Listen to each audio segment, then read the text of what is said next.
Australith tore up in the first place. Little Panda watched it all too. In his cuddly little face, the usual cocky grin has been wiped out. It was replaced with the worry for his boss. That building attack has taken off the Destruction Beast's entire left arm. Australith thinks that what the God Tree has been doing and saying are ridiculous. Yuziyu was protecting humans when he only managed to grow to this stage through killing other creatures as well. When you look at it from the monster's perspective, God Tree doesn't have the qualifications to be posturing here. But he was misunderstanding one vital thing. Everything the God Tree has done up till now was never in service for humans. He was just doing this because this is what his comrade wants. He's taking action for the 9th brother of the family. And this is a revenge match for harming one of his people. The debt must be paid back in blood.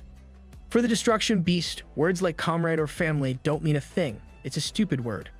It's so ridiculous that he cannot hold his mocking laughter back at all. He thought that the God Tree's motivation and actions were simply arrogance.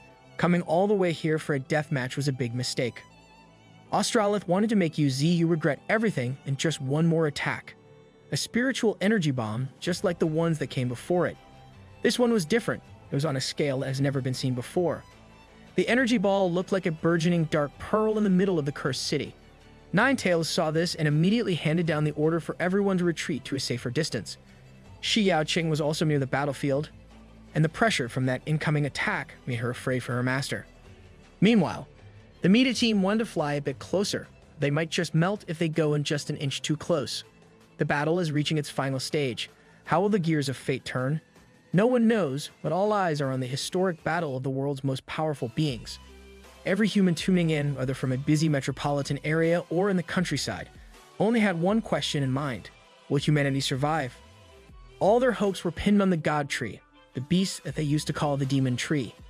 And that hope was getting smaller and smaller as Australith's attack grew bigger and bigger. The beast himself asserted that this would be the final attack of this battle. He wanted Yuziyu to take his pitiful mindset and die. Using his remaining good arm, the Destruction Beast finally unleashed the unholy attack into the world for the God Tree to stop. Yuziyu knew that no matter what, he must block this attack with everything that he's got. Both he and the enemy only had one good arm remaining, and God Tree would do his hardest to use his to stop this celestial-level attack. Just the sheer weight of the sinister bomb was enough to crush and disintegrate the physical materials near it. Australith poured his everything into this one last attack. He was banking on ending this tiresome ordeal once and for all. It's not looking good for our boy. His regeneration just could not keep up with the rate of constant destruction. It was burning his body badly. The media and the people did not expect this. God Tree was showing them what it really means to protect something by blocking an unblockable attack. The Federation and its leaders were betting on him to not lose this clash of wills. He's carrying the spiritual power of humanity after all. They didn't know how it started, but everyone watching this scene could not help but cheer for the God Tree to beat the odds. Shi Yaoqing might be on the field, but she could not do anything. This level of battle is above her pay grade at the moment. Qinggong and Thorn could only look from the outskirts of the city where it would be relatively safe to observe. They all believe in their master with all their hearts. As for Yuziyu himself, he believed more than anyone does. This perseverance against the most powerful attack unleashed by the Beast of Destruction was not cutting it. Australith's unshakable confidence was starting to shake. The massive bomb made of pure spiritual power started getting heavier and gaining momentum, planting God Tree's feet deep in the broken pavements. Australith refused to give in after all that boasting from earlier. But the calm in God Tree's voice was unbending. He steeled himself to never lose and never die. He will come out on top, and he will continue living the good life. And after that, he will get everyone to leave this cursed place, for that is what the little panda wanted. Australith was tired of listening to the tireless insistence of selflessness. He wanted to prove that his ideology and the world he wanted to make are much more important. So important that you would gladly erase a massive piece of land in a brilliant display of destruction. After a moment of silence, it looked like the massive spiritual energy bomb has finally run out of steam. The Destruction Beast laughed like a lunatic, believing that he has finally destroyed the biggest pain in his neck. Just as Australith was about to drag Yuziyu's mission and arrogance to the mud, a surprise visit from that familiar blue orb peered through the dust that has not even settled yet. The Destruction Beast's jaw fell in shock. This was impossible. That was his most powerful attack. All of that was running through his brain. But now that Australith has given his all and failed to kill, it's about time for God Tree's turn. He opened the killing blow by using the most overpowered ability he recently obtained from the divine flower, the temporal pause. The next thing you know, he was using 9-wood arboreal roots with his few remaining unserviceable limbs capable of attacking. Australith was stuck in time, and he had absolutely no answer for that kind of binding. He was like a sitting duck ready to get stabbed from multiple points. Godtree pushed forth with intensity. This is it. This is his chance to be the one to end the war. Uziyu is not the type to let this chance go. With all the strength that he has left, he was not taking any half measures. He beat, stabbed, slashed, and even slapped the overpowered bug up into the high heavens without mercy. Australith felt his body getting torn into shreds, being reduced to just a body, a head, and a couple of limbs. It looked painful. With the final strike of a golden and hardened root, everything is finally about to come into conclusion. It will be over. The mission that Little Panda started will be up to the boss to end. Godtree has been caught up with the emotion and sensation of dealing the final blow, the killing. He ultimately squished that destruction beast down to the ground like the disgusting bug that he is. Uziyu only caught his breath when the system notified him that the target's vitals have stopped. The glorious monster that the whole world feared has been reduced into nothing but a lifeless head without a body.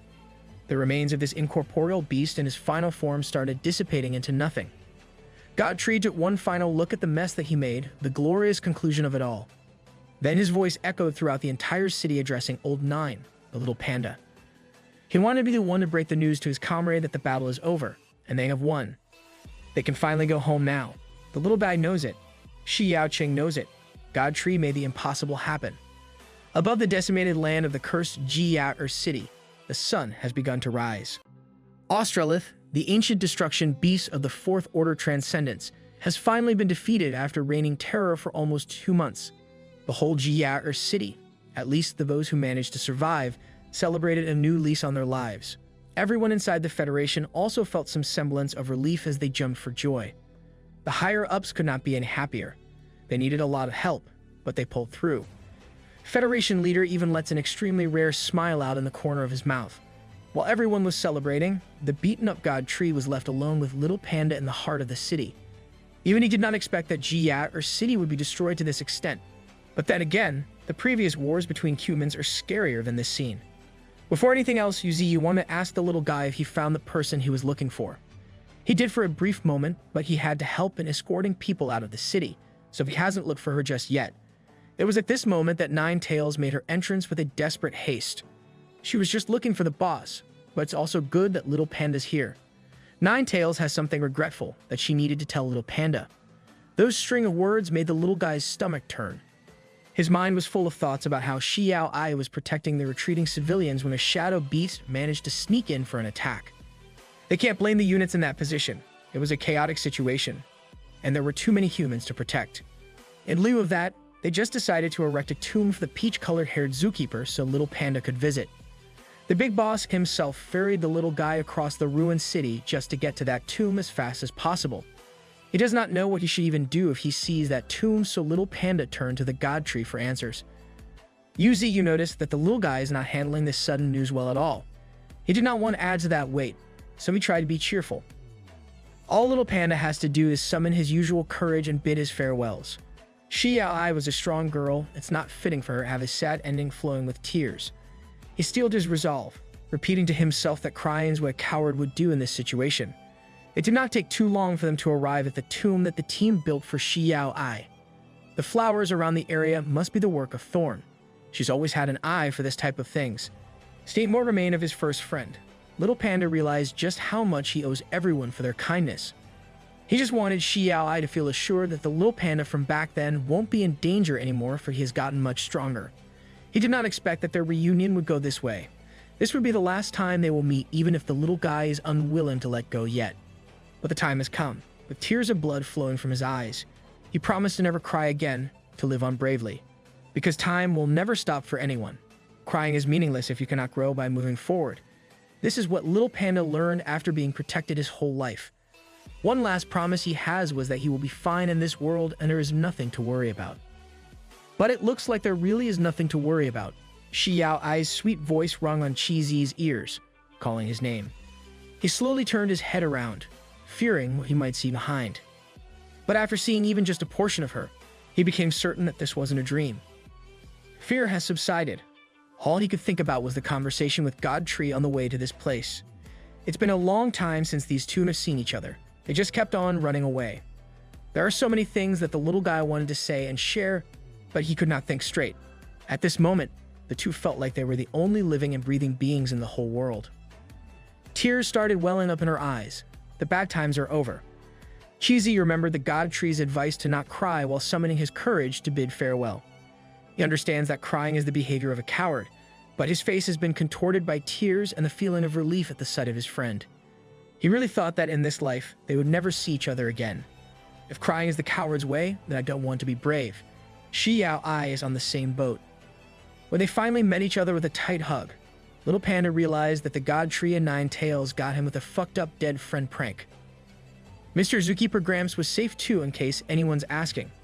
Once everything had been said and done, Yuzu was left with what little mangled body he had left and a ton of things to ponder. This prank can be counted as a small part of his revenge against the little panda. Next time, behaviors like Cheesy's won't be cleared so easily. Ninetails was tasked to inform the main four and the rest to hand the survivors over to the human military force as they made their leave. As for their ninth brother, the little panda, they might have to wait and see. It looks like he was enjoying himself with Xiao Ai. Even his overconfident grin was back. God Tree thinks it's best that they left the final decision to the little guy himself. Xiao Qing was also cleaning up with her secret task force. They've wiped out any shadow beasts that might have survived. It's a big win for Misty Mountains, so it's a big win for Misty Mountains Princess. It's time to withdraw. The higher-ups have wound down their celebration as there are still things to take care of. They fear that the Misty Mountain beasts might refuse to leave, and they think that the survivors might be used as hostages. Things would have been disastrous if the head secretary came in a little bit later for the latest update on the field. The report stated that the strange beasts of the Misty Mountains had vacated Jia City. This was supposed to be good news, but the Federation head felt something was odd. There's also no need to worry about the citizens as they have been handed over to the military without a fuss. Humans all over the Federation felt their perception of the supposed demon tree change overnight. Humanity owes them a huge favor, and some beasts are particularly charming to the crowd. The Federation head finally grasped what was nagging him at the back of his mind. This war might just be a big scheme, a big plot under the control of that God Tree. This is big brain time. When the Misty Mountain beasts left the city, all that remained were ruins and deadly silence. Among the rubble, there was something odd trying to pierce into the open air. It was the miniature version of the ancient destruction beast before undergoing the moth transformation. He was wise to leave a clone behind when things got dicey. He would have been doomed otherwise. Time is all he needs, and he'll get his revenge.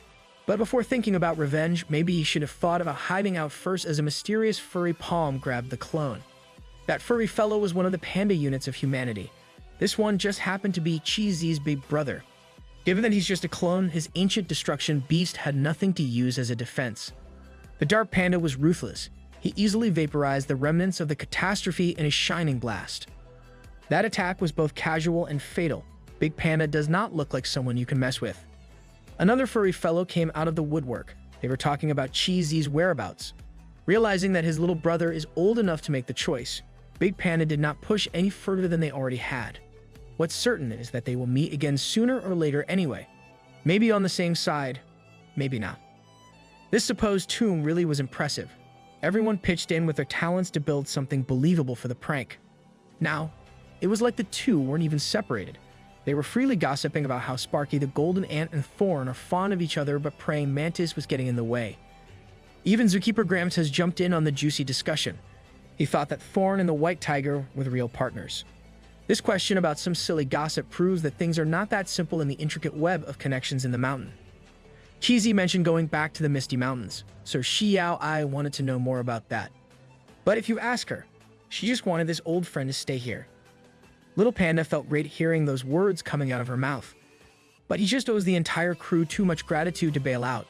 If it weren't for God Tree, he would have died, and they would have never been able to meet again. This time, he's going back to repay a debt that could never be truly paid back. But more important than that, he's going back because the Misty Mountains are his home. Xiao Ai understands. Just one look at the little panda's cuddly face was enough to ascertain that this is truly what he wanted.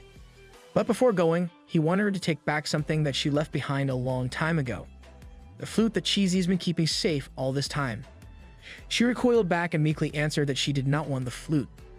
It's been a while since she carried the instrument, and she has forgotten how it felt. Little Buddy could have the official quest to keep it with him, at least for now. The next time that they meet, however long that may take, maybe he could return the flute back. That sounds like a good deal to Chi Z. With a wide smile, the little panda accepted the terms. Now that everyone was going back to the Misty Mountains, of course, the big boss was also on the road, traveling with incredible speed. While Godtree was rushing back, he heard a vulture's wing and Chi Z's voice calling out to him. Ninetails knew what this meant. She knew what Ninth Brother chose, and she was very pleased. And so, Godtree, Ninetails, Chi Z the little panda, and a random vulture beast traversed the woods at their own pace. The structures all around the mountains were as stalwart as ever. The fog was so much thicker than before. It has truly been a while since Godtree set root on his home soil, but it's still as comfortable as ever.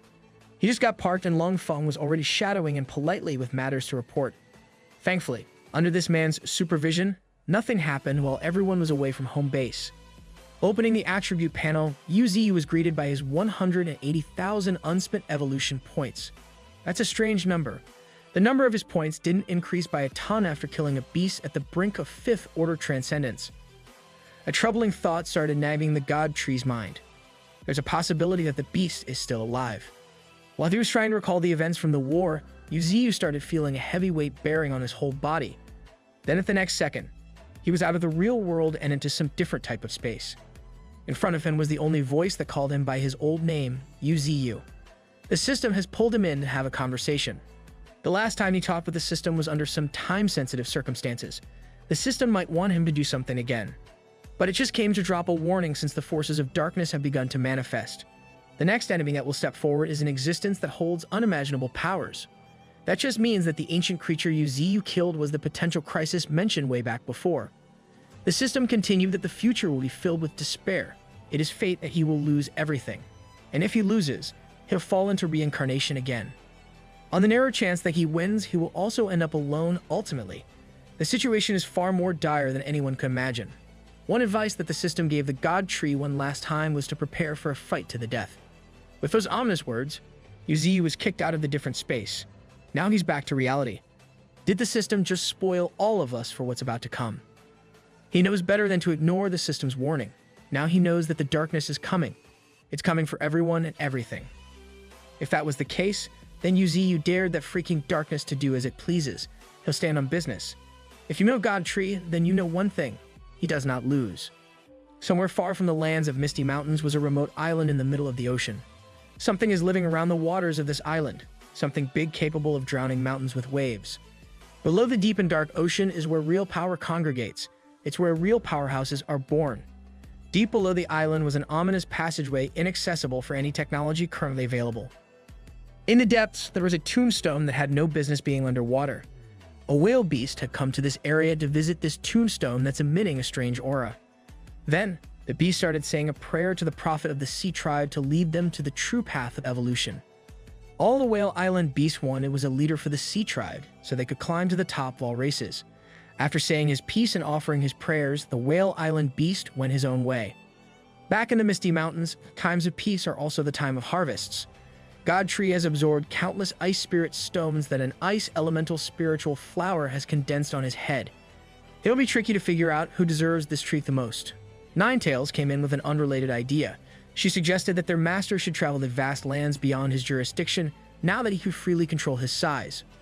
He knows that venturing outside of their territory will be a thing that they must do soon, but it's not time just yet. But if that time comes, the Divine Flower was the first one that wanted to reserve a slot to join the journey. That's not an issue for Yuziu. With this little Divine Flower around, his cultivation speed goes much faster. QZ has also pretty much settled back in as the guy who doesn't care about the rules. But now, he's always on a call with Xiao Ai from a faraway city. He even casually ropes everyone in the background from time to time. Maybe he wants to be a TikTok star or something. Whatever it is, everyone was under the impression that Lil Panda has become weird. Ninetails felt that the Lil Gut was getting more and more annoying. While they were chatting around, the forming of the ice elemental spiritual flower suddenly started commencing. It has finally blossomed. There's one member that was deserving of this reward. It's none other than Little White. Hearing those two words awakened something primal in the white tiger's blood. But Yuziu just scooped the overgrown cat out of the way as the one to get the treat will be the little white snake. All the serpent has to do is consume the spiritual flower, an unbelievably precious treasure for anyone with ice attributes. The little beast did not hesitate and took the flower in one bite while taking the big boss. Its effects were equally drastic and swift. A substantial change in shape, size, and form started happening on Little White's body. Even Yu has to cover his eyes to protect himself from the blinding bright light the evolution was giving out. The slender Little White of before was gone. Say hello to a more compact form with even more intense ice abilities. From a baby snake to a full-grown fearsome beast that can't be looked down upon. Yu stumbled on his words. This serpent was just so breathtakingly beautiful. Not only that, Little White has also gained the mini-divine ability of Cloud's soaring mastery, basically a flight skill, traversing at speeds rivaling that of light. This was great news, another addition to their aerial power, but God Tree felt a little jealous that he had never gained the ability to fly. Everyone around to witness the majestic transformation was locked in. Little White immediately slithered towards the big boss to give her thanks. For now, he just wanted to check the new attributes. Little White has become an Aqua Draconis at Transcendent Second Order. She can use ice in any situation: offense, defense, and utility. His Krill unexpectedly has two innate abilities, and both are relatively powerful offensively. She just needs proper guidance for an extended period, and she'll be a force to be reckoned with. She might have become an Aqua Draconis, but she's still Little White to the master. Yu hopes that one day she will turn into a real dragon. Dragons are the most powerful creatures in this world after all. They simply live an unyielding existence like no other. If that time comes for Little White, she might just become the strongest force in the Misty Mountains. Hearing those big words from God Tree's voice made her beam with a bright smile. It has been a month since the battle against the Destruction Beast ended the way it did. Yu has resumed control of the mountains. Qinggang, the polar bears, and the whale group have been sent to guard the north. Time flew by, and another 8 days passed when a major event happened in the continent of Australia once again. With an abundance of fossils, the continent has now become a paradise of monsters, one of the most perilous places on Earth. On the 38th day after Australis' defeat, a thunderous roar echoed across the heavens and earth. Today was the day the world's first dragon has emerged, and it's already at the third order of transcendence. It had a voice that echoed like a thunderclap and a form as imposing as a mountain. A gust from its wings unleashed a hurricane of the 12th degree. There was only one course of action for the investigation team from the moment they laid eyes on the anomaly.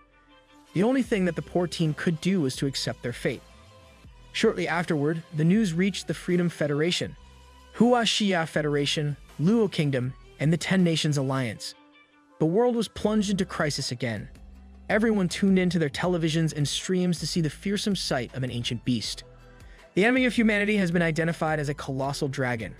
It's even the legendary evil dragon variant. If mythical creatures are beginning to emerge in this new world, then humanity might just be out of luck. The researcher they chose for this mission asserted that what they're about to face is a dragon that hasn't fully evolved yet, has not grown its arms yet. At this point in time, it could be labeled as a sub-dragon on the dragon species hierarchy. Even so, a species of this caliber will continue to evolve. There must be a distinction between sub-dragons and full colossal dragons. The researcher explained that the first distinction is the difference when it comes to strength. Sub-dragons are just fledglings.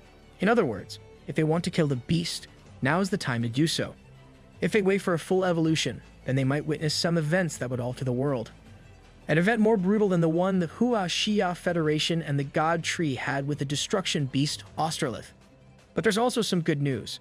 If they can secure the body of this colossal dragon to be studied, humanity evolution research will take a big leap in progress. Slaying this dragon is an absolute necessity whether they like it or not. Back in the Misty Mountains, a peregrine falcon was just reporting all this new human camp information about the dragon. Shi Yaling has already been conscripted to participate. After what happened with the destruction beast, all countries should have learned to work together to solve this problem. If anyone acts unilaterally, consequences will be handed down. Although it's none of God Tree's business, it would not hurt to have his whale team keep an eye on the situation. He got motion even in the ocean.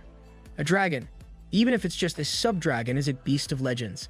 If someone with that potential joins the Misty Mountains, there's no telling how strong they'll become.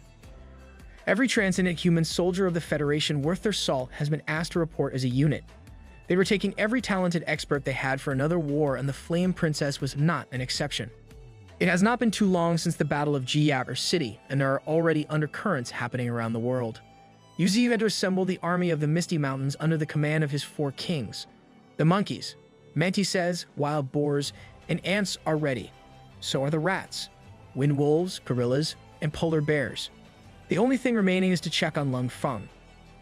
From the emptiness of the shadows spawned the sneaky scout of the Misty Mountains. He relayed news earlier, and Yu Ziyu just wanted to verify its accuracy. Lung Feng insisted that the info was only obtained through the sacrifice of thousands of rats in his army. In the abandoned town of the Western Wasteland, there exists a medium-sized fire attribute spirit stone mine. God Tree knows that Lung Feng deliberately emphasized the number of casualties in the rat army. He made sure that these sacrifices will not go unnoticed. Yu Ziyu doesn't even know what kind of place the Western Wasteland truly was. Well, it's about time he stretches out again to take a look. In the back of his mind, the system's warning about the descent of darkness that will engulf the world, taking everything away from him, echoed. To be the God Tree is to be resolute, to never fall into despair, and to continue evolving like there's no tomorrow. Yu Ziyu vowed to live by those principles until he can finally stand at the top of the world. Back to the Western Wasteland, also known as the Western Desert, was just your run-of-the-mill dunes before. When the Transcendent Era began, it has become a fierce and unforgiving land. Of course, there's still some ordinary animals that haven't evolved here and there. This one in particular just happened to be standing in the wrong place at the wrong time when God Tree was rushing in. Alongside him was an elite attack force of 9 tails: Divine Flower, Little Panda, Mantis, and the baby beasts. Sparky was also part of the entourage. He's the king's blade after all. This golden ant was also starting to notice that the color of the sand beneath them was a bit off. The reddish sand was also emitting a faint smell of blood. It's not an exaggeration to say that this is a vast sea of red sand. Countless battles must have painted the whole area. This is the first time that the baby beasts have gone out to experience the world, and it's harder than they thought it would be. God Tree had to spank them from behind, not letting them rest as they were here for some much-needed special training. Not far from the party, there's some sus pair of eyes observing them while blending into the environment flawlessly. When Chi-Zi finally got into the monster's attack range, it immediately pounced up. The little guy couldn't care less. He did not even take his eyes away from the phone screen. The monster was already celebrating internally for this easy prey. But Chi-Zi is not your typical pushover. He might be little in size, but he is truly monstrous in strength.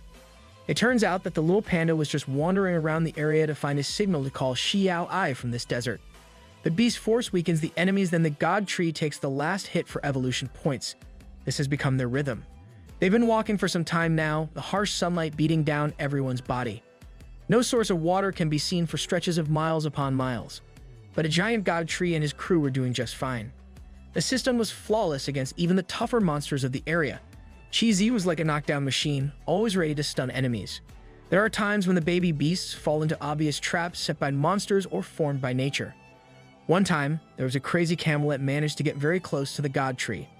With that last kill, he has gathered around 420,000 evolution points. It's a decent haul for a decent pace.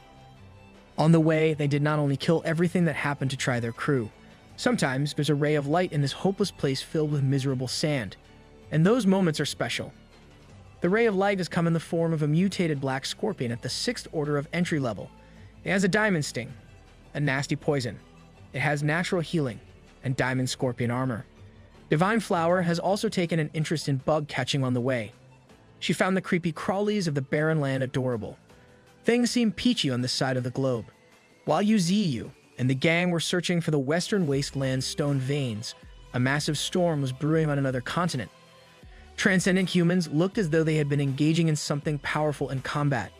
They were, and it was the freaking sub-dragon of Australia. Humanity has brought the fight to the enemy instead of waiting to get slaughtered in their home nation. All of the promising talents humanity has to offer have gathered at this fated battlegrounds to vanquish a mythical beast. They don't look like they were doing much killing, though. They were all getting burnt to a crisp little by little. Some more capable or maybe lucky soldiers managed to survive the fiery onslaught. But the situation could not get any worse nor more terrifying. The sub-dragon just casually split the earth in half as far as the eye could see with its breath. After seeing that display of power and looking up to see a beast that could trample nations, anyone would falter.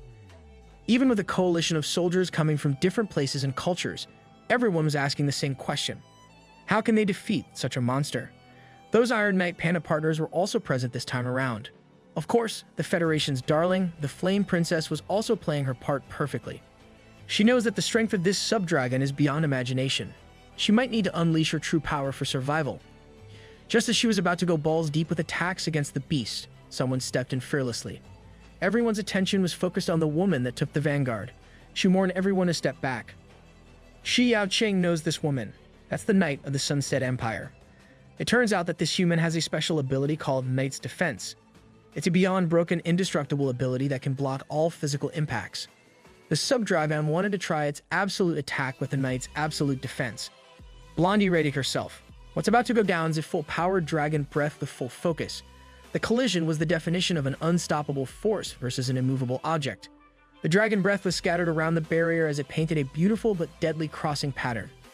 All around them, the topography has long since been altered compared to the start of the raid. Water and earth don't even have a clear separation anymore. While humans were struggling to passively defend against countless attacks, another faction was on the move. Led by a battle-hardened kangaroo beast, a couple of Australia's best have gathered as an audience for the battle of Subdragon versus humanity. That kangaroo looks like a gym rat. The Sunset Empire Knight was also quite an adept leader with her own squad. Representatives of the Federation did not sit idly by either. This is a race against time. The best that the humans had to offer was barely making a dent in the Subdragon's thick scales and skin. To the side, the party of demonic beasts that were patiently waiting and watching kept their eyes peeled. The kangaroo demon looked like he was enjoying the view of the battle a little too much. Humans are quite capable when pull their numbers up. Even they could pierce through a Subdragon's armor. After a few more grueling rotations of their best attacks, the coalition army finally managed to knock down the mythical beast. Even with this level of injuries all around the body, the Subdragon still looked as fierce as ever. Another representative of a foreign nation with his squadron charged in for the kill, thinking that the enemy was on its last breath. At this moment, the entirety of the cut-up island was drowned by an ominous presence coming from all over the place. The coalition found it hard to determine what the hell was happening, but there was a strong sense of oppression emanating in the air. This is bad. They naturally blamed the Subdragon for this sudden change of anxiety-inducing combat tempo, that wyvern beast. But if you look at it closely, even the mythical beasts seemed clueless and even affected by the heavy presence. Shi Yaocheng was the first to notice this anomaly. The enemy is not just the wyvern. It was not even coming from the general direction of the wyvern. The source of the presence was from behind. It was the beast army led by the kangaroo beast. They decided to make their existence known through a heavy downpour of doom.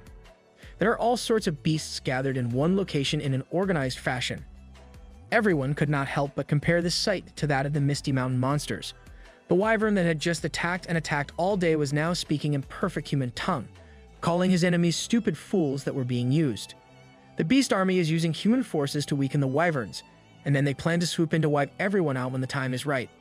Based on how Kangaroo Beast casually talks to the wyvern, even calling the Subdragon Ned, it was obvious that they were acquainted somehow. Some of the foreign nation militaries did not waste another second and bomb-rushed the kangaroo that still seemed unbothered by anything. But the sheer difference in speed was just too much to bridge.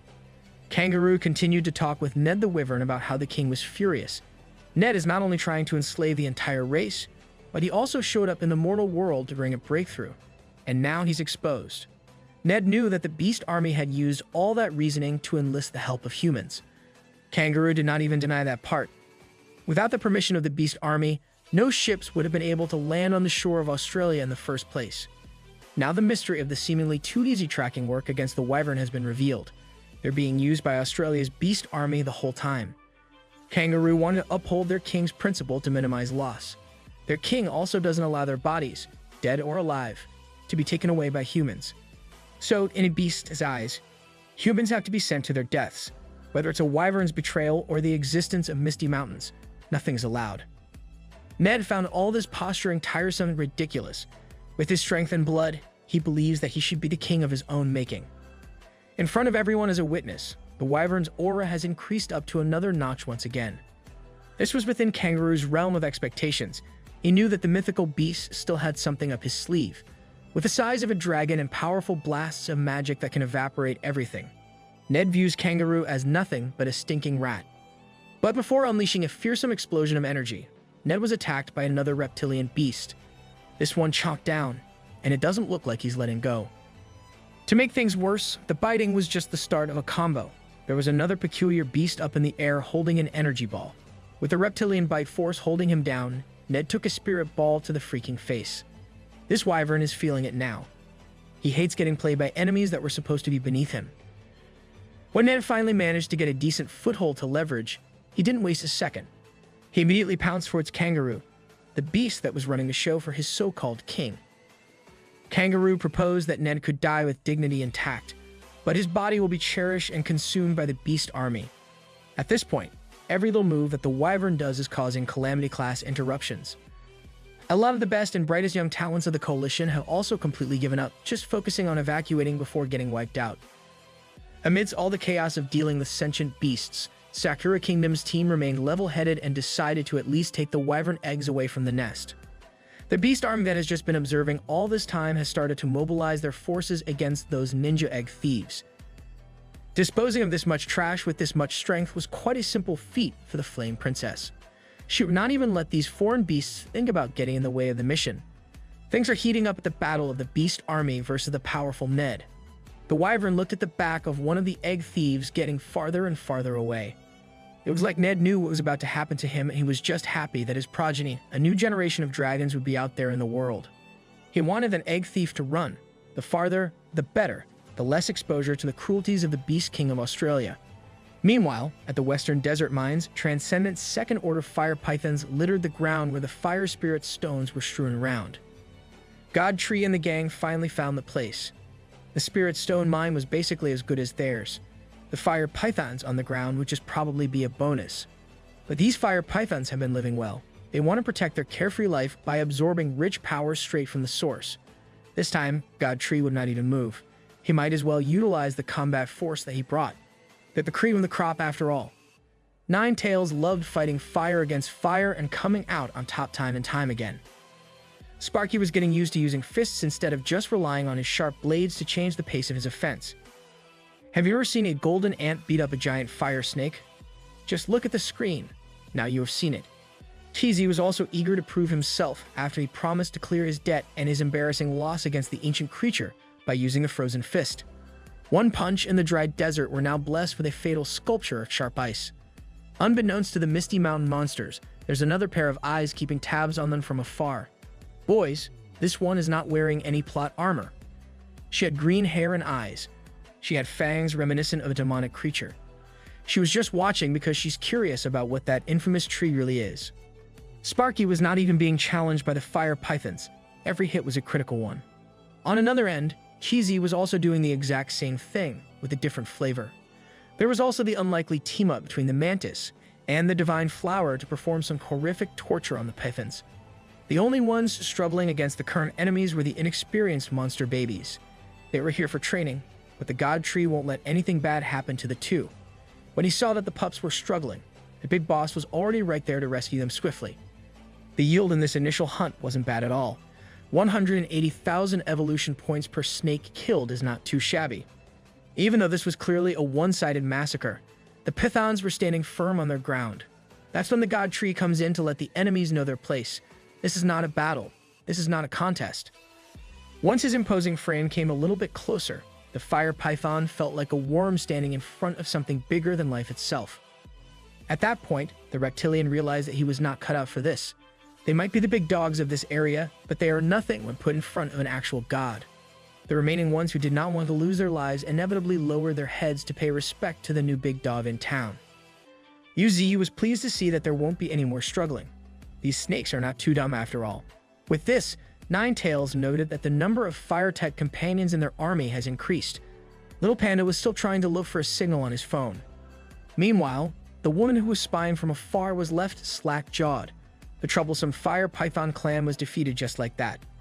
Now that things are winding down, it's time to deal with that mysterious girl. Godtree had already felt her presence since they got to this place. He did not hide his pressure, so even she was alarmed that there's nowhere else to hide from those eyes. If that was the case, then she needs to escape quickly by slithering through the hot sand. The speed of Yuzu's roots was unbeatable in a contest of speed. Now, she doesn't have anywhere to hide and run to. Now that Godtree has finally caught an actual glimpse of the mysterious girl, he was surprised. The supple body of a human woman on top, the scaly and supernatural body of a snake at the bottom. Cheesy gave up on his phone and went to check out the commotion with the pups. Miss Snake was essentially surrounded by foreign entities. Godtree might be a powerhouse, but he could be ignorant at times. He thought that the woman was a ladyboy.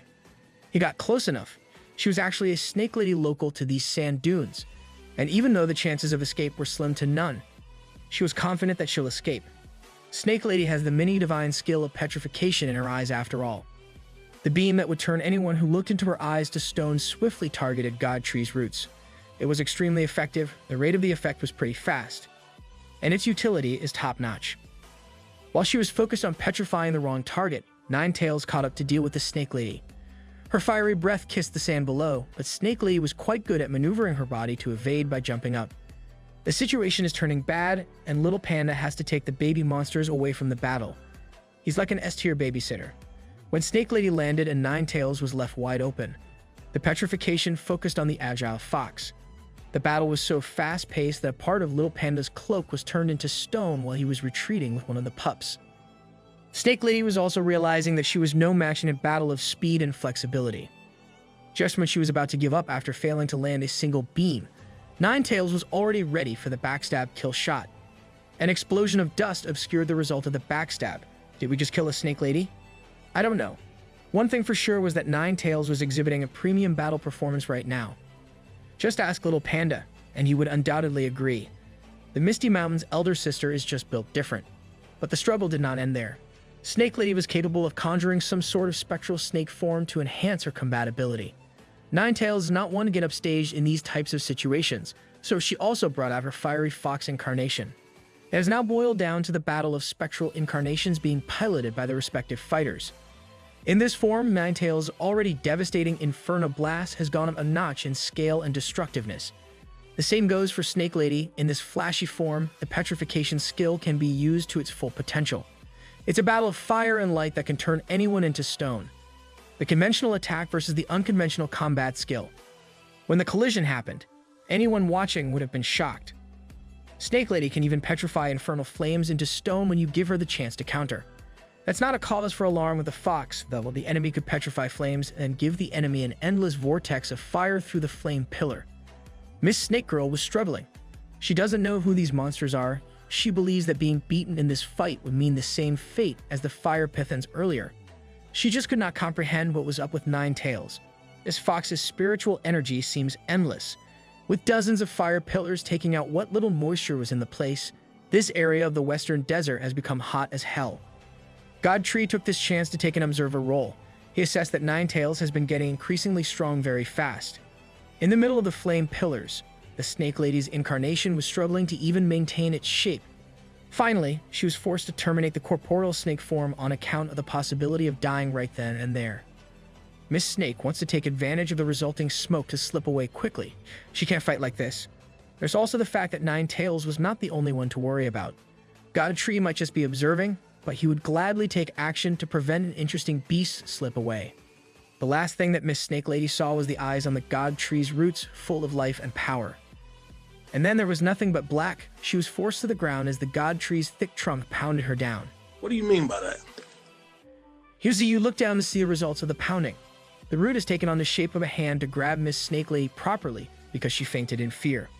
Night has fallen in the western desert. The scorching heat has been replaced by the cold. But God Tree and the gang were unaffected by the cold. They're a fire spiritual stone mine after all. In this seemingly abandoned city, an abundance of riches now belongs to the Misty Mountains. The spirit stones here are also much denser than those in the Pandas area. Even Ninetales, who usually hates cultivation, is in deep concentration currently. Now that they've secured the location, it's time to address the other thing. Miss Snake Lady has lost the fear from earlier. Now, she's freely interacting and having fun with Little Panda and his phone gifted by Xiao Ai. He was proudly displaying a song, and Miss Snake Lady was eating it up. Seeing this, God Tree couldn't help but admit one thing. That Panda Boy is really awesome when it comes to socializing. The second-order transcendent Snake Lady actually belongs to the Snakeman race. She can manipulate sandstorms, has the mobility and flexibility of a serpent. She can be one with the sand, and destroy everything with a jade phosphorus snake tail. But the best part of her kit was the unexpected mini-divine skill and petrification. As a new comrade, the big boss has a gift for Snake Girl. She really perked up after hearing that. The only thing she wanted at this moment was a phone just like Little Panda's. She's one of us. But what God Tree has in store is so much better than that lousy phone. Whatever it is, she does not want anything else. Cheesy whispered that Divine Tree just doesn't know about technology, their boss is a country bumpkin. At this point, Snake Girl was basically throwing a tantrum like a child who wanted a phone more than anything else. God Tree heard all the insults that Little Panda was whispering. That's a few hits on the head. The same goes for Snake Girl for being a brat. What Yuzi wanted to give her was the root of his power, the luminous essence of life. Right after seeing the beauty of this substance, something compelled Snake Girl to take it into her body immediately. The effects were instant. She felt newfound strength flowing through her body. She definitely got stronger than before. With this, she will be one of them from today onwards, and betrayal will not be allowed. Snake Girl would gladly comply given the promise of power. Unfortunately, she possesses the same unruly attitude and spirit as Lil Panda. Now they both want to fight Nine Tails. God Tree just finished going on and on about his rules, and the two were already conspiring to create some trouble. That earned them a few more hits on the head. While Yuzi was lecturing the new troublemaking duo, he noticed something coming from the direction of Misty Mountains. It was one of the peregrine falcons in charge of relaying information. This one was going full speed, so it must be urgent news. The distance this bird traveled was no joke. Peregrine falcons are the only ones capable of such fast transport. The bird finally landed on God Tree's outstretched bark. It was only then that the fatigue hit the peregrine falcon. He flew one day and one night to find the God Tree. Never mind all of that. Yuzi just wanted to know what was up. The falcon gave a detailed account of the updates regarding the human versus wyvern affair on the other side of the world. He took a special interest in what happened to the dark wyvern eggs. Those eggs falling into the hands of humanity are not good news at all. Even though the current human generation can't compete with him, Yuzi can't guarantee that the next generation will be in the same boat. He turned to Little Panda and Snake Girl. It's time to stop playing.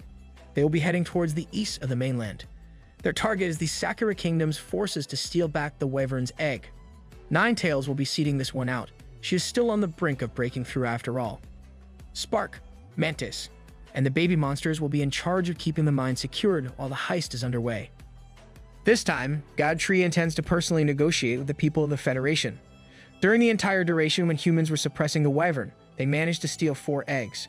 The ironclad Night King from the Midnight Sun Empire took one. The strongest country at the forefront of force, the Federation, also took one. Targets of the Steelback mission, Sakura Kingdom, is also in possession of another. The last one went to the Kuwa-Shia Federation, more specifically, into the hands of the Flame Princess. Between the East and West, they agreed to have an equal distribution of 2 eggs each. Back in the Misty Mountains, the orders of the Big Boss were handed down swiftly. Emperor Alligator and Demon Bull were in charge of the area, so they were the ones to receive the memo. It was pretty much common sense that humans obtaining a transcendent third-order wyvern's egg was not good news for the Misty Mountains. The combination of humans and Iron Eaters was already bad enough. If humans find a way to work with wyverns, or even dragons in the future, it will be a massive problem for everyone. The raid in the land down under has ended, and each faction is now sending back the very important loot. Transcendent soldiers were sent to the docks to receive and secure the incoming shipment of a wyvern egg. At the forefront was a man wearing the golden mask. No one expected that the coalition would get something as valuable as a wyvern's egg. They were already thinking about how to use it against the threat of Misty Mountains. Coming from above, a scouting soldier notified the boss that something was not right. The ship that they were waiting with bated breath for has no activity at all. It was basically a ghost ship. In the masked boss's mind, this type of thing was impossible. But when the shipment of the courier suddenly exploded near the docks, things started making a turn for the worse. The people at the docks felt a little relief when they saw the Flame Princess, now known as Flame Empress, fighting a beast on board. She was clearly struggling against the ferocious beast from Australia. To make things worse, there was something massive surfacing on either side of the ship. What emerged and broke the surface of the water were sea beasts of all species. The only thing they have in common is that all of them are colossal. Those monstrosities were no joke. Each one was a second-order transcendent beast. There's still quite a bit of distance between the ship and the soldiers at the dock. It looks like the beast army of Australia followed them quietly all the way home. Those beasts could have attacked way earlier to steal the egg back. Australia's beasts, led by the kangaroo beast, seemed like they had a bigger agenda behind their actions.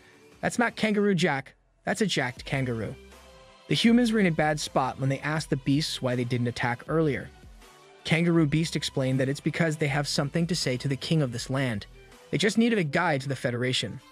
He even sarcastically apologized for being rude stalkers. That refined and courteous attitude coming from a battle-hardened beast would make a human vomit. Even if they die, the forces in the ship will fight before hitting the shore. There are also an increasing number of sea beasts surfacing. The Transcendent soldiers had to jump in to suppress the monster wave. Unfortunately for them, each one of these beasts is much stronger than an average Transcendent. One very passionate soldier came in swinging a freaking rocket hammer, complete with a booster and everything. It was a glorious display of technology plus spiritual power, plus it looks rad as hell. That was just one guy and one beast though. This oceanic battlefield is filled with enemies. One that stood out was a starfish spirit beast with a mouth filled with sharp teeth. This is how Patrick would look when SpongeBob characters evolve. A soldier trusts his chances against the beast. He unleashed arrows made of energy while warning everyone else to move to the side. Those arrows were simple but extremely effective in thwarting the advancing force. One guy managed to force out two beasts in one attack. That's not too bad at all.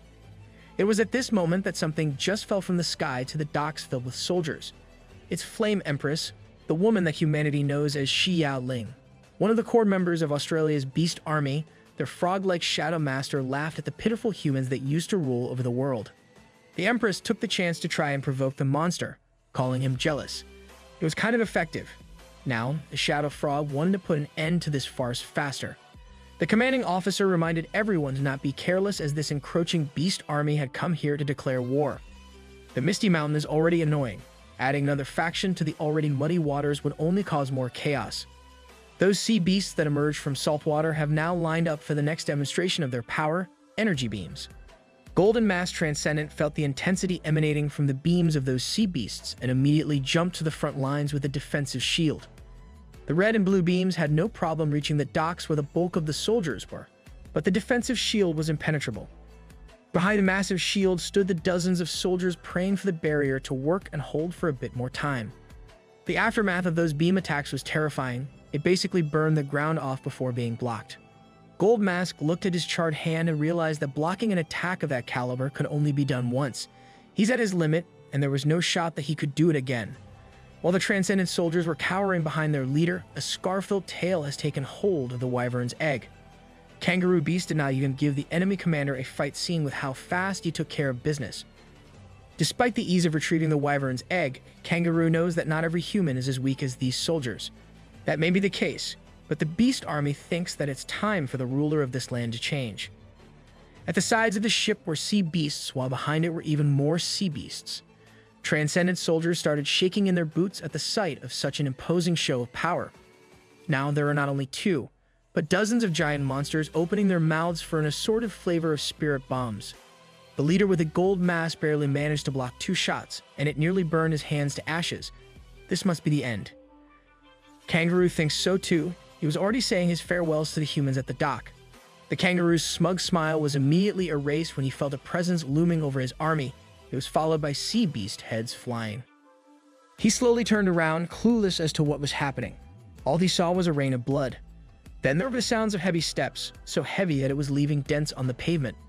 The wooden body appeared behind the soldiers who were just waiting for their deaths at the dock. Upon getting a closer look, the kangaroo beast smiled.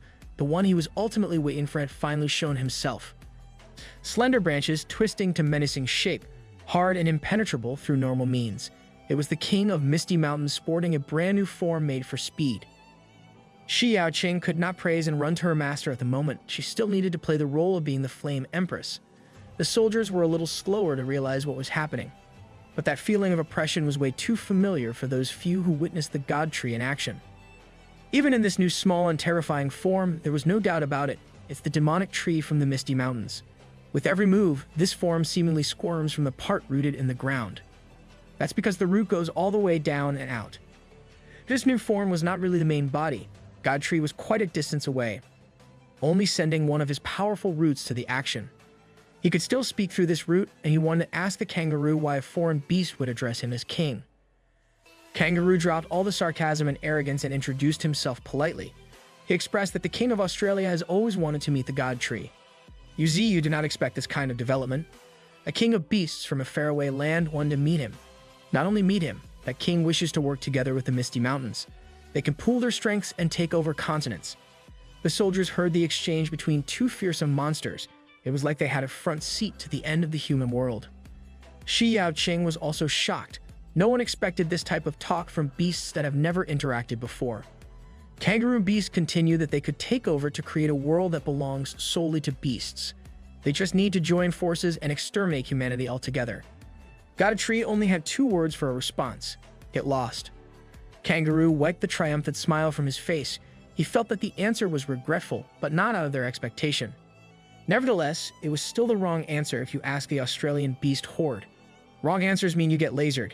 But you simply don't have the time to play along with its comical villain monologue. He just wanted the egg, then everyone can get lost. Either do that, or everyone can just die here, beasts and humans together. The laser beams from the various sea beasts have finally been let loose. All these colorful and powerful attacks were aimed directly at the God Tree's representative root. Australian beasts referred to him as Tree King, and from now on, they will be enemies. Kangaroo beasts looked like a conductor of death as the symphony of monster beams filled the battlefield. Gold Mask Soldier just looked up without blinking. He was certain that it really was over this time. Unlike that guy, God Tree did not fret, and he was the main target of the array of attacks. All this flashiness was just boring attempts on his life, easily dealt with by a single root.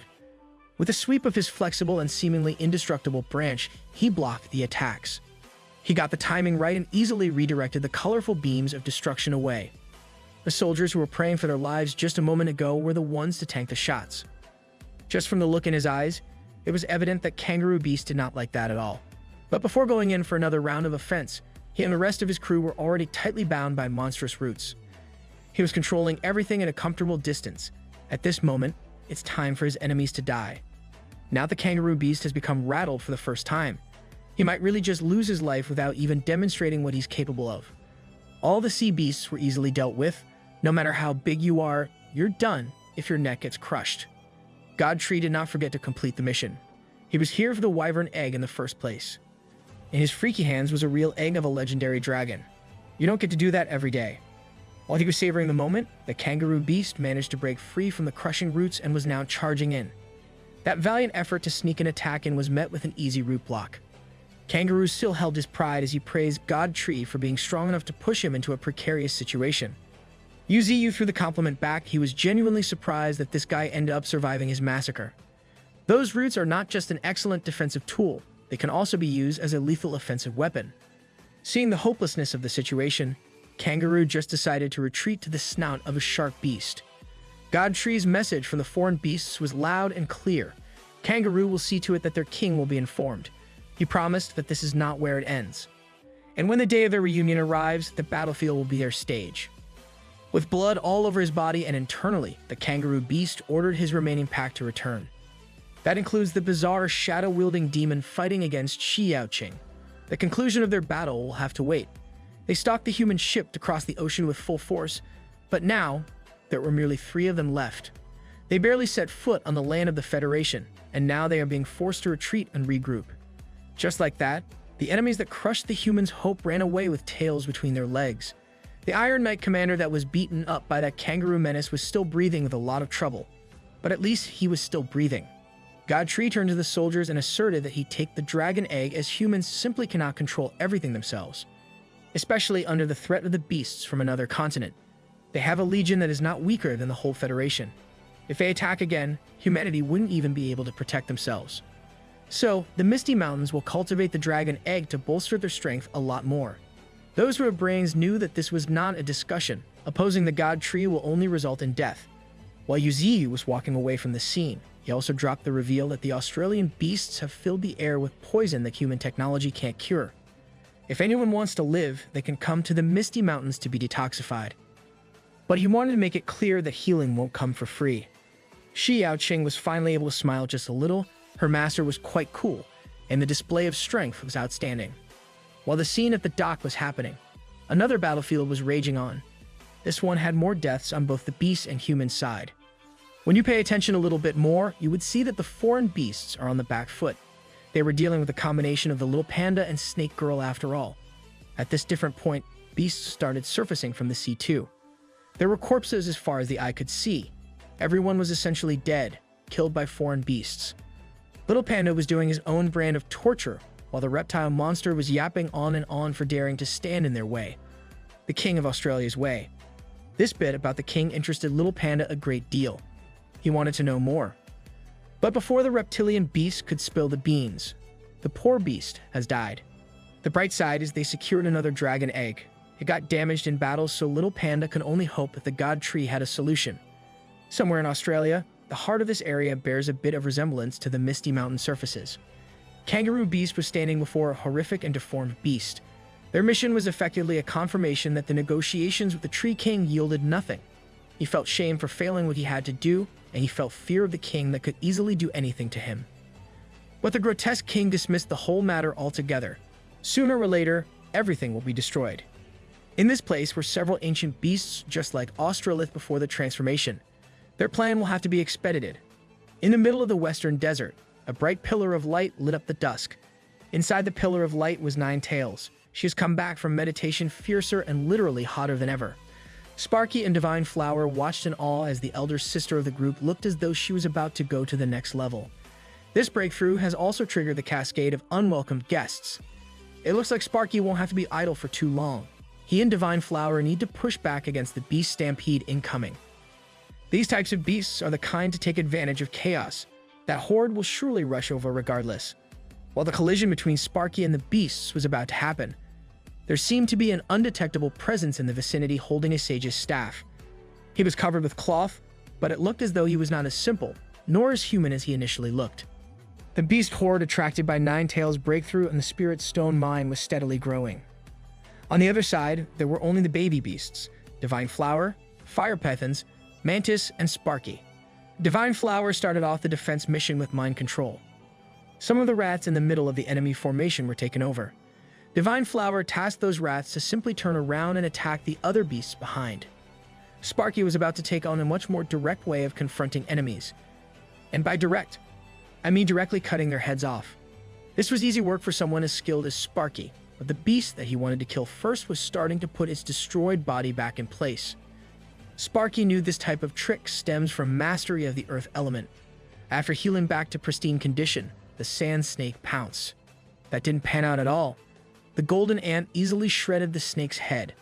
It was a critical and perfect hit, but the beast was fusing back again. This is also the perfect time for the baby monsters to get some real combat experience. Mantis was having no problems dishing out kill shots left and right. Divine Flower and her army of controlled rats were providing support wherever they could. The second wave of the beast horde has come into view, and they have something that looks troublesome. The fire pythons howled as if calling dibs on the upcoming enemy. Python Bro did not have to wait for the enemies to march closer. The pangolin beast was already dashing in with a ball form. Once this spinning hulk of strength entered the Divine Flower's range, mind control was immediately dished out. Now, the ball of destruction has been turned around to the army that this beast came in the first place. Rolling back into the beast tide headfirst was painful, not as painful as being crushed to death by your beast comrade though. That stunt made Divine Flower enemy number one in the eyes of the beast tide. There's a large number of beasts gathering on the right side again. They aren't that strong, but their numbers are staggering. To add to the pressure, this is a crucial moment for Nine Tails right now. She cannot be interrupted in this state. Divine Flower will make sure that everything will go smoothly. She promised God Tree that she would make it happen. Her plan was to use mystifying fragrance. The rats were the first ones to get affected once again. Next came the smaller beasts, their lungs filling with a delicate scent. Divine Flower also jumped in to give the baby Lipper the power blessing so that it could run towards the left as a lure. She could not have picked a better mount. Baby Lipper has lightning speed. The horde that they were previously fighting followed, and the stampede crowd swiftly tripled in size as they ran around. The mysterious covered-up observer did not expect that there were so many good fighters that had gathered around that being. Right now, Baby Lippard and Divine Flower have arrived at the zone of the seemingly immortal sand snake. Sparky was still engaging with one, and now there are two. This was quite a hassle. With its serpentine mouth and sharp fangs ready to snack, the Divine Flower stood tall. The mysterious covered-up observer has decided to use his ancient staff for a certain spell. Divine Flower, Baby Lippard, and everyone else on the field had their eyes glued to the sky. Even the cool Sparky and his mantis partner in crime stopped the slaughter. Nine Tails was still inside the pillar of light trying to break through, and even she felt the disturbance from outside. Every beast that joined the horde was now being blown away by a windstorm that seemingly had a life of its own. It didn't take too long for the entire middle of the ruins to become the eye of the windstorm. Nine Tails gauged that someone capable of that level of attack is in the third order of transcendence. Such an existence shouldn't be here, but they have no choice but to make the most of it. Besides, every enemy beast has either been wiped out or blown far away. Sparky was in disbelief after the sand had settled and the wind had died down. Their thousands of enemies vanished just like that. While they were trying their hardest to make sense of the situation, a pair of canine feet touched the hot sand. The covered-up observer has stopped observing. He wanted to help and join in on the fun. Of course, the first instinct of Misty Mountain monsters was to get into a position to attack or counter. The observer just kept on looking at them. His brightly lit eyes felt hypnotic. That thing that invited hordes of monster waves. The pillar of light was still raging on. The observer guy took a seat and left his ancient magic staff lodged in the sand. It's already been half a month since they met the guy, but this weirdo has stayed in the same position without moving the entire time. Sparky's mind was blown that this guy could raise his hands to effortlessly block a beast hide. Heavy and rhythmic thumping could be heard and felt coming from a distance. For the first time in a while, the observer looked like he just found what he was looking for. The god tree is back in the western wasteland. Mr. Observer has gotten up from his meditative pose in anticipation of God Tree's landfall.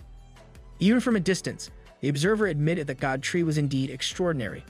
You can see that there's someone he doesn't recognize in front of the gate. The observer wanted to lay his case down.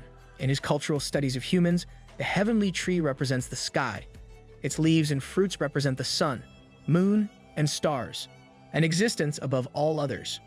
He was quite weak against such high compliments. Suddenly, God Tree has become a lot more understanding of the situation. The observer wanted to cut to the chase. He came here because he needed some assistance with something that only the God Tree could help with. This magician is one of the 10 great evils of the world, he ranks fourth. With the name that mankind calls him Satyr, also because of his bizarre appearance, he is also called the Sand God, or the Sandstorm God. But suddenly one day, his temperament changed. He slaughtered half of the population in his country. At this time, he is negotiating with the Divine Tree, the first among the 10 great evils. The Divine Tree, with a doubtful look, asked Satyr, "Do you need my help?" Satyr calmly replied, "I hope to get a branch of your Divine Tree. I have a natural enemy. He has a dark attribute." After hearing the word dark, the Divine Tree immediately frowned. This is a very rare attribute. Among all the monsters that the Divine Tree has encountered, none have a dark attribute. Moreover, it seems that Satyr thinks that the Divine Tree has a divine attribute. Seeing the doubt in the eyes of the Divine Tree and his allies, Satyr continued to say, "The tide monster we encountered before is just a soul fragment of it." The golden ant heard this, and exclaimed, "What? A tide monster of thousands, but just a soul fragment of that dark entity, isn't that too scary?" Satyr sat down as if to tell a long story. He said, "The soul of darkness is really scary, not inferior to me. They infect and parasitize all the monsters on this sand, even all the matter on the sand." Satyr's eyes lit up with a chilling cold and continued, "It seems to be immortal." After hearing this, the Divine Tree was a bit stunned. He was thinking about the words that the system had told him, "Darkness will appear." It seems that everything is becoming clearer. All clues are gradually pointing to one thing, darkness. Satyr's eyes lit up with hope and said, "So, I need a weapon that suits me better, so I came to you. I need to kill it before it becomes stronger." The Divine Tree instinctively guarded and asked carefully, "Just because of this?" Satyr was a bit surprised. After a few seconds, he firmly said yes. Rattle! The biochemical sound of the tree roots rolled up. A root branch grew, constantly twisting, as if being controlled by the Divine Tree to shape. Just after 1 minute, a tree root was released by the Divine Tree and thrown on the ground next to Satyr. It was said to ask for a tree branch, but the Divine Tree was always generous, giving him a sturdy purple root branch. Satyr immediately observed this new wooden staff. Holding up the staff immediately emitted a powerful purple light that frightened people. It was indeed a treasure in the world.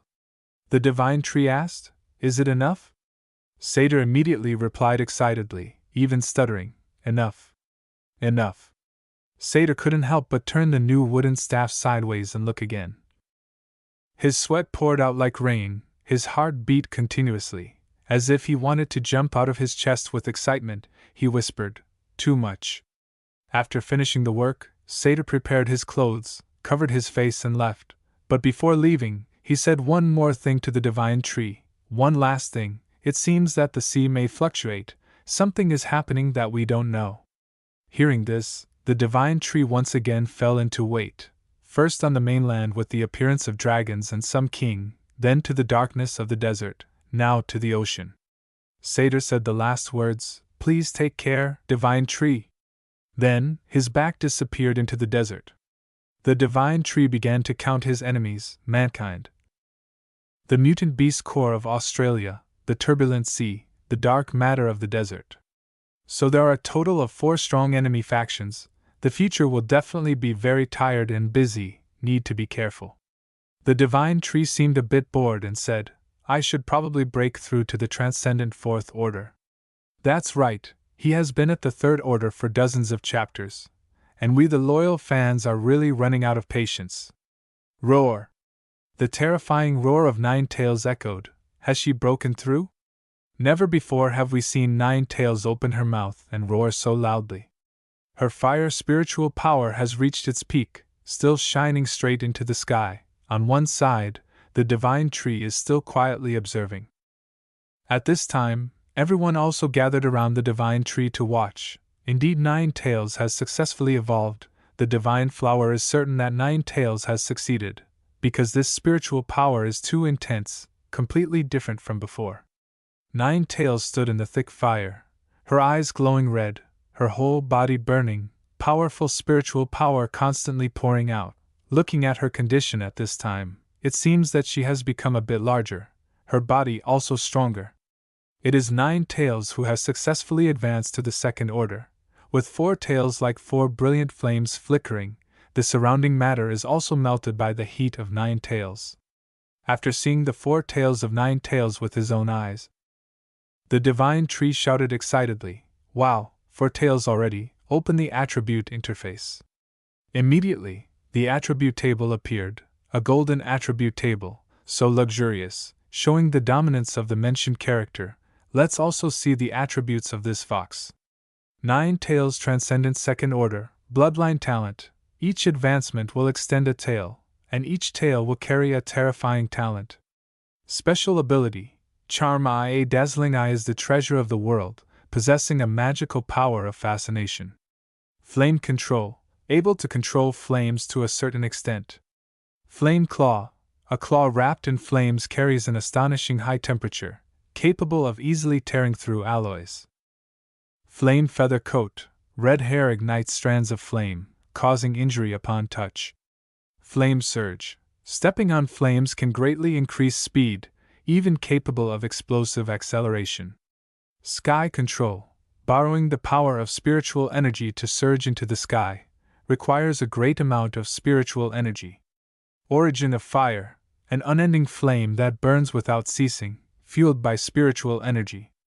The divine tree was still attentively reading the attribute table. He couldn't help but marvel, indeed a creature of pure fire element, even the attribute table was burning along. Nine Tails said to the divine tree, "Not only is there an undying fire, but even my body is hard to destroy once the fire is lit. Unless the spiritual power is exhausted, otherwise I am eternally indestructible." At this point, Nine Tails, passionate about power, arrogance rose in her eyes and said, "This is the talent that this 4th tail brings to me. It seems that any beast that breaks through the 2nd order is extremely excited, which is understandable, because the process from 1st to 2nd is really hard. Just considering Nine Tails alone, it took nearly 3 weeks of soaking in the fire attribute to break through. Before that, the fox was not lazy at all, always participating in the battle to make contributions at Misty Mountain, so reaching the 2nd is truly a wonderful thing beyond wonderful. Seeing this, the golden ant naturally felt a bit uncomfortable, and said, "Okay, I also have to advance to the 3rd. Immediately, his close friend, the mutant cockroach, reminded him to tone it down. That's right, one should not be rude in front of Nine Tails, the consequences could be unpredictable. The divine tree held the dragon egg in his hand and thought, now that Nine Tails has successfully leveled up, the dragon egg has also been seized, there is no reason to stay here anymore. Although he didn't say it, the divine flower immediately guessed the divine tree's thoughts and immediately asked, "Divine tree, what should we do with the fire spirit stones here?" "That's right, this precious stone hasn't been used up yet. Leaving it would be too wasteful. But the divine tree is a talented leader with excellent intelligence. He has thought of a solution. Of course, sometimes he still has to rely on others to think for him, but this time he really has a way." The divine tree gave a cunning smile and said, "How can this simple matter trouble me?"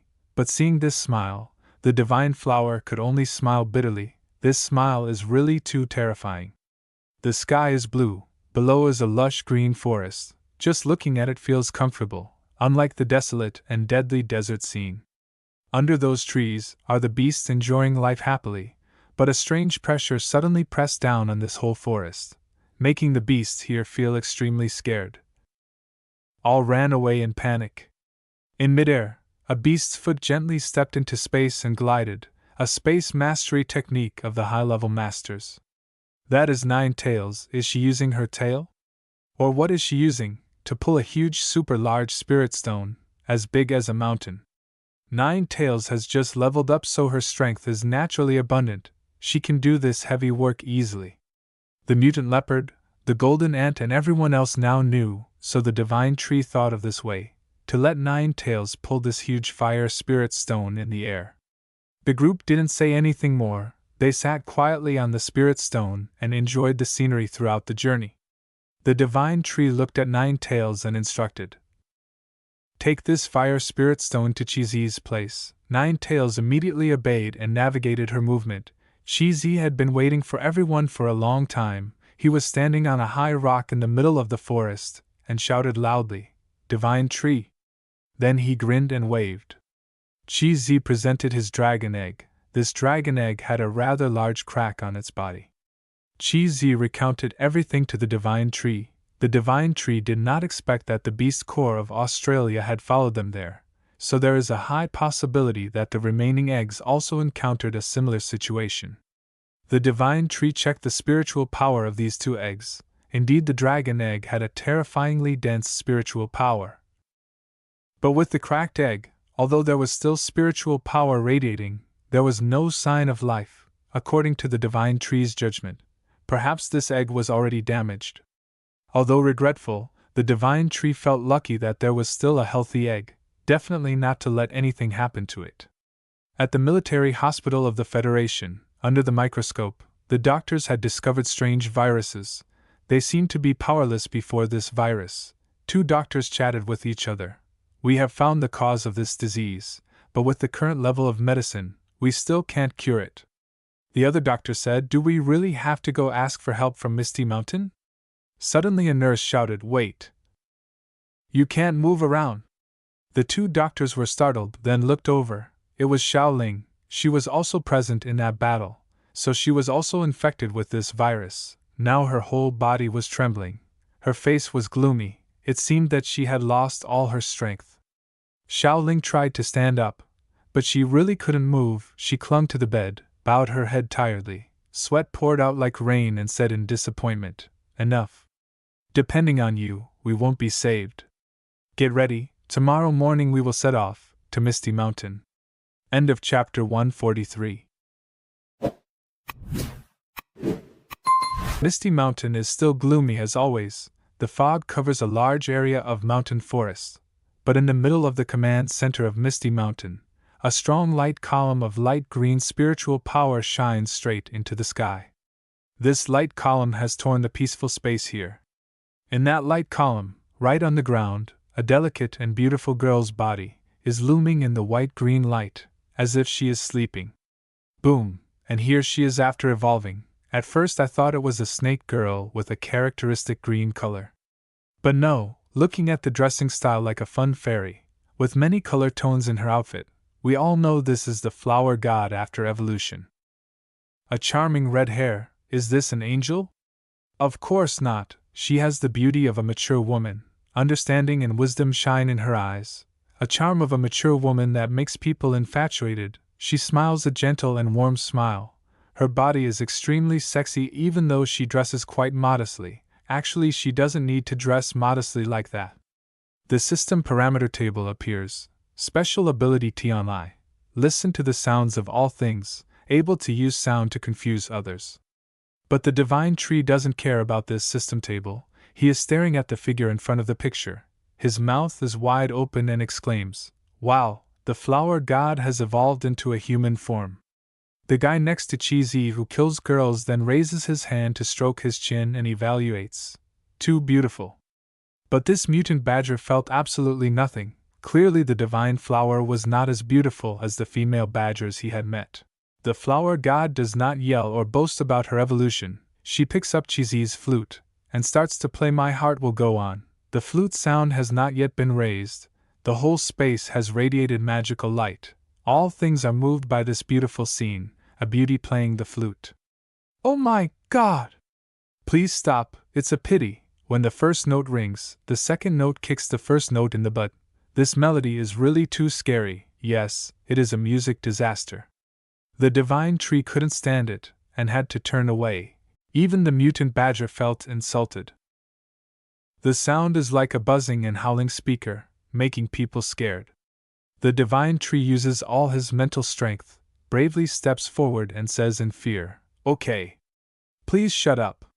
The flower god was stunned and asked, "What's wrong?" "Very good, right?" "Yes, good enough to kill." The flower god shyly held the flute in her hand and said to Cheesy, "Hey Cheesy, can I harmonize with you in the future?" Cheesy immediately angrily replied, "Stop it, please stay away from me a bit." Divine Tree pondered, looking at the two talking, couldn't help but feel worried, definitely have to find a music teacher for them. The flower god immediately stopped, as if she had sensed something. The flower god announced, "Someone is coming here. But this spiritual power is not from the people of the China Federation. But their actual power is also very strong. That's right, several trucks are hesitantly advancing into the fog of Misty Mountain." Knowing this, Divine Tree revealed a cunning look in his eyes and said, "It's okay." At this time, Tian Cam and White Tiger had arrived to block the road. The team leader observed the White Tiger and Tian Cam. He immediately opened the car door and presented, "I am Luo Guobenson. A month ago, during a battle with the alien beast corps in Australia, I was unfortunately poisoned. I heard that the divine tree can cure the poison of the Australian aliens, so I have come here this time seeking medicine." Then, Luo held a shiny yellow spirit stone in his hand and sincerely said, "Of course, we didn't come empty-handed, we brought spirit stones here, and the trucks behind are also full of spirit stones." Tian Kim saw it, immediately knew that it was a thunder spirit stone, really quite rare. But she couldn't decide this herself. No matter what, to enter they would have to step over their bodies, so, on Tian Kam's face, her cold determination did not diminish at all, but Divine Tree had quietly informed her to let them in. Therefore, Tian Kam calmly told Luo's people, "Okay, follow me." Following the guidance of Tian Kam, the convoy continued to follow the trail, the fog still covered. The trees grew lush, many large tree trunks grew along the road, all exuding a strange look. The convoy moved slowly, could not go fast, because basically they could not see clearly in front of more than 5 meters. Suddenly, the driver screamed in fear, "Ghost! Ghost!" Because he saw a shadow in front of him through the truck window of his, even clearly saw this ghost has 2 deep black eyes. But Luo had investigated information about this place. He advised his teammates, "This forest has the ability to create illusions, don't be fascinated." But in Luo's head, he was also secretly thinking, why did this woman lead them into such a dark place? The deeper they went into the darkness. Could it be that they intended to lure us into a trap? Luo's face became more and more wrinkled and became extremely vigilant. But the convoy still hesitantly advanced deep into the dense forest. After a while, the lead vehicle stopped. Because they no longer saw the female guide, the driver shouted, "I can't see the woman and the tiger anymore, have they abandoned us?" The anxious driver asked the team leader, "Big brother, what now?" Luo, a veteran warrior, his face over time has shown a tough and wise look. At this moment, he is even more calm. Luo thought, now even if they turn back, they can only die. The poison has not been solved. how to turn back. Therefore, Luo decisively ordered the whole army continue to advance. After this order, the convoy continued to go straight into that dark fog. At the end of the road, they saw a small light spot. The closer they got, the bigger it became, like a door. When they passed through it, a cool and bright space appeared. In the space, the light spots of spiritual power kept flickering in the space like fireflies. In front of them was Tian Kim sitting on the back of a white tiger, and far away up there, behind these stone steps, was the flower god and the mutant leopard. In the middle of the center, a strange purple light spot was emitting light and strong spiritual power. The flower god ordered, "Come up here." Luo had heard clearly, but still observed a little more. Caution is never superfluous. Then he carefully moved forward, carrying a large thunder spirit stone in his hand. It was then that he saw clearly what was in that huge well. The tree roots were constantly coiling together like a meat grinder. Then, the flower god mysteriously said, "Take the object you carry and put it into this divine well. The divine well will grant you what you want." Without hesitation, Luo immediately threw the huge spirit stone into the well. The tree roots immediately raised their heads, then wrapped around the spirit stone, then tightened, and the digestion process began. Seeing this scene, Luo couldn't help but swallow. This is a sacrifice. It looks too scary. His sweat was pouring down his legs, imagining if he fell into this well, he didn't know what would happen. Just a few seconds later, a mound of tree roots protruded from the well. On top of this mound of tree roots was a light green gem shining brightly. Luo immediately felt this spiritual power rushing towards him. This is the essence of life. A feeling of being overwhelmed. A feeling of too much divinity overflowing in his body. His teammates behind also couldn't stop exclaiming, feeling that this spiritual power was too strong, but everything was smooth. It seemed that their leader had successfully traded. The drop of life essence shot straight into Luo's chest. Instinctively he leaned back a bit, but still received it. Suddenly, a strong green light enveloped his entire body. His whole person was full of strength. Luo was extremely surprised. Not only was the poison in his body solved, but both his body and spiritual power had also strengthened, and there was a feeling of about to break through. Luo greedily thought that he wished there were a few more drops, so he shouted loudly, "Divine Tree, I still want to trade more." Divine Tree squinted. Indeed, humans are always greedy. They have been detoxified but still not satisfied. The flower god next to him ordered, "Go down. Each person is only allowed once." Luo turned back to look at the flower god. Said regretfully, "Only once?" The flower god with a cold and dangerous face replied, "Unless you sign a blood contract." Luo heard blood contract and immediately felt uneasy. Grinding his teeth anxiously, he asked again, "Blood contract?" The flower god then explained further, "Yes, the blood contract will use blood as a medium. First, not to be an enemy of Misty Mountain. Second, when Misty Mountain needs it, that person must be present immediately to support. The third thing, not to become a wicked person doing evil deeds and also not to become an enemy of mankind." The third thing was too reasonable for Luo. He immediately decided, "For this third thing I sign." A tree root had protruded from the well, preparing to perform a blood pact ceremony. Divine Tree opened his eyes in contemplation. Previously, the Saintess had also signed this pact with Divine Tree, but that time it was a forced signing, and it only applied to 2 or 3 people. Divine Tree absolutely did not want to control all of mankind, but hoped that these powerful people would actively sign a pact with Divine Tree, thereby influencing all of mankind and the next generations. The tree root pointed at Luo's chest. A light green imprint appeared and then disappeared. Luo turned to ask Flower God, "Is the signing over?" Flower God replied, "Yes, once you violate the pact, you will die immediately." Then, from that well, 3 drops of life essence floated up. Shining brightly, Flower God said, "Take these 3 drops of life essence. In exchange, hand over everything you brought." Luo smiled a satisfied but slightly strange smile. He said decisively, "Done." Flower God stood next to him, looking at Luo with contemptuous eyes. End of chapter 144. The convoy of the greedy has left the misty mountain forest. This time, the divine tree has deliberately reduced the fog so that these people can easily leave here a bit. Indeed, it takes a long time to go but quick to return. From above, the flower god disdainfully pouted her lips when looking at these people and said to the divine tree, "Divine tree, why are you helping them? If they become stronger, it will not be beneficial for us." The divine tree, with an incarnation as a dragon flower branch, calmly watched the convoy go far out of sight, and said solemnly, "That guy was originally a strong man at the second order, now he is the strongest, this event, although I did not show up.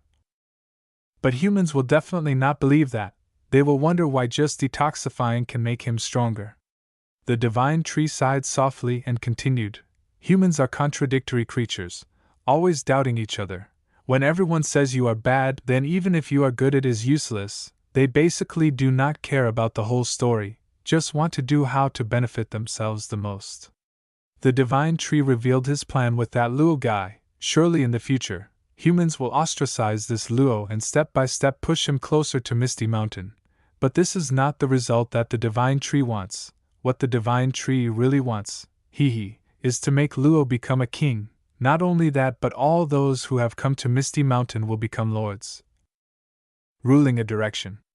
Also because of the system's warning, this warning is too scary, and more than anyone else, the divine tree knows that the lone toxic horse will not be able to defeat that darkness. Therefore, the divine tree will use all means to exploit the power of all races that he can manipulate. Suddenly, the flower god waifu exclaimed, "Divine tree, your appearance just now really looks like a human." Hearing this, the divine tree was a bit startled, and then defended, Maybe because I've been in the crocodile for too long." Really like that? Really the divine tree is making excuses randomly. Then the divine tree decided to avoid this issue by going to check the trading items this time. Wow, indeed Luo's country is really rich. He brought a lot of thunder spirit stones. Under the foot of the divine tree, a large yard has been covered with spirit stones. He has cleverly arranged and counted one by one. The divine tree really had a super profitable business deal. For drops of life essence to exchange for 8 trucks full of spirit stones. This number of spirit stones is too precious. One more extremely important thing, that is the thunder god grass. A thunder flower will be born in the process of absorbing these spirit stones. This is something the crocodile has eaten before. Then, the divine tree carefully arranged to leave 100 drops of life essence in the large well. Later, when humans come, the flower god will know what to do next. Because the divine tree is about to be busy for a while, that is, busy for upgrading to the 4th order. Oh, the mutant badger is arbitrarily hugging a few thunder spirit stones, walking and singing, not saying a word to the divine tree? Do you know how precious these spirit stones are? The divine tree held a thunder spirit stone in his hand, thinking to himself, these kids are also of the thunder system, so they also need these spirit stones. Anyway, this is the only way to upgrade at this time, because the beasts within a radius of several hundred kilometers seem to have been wiped out. Bang! A loud collision sounded. A huge spirit stone was thrown straight into the mutant badger by the divine tree, causing him to bounce off the ground. The mutant bear turned around, saw this huge spirit stone. Immediately tears welled up, moved without saying a word. Then it looked towards the divine tree, eyes wide open, tears constantly pouring out. In its eyes, the divine tree is too handsome and generous. It is willing to serve the divine tree for the rest of its life. The divine tree roared, "Start absorbing." Immediately, the tree roots crazily tightened around the largest spirit stones. The ground was shaking nonstop. A noise after a few minutes ended. At this time, the tree roots continuously sucked the thunder power from the spirit stones into the tree body. A golden halo enveloped the whole body of the divine tree, getting brighter and brighter as time went by. A strange thing happened. A bolt of lightning from the sky struck the divine tree. Yes, instead of when evolving, the energy from the host will be emitted into space. But here, the energy from the sky is striking the divine tree. This bolt of lightning is very large. The amount of electricity can reach millions of volts. The 9-tailed fox quietly observed from a distance. Not really, she is on alert, ensuring that nothing unusual happens when the owner evolves. But from this angle, The lightning pillar that the divine tree created is too large, its light overshadows the sunlight, making Misty Mountain seem to sink into the night with a single lamp being the divine tree. The nine-tailed fox quietly observed. She really wanted to see what the divine tree would look like after evolving. Definitely different, definitely stronger. But how? Will the divine tree be able to evolve into a human form in the future? Of course, fans of harem anime always look forward to the divine tree becoming a human and taking all the women under his command, right? At this time, the nine-tailed fox ordered the mutant buffalo, "Bring this rotten egg to the mutant crocodile to eat." The mutant buffalo immediately obeyed. The nine-tailed fox hoped that with this decision of the divine tree, some mutation would be created, the aquatic ancestor and the mythical bloodline, if merged. Perhaps the result would be unimaginable. At a large quiet lake, the mutant buffalo has come to the lakeside. The mutant buffalo shouted, "Hey crocodile!" A huge water mound rose up, then the huge body of the mutant crocodile appeared, causing the mutant buffalo to also startle. He opened his mouth in surprise. "Oh my God, why are you so big?" That's right, just a few months ago, they used to sit and watch movies together without any outstanding, but now it's not anymore. This guy is too big. The mutant buffalo held the dragon egg in his hand, and said loudly, "This is the dragon egg that the divine tree wants to give you. You have always guarded the Misty Mountain carefully. This is what you deserve." The fourth saw this dragon egg, really surprised. Seeing is believing. Looking at the good legendary level, don't accumulate much. The crocodile immediately threw the egg into his mouth. Right after that, the eyes of the mutant crocodile lit up, accompanied by a strange powerful aura, making all creatures around feel it. This dinosaur also raised its head to observe, to see what had happened. The whole body of the mutant crocodile shone brightly, a dazzling yellow color. The evolution process immediately began. As for the mutant buffalo, he found a clean place, sat down and crossed his arms. He would guard here for the crocodile to evolve. From the perspective of the nine-tailed fox, we can clearly see two bright yellow pillars. The small pillar on the right with simple lines is from the mutant crocodile, and the huge lightning bolt constantly twitching without any logic on the other side is from the divine tree. This lightning pillar is at least 3 times larger than the light pillar of the crocodile. The nine-tailed fox quietly observed. In her head couldn't help but imagine what the new power of these two people would be like. Tian Cam and the white tiger were assigned the responsibility of protecting the dragon egg. Tian Cam reminded her intelligent teammate, to avoid him forgetting, "Hey white tiger, we have to protect this egg very carefully." The white tiger replied, "Everyone will die." That's right, the white tiger still doesn't know how to say anything outside of this mantra. Right now their two main forces are the divine tree and the crocodile are evolving, so they have to be on high alert. Lan Feng and her mutant mouse also stood still observing those two light pillars. Lan Feng was not wrong. The evolution of the divine tree this time will definitely affect the situation of the whole world. This crocodile is screaming in pain. The process of evolution is always like that, a process of rebuilding the entire body, extremely painful. His skin was peeled off. Fingers alternately flipped back and then forward, eyes narrowed in pain, as if thinking was no longer coherent. The crocodile's spine was suddenly bent, then the form changed. As if the spine was restructuring for him to stand on 2 legs, the sharp spikes on the body also flattened and emitted a faint yellow light. The mutant buffalo above constantly had to resist the dust from the spiritual wave that the crocodile created. The lake surface and the nearby rows of trees were all blown up.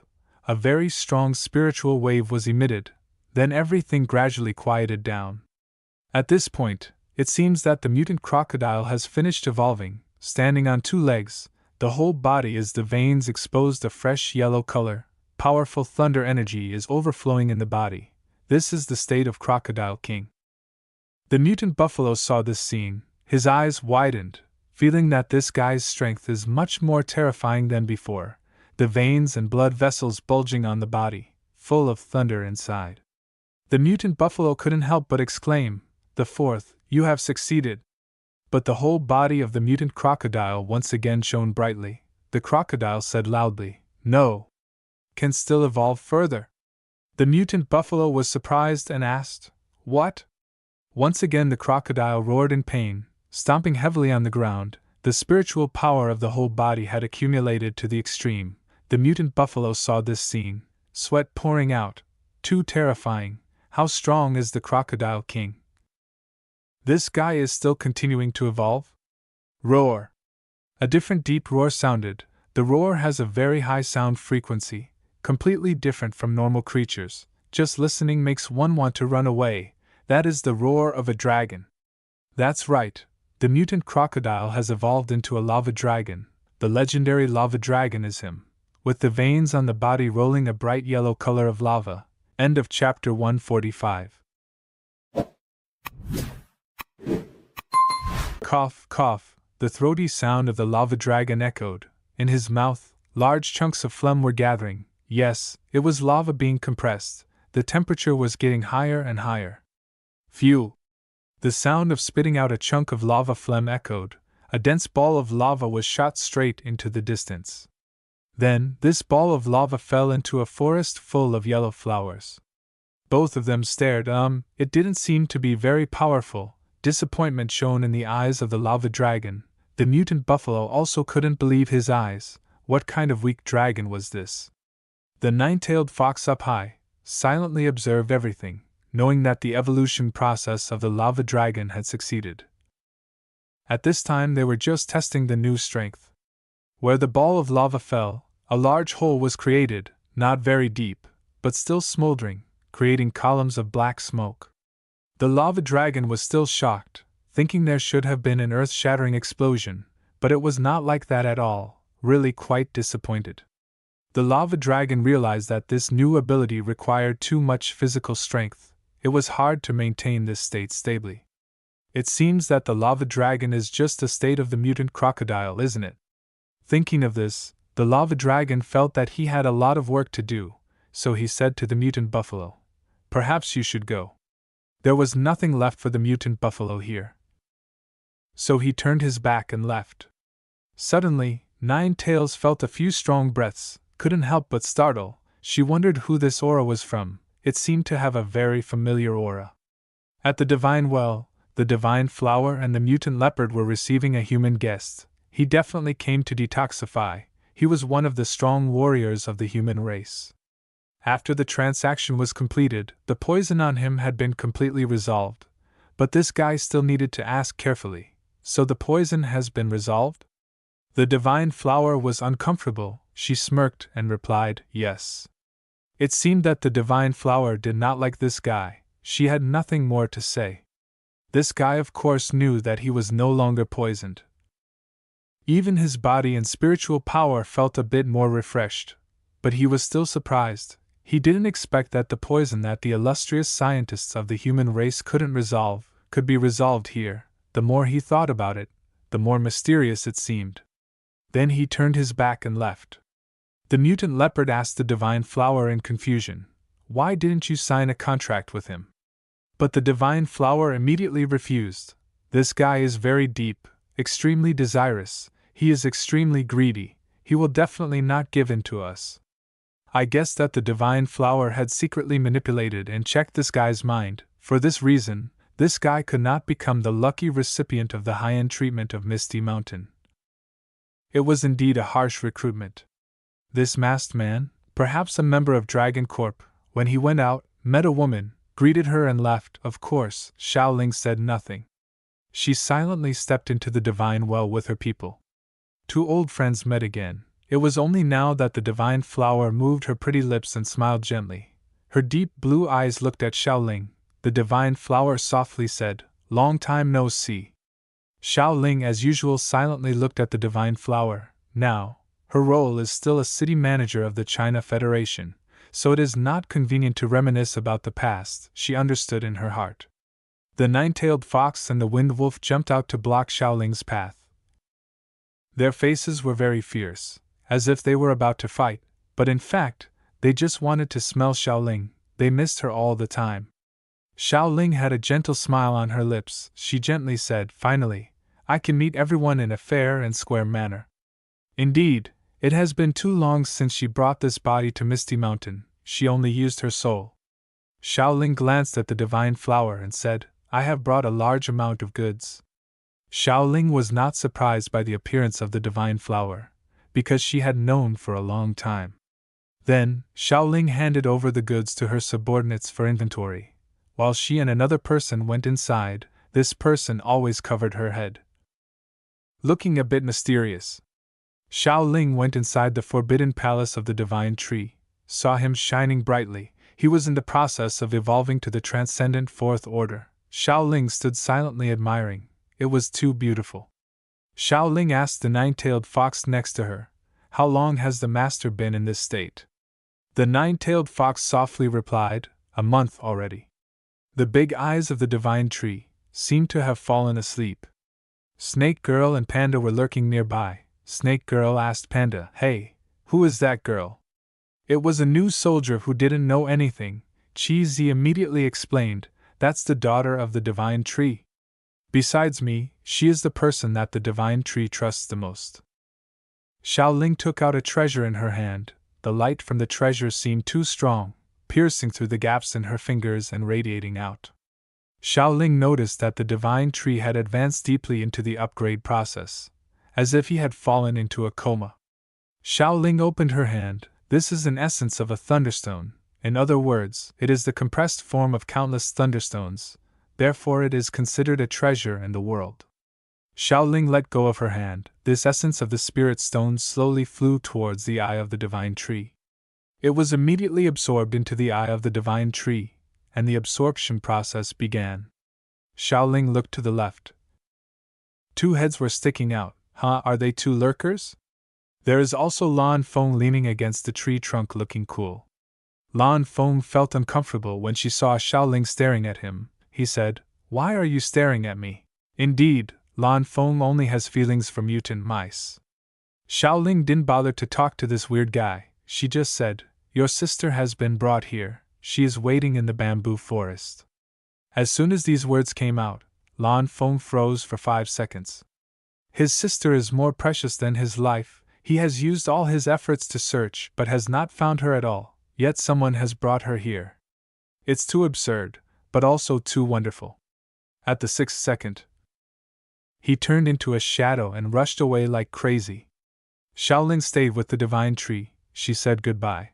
I should go too. This time I go. Everyone is watching. I can't stay long. I still have a lot of things to deal with. Suddenly, from the canopy of the divine tree, a green leaf fell right in front of Xiaoling. This also startled Xiaoling.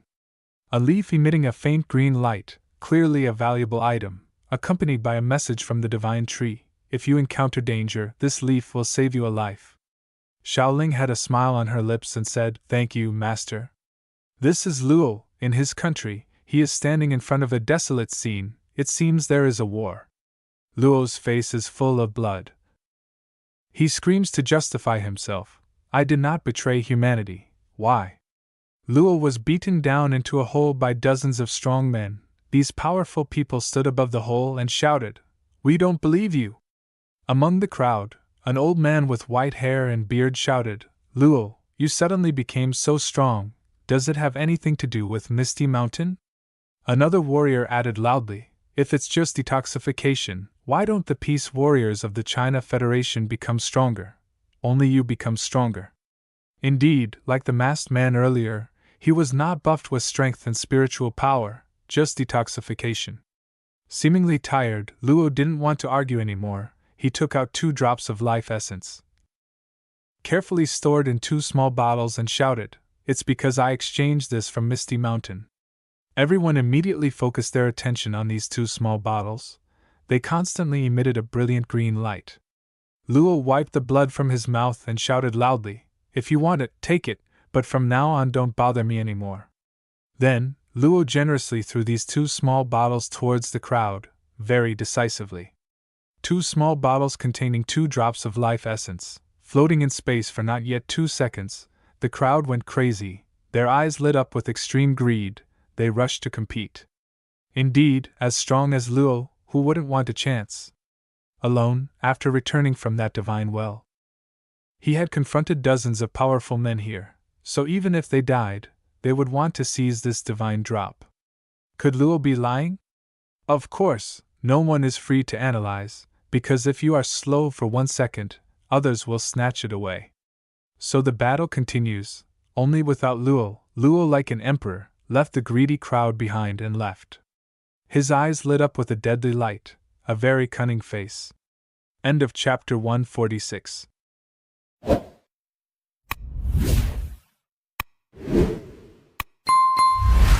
Outside Misty Mountain, Xiaoling and one of her lower-level vampires are flying as fast as the wind. At this time, the lower-level guy reports recent news that Luo has publicly revealed the truth about the essence of life. Luo has also broken the alliance with the high-level leader of his country, even self-proclaimed king. It is true to the prediction of the divine tree, for the sake of interest, humans are willing to tear each other's faces without resorting to any means.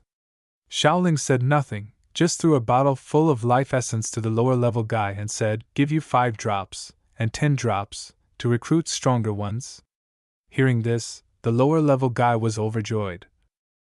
A weird smile on his face, because this reward is invaluable, truly a generous mistress, different from a wealthy family.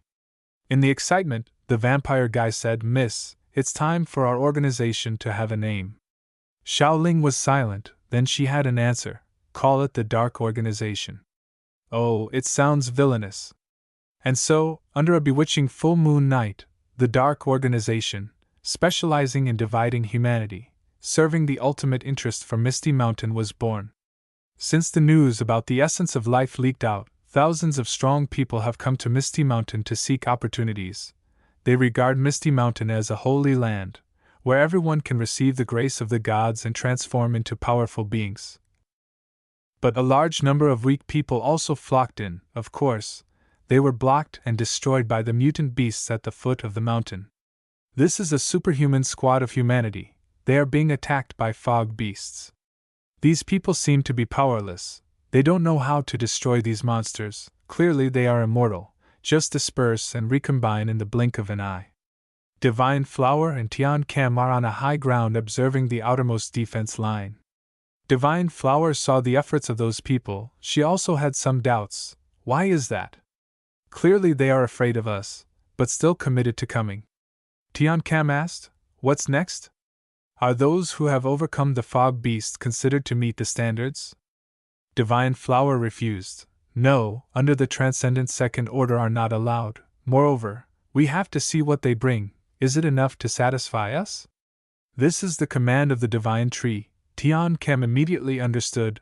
The Master does not want to grant the essence of life indiscriminately, and the rarer the thing, the more valuable it is, isn't it? Suddenly there was a sound behind them. Tian Cam, the beauty, gently turned around. She recognized this as the summoning signal of the nine-tailed fox sister.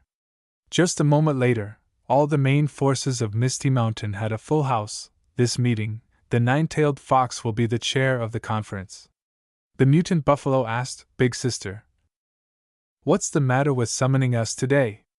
The nine-tailed fox immediately asked Snake Girl to speak. Snake Girl today has to speak in front of the crowd. This probably makes her nervous, so she was sweating profusely, or there is a big problem. Snake Girl nodded slightly and began to say, "On this continent, there exist many powerful mutant beast forces. The mutant beast corps of Australia that we encountered before is also one of them, although the strength is uneven, but there are also those who hold outstandingly large power, such as the Desert Lord in the western wilderness, the pair of black and white mutant foxes dominating the ancient forest, the black eagle dominating the sky, the blood wolf dominating the grassland, the 4 giant worm kings dominating the northern polar region." Hearing this, the mutant leopard said, "I have lived in the polar region for so long, but I have not met one of the 4 worm kings." Snake Girl replied, "That's because of the divine tree. When there is the presence of his spiritual power, they dare not stick their heads out." Snake Girl continued, "And among those mutant beasts, only the mutant beast corps of Australia of extraterrestrial origin is directly on par with us, and very likely, they have become stronger than us." Saying this, Snake Girl exuded a tense chill on her face. The nine-tailed fox then took over. "Today everyone here, besides telling everyone about the big forces, more importantly, the mutant beast corps of Australia has declared war on us, so we have to prepare thoroughly, and also go to ally with other forces. This is a command. The nine-tailed fox swept her eyes over all her teammates in front of her, then she continued, "We can't just stand still waiting for them to come and hit us, nor can we rely on the protection of the master forever." At this time, the mutant elephant asked, having said that, "But what should we do?" On the tree branch, Aki spoke, "Not long ago I discovered the Qing dynasty, where the fox clan is dominating, but there is a war going on there. Countless mutant beasts have started to fight." The nine-tailed fox's eyes lit up. She gently said, "The reason for that war I still don't know, so I'm still considering whether to take action or not." Indeed, that place is the ancestral origin of the nine-tailed fox. Even, the pair of black and white foxes once saw the nine-tailed fox during the battle for the divine flower. The mutant buffalo pondered for a while and said, "The battle between these mutant beasts, nothing more than territory and resources, or there is a huge treasure." Tian Kam listened to everything, but she was not used to participating in such tense discussions. Besides praising others for being handsome after evolution, she only talked about trivial things. But at this time, she knew in her heart, if there is the service of the Fox clan, then the strength of Misty Mountain will be greatly improved. Just a pity, it is too dangerous there, countless powerful beasts lurking divided into factions. If they get involved in their war, it is a dangerous action. A strong male voice rang out, "I am willing to go there, give it to me." That was Golden Ant, a very brave warrior. He said, "Let me go, whether it is a territorial war or a treasure, I will handle it beautifully. I can't live under the protection of the divine tree forever." The dinosaur next to him also spoke up, "I'm also tired of this boring life. Let me go too, I want to live in passion. I want to punch others, I have a passion that is to tear others into pieces." Hearing this, the mutant wild boar and golden monkey felt cold. They couldn't believe they were still safe after being with this guy for so long. Tian Kem immediately stood up, one hand holding Golden Ant's head, and said loudly, "If Golden Ant goes, I will also go. He is too impulsive. I will watch him." Beautiful Tian Kam, really want to stick with Golden Ant for life? But not only Tian Kam, the mutant mantis also shouted, "No, if Golden Ant goes, I will also go, he and I are partners." The white tiger also didn't want to lose. He roared decisively and said, "Everyone will die." The translator Tian Kam translated, "It's him who also wants to go." The nine-tailed fox looked at her brave brothers and sisters and gently said, "Do you all know the consequences after leaving Misty Mountain? You have to take care of your own life and death." Everyone answered in unison, "Understood." The nine-tailed fox felt a little shaken in her soul. They were really serious, not the playful guys before. They had grown up a lot, and were very united. Nine Tails said calmly, "Okay. But there is one thing you all have to promise me, that is to survive and come back." Nine Tails and the mutant buffalo stood on a high rock looking into the distance, feeling a little uneasy in their hearts. The mutant buffalo said, "Big sister, I'm not at ease about them." Nine Tails understood the feelings of the mutant buffalo. In this group, they were very close, the oldest members of Misty Mountain. The mutant buffalo always acted as an older brother protecting his siblings. Nine Tails also felt the same, but she still comforted the mutant buffalo.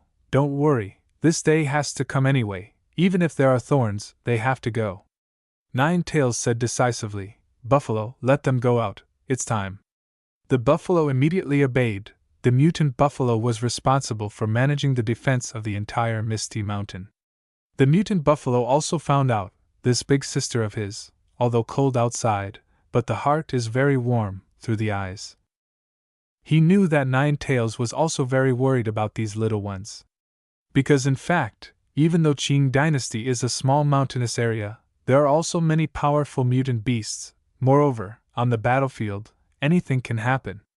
Elsewhere, the white tiger is crying bitterly, the mutant spider and the mutant hedgehog are comforting him. "Come on, brother, Nine Tails didn't let you go because she's afraid you can't distinguish between friend and foe. Cheer up, brother." The mutant buffalo went to a stone cave, where a huge figure was sitting quietly, his red eyes staring intently. The mutant buffalo slowly said, "It's time for everyone to take action." The face there nodded slightly. It seemed to be the leader of the mutant gorilla. On this side of the ocean, the sea is rough.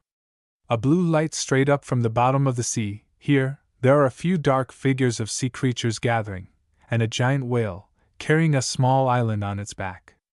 4 mysterious creatures stood together, seemingly listening to the instructions of the giant whale. The giant whale said solemnly, "I don't have much time left.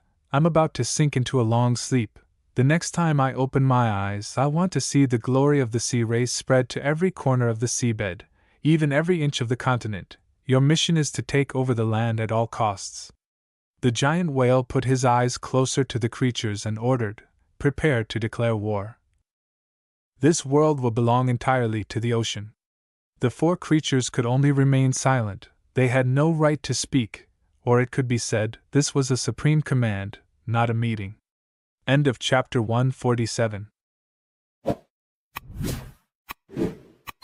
On the outskirts of the city, hundreds of kilometers from the city center, an abandoned factory lies silent in a deserted industrial area next to the edge of the forest. Inside the factory, in the observation room, 2 employees of Shaoling are silently observing a person in the laboratory. The beast girl is attentively observing through the protective glass and asks, "I wonder if this guy has enough perseverance to overcome?" The vampire guy next to her is also skeptical, not sure. In that laboratory, a frail man, chained by his hands and feet, is screaming in pain, his body exuding a dark breath. This is the first time that the Dark Organization has carried out genetic modification to create a second-order transcendent. The vampire guy is feeling troubled, because to carry out this genetic modification experiment, it really took a lot of effort. First, the Dark Organization had to use the essence of life to lure strong warriors, then they modified the genes of these warriors, of course, all using the powerful genes that the Dark Organization had collected, all very precious. Therefore, the vampire guy really does not want a failure. The man inside the laboratory suddenly screamed. His body seemed to be on fire. The beast girl immediately observed the indicators, and was horrified to exclaim, "The cell synthesis reaction process has overloaded. If it continues like this, he will die." But the vampire guy was still calm as if nothing happened. Even if he was worried and regretful if he failed, it was not enough to panic him. At this moment, the experimental man was still screaming fiercely, as if his body had reached the limit of pain. His mouth had begun to show sharp fangs, characteristic of beasts. Boom! The roof of the house had exploded. It was because the man had jumped up and destroyed the roof. The 2 employees of Shaoling were also shocked when they saw this. Does this mean that the experiment was successful? But does that guy intend to escape? Outside, only patches of dust were floating in the air. No one was seen. The dust gradually dissipated. This was the one who had successfully undergone the genetic modification experiment. Bare-chested and with long red hair, 2 cat ears had grown on his head. He was still standing still in that dust, as if he was feeling his body, a completely new body. From this perspective, we see that his appearance has completely changed. His face has scars like a tiger's stripes, his fangs have grown, his red eyes observe the night. In addition to the beast ears, his body also has many patches of animal fur. He has truly integrated animal genes into his body. But more than anyone else, he is the one who feels the most clearly. He feels lighter, full of strength, and his jumping ability is also very high. Whoosh! A beam of light shot out, an attack at supersonic speed, aimed straight at him. But this guy gently dodged, as if this attack was too simple. It can also be said, his reflex ability has reached a new height. In the air, he immediately searched for the attacker. Where is the enemy? His sharp eyes immediately plunged into the darkness and searched, and soon found a suspicious figure, indeed a great vision. This guy immediately counterattacked with a long-range slash. A faint red spiritual power beam shot out extremely fast and powerful, cutting across a patch of forest. Dozens of large trees were cut in half. This attack was aimed straight at Shaoling. She was the one who made the first move. When the attack was about to hit the target, a faint yellow spiritual power wall appeared, standing in front of Shaoling, neutralizing the experimental guy's attack. Xiaoling smiled lightly, and ha sound, the experimental guy felt his pride rising. A woman showed that attitude to him, really unbearable. He angrily rushed up. The speed of this guy's movement was very fast. In an instant he had glided to Xiaoling, but she did not dodge at all. She stood still there. She wanted to test the hardness of this new warrior. 2 employees of Xiaoling stood in the yard of the factory. Looking at the fighting scene in the forest, they saw a series of powerful shocks echoing. At this time, the beast girl was a bit panicked. Cold sweat had flowed out. She did not expect that after this guy inherited the genes of the blood wolf, one of the mutant beast kings, he had become so powerful, he could fight on par with the master. The experimental guy was pushed back several tens of meters, sliding on the ground. Xiaoling, holding a fire sword in her hand, stood on a tree, still calmly evaluating this new employee. The two looked at each other for a while, as if the space had fallen into silence. Then suddenly the 2 employees stepped forward and shouted loudly, "Greetings, Chairman." The wolf man heard the word chairman, then immediately had some doubts. Xiaoling, with a slightly excited and satisfied face, said loudly, "You are very strong, follow me in the future."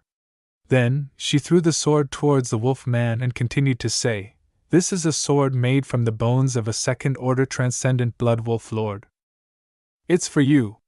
A treasure sword. Just by looking at it, you can tell right away, the value of this sword is truly indisputable." The wolf man immediately picked up the sword, a very comfortable feeling, especially very suitable for his appearance. "Too wonderful," he said. "Thank you, Chairman." Xiaoling again ha a sound, but this time it was satisfaction. The night had fallen, the moon hung high, it seemed that there was no wind today, the whole forest was silent. Xiaoling stood on a high rock and cast her gaze far away. The employee next to her continued to report, "Misty Mountain will choose a trader every 3 days." Knowing this, the governments of various countries have also started to act. They are deploying forces to prevent the strong men of their country from approaching Misty Mountain. Xiaoling was not surprised, she was not worried either. She said, "It's okay, the government can't stop these strong warriors from coming here." Xiaoling continued to say, "The Federation is not suitable for us to develop. I plan to move the Dark Organization to smaller countries. According to my calculations, within half a year, our organization will develop several times more than now." The vampire guy listened to everything seriously, then decisively said, "I am willing to go first." Xiaoling calmly looked into the distance. A mysterious smile appeared on her face. At this time, at the headquarters of Misty Mountain, the lightning from the sky kept striking down. Elsewhere it was night, but here, the light shone like daylight. In the center of the lightning, Divine Tree was still in the process of upgrading. Suddenly Divine Tree opened his eyes. Naturally a little panicked, like oversleeping for school. Divine Tree hurriedly asked, "How long have I been asleep?" 9 Tails replied, "A month and a half." Divine Tree calculated a bit. Very quickly, he would advance to 4th order, so it was time to use this thunder flower. But looking to the side, a dragon egg was soaking in a pool full of life essence. Divine Tree muttered, "You should hatch too, you're a bit slow." Then, Divine Tree decided to split the 2 thunder flowers, giving half to the dragon egg. Very quickly, the dragon egg began to absorb this precious half flower. Divine Tree did the same, but as soon as Divine Tree ate it, the system immediately announced that the conditions for adding a new skill were met. That is Thunder Collection. The system asked whether to activate or not. Divine Tree has never refused anyone before, so he clicked yes. Then he upgraded the skill to level 4 in one go. The system announced talent, Control Lightning, freely manipulate violent thunder. Divine Tree immediately began to imagine the process of using this skill in combat. The result was too dangerous for teammates. But he didn't know if increasing this skill would speed up Divine Tree's evolution process. The only way to know is to continue the evolution process. Then, Divine Tree ordered 9 Tails to take everyone out of this area until he finished evolving. Perhaps, this process would be dangerous for everyone nearby. And so, lightning struck down from the sky again. Divine Tree shone brightly like a Christmas tree at night. But this time the lightning strike from above seemed more crude. The lightning spread to the surrounding area. No wonder Divine Tree told Nine Tails to take everyone far away. Nine Tails looked at this lightning, couldn't help but exclaim, "This lightning is enough to kill a first-order transcendent beast." Yet Divine Tree endured it for a month and a half. It's horrifying. Nine Tails looked to the side, saw the innocent face of White Tiger also watching the lively scene in front of him. Nine Tails immediately got angry and yelled, "White Tiger, where is the dragon egg?" Damn it, White Tiger suddenly remembered, he forgot. He screamed in panic, "Everyone will die. It's really urgent, there's no time to punish this stupid White Tiger." Nine Tails hurriedly flew away, at all costs to get the dragon egg out. She flew while cursing, brain dead. While White Tiger regretted, standing behind crying bitterly. End of chapter 148. Strong thunderbolts from the sky are striking the poor dragon egg, but this dragon egg is quite resilient, showing no signs of damage, which is excellent. The lightning from the sky refuses to stop, still furiously striking down, tearing apart space. No entity can exist under this power, it's millions of volts. The nine-tailed fox had approached the egg, but had to stop immediately due to the terrifying lightning. She didn't want to get hit at all, as it would be a fatal blow. But she started to worry like crazy. At this rate, the egg will be ruined, her face deeply wrinkled. But at this moment, the consciousness of the Divine Tree had contacted the Nine Tails. The Divine Tree told her not to come anymore. The egg will be fine, let the thunder cleanse its bloodline. To become a true dragon, it will soon break the shell and fly out. Indeed, the eggshell had started to show signs of cracking. Is it like a boiled chicken egg? Of course not, because the thing inside this egg is still alive. Believe in the credibility of the Divine Tree.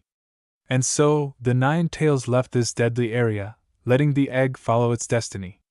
In a dense forest far away, it seems to be a peaceful forest at first glance, but this land seems to have been cut in half. This is the third of the four great kings of the mountains, belonging to the Tiger clan. It is at the transcendent second order. Under its claws, dozens of foxes had their eyes rolled back, lying dead on the ground in anger. The third Tiger King with a ferocious face roared, "Haha, that fox clan, why don't you obediently hand over the divine flower? Wouldn't it be faster? Do you have to witness your entire clan being slaughtered to be satisfied?" At this time, the black and white fox pair leading their fox clan are fighting against the Tiger clan. They are already covered in injuries. These two foxes we have seen before, they are from the same clan as the Nine Tails, once planned to participate in the war for the divine flower. But in the end, they were lucky not to participate and preserve their forces. It seems this time they are not so lucky. The black fox said third, "You should understand, that divine flower is the most precious treasure of our clan. We have waited for so many years, how can we give it to you?" Despite the disadvantageous situation, the black fox is still very tenacious. Not only that, the members of his clan are also very brave, not afraid of the strong enemy. The third great king of the Tiger clan had lost all patience, and roared, "Then this death is what you brought upon yourselves." Immediately, all the mutant tigers rushed up, their heroic momentum unstoppable. The black fox also went mad, shouting loudly, "All that needs to be said has been said." Immediately, all the remaining members of the fox clan also rushed up with fierce red eyes. It was a battle for survival. Foxes are naturally gifted for disobedience, and they often represent enchanting magic or some kind of mystical magic. It can be said, their strength is magical power. For the Nine Tails it is a strange factor, possessing pure fire magic. Returning to this battle, both sides rushed into each other determined to win or lose. But clearly it was a physical battle. It can be said, the Fox clan seemed to have used everything they had to confront, and now, they only have this body left. But physical strength is absolutely not their strength, but that of the tiger species. Every blow of theirs is fatal. The outcome of this battle seems to have been determined. The Tiger King raised his claws, and a member of the Fox clan immediately fell down. Not only physical strength, but also the enhancement of a second-order mutant creature. The black fox was hit, coughing up a mouthful of fresh blood. It seems that the blow just now was really strong, penetrating into the internal organs. Maybe the lungs were crushed. The white fox, seeing this, shouted, "Big sister! Oh, is the black fox female?" But the tiger king is very warlike, his right foot stepping on the black fox. The tail is also very flexible, hitting hard on the face of the white fox. The blow was like a sky strike. The white fox flew tens of meters away. Fresh blood could not be held back and overflowed from the mouth. Seeing the two leaders of the fox clan had fallen, the tiger king smiled triumphantly. "Ha ha, just need to finish you off and it's done. Everything is as good as settled. Look, all the members of your clan have been wiped out by us." Indeed, looking at the members of his clan, the black fox saw that all were being overwhelmed and wiped out. The tiger king disdainfully lifted the black fox up with one hand and said, "With a body like yours, you want to defeat me? The competition between races is based on teeth and claws. Body size is the deciding factor, understand?" "Well said, third brother. It seems we have found a new military genius. The third of the tiger clan can be on par with Australitha's strategic level." Seeing her big sister about to be strangled, the white fox, although in extreme pain, still mustered all her strength to shout, "Stop! Just 1 second, the black fox will really die." But, at this very moment, a streak of light slid across the arm of the tiger king that was choking the black fox. Then blood spurted out. Whose blood was it? It was the blood of the tiger king, but it was too fast, he didn't feel anything. The arm of the tiger king had fallen to the ground, and the black fox was also let go, falling to the ground. Golden Ant is the hero in this situation, he calmly said. "You just said that body size is the key determinant of victory, right?" Golden Ant stood on a rock as high as a foot, his wings gently flapping to balance his body. Indeed cool, he stood in front of the tiger king and challenged, "So do you dare to defeat me?" The three-legged tiger king went mad, stuck out his tongue and said hastily, "So they also have reinforcements." The tiger king said as he rushed into Golden Ant. Because Golden Ant was too small, he didn't put Golden Ant in his eyes. It was really careless. The white fox couldn't help but call her big sister, but the black fox was staring at the battle between Golden Ant and the tiger king. The black fox immediately recognized that guy was immersed in a layer of shiny golden light, a powerful giant mutant ant. No mistake, it was Golden Ant of Misty Mountain. Exactly, it was Golden Ant with the complicated love triangle with Tian Cam and White Tiger in the gossip news around the world. Two other members of the tiger clan rushed up first, intending to use both quantity and form to overwhelm the enemy, right? Unfortunately, 3 plant tentacles rushed from somewhere, stabbing straight into the chest of these 2 tigers. With the thrust of the plant tentacles and the speed of the 2 tigers rushing in, this was really a fatal blow. These 2 characters had ended their roles. Tian Cam is always a solid rear for Golden Ant, but another tiger had circled behind Tian Cam intending to eat her. Oh, but another big foot is a solid rear for Tian Cam. That tiger was immediately crushed. Fresh blood gushed out. The dinosaur had arrived, sorry for being a bit slow. Surely the dinosaur was cleaning up those tigers. Now, the battlefield was only left with the Tiger King and 3 people from Misty Mountain. The black fox looked at them and couldn't understand. Why were the main forces of Misty Mountain here? Immediately a voice of death rang out. "It's because we want to expand our forces. Make a deal with us. We will destroy the enemy for you. How about it?" "What do you choose?" The mutant mantis started his work. But his appearance was so mysterious that it made the black and white foxes jump. On this side, Golden Ant also gave the Tiger King a choice. There were only 2 choices. 1 was to join Misty Mountain, 2 was to die. But the Tiger King was very arrogant. He said, "I choose answer 3, that is all of you die here." After saying that, the whole body of the Tiger King exuded a terrifying aura, extremely powerful. His mane emitted multicolored light. It looked very eye-catching. The Tiger King slowly approached Golden Ant with an arrogant demeanor, as if looking at a fish on a chopping board, while Golden Ant still stood there coldly. When the distance was only an arm's length, the Tiger King roared, "Go die!" And his deadly claws filled with powerful spiritual power swung up. The white fox, seeing this, worriedly said, "That guy could be very strong, be careful." But Golden Ant had learned that attack is the best defense. But this situation doesn't need defense. Triple the power was activated. The beheading strike was activated. Boom! A terrifying blow, a pillar of spiritual power erupted tens of meters high. The troop of mutant chimpanzees on the rock looked down. The leading mutant chimpanzees seemed very warlike, said solemnly, "It seems, we don't need to take action anymore." The black and white fox's eyes had turned white, seeing this scene. It was indeed a psychological blow. Golden Ant turned his back and walked away, while his opponent had faded in one blow. On a mountain range far away, above there was a tiger observing and watching. Under the cave, a large purple tiger was lying, indeed has the aura of an emperor. This is the first Tiger King, transcendent second order peak. End of chapter 149. The first king of the Tiger clan has received the death notice of the third, but he remains somber. This tiger is indeed worthy of the title of the first king due to his aura and somber expression. He sits in the darkness, with only the purple streaks on his body emitting a cold light, and his red eyes glowing with murderous intent. The first asks the messenger, "You say the third is really dead?" The mutant hyena, who had spied on the information and witnessed the battle, confirms, yes, the Fox clan had allies come to the rescue, and the situation was reversed in a blink of an eye. The first slowly lifts his foot, each step radiating a powerful and domineering purple spirit.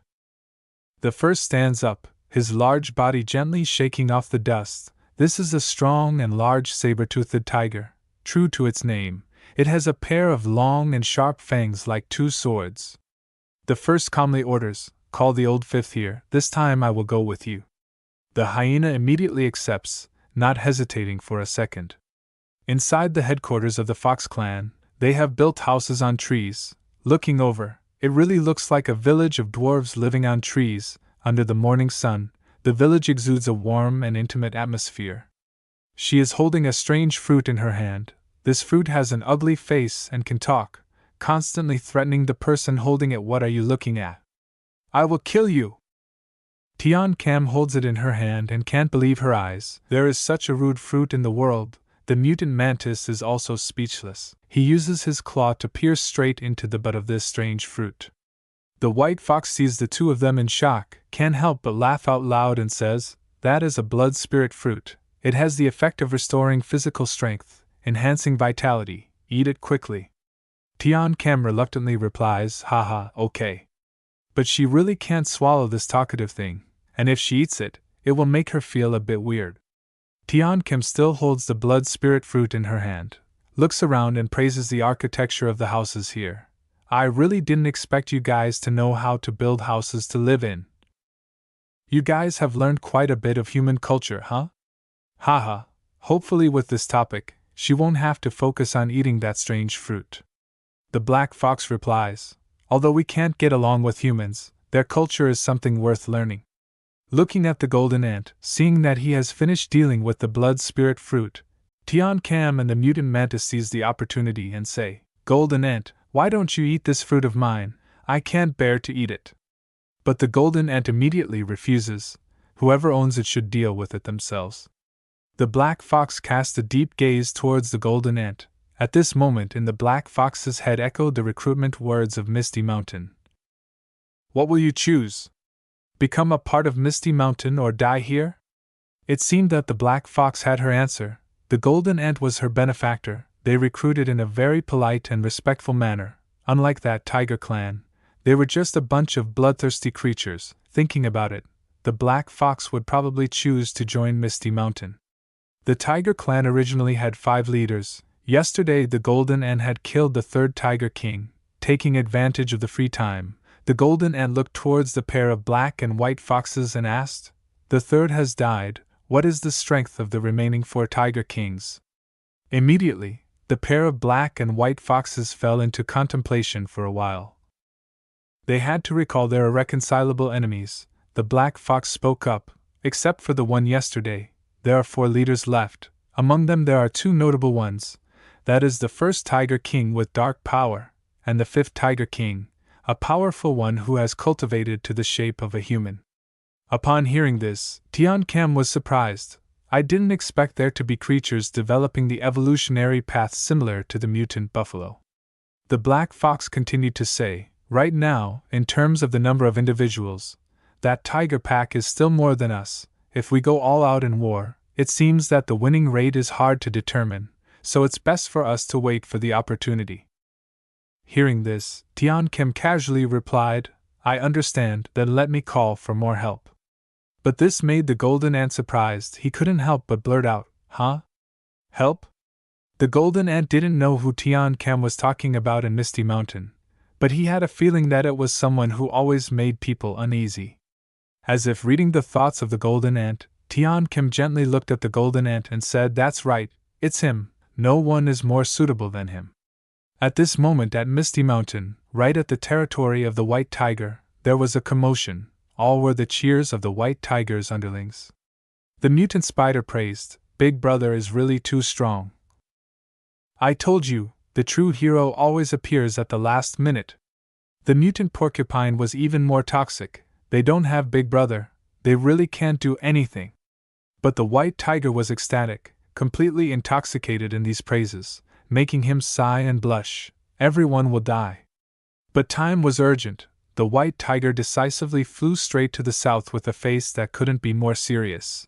The underlings behind him continuously bid farewell to their big brother. The butt of the white tiger was gradually flying away. 3 seconds later, he appeared again and said in embarrassment, everyone will die. Followed by a question mark. Aki understood immediately replied, the place to go is in the east. And so, the butt of the white tiger flew away again. But 3 seconds later he came back. This time he was really a bit silly. The white tiger said in embarrassment, everyone will die. Still followed by a question mark. Aki knew right away, this guy didn't know which direction was east. Aki disappointedly said, alright, I will go with you. The mutant spider and porcupine stayed, watching the two who had really flown away. The spider worriedly said, will there be any problems? The mutant porcupine immediately replied, of course there will be problems. Oh dear, both of them gave up on the IQ of their big-bodied big brother. The sunset has faded. The night is gradually covering the Fox clan's village. A dark step is getting closer. It is the first king of the Tiger clan and his tiger warriors. They are marching towards the Fox village. In the night, pairs of red eyes full of murderous intent move with the pack, causing all creatures around to hide in deep burrows and dare not breathe. A while later, they arrived at the foot of the Fox village. The Misty Mountain team had detected from afar. At this moment, the golden ant deliberately made a noise to attract their attention. Before fighting, one should greet a little. That is the culture of heroes. The members of Misty Mountain stand in front, while the Fox clan stands behind. At this moment the golden ant speaks up. You are the dark tiger, aren't you? The dark tiger does not answer, but asks back, are you the reinforcements of the Fox clan? The white fox next to Tian Kem immediately whispered in her ear. Tian Kem, look there, the 3 tigers next to the dark tiger are the tiger kings under the dark tiger. That is the blood tiger king, the second, brutal and bloodthirsty. And there's the 4th, the leopard king, agile and active, no one can match his speed. But the scariest is the 5th, his name is nameless, standing on 2 legs. Looking at the whole force of the tigers coming, the white fox continues to say, this nameless tiger is really secretive.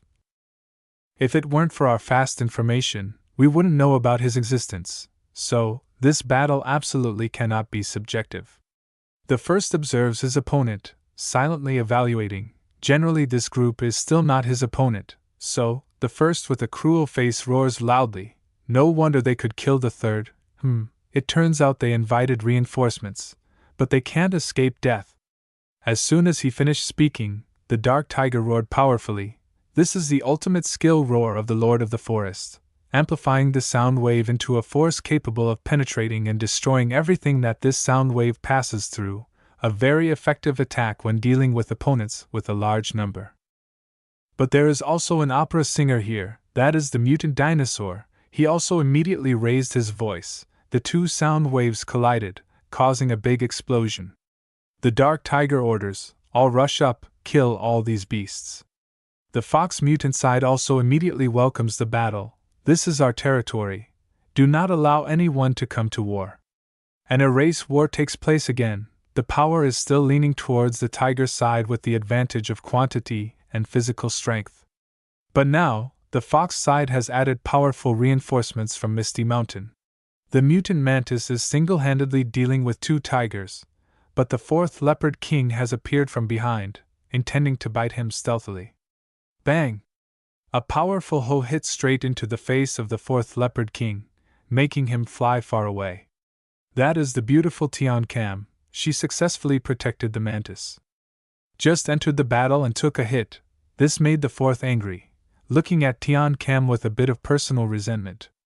The golden ant here has completed the double strength buff. The sharp claw has been raised, ready to launch one-fold beheading strike. The opponent of the golden ant is the 5th nameless, a mysterious tiger evolved similar to the shape of a human. The 5th also launched a powerful slap. The claw was wrapped in a pink aura. The 2 collided. The space was immediately torn. The ground was shattered. The 2nd, the blood tiger here, is having to confront the pair of black and white foxes. This brutal guy is obsessed with blood or what? Fighting and roaring, I want more blood. But the pair of black and white foxes also bared their sharp teeth. 2 against 1 is not easy. Don't think it's easy to bully us. The dinosaur proactively aimed straight at the first to fight. With long strides and a large body, the dinosaur used speed to increase the power of his attack, while the dark tiger seemed unwilling to dodge. On the contrary, his eyes were even glowing, his face became extremely warlike, his whole body radiated a terrifying dark aura, his spirit was constantly increasing to 100,000, increasing to 300,000, increasing to 500,000. End of chapter 150. As we know, the mutant dinosaur has had the ability to control fire from very early on, and it is also one of his strengths, so the next move after getting close enough is the breath of the fire dinosaur. Immediately, a forest area was blown away, the rest was submerged in a sea of fire. The opponent will not be able to run to the left or run to the right to dodge this move. That's right, they can only jump up high, and that's what the dark tiger did, a very high jump, 10 times what an athlete could do, and as soon as the height was enough, the dark tiger also launched a counterattack roar wave. A snow-white wave sprayed towards the dinosaur. The speed of the enemy's counterattack was too fast, a bit surprising the dinosaur. The dark tiger landed on the ground, and his previous attack seemed to have hit the target, causing a big explosion. Just when a strong man like the dark tiger had to be a little arrogant, he shouted, "I am the dark tiger. My strength is almost equal to the 10 great evils of that world." Ah, okay, you are very strong. The mutant dinosaur is new to Transcendent Second Order but in the first stage, while the mutant tiger has entered the final stage of the Second Order, preparing to advance to the third. But of course, the dinosaur is not so easy to be defeated. From within the snow-white smoke, a brutal mouth rushed out, wanting to bite the head of the dark tiger. The biting speed was too fast. The dark tiger was immediately bitten. It seemed that his speech was interrupted. The biting force of the dinosaur was too strong. Along with the pushing force, the dinosaur kept the dark tiger in its mouth and ground him on the ground for quite a distance. But a surprise happened. The dark spiritual power was seeping into the teeth of the dinosaur. It was like a kind of poison, constantly infecting the dinosaur. The numb feeling in the teeth made the dinosaur unbearable, forcing it to let go of this prey. The dark tiger growled, "I originally carried the dark element in me. You will be corroded by me slowly." Hearing this, the mutant mantis couldn't help worrying for the dinosaur. If so, wouldn't it be very difficult for the dinosaur to defeat this dark tiger? Both mainly use physical strength to crush the opponent. If they can't fight close, it's really hard. The dark tiger quickly regained the upper hand, biting the dinosaur's neck, and an unbelievable scene took place. The dinosaur, 3 times larger than the dark tiger, was being bitten by him and thrown backwards. The dark tiger was indeed the first emperor of the tiger clan. His strength was truly astonishing. To knock down the dinosaur, the dark tiger needed a lot of strength. Immediately, his feet crushed the ground, he threw the dinosaur's body forward, shaking a whole forest. The trees were all crushed. The strong force caused internal injuries to the dinosaur, and it spat out a mouthful of fresh blood. This dark poison is indeed troublesome, not only causing a burning pain, but also continuously corroding the dinosaur's strength. It seems, this battle could initially be evenly matched, but now, the victory has tilted towards the dark tiger. The dinosaur tried to stand up, but it seemed that its body could hardly hold up. Seeing this, the mutant mantis became extremely anxious. It seemed that the enemy was about to launch a decisive blow. The mutant mantis involuntarily shouted, "Dinosaur!" The dark tiger, with a cold face like death, his mouth was full of dark spiritual power, he said indifferently, "Be the first to fail." The dinosaur knew that it could not dodge this attack, but its indomitable spirit made it roar in anger. It really felt a bit unwilling, but boom! A stream of dark and deadly energy shot strongly into the mutant dinosaur. The powerful pressure of this attack made the mutant mantis who was rushing to rescue also fly far away. The battle had ended. The dark tiger's eyes lit up and stared at the opponent who had been hit. He wanted to see how the dinosaur had died, but only saw vaguely in the white smoke. Strange black and white patterns appeared. Surprisingly, it was the white tiger with its wings blocking the blow for the dinosaur. It was unexpected that the white tiger had this ability. It could block the attack from the dark element. Seeing this, everyone was stunned. The stupid tiger had arrived. Tian Kam also brightly called the white tiger's name. She called the white tiger Xiao Ba, a cute name. Completely lost interest, the dark tiger was furious. So there was a rescue. What is the rescue of the rescue called? It was too troublesome for the dark tiger. His whole body was covered in a dangerous purple-black color. Observing the white tiger, the dark tiger immediately evaluated, "This guy is very strong, already white and also has wings, definitely not a simple component, definitely stronger than the dinosaur." The white tiger looked straight into the eyes of the dark tiger and declared strongly, "Everyone will die." Then the white tiger roared again and said louder with a fierce and cruel face, "Everyone will die."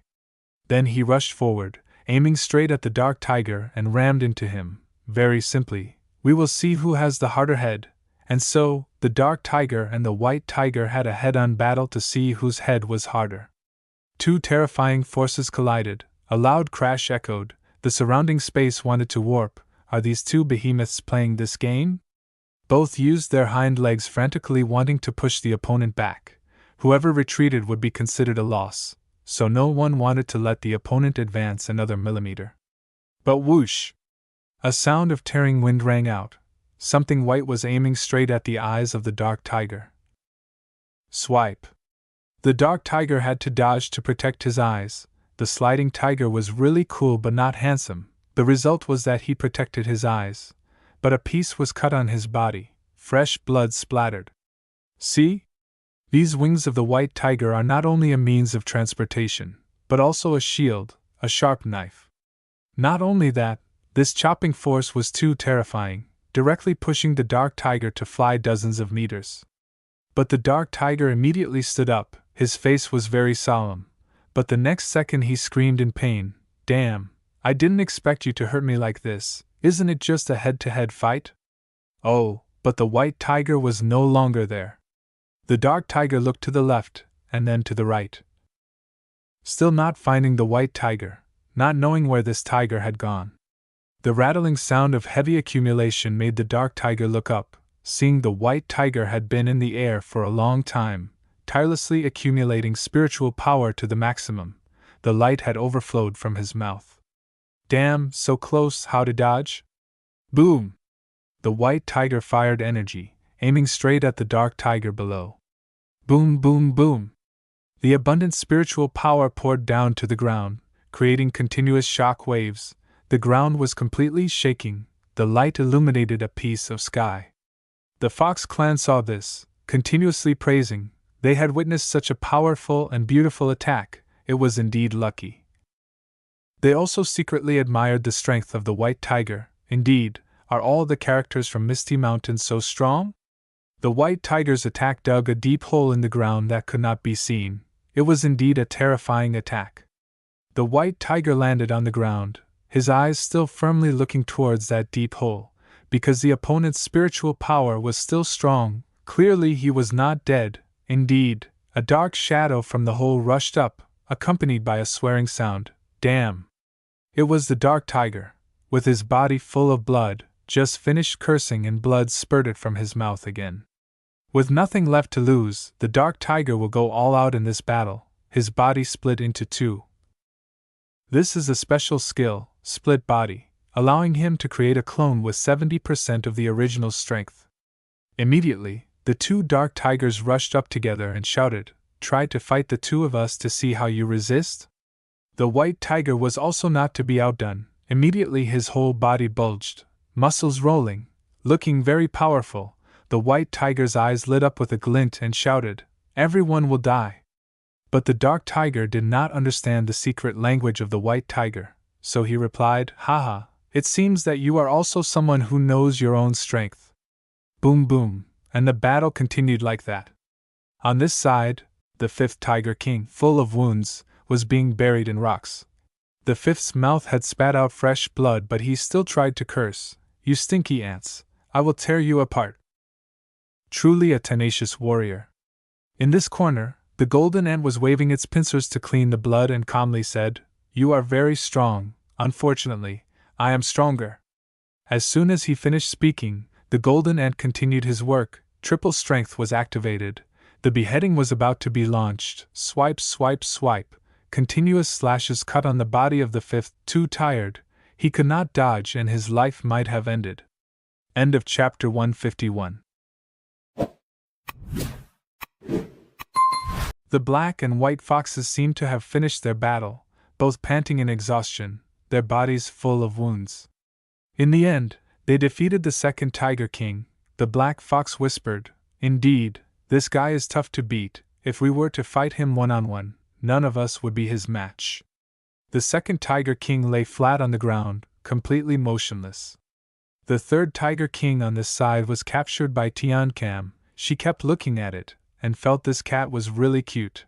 Under Tiancam's desirous gaze, the third felt very uncomfortable. Its eyes widened, but it couldn't do anything, as its whole body was controlled by Tiancam's plant whip. The mutant mantis also finished dealing with its opponent. Now they were just waiting for the result of the white tiger. Of course, no one wanted to help, because that would be looking down on the white tiger. Whoosh! The sound of tearing wind rang out. A figure, no, two tiger bodies of the dark tiger were rushing towards the white tiger. The momentum was fierce and extremely aggressive. The white tiger spread its wings, ready to welcome the battle. Boom! A collision. The white tiger was knocked to the ground, dragged for 100 meters. Well done, but the white tiger was not hurt at all. It stood up in the dust and roared loudly. Seeing this scene, the dark tiger's eyes almost popped out. It couldn't believe it. A full-force blow didn't dirty the white tiger's fur. It was too absurd. The white tiger's eyes glowed with a blood-red light, its face full of murderous intent. The white tiger shouted, "Everyone will die." So that's it. Now the dark tiger understood. This sentence was not talking about everyone here, but only about everyone on the dark tiger's side. Thinking of this, the dark tiger immediately turned pale, sinking into despair. Whoosh whoosh, the sound of the white tiger's wind. Its large wings just flapped once, its whole body flew away, a crystal-clear white claw, but it was cold and imposing, heading straight for the dark tiger. The dark tiger saw this scene and realized something.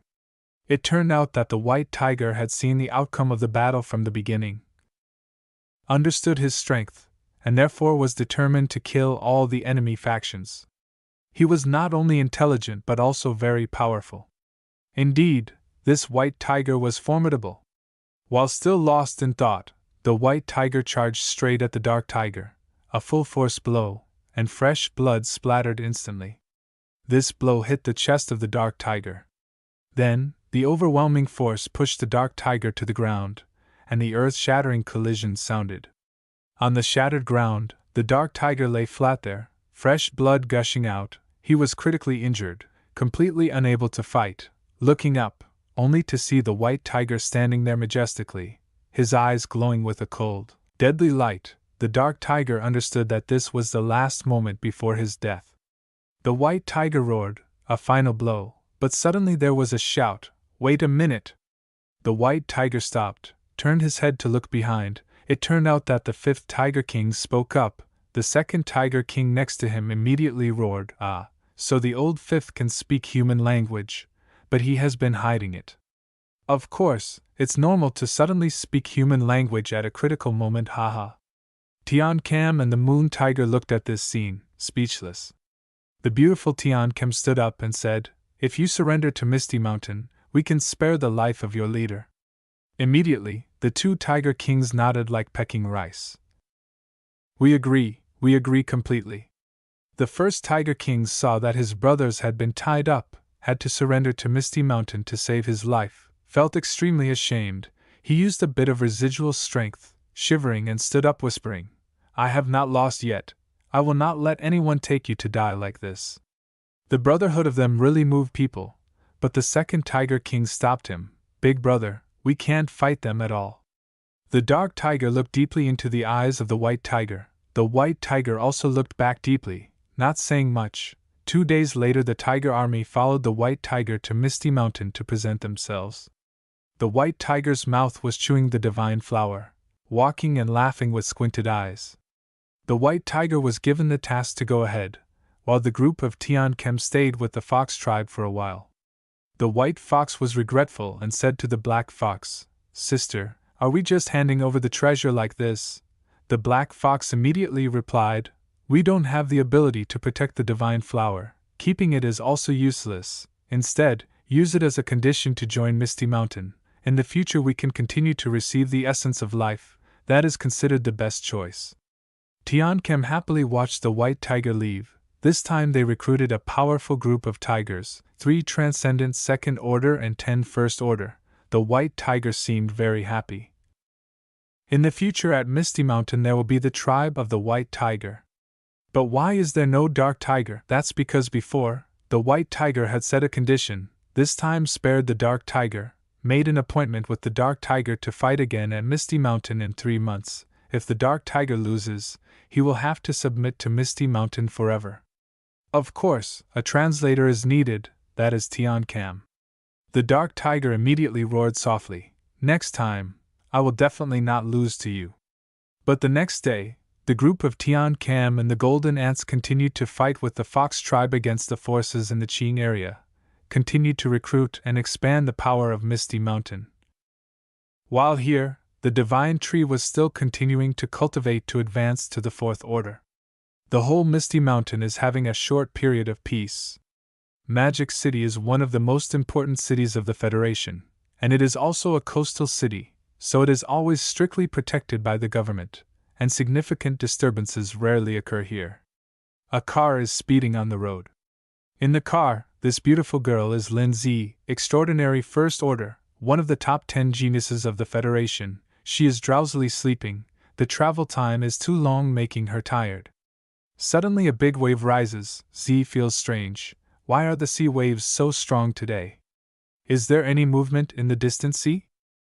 Zi is a bit uneasy. It seems that in space there are many strange spiritual forces in chaos. She immediately says to her teacher sitting next to her, "Teacher, I will go out there to check a bit." Then, Zi uses her divine consciousness. A drop of cold sweat silently flows on her cheek. Zi's teacher is also surprised. She has never seen her students so anxious and worried. Space suddenly vibrates. From within that space vortex, Zi, with her sexy body, has appeared in midair above the sea. She slowly opens her eyes, looks around. Oh my God! What is this? A giant monster. A huge black body as big as a mountain, with a mouth full of teeth. Not only that, there are many other giant beasts. Immediately Zi is scared to pale. Even the sweat is too scared to fall. A giant sea beast army is lining up in front of Magic City. This makes Zi really can't believe it. They are not only powerful but also too numerous. A giant black sea beast, its back full of sharp thorns, it is bowing its head, doing something. Bing! The sound of shooting thorns rings out, the thorn as big as a rocket. starts to aim straight at Magic City and rushes.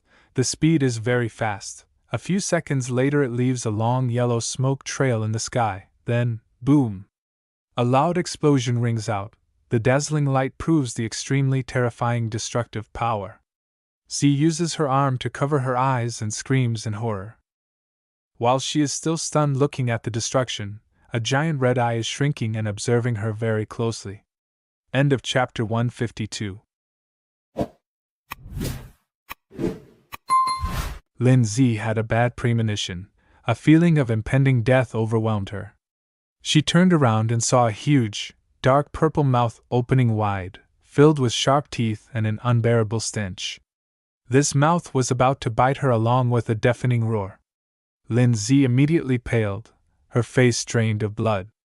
An ordinary person would surely faint, but Lin Z, being one of the 10 great heroes of the continent who had been through many battles, immediately brightened her eyes and activated instant teleportation. The next moment she was back in the car. Her companion saw Z's miserable state and asked in shock, "Z, what's wrong with you?" But Z had no mind to answer. She was still immersed in extreme fear. A few seconds later, gathering all her strength to calm down, Z gasped, "Hurry up, leave this city quickly. If we delay for a second, we won't make it." In Magic City, the scene where the sea beast's giant spike attacked was being blocked by the authorities, and a curfew was immediately issued. Highest red alert, highest red alert, unrelated people must leave immediately. Repeat, unrelated people must leave immediately. Magic City, which had been peaceful for a long time, had now become a mess. The scene was a ruin where the giant spike had plunged. Dust and smoke obscured a corner of the city, but fortunately, the firepower of this spike was not destructive. Otherwise, the skyscrapers nearby would have been ruins long ago. The alarm siren and public broadcasts were ringing loudly. The city became noisy and hurried. The flow of people moving in the city was stuck, and the traffic jam stretched for thousands of meters. On the side of the Spiritual Power Supervision Department, the staff began to work frantically. They quickly discovered that among the invading sea beast forces, there were 3 sea beasts that had reached the transcendent Third Order. With a spiritual power reaching 4 million, the total of 3 would be 12 million, on par with the power of Australith before, which made everyone look bewildered. A manager reported to his boss in fear, "It's not good. Boss, the whole Magic City is being attacked." The feeling of bewilderment came over the face of the deputy director, but she still calmly ordered her subordinates to continue to count the total combat power of the opponent. In this battle, knowing oneself and the enemy can win 100 battles, but if you can't win, you can also limit the confrontation with the strongest firepower of the enemy, which is also a good thing. In Magic City, giant turtles, giant starfish, and many other mutant sea beasts have flooded into the city, all bearing their fangs and claws to wreak havoc. 7 coastal countries have formed an alliance to resist the invasion of the sea, because they have no choice but to put aside all previous conflicts of interest and join hands against the sea. As all of them are being attacked by sea beasts, without exception. In Luo country, standing on a wave is the figure of a mermaid. She is watching the city being ravaged by the sea beast attack everywhere. A giant orange octopus is crawling up a building that it just knocked down. Its soulless eyes are looking around to see which building is bigger. Over here, right in the fishing village, a giant purple crab is raising its large claws, preparing to split the residential area in half. Isn't this girl a person of the sea beasts? She also doesn't know what's going on. Why is the sea so angry? Is the sea declaring war on the land? She wonders to herself. On the side of Misty Mountain, news quickly arrived. The mutant dolphin is transmitting this news to Qing Tong. After hearing it, Qing Tong immediately confirmed, "Is that so? Then staying in that coastal area, you will be affected by the war. Quickly return to Misty Mountain." But the dolphin refused and added, "This great war is initiated by the royal clans of the sea. All sea creatures are summoned, even I am no exception." That's right, a class system under the sea is quite similar to humans. When war breaks out, usually the healthy people have to participate. If roll call is missing, it will be considered desertion, kill without mercy. Qi Tong certainly understands this, After all, he is a human. Qin Tong then agreed, if so, then you guys have to be careful. The dolphin reassured, don't worry, my brother, I still have the trick of muddying the water to fish, it will be fine. Haha, surely the mutant dolphin is always smarter than other fish. Qin Tong didn't say much. This news is too confidential and important. He immediately jumped on the back of the white bear and rushed back to the headquarters like a madman. Kankura led a group of mutant beasts. Their faces were really serious. They were arranging troops. There were a few more large birds in the sky. What's going on this time? Kankura's serious face looked forward. Damn, the sea is really big-handed, hitting the entire Australian continent. The army going to fight Australia this time is all strong. 7 Seas King, King of Sea Dragons, Transcendent Third Order Peak. Is the red monster on the left a giant seahorse? Third Order, the one on the right is a mutant sea snake also at Transcendent Third Order. After staring at each other passionately for a while, Sea Dragons also spoke. As a representative of the 7 Kings of the Sea, come here to visit a bit. In short, hand over this piece of land, don't expect to resist. Very quick and efficient, truly a professional. Hearing this arrogant word, Kankura felt familiar and also itchy and uncomfortable. He sullenly said, we have been uneasy with the deep sea since early on, but I didn't expect you guys to invade so crazily. But Kankura's eyes lit up with a fierce, murderous intent. He roared, but you guys will regret it, oh you bugs at the bottom of the ocean. That's right, fight, hit hard, whoever wins is good. In a bustling city of the Federation, this place is located in the back of the continent, so it has not yet suffered any sea attacks. A bold professor is intently looking at the experimental entity and asks his assistant next to him, how about it, have we communicated yet? The assistant is still constantly taking notes, then replies, not yet. Until now, there is not a bit of reaction. They are talking about this, a giant dragon, or a sub-dragon, not a fully mature and evolved dragon. The body of this specimen is indeed huge, tens of meters tall, all black. It looks like the black dragon that had fought with Kankura before.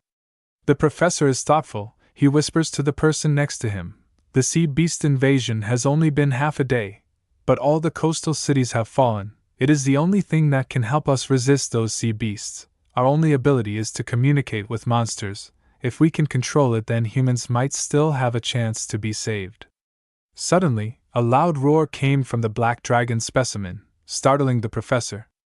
It turns out that the black dragon has started to communicate. Its eyes light up with a cold blue light. It is making a sound like a human voice. It's useless. I can't defeat them. Humans have been destined to be hard to escape from destruction.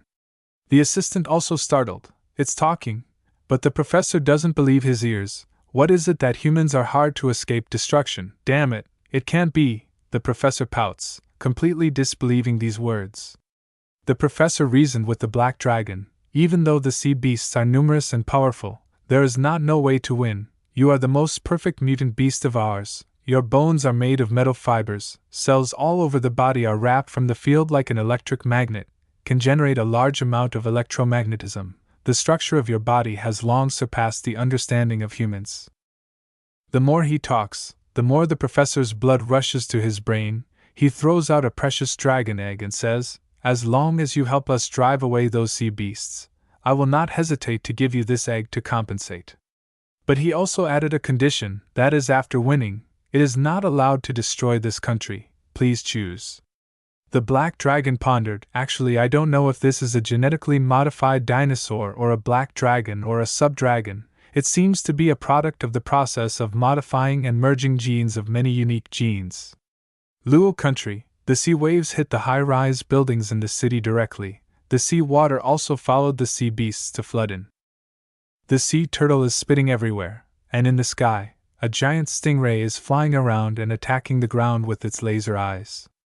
Every place where the giant turtle spits, it turns into a plane. The turtle is slow but meticulous, always spitting until the ground is protruding before moving on. Really too careful. Work for 1 hour, then rest for 10 minutes to recover strength.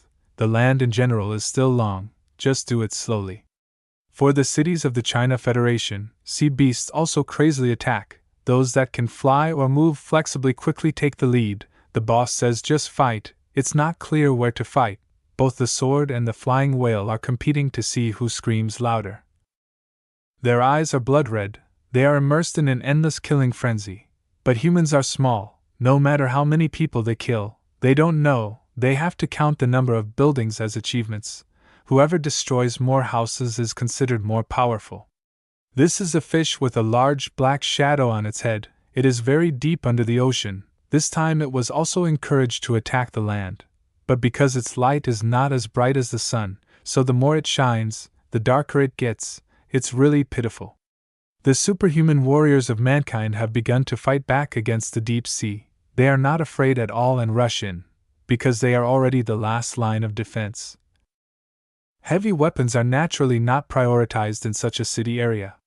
These sea beasts are basically not too domineering. They can't make it difficult for the good warriors. But they are too many. These warriors will be tired and die. The sea water just recedes. Another wave comes. In the wave, hundreds of other large mutant sea beasts emerge.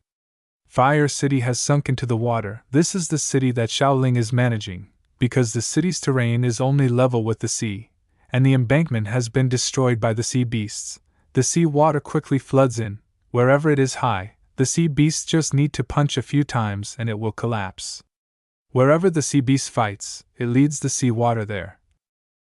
This is a wise strategy. The more you fight, the more you win. More importantly, sea beasts without sea water will weaken over time, so it is absolutely necessary to bring sea water along. The superhuman soldiers were beaten off the front line. These two people are on guard on a tall building. Look, the fog in the city center is getting thicker and thicker. But the person next to him says in frustration and annoyance, "It's not fog, it's steam rising, the sea is boiling." The sea water has occupied the entire city, and in the sea water there are tens of thousands of sea mutant beasts frolicking. The land originally belonging to humans has now become the home of ocean creatures. In a building in the city center, a dazzling yellow light shoots up into the sky. That is Xiaoling. She is bursting out her spiritual power. Her face is rising in anger, because there are two sea beasts confronting her. These two sea beasts raise their eyes to look. The closer they get, it seems that the yellow light makes them a little dazzled and can't see clearly. So both of them bump their heads together to look at Xiaoling. Xiaoling has a cold face. She is already transcendent third order. End of chapter 153. In a distant land, there is a large and majestic mountain that towers above the clouds. This place is called Sky Mountain, a completely secular land. A huge white elephant is roaring in anger. What has made it so furious? After a while, the anger passed. In the white elephant's head, there were only worries left, so the creatures under the world lamented again. I must go ahead and clear the way. Oh, this is probably a divine elephant, with a secular white skin and sacred yellow eyes. In the middle of the forehead is a strange red streak, probably a divine eye hidden inside. The sea is rising everywhere. Where water is most lacking, that is Africa. But now, people can only pray. Please, please don't bring sea water here anymore, because these waves are not for irrigation, but to submerge everything. Countless sea monsters of strange shapes, each one looks ferocious, hiding under the big wave, are showing their claws towards mankind. This ancient tribe is gathering. Before the wave keeps, they will pray to the gods. The shaman's god-praying dances echo. The space is solemn and everyone is very serious in this grand ceremony. The shaman wears a buffalo mask, dancing wildly. On that stone throne, a young leader with bright eyes is sitting quietly, probably about 17 years old, dressed very simply, just covering the necessary parts. The piece on the neck is jewelry. Roar! But the ceremony is not over. The sound of the wave has rushed in.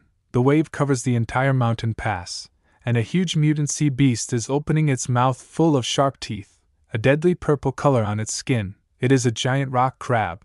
The whole tribe can only scream and try to run away quickly. This crab is one of the 7 kings of the sea, called Twin King, currently at Transcendent Third Order Peak. The sea water follows it into this place. In just a moment the whole land has sunk in salt water. This king is roaring furiously. The aura spreads in all directions. The scene is truly terrifying. the fate of the people of that tribe is nothing more to discuss. If not drowned, then they will be torn apart by the sea beasts in the water. The young leader of the tribe remains calm. His eyes become even brighter. Surely a terrible battle will take place, of course, if that leader is strong enough. Misty Mountain, the sky today is still blue, birds chirping in competition. The fog has gradually dissipated, welcoming the sunlight. The boss of this place is squinting, preparing to open his eyes, then fully opens them. So, the divine tree has awakened after a long evolution process, several months. Nine Tails is always on guard. Seeing this scene, she can't help but be overjoyed. Nine Tails joyfully asks, "Master, have you finally broken through?" But Divine Tree is a bit disappointed, raises a purple branch and says, "Not yet. Still missing a bit." It is indeed disappointing, especially for fans like us. Divine Tree did not expect this evolution to be so complicated. The branches and leaves rustle with Divine Tree's mood. Damn, missing exactly 10 million evolution points to level up. Divine Tree looks far away and asks Nine Tails, "Nine Tails, what has been happening outside lately? Why are there so many strong spiritual sources appearing?" Nine Tails sits down, begins to recount everything that happened during this time. After listening, Divine Tree sinks into calculations. The genius mind once again crunches numbers. Didn't expect the 7 kings of the sea to make their move together. Even more unexpected is the scale of this invasion is so large. The entire planet, anywhere with land, is being attacked. Now, what needs to be done is to help mankind, mainly for evolution points, but it is also an opportunity to enhance mankind's faith in Misty Mountain once again. It is indeed a rare opportunity. With such a decision, Divine Tree orders Nine Tails to take the forces of Misty Mountain to fight with the sea beasts, while capturing those sea beasts with development potential, also to serve the expansion needs of Misty Mountain in the future. As for Divine Tree himself, will directly deal with the group at the bottom of the sea. Magic City has sunk in the sea. Among the buildings that used to tower into the sky, now have become ruins. The place where ferocious sea beasts roam. A school of giant mutant fish is frantically chasing prey, but this prey moves very fast. The speed is almost light, causing the school of fish to bite the air. Only the sound of teeth clashing echoes. Z counterattacks with a space slash. A pale blue energy beam shoots out from her hand, extremely sharp, has cut a fish that couldn't dodge in half. Z is panting in midair. She is exhausted. These sea beasts seem to be endless. Kill one and 2 more appear.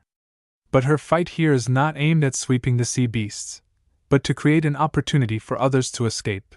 A group of quite a lot of monsters have been lured here by her, thousands of meters away from the evacuation place for ordinary people. Suddenly from behind, a large and long mouth opened, ready to swallow her into its belly. Z turned around to look. Is this her last moment? Am I about to die? But boom! A powerful spiritual punch hit the body of the monster. The punch was so strong that the huge monster immediately broke its waist, leaning to one side, unable to continue attacking Z. The monster was thrown back, creating a series of terrifying shocks, the ground shaking. Z in midair observes, not knowing who saved her. That was an attack from above. Who has such strong power? Z looked back again, saw a noble white elephant looking at her from behind. White jade elephant, transcendent third order. Its whole body emits a strong and pure aura, completely secular. Z also finds it hard to believe this scene, a huge elephant floating in the sky, and such a detached aura, it's unbelievable. But the divine elephant continues its work, a long howl, then its trunk lifts into the air. Immediately golden spiritual power is accumulated. The density of spiritual power becomes denser over time. All the spiritual power in space is being sucked and gathered. Just a few ticks have accumulated to the maximum spiritual power. The sea beast below sees this scene. Its body is too bulky, so it takes a little time to adjust its posture, then it shrinks its face, completely unable to dodge this blow from the divine elephant. Chiu!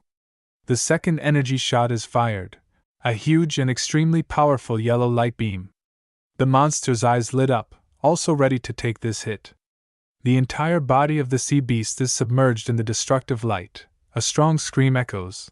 But when the dust clears, it seems that the monster was only scratched a bit, it still stubbornly sits there. The divine elephant sees this scene, also remains calm, its eyes do not have a bit of contempt for the enemy. Z takes the opportunity to leave with her instant teleportation. This is also her last bit of strength. Now she can't run one more time. She is still terrified remembering the scene earlier. Two powerful monsters fighting. Just being near there can turn into dust. Suddenly a clear female voice rang out behind Z. White Elephant Third Order? That's Xiaoling. Z immediately recognizes. This is Xiaoling, one of the 10 heavenly prides of the Federation. At this time, the mutant warriors of mankind protecting the city are also behind Xiaoling. The team leader speaks. Didn't expect you to be here too. Now all 27 coastal cities have been attacked, and 5 cities have been completely destroyed. Dozens of other cities are still fighting, but basically mankind is in a disadvantageous position. It won't be long before they will be defeated. The team leader continues to speak. His heavy voice can't help but express full disappointment. Now all we can do is to prolong the time, limit their steps. Compared to the previous fight with Australith, this time is more like the apocalypse. The opponent of the divine elephant is not a nameless sea beast, it is a sea beast king, originally could be a killer whale, currently at transcendent third order peak. End of chapter 154. Xiaoling stood before this scene, boldly and resolutely said a sentence. Anyway, I have to rush up. Her voice was clear in everyone's ears, but it made many male warriors feel extremely ashamed. The team leader felt very fond of this female pride of the continent, but spoke to stop. Wait, linger. With our strength, rushing into it is just seeking death. It's better to wait for the decision from the Federation's high level. His words made sense. Each person, no matter how excellent, only possesses about 1 million combat spirit power. But these king-level monsters, each one is at least 4 million spirit power points. The power difference really can't be compensated. The team leader saw that Xiaoling was still resolute. He added, Our country is preparing to use spirit power cannons. If it hits the target, then this disaster will end. Their spirit power cannon is a kind of firepower with relatively accurate, installed in space, but in return it has a very terrifying area and damage intensity. But to operate and fire it is not as immediate as expected, even have to wait for the high-level characters to meet and decide, because the number of bullets is limited and also very rare. One of them is stuffed with a large amount of spirit power, specially used to counter the extinction scene of mankind. Xiaoling knew this well. She just politely replied and pointed her hand towards the innocent people who were being tortured by the sea monsters. The people over there can't wait anymore. After that, she immediately lifted her foot. Her whole body shook. 2 wings of fire opened. Her body rushed forward like a jet plane. The sea where she flew over also stirred up light waves.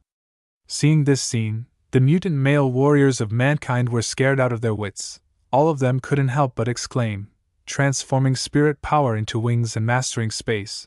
This is the power that a transcendent third order can do, so Xiaoling is so strong. If I remember correctly, Xiaoling in the state of maximum strength can reach 4 million spirit power points, equivalent to a sea beast king. In Z's eyes, it was full of endlessness. Both are the pride of the Federation, but it seems that the gap between her and Xiaoling is really too big. She didn't care much, only the cold seriousness remained on her face. Xiaoling headed straight to where the white elephant and the sea beast were fighting. Vroom vroom. The sound of the wind roared. These spirit power wings, mainly for navigation and balance when flying, basically do not need to flap, because at transcendent third order, the strong themselves can master space. On the way Xiaoling flew over, countless sea beasts jumped up wanting to swallow her into their stomachs. Dozens of huge mouths and foul breath aimed straight at Xiaoling. She immediately put out 2 hands. A stream of strange purple energy poured out, then boom! A shot aimed straight at the group of monsters below. All the seafood was probably cooked right away. It must be another kind of fire from Xiaoling. In Z's faction and others, they still saw a huge cloud of steam rising after Xiaoling made a move. Don't know how many thousands of cubic meters of sea water were evaporated by that attack.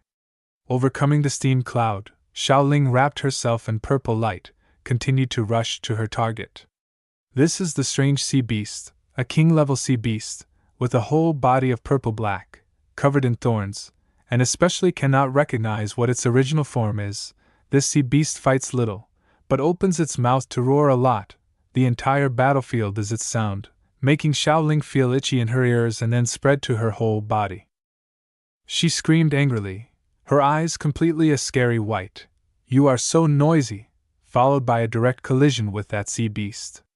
A big shock rang out.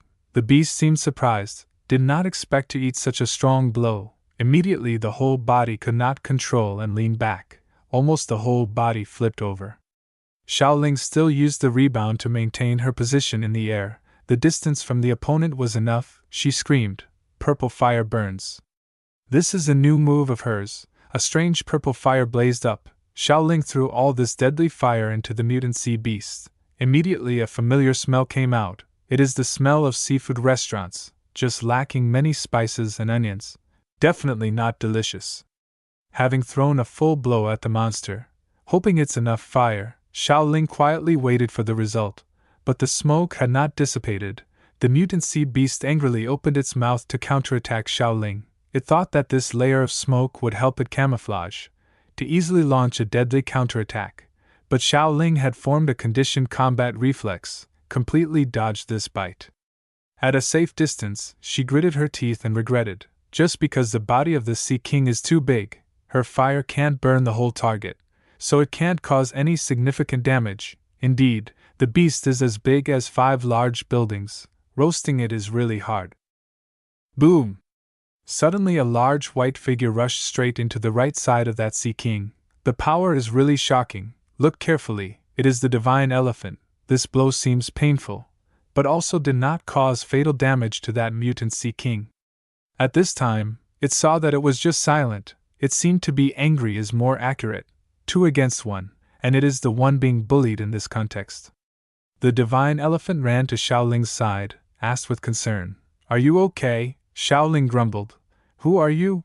But the divine elephant really didn't want to answer in detail, because it's a 500-page long story, so he said that after the battle he would tell Xiaoling. Yes, now the most pressing thing is to kill this mutant Sea King. Something's wrong. The whole air and dust suddenly sucked into a 16-petal vortex in front of the two. Not good. A spirit power shot. Chiu! A very fast spirit power shot, not fancy, no sound, but also very, very strong from the Sea King. The divine elephant and Xiaoling were both stunned. It launched an attack too fast, just greeted each other one sentence and got hit by a counterattack. The two people completely did not have time to dodge. Boom boom. The huge energy beam rushed straight into the two without hesitation. But from this perspective, something is not quite right. This energy shot is too familiar. Moreover, the body of the Sea King has changed. It looks like an elephant. The divine elephant was hit just now, although not too tragic, but this shot also had to make him praise, shot accurately. But damn, this is clearly my signature move.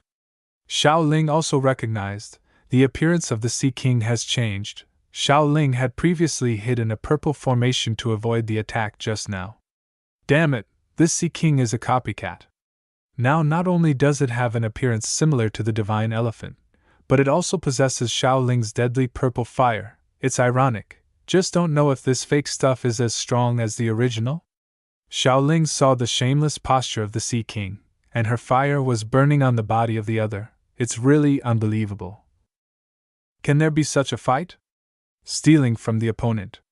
The divine elephant thinks deeper. The ability of this sea beast is to absorb the opponent's attack. Then in its body there is a mechanism to simulate the power of the opponent, and then equip it on its body. This is really worrying. Do not know if its power to simulate the enemy is strong or not, but perhaps the defense of this monster is extremely terrifying. The Sea King roared angrily, preparing to launch an attack. Elsewhere, the sea waves are still crazily hitting the land. The sea is still persistently conquering the high points. The more the sea water occupies more land, the more the living area of mankind is getting smaller. In areas that have not been evacuated in time, it is the most tragic. Even if the sea water has not yet risen, many sea beasts with flexible movement also swarm up, rush straight into humans and start hunting. Humans can only curl their legs up to their necks and run like crazy. Whoever is slow will die. Why? Someone asked why they didn't see the old and the children. They're dead. These are the young people who have run a marathon for tens of kilometers, and are still continuing to run. A young father was running and asking the people around, "Have you seen my son?"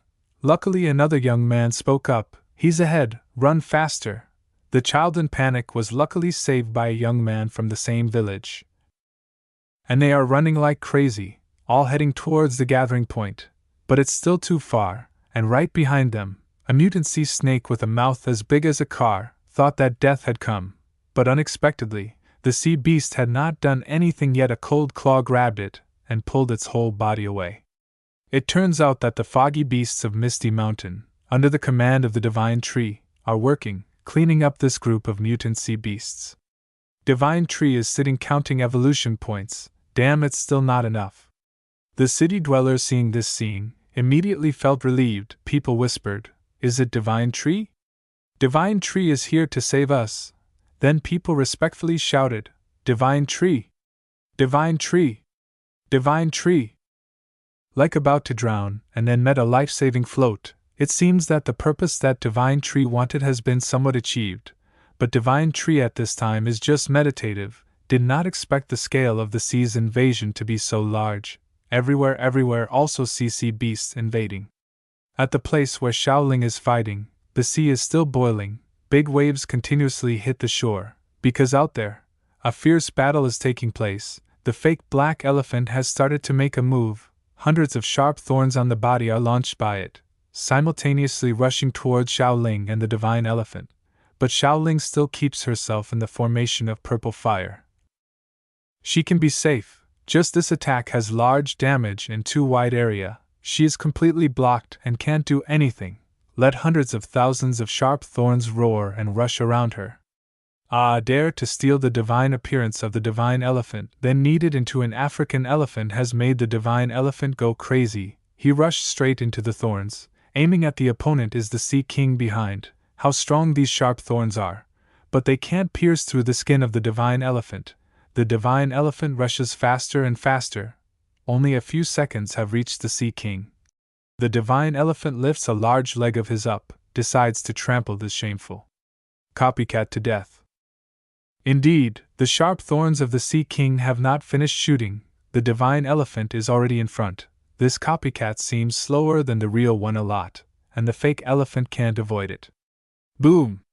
An angry foot stomped down. The divine elephant screamed angrily, "Trample you to death!" A foot stomped right on the neck, making the Sea King in pain, wanting to break his body apart. The space around it shuddered. The attack was too powerful. A mouthful of blood as big as a yacht suddenly spurted out of the mouth of the Sea King. The blood is green like human pus, really creepy. But before he could recover, a graceful female figure appeared right in front of the Sea King's eyes. It was Shaoling. She was in a stance for a slash. What is that purple and long thing? That is the deadly purple fire sword. Swoosh. A sharp hot line cut across the eye and the whole body of the Sea King.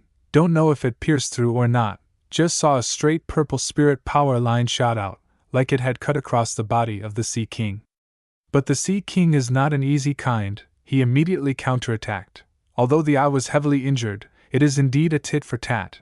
A mouthful of the Sea King full of dangerous blue breath. Shaoling involuntarily shuddered. Cold sweat broke out. Her whole face was serious. Not good. This is the breath of the earth. A very strong fatal blow. This distance is too close. It is she who has despised the enemy. Chiu! A tearing wind sounded, followed by a piercing scream. A spirit power shot straight into Shaoling. It must be personal grudge. Because Shaoling made a sneaky move and caused more painful damage than the divine elephant. So the Sea King decided to vent his anger on Shaoling first. But Shaoling was also as fast as lightning, had turned on the formation of purple fire to wrap around herself. Hope she will be okay. The divine elephant saw this scene. His eyes were full of worry. He shouted, "Humanity!" End of chapter 155. Boom! The Sea King's fierce attack sent Xiaoling flying, slamming her into a wall. A deafening crash echoed. Xiaoling was stuck in the dent, her body smoking, emitting a faint yellow glow of life. It was indeed a terrifyingly powerful blow, completely extinguishing Xiaoling's purple fire shield. Fortunately, Xiaoling, though bruised all over, was fine. With no fatal injuries, she was still conscious, her eyes wide open and determined, her hands still in a defensive stance in front of her chest. The divine elephant, seeing Xiaoling in such a pitiful state, was genuinely worried, and hurriedly asked, "Human, are you okay?" But she didn't answer, just gritted her teeth and cursed the fake black elephant. Damn it, why won't this guy die? Clearly having chosen a heaven-shaking slash from Xiaoling, a purple flame slash at close range, yet it seemed almost unscathed, and could immediately counterattack. Indeed, she had underestimated the enemy, and had to pay a high price for this mistake. Understanding Xiaoling's frustrated thoughts, the divine elephant comforted, "It's not an ordinary sea beast. It is one of the 7 kings of the sea, the spearhead in this invasion of the land." At this point, the divine elephant's eyes also became deep. Each king of the sea is a terrifying choice, with its own territory and army. But this time it was lucky, because there was only one sea king here. This sea king was calm again, seemingly reassessing the situation, truly a calm and capable enemy on the battlefield, not rushing to victory, but calmly assessing the enemy's damage and finding the next strategy. It seems that Xiaoling's group will have to try harder to compete with this king of the sea. The sea king roared, continuing to execute a long-range AoE attack. Hundreds of huge spikes were shot out forcefully like lightning, whoosh whoosh. The sound of sharp spikes tearing through the wind rushed forward, aiming straight at the position where the divine elephant and Xiaoling were standing. The divine elephant immediately retaliated. This time he was more careful, not recklessly using his body to block the spikes. Instead, he used his powerful trunk to spin around, like a fan, continuously knocking away the sharp spikes, not letting a single one get through. But that's not all. While defending against the spikes, the divine elephant also advanced, and when the distance was close enough, he launched an attack Skyfall. It was a stomp with his front 2 legs. The power was earth-shattering. Space instantly broke. The air molecules within the range of the attack were torn apart. Space was directly torn apart. A very terrifying attack, thunder accompanied by deafening sounds. Ordinary people would definitely go deaf instantly. Whoosh whoosh. Boom! The attack hit the target, right at the back of that mutant sea king. The mutant sea king could only open his mouth in pain, because the spikes hadn't finished shooting yet and he was counterattacked. It was really too unexpected. A wave hundreds of meters high spurted up, space gradually reconnected. The shock wave continued to spread tens of kilometers around. Xiaoling saw this scene and broke out in a cold sweat. She really couldn't believe her eyes. Except for her master, this was the first time she saw someone else capable of tearing space apart. In front of the divine elephant, a deep hole with no bottom in sight was continuously sucking the surrounding water in. Is this what's left of that mutant sea king? It seems that a fatal blow has destroyed the sea king. Is it really so? Space suddenly became completely quiet. Only the sound of water flowing into the black hole was left. Xiaoling approached, but she was still keeping herself in the air. She asked the divine elephant, "Is it resolved?" The divine elephant turned around and calmly said, "No matter how thick its flesh is, it can't withstand a blow like this." Roar! As soon as he finished speaking, a black shadow shot out from the side, 2 legs raised high. Yes, it was the 2 huge legs of that fake black elephant, aiming straight at the divine elephant. The black elephant's mouth was still shouting Skyfall. What the? The divine elephant hadn't had time to react. Sweat was pouring out like rain. Almost like this: how can this damn fake elephant still be alive? And how can he dodge this blow? But before he had time to think, the front legs of the fake elephant had fallen on the back of the divine elephant. It was indeed a sky fall. Space was once again torn apart. The power was even stronger than the original owner. A huge wave column rose again. The black elephant, with a more robust body and more abundant spiritual power than the divine elephant, basically in terms of the refinement of the ultimate skill, may not be as good as the original owner, but the strength will definitely be a bit higher. So, the divine elephant took this blow, indeed suffered a fatal injury, lay still. His breath was only gasping, and his eyes had turned white. It seemed that he was about to die. Xiaoling was still in the air. She really wanted to run, but she was angry. She praised him. "You're good," the Sea King this time politely replied. A cold and ruthless voice echoed, as if from the deadly hell. "The continent belongs to the sea. Everything belongs to the sea. Anyone who resists must die." Not considering the content of this sentence, just hearing the sound alone made Xiaoling feel unusually worried. Her face immediately darkened. This damn thing not only knows how to speak, but also speaks so rudely. Indeed, it has its reasons. As soon as he finished speaking, the front legs of the black elephant were raised high, preparing to fall down again. His vicious mouth opened and roared like a madman. This time the target was Xiaoling. A sky fall hit like this would definitely kill Xiaoling. But why didn't Xiaoling run away? She was still standing there, proudly not blinking. Of course not because of fear that she stood still. Boom! A earth-shattering shock echoed. The water surface was surging again. The black elephant felt something was wrong. Clearly he was aiming at the small human. At most just heard the sound BP a bit. But this echoed a deafening sound like metal. What happened? The smoke and dust dissipated. The roots of the divine tree were powerfully swirling against the two legs of the black elephant. The roots were continuously swirling like giant snakes, the whole body wrapped in a faint yellow glow. Xiaoling immediately recognized this warm power, but she was not too surprised, because clearly she knew the intervention of the divine tree to be so confident. The divine tree faced the black elephant. A shrimp, why did the divine tree have to go so far? But the black elephant did not know how strong this owner was. Immediately the blood madness rose, rushed straight into the divine tree to fight. The divine tree calmly evaluated the value of this monster, indeed a sea king among the 7 kings of the sea. No wonder it looks so ugly. Hearing this made the black elephant even angrier. He stomped his feet in fury, then took a run up and soared into the air, intending to jump in and devour this delicious tree. Once again, Skyfall was deployed. This move was basically very effective, so it would be used a lot by the fake elephant. Probably in the Sea King's mind, a move like this hitting the divine tree would make the divine tree seriously injured if not crippled. Xiaoling immediately shouted a warning, "Master, be careful. His move can break space." Hearing this, the divine tree immediately became more cautious. Breaking space is the ability to decompose molecules. It is truly a terrifying power.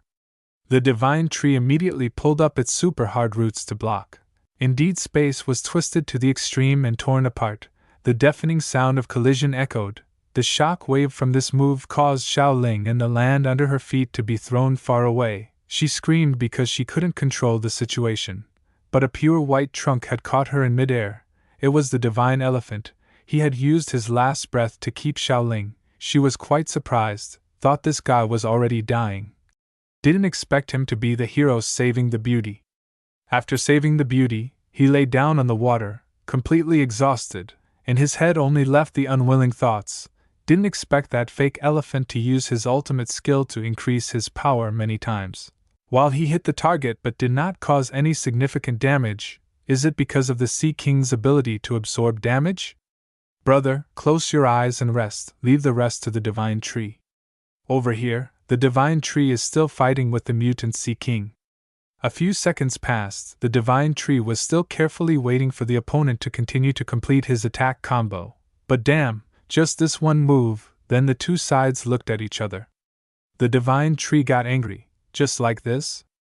The Sea King immediately felt insulted. It was so embarrassing that it turned into anger, continuously attacking with Skyfall. Skyfall the first time, the second time, the third time, the 100th time.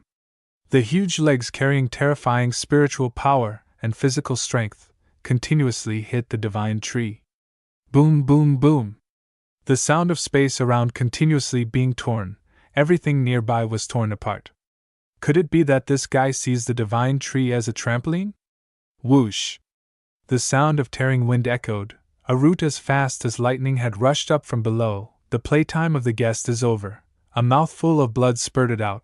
because the root like a hot drill pierced straight into the body of the black elephant, pain piercing the blue sky. The eyes of the black elephant showed surprise and despair. Isn't this skin layer a very solid defense layer that has never been pierced before?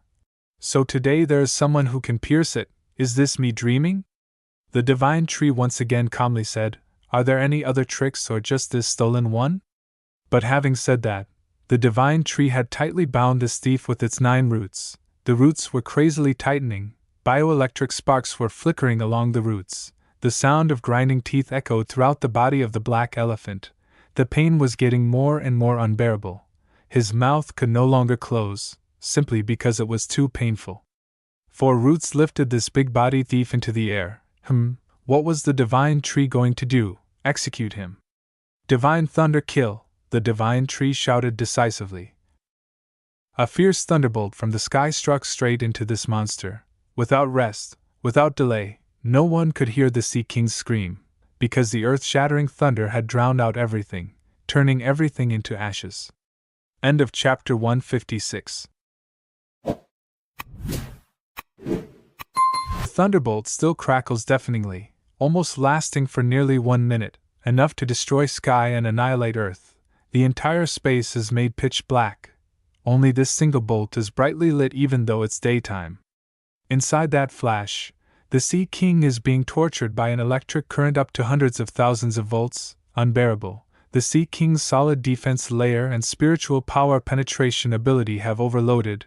He can't absorb all. Instead, his entire body seems to want to shatter.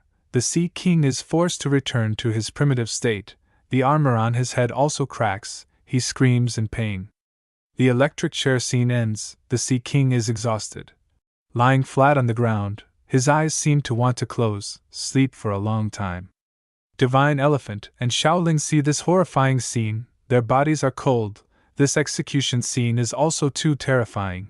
Shaoling involuntarily sweats coldly, while Divine Elephant wakes him up, only able to say one sentence. Oh, we won. Indeed they have won. The battle that these two powerful people teamed up to fight from yesterday afternoon until now, about to lose, yet just need Divine Tree to come and in less than 30 minutes it ends, really teasing people, unbelievable.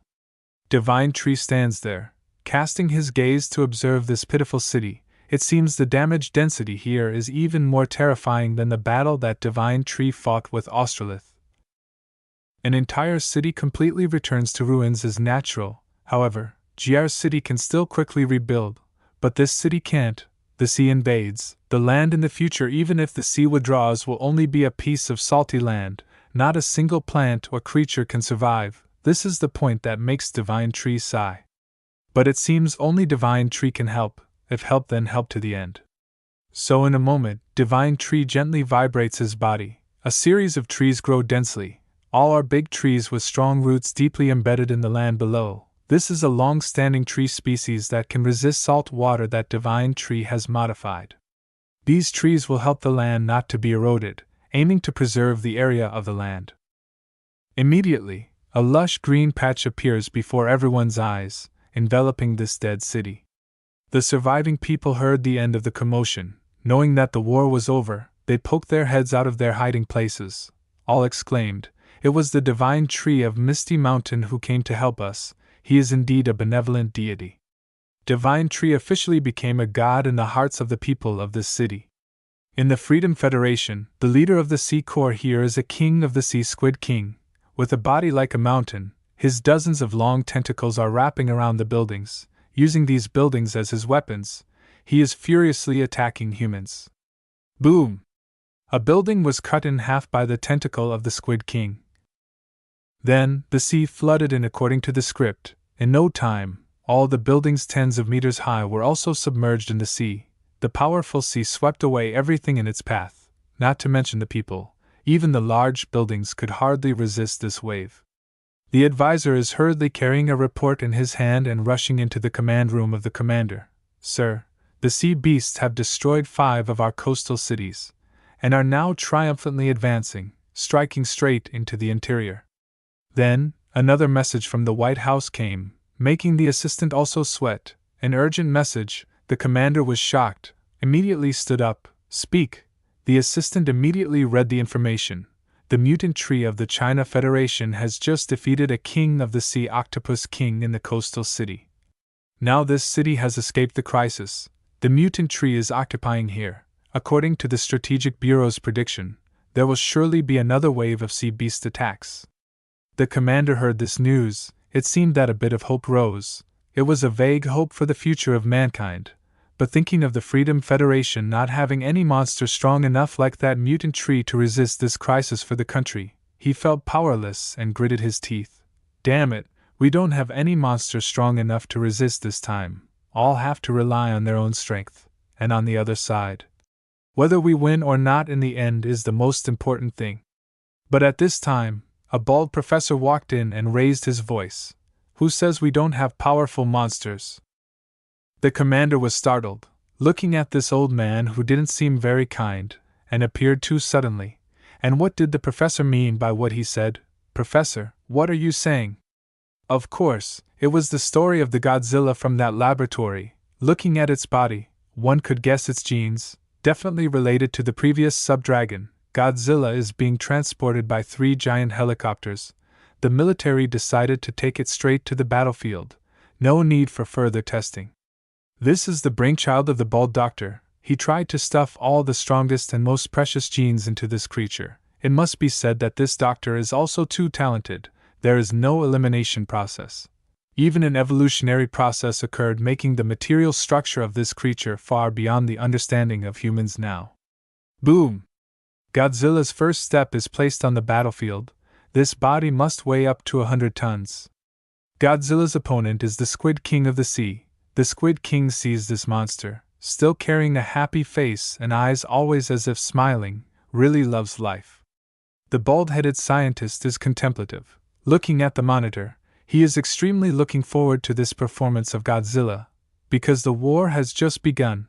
Whether Godzilla can be a strategic weapon of mankind or not, the answer will be after this battle. Hello Godzilla, such a familiar face. Remember to use atomic breath to defeat the enemy. Over here is the African continent. The Crab King is indulging in slaughter. His distinctive roar covers a radius of tens of kilometers. Fighting with the Crab King is an old man in a soul state, isn't it? The two sides are exchanging punches and slaps like a heavenly punishment. This is a skill like Susanoo from that young prison chief, indeed young and talented. But it seems this battle is not easy. He was originally cold as ice. But now he has to focus, gritting his teeth and fighting with one of the kings of the sea. This Crab King is not weak at all. Transcendent third order peak. Combat power definitely not less than 4 million. In Australia, the kangaroo is in the upper hand, stopping physical attacks to pressure the opponent. The kangaroo's fighting spirit is still very high. He roars on the battlefield, "Don't let these shrimps jump into our land." But the sea dragon heard this and immediately got angry. "Clearly you are despising us," the sea dragon roared. "Damn it, aren't you guys also evolved from the sea?" Wow, this guy seems to be a sea beast with knowledge. Definitely has read Darwin's theory of evolution. But unfortunately this theory is no longer correct. Suddenly the sea dragon felt something was wrong, a feeling of loss. Then he immediately realized, one of the 7 kings of the sea completely disappeared. The spiritual power of that person has no signs left. Immediately, the sea dragon felt his whole body cold, sweat pouring out like rain. How the hell did the sea king get defeated? Could it be that the land has some entity stronger than them? The more he thought about it, the more uneasy he felt. Z curiously stepped into the newly grown forest. The dense trees seemed as if they had been there for hundreds of years. Looking nothing like they were just created, this girl carefully stepped into the forest. Z touched these tree trunks, truly overflowing with an endless strong feeling. Involuntarily Z felt that the effort to defeat the mutant tree of mankind was really futile. His strength was like a god. How could it be said that it could be defeated? Suddenly a voice of a young man teaching rang out behind Z. "Your ability is instant teleportation, isn't it? That's a rare ability." Z was startled. It was really like in a horror movie, where ghosts would appear behind the female lead like that. Z suddenly turned around, clearly seeing a young boy, with purple hair and a grayish skin as if cursed, wearing a high school uniform. Z shouted loudly, "Child, why are you here?" but the strange boy answered coldly, "Because I am the owner here." Z immediately understood. Her legs became weak.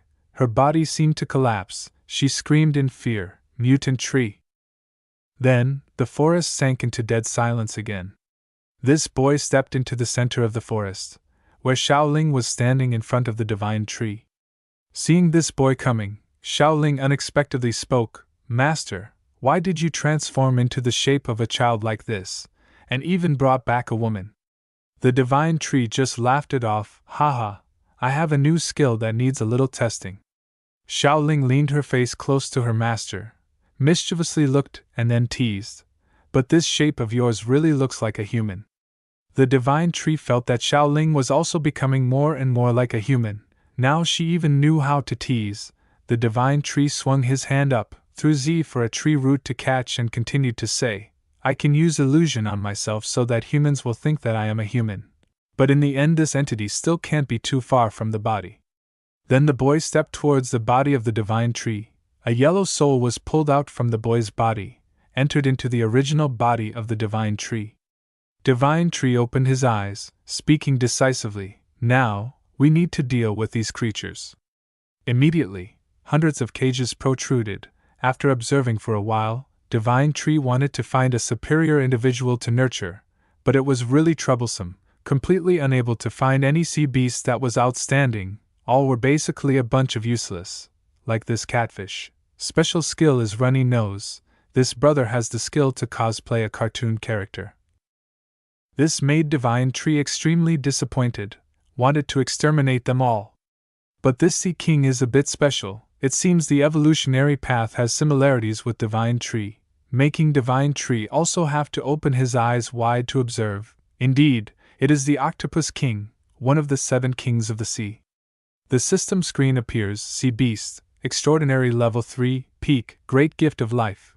Absolute evolution. One can absorb and copy external influences and transform them into one's own, ability that can regenerate and evolve even after being completely shot to pieces at once. Can also directly copy the abilities of other organisms. Special ability. Black lightning summons lightning from the sky to deal a devastating blow. The wicker whips, the dark and thorny wicker is enough to shatter everything. Divine tree's eyes still lit up brightly. The genius mind once again calculated. It seems this sea beast is very similar to divine tree. If now divine tree lets it evolve, then probably only 1.5 years later it will reach 4th order. The question is whether when it evolves, will what it learned become its fixed talent or not, and so will it turn into a tree? And if divine tree swallows it, then will divine tree possess its ability? These endless thoughts finally ended. Temporarily keep this beast, the rest, divine tree whispered cunningly, all the rest must become my evolution points. In a moment, all the deep sea beasts were executed. Evolution points increased dizzyingly. Divine tree's evolution points finally reached 18,700,000 points. Enough evolution points. The system screen appears again. Enough evolution points. Evolve or not? Divine tree squinted his eyes. Definitely yes.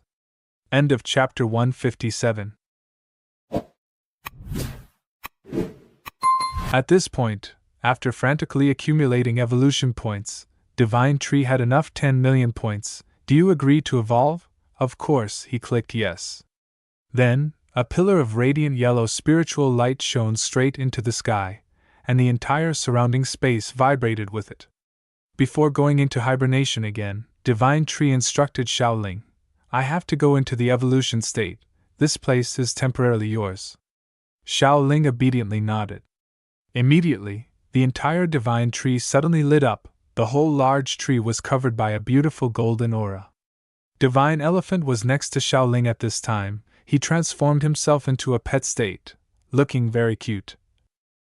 But when divine elephant stepped into divine tree's territory, he became quite timid, because the spiritual power of this entity was terrifying. Divine elephant's sweat poured out like rain. "Your master is going to continue to evolve."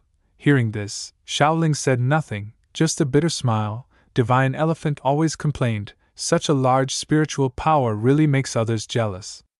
Xiaoling turned to divine elephant. Indeed, this small body of his made her feel a bit strange. She did not expect this elephant could arbitrarily change body size. Xiaoling decisively asked. But who are you? After fighting for several days and nights, she still did not know the name of this ally. Where he came from. Hearing this, Divine Elephant immediately became serious, dignifiedly said, I come from Sky Mountain, I am a god against the dark. Here the breeze blew gently, very cool, Divine Tree emitted a noble warm light covering the entire forest, just right for Xiaoling to sit down and listen to Divine Elephant tell a long story. In the desert, Desert God was walking on the sand. Behind him hung a precious staff, which was the gift that Divine Tree gave him. Inadvertently looking up, he discovered that Divine Tree's powerful aura once again soared, making him surprised and exclaimed, Divine Tree has broken through again? It's too fast. Oh, I don't think it's fast, old man. If it continues to be Transcendent Third Order, no one will read this story anymore. At Sky Mountain, a divine bird was sleeping soundly when it was suddenly awakened by a powerful wave of force. It squawked loudly, quack, quack. Of course, it knew this was due to a powerful entity evolving, just didn't expect this wave of force to reach this far-off sacred place. In the far north, where it is covered by cold snow all year round, a strange creature wandering around also had to stop in surprise. In its head there was only one question. Where did this wave of force come from? Even under the deep sea where the bottom cannot be seen, the spiritual wave of Divine Tree also seeped through each water molecule and reached the place of the giant whale. Its sleepy eyes suddenly opened wide. This was because it was awakened by something terrifying. In the head of the giant whale appeared countless thoughts. This is the spiritual force of an entity breaking through the transcendent fourth order in the evolution stage. But this spiritual force surpasses the power of a fourth order entity. This is clearly not right. Completely illogical. Suddenly, the heart of the mutant whale was like a burning fire, immediately wanted to surface to investigate the situation, could not have expected that the continent would have such a powerful creature reaching the fourth order with such terrifying power. Divine Tree with its huge body was shining, covering the entire city. People rushed out to the street, each with a phone competing to film and take photos. They discovered that Divine Tree was becoming stronger and more beautiful day by day. Clearly Divine Tree was protecting them, so the people became even more excited. The process of eliminating the universe's foreign objects took place. Thunderbolts from the sky struck down directly into Divine Tree. All creatures with power surpassing the laws of the universe were naturally eliminated. This is the law. Xiaoling and Divine Elephant saw this scene, immediately wanted to run away. This is the thunderbolt punishment, also called tribulation. The power can be said to be earth-shattering. No one survived. Divine Tree was hit by this lightning bolt. Its whole body still stood there. Its whole body shone even more brilliantly, a scene that is rare in 10,000 years. Too glorious, too beautiful. People saw this scene and managed to take a photo, enough to boast for a lifetime. The destructive thunderbolt still persistently struck Divine Tree. Within a radius of several kilometers, there were no living creatures left. Of course, the people were also quickly evacuated to other places by Misty Mountain.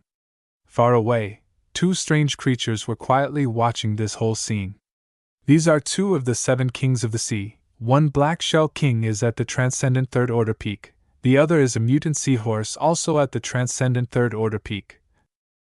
That's right, both are just a little bit away from evolving to the Fourth Order. It can be said that these two sea monsters are truly powerful to the point of being domineering. After a while of observation and evaluation, the seahorse spoke up. He is the one who killed one of our kings. The Black Shell King also carefully observed, damn, the spiritual power is so strong and scary, the only way to kill him is now. Indeed, the weakest moment of a mutant creature is when it is evolving. When Australith is evolving, it also has to carefully arrange a guard team for him, even a team at the disaster level. Xiaoling and Divine Elephant immediately realized that a powerful and strange aura was approaching. Both of them involuntarily became extremely tense. Divine Elephant shouted, Xiaoling, there are two powerful spiritual forces approaching us. No mistake, they are second kings of the sea. Xiaoling was also extremely tense at this time. They were not any heroic heroes at all, completely disregarding for the sake of victory, waiting for the right moment when someone was evolving to attack. The Black Shell King and the Seahorse still hesitated to enter the territory of Divine Tree. Haha, there is no need to rush. That guy's evolution will take quite a long time to complete, and we two are the strongest here. Xiaoling was still holding her head thinking about the solution, while Divine Elephant was sweating continuously like rain. It's not good, don't talk about whether we can fight or not, but we have to see if we can run or not. According to Divine Elephant's thinking, these sea kings had been lurking for about an hour before Divine Tree woke up and completed the evolution process. They would destroy all creatures here, including Divine Tree. Basically, with the power of these two sea kings, just one blow can instantly destroy Divine Tree in hibernation. Thinking of this, Divine Elephant became more and more tense, more and more pessimistic. A god from Sky Mountain after being beaten by a sea king had completely lost his fighting spirit. But Xiaoling was completely the opposite, she shouted. Immediately her whole body released a strong purple light. The only answer she gave at this time was the most reasonable, that is to fight to the end. But Divine Elephant didn't understand, the enemy's force was so strong and still wanted to fight. Was this woman crazy? Divine Elephant was still surprised at Xiaoling's performance, then she spoke up. You don't have to fight, anyway, their target is not you, at this moment. If you want to go quickly. Xiaoling spoke louder and louder, otherwise, in a while, fighting, I'm afraid you won't be able to leave. Divine Elephant was stunned. Indeed, this woman was not afraid of death, she had decided to go to death without a bit of fear. Then, Xiaoling rushed forward. Divine Elephant shouted, Wait! Wait! At a distance of 200 meters, the mutant seahorse began to attack. A powerful water cannon shot out, aimed straight at the two bright spots rushing in. No, precisely aimed at Xiaoling and Divine Tree right behind her. Xiaoling shouted, Purple fire! Open! Boom! The purple fire rushed straight into the cannonball of the seahorse, immediately blocking this deadly attack. Of course, it could not eliminate the opponent's attack, but only made it blocked. Water splashed strongly around. The mutant seahorse unconsciously realized that this was the power of a human, but the Black Shell King behind quickly supported. A shot fired from his mouth, as powerful as a heavy cannon, he shouted, Don't block the way. What did he shoot out? Oh, it seems like a kind of pale yellow mucus like poop. Of course, it's not poop because poop is not shot out from the mouth. That's too unsanitary. Xiaoling recognized an attack coming from her left. Xiaoling, trust me, it's not poop. Swish, swish, boom. Two attacks combined at the place where Xiaoling was blocking. But surprisingly, all were neutralized. Xiaoling was really strong, of course. The purple fire on her body was only a little left burning at her feet. She borrowed the force to rush up, heading straight to the Black Shell King, her hands clasped together in a chopping posture. Great spiritual power fire sword. A purple fire sword from her hand grew larger and larger. In the blink of an eye it became huge with terrifying heat. The Black Shell King chuckled at this scene. Haha, you want to destroy my armor? Dream on.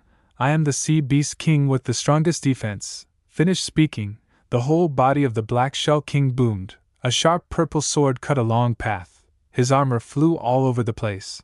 As if space also tilted, it was a heaven-shaking slash.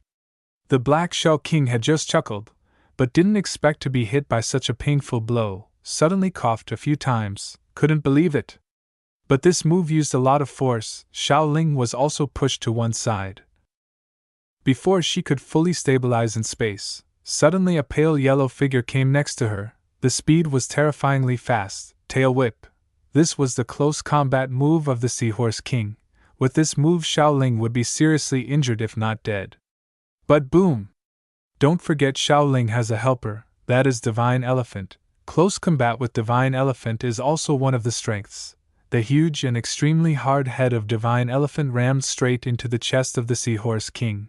The whole space vibrated strongly. The water below also surged up. The seahorse was hit by a strong blow. Its whole body fell to one side. Divine Elephant solemnly behind Xiaoling whispered, I will not let you fight alone. Xiaoling was still cold-faced, as if she was not surprised by this rescue. Deep in the continent, a world-level conference took place. Thousands of politicians gathered here to decide the next action of mankind. In summary, there are several main points. First, need to withdraw all forces in the coastal area, gather in one place to recover and prepare to strengthen the force for a large-scale counterattack. Second, they need to unify the solution to the humanitarian disaster. When the migration force is too large, leading to a shortage of food, medicine, and housing. Then, to prepare for the worst-case scenario, the whole world must also start a plan to continue human civilization in the most desperate context. There are many conflicting opinions, even inhumane ones. Some people are ready to abandon their people. Their abandonment leads to being killed by sea beasts, and being killed by monsters for these people is completely no different. After all, these politicians are considering sacrificing to preserve power, at least to preserve the species. The chairman of the Spiritual Power Supervision Department really felt depressed, felt a bit disgusted with this political life, but he could not speak out, because politicians can only talk and make decisions based on maximum benefits. On the screen, Divine Tree is still shining brilliantly like a god. The beautiful director is still silently observing. Considering that she has observed Divine Tree for quite a long time, can it be considered a relationship? Don't know. But she was worried. Magic City appeared 2 sea beast kings, yet Divine Tree broke through, a bit blaming. But thinking a bit, she realized the truth, that is Divine Tree's promotion directly threatened the sea, so the sea sent 2 sea beast kings to assassinate Divine Tree, choosing this precious moment to take action. She herself also felt a bit ashamed, her hands clasped tightly. It seemed that at every important moment, humans could do nothing. At this time, an employee quickly reported, "Director, we detected a human in the combat zone." She immediately ordered to bring up the image of this person. That's Xiaoling. Her whole body is wrapped in yellow fire. The director clenched her face. It's Linger. What is she doing here? Want to fight with the Sea King? No. Probably want to stall for Divine Tree. Then it's complicated. Is this the will of an individual or what? Xiaoling used the fire wings, rushed up, very flexible. She dodged the attacks of the Seahorse King and got closer and closer. Great spiritual power fire sword was deployed again, swish. The Seahorse King immediately brought up a part of his body to block. But it was not as he thought. This fire could not be easily blocked. It had burned through a part of his body. Fresh blood flowed out. The wound on his mouth was still burning.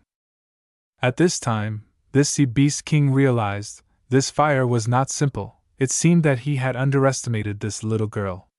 The seahorse roared angrily, wanting to counterattack. Didn't know whether it was praising or angry. With human strength like you must be at the top.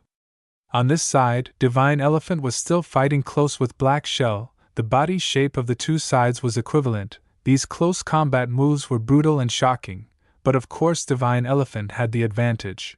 Because he had 4 legs, 1 trunk, could fight flexibly, while the other shell could only shoot. Divine Elephant changed tactics. He used his tusk to flip the black shell up. Boom! Black Shell was flipped over. Landed with his back. Divine Elephant saw, isn't the lower abdomen the weakest? Immediately, Skyfall, 2 legs lifted up ready to step down on the belly of Black Shell.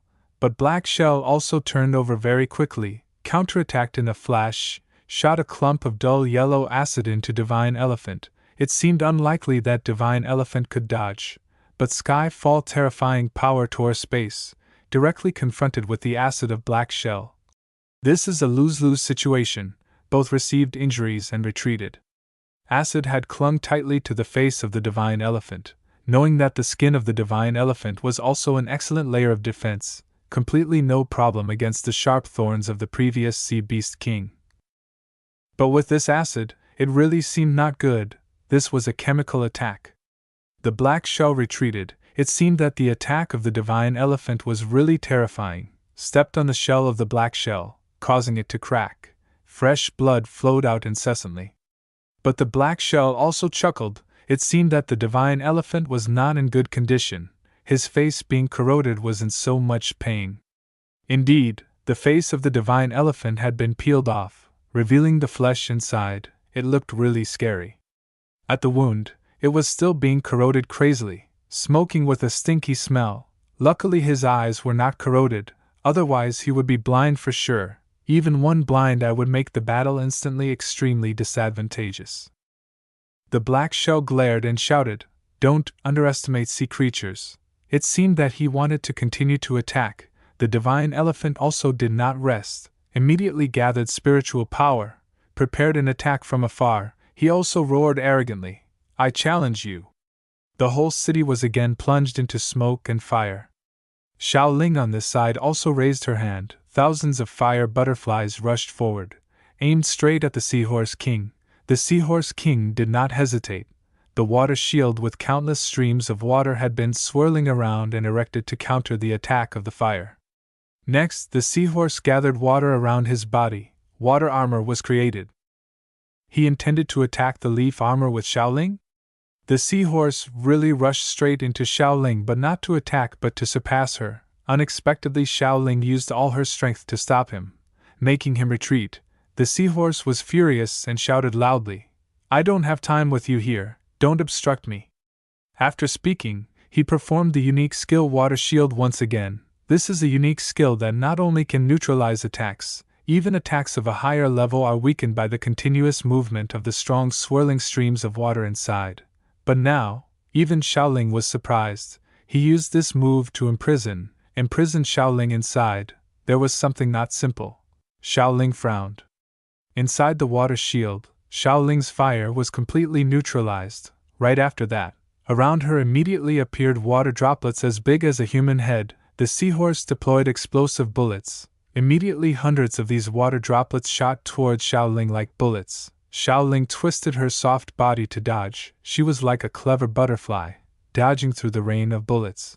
But not yet, not yet. But the water bullets missed, immediately turned back, once again attacked Xiaoling from behind. It's too late. Xiaoling activated the spiritual power of fire all over her body, quickly wrapped around her body to resist this physical attack. But from one time to another, these water droplets continuously circled to attack Xiaoling. This is to hold her back. Indeed, the seahorse is very smart. He left Xiaoling struggling in that prison, while he himself sneaked towards Divine Tree. This is his main mission. He also felt that he was too smart, but smart supporting characters often don't live long. Aha, here is Divine Tree, damn it. The closer he gets, the more pressure he feels, but it doesn't matter. This situation is like eating a piece of cake. With one blow he will blow away Divine Tree, excellently completing the mission. A shot from afar, water spiritual power is gathering crazily in front of the mutant seahorse's mouth. Boom! But before he could finish, a yellow bullet had shot straight into his face. The attack had not yet been launched and was destroyed. The seahorse fell in pain. His eyes seemed to be seriously injured. Blood had oozed out. It turns out that was Xiaoling. She was panting. Her whole body was injured. She used all her strength to escape from that prison, then again used all her strength to throw herself into the Seahorse King. The seahorse really went mad. This time he wanted to kill. He roared angrily, "Damn human, you want to die like that? Then I will fulfill you." The seahorse turned to speak to the black shell. "You use that move." The black shell immediately agreed. Divine Elephant was surprised, still keeping a stronger move. It is really deep and unpredictable, making Divine Elephant a bit worried. Xiaoling kept herself in midair. She silently observed the next situation. What are these two giants doing? A combined move? Two giant monsters are concentrating their spiritual power, gathering into a ball. The ball continuously integrates energy and spins. The stronger it gets, a purple-white ball. The seahorse seemed to be touched by Xiaoling's self-esteem, so now he was very fierce. He roared, "Damn human! This is the combined skill of the two of us. We want to blow up both the mutant tree and you guys, haha." This purple-white ball seems really powerful. It seems that the light around it is being sucked in. The whole space becomes darker. Only this ball is getting brighter and brighter crazily, accompanied by a piercing scream. Boom! The purple ball was shot, aimed straight at Divine Tree, who was sleeping soundly. Xiaoling's head was tense like a string. What should she do in this situation? This is a destructive blow, but Divine Tree seems to be opening his eyes, right guys? End of chapter 159. the cities bordering the sea, the superhuman army of mankind is fiercely fighting with the invading sea beasts. These sea beasts are still diligently attacking until they completely erase the new continent. All kinds of mutated seafood, sharks, turtles, starfish, sea worms, sea snakes, all rush deeper into the mainland. This warrior is the captain of a superhuman warrior team. He himself has gone through hundreds of big and small battles, completely a killing machine, but standing in front of these crazy sea beasts is just an effort to slow down their progress. On the big map, the female director of the Spiritual Power Supervision Department is still watching carefully. The progress of the sea beast's invasion is shown on the map. It is clear that the speed of the sea beast's invasion has been slowed down. That is due to the determination to stop their progress from the superhuman warriors of mankind. They have bravely determined to resist to the end. But more than anyone else, this female director knows that this is just a prolongation of time. If the 7 kings cannot be destroyed, it is impossible to stop the offensive process of the sea beasts. Thinking of this, she suddenly gritted her teeth in powerlessness. The captain threw a punch. This punch was wrapped in extremely strong fire spiritual power. A series of punches were thrown out. He was carefully taking care of a giant sea beast. This sea beast was punched so hard that its chest was also sunken. It was really a terrifying strength. In a short while, the giant sea beast had been killed, lying on the ground, spouting fresh blood from its mouth. But this warrior had no time to rest, and there were 2 other sea beasts rushing over, layer upon layer, fighting endlessly. The masked captain shouted in resignation, "Why is it endless?" Of course he knew, but in any battle, he had to say this, because every time he felt that the sea beasts had been cleaned up, they rushed over from somewhere, making the battle seem endless. But just at this moment, a strange force came. Everyone stood still. Space was still shaking violently. The subordinate next to the captain shouted, "Captain!" The captain also knew. He said, "I also feel this." Even the sea beasts stood still for a while, because they also felt an invisible force. The supreme force just came. Immediately everyone felt suffocated. The sea beast was even scared to the point of sweating upwards, not daring to do anything, like a small beast standing in front of a giant monster, not daring to move even a bit. Everyone looked in the direction where the spiritual power was coming. Wasn't that Xiaoling's battlefield? What kind of monster is she dealing with? On Xiaoling's side, she and the divine elephant are standing in front of the divine tree, in an effort to extend the time for the divine tree to complete the evolution process. While facing the seahorse king and the black snail king, they are preparing to launch a very powerful combined attack. The waves under their feet are also moving to the rhythm of the energy ball in front of these 2 sea beast kings. At this time, the divine elephant and Xiaoling are very urgent. They need to come up with a solution for this attack. The divine elephant speaks. "We can't move at this time. We need to use all our strength to resist this attack. Otherwise, behind us is the divine tree, and there are also many innocent people." Xiaoling clearly knows this. She yells, "You don't need to say I also know this." Right after that, Xiaoling's body lights up a deep purple fire. The energy in her body continuously increases. The combined move Twin Grenade. The 2 beast kings fired a purple-white energy ball, like a cannon, aiming straight at the divine tree. The divine elephant and Xiaoling also used all their strength, wrapping themselves in the strongest layer of spiritual power. They will directly resist this attack no matter how strong it is. Boom! The attack hit the defense range of the 2. The collision energy rushed back due to inertia, but the energy clusters that overflowed afterwards no longer had the ability to cause damage. Xiaoling and the divine elephant are still struggling against this attack. It is indeed a deadly move. Its power is extremely terrifying. Xiaoling's protective circle has cracked, and the divine elephant is constantly trembling, as if his whole body could collapse at any time. The divine elephant has reached its limit, he yells. Not good, the spiritual shield is about to break. Xiaoling is gritting her teeth. She also agrees, hers might even break earlier than the divine elephant. Not only that, the excess spiritual power rays, although no longer destructive, still create cuts on the skin of the 2. Fresh blood continuously spurts out. Damn it! Xiaoling has even been injured internally. Blood has filled her mouth, but she doesn't have time to spit out this mouthful of blood. Boom, boom, boom. The spiritual power of those two sea kings is indeed abundant. After dozens of seconds it still continues to fire. You have to know how large this amount of spirit is. Normally a shot of a spirit ball only lasts for a moment, but this kind of spraying is using the body as a source, continuously releasing spiritual power forward. It is a bloody way of playing. Only when the target is destroyed or the body is exhausted of spiritual power will it stop. At the front of the attack, these two sea beast kings are also screaming madly, also spending all their capital for this attack. Boom! A loud explosion, the entire ground was plowed into a deep trench. Finally stopped, the two sea beast kings looked forward gloomily. They wanted to check the target situation. Looking from behind the divine tree, indeed the ground had been terribly devastated. The ground was cut deep hundreds of meters. The entire path of this attack was destroyed. Only the position of the divine tree was preserved, right in front of the divine tree. Where the attack was blocked, the ground seemed to be divided into two. They had successfully blocked the attack of the two sea beast kings. But the divine elephant was lying in one place. His whole body was bruised and no longer had any strength.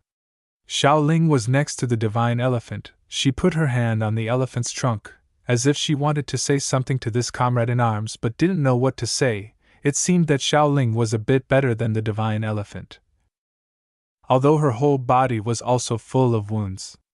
The seahorse saw this scene. He knew that at the last moment the divine elephant had protected that girl, but death is just sooner or later, the black snail king also added.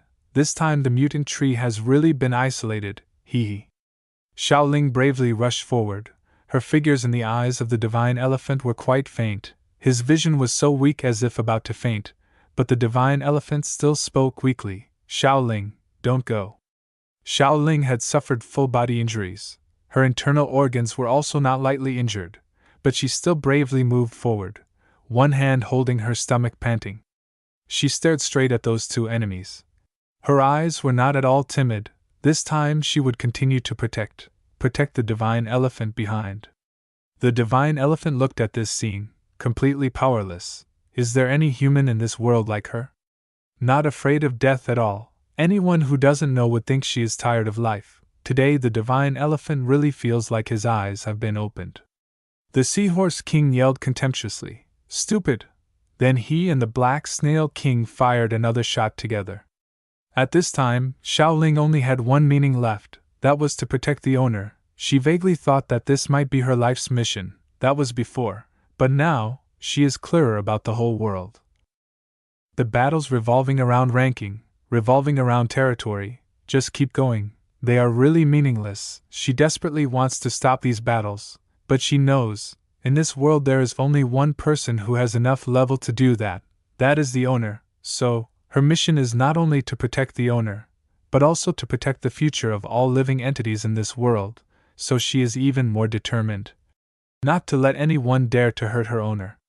At this moment, the purple fire lit up again. She had to protect her master at all costs, because he was the one who protected the entire land. Xiaoling's body was getting more and more purple. Her whole body was a brilliant purple fire. Her eyes were no longer as before, completely bright, falling into a completely out-of-control state. The two sea beast kings had attacked. Just a blink of an eye would hit Xiaoling. When the anger made the space tremble, it was still a deadly killing move. Xiaoling screamed like a wild beast. She had fallen into a subconscious state, using all the remaining strength in her body, alone blocking this combined attack. Boom! Once again, the divine tree survived, only the hot wind blowing violently.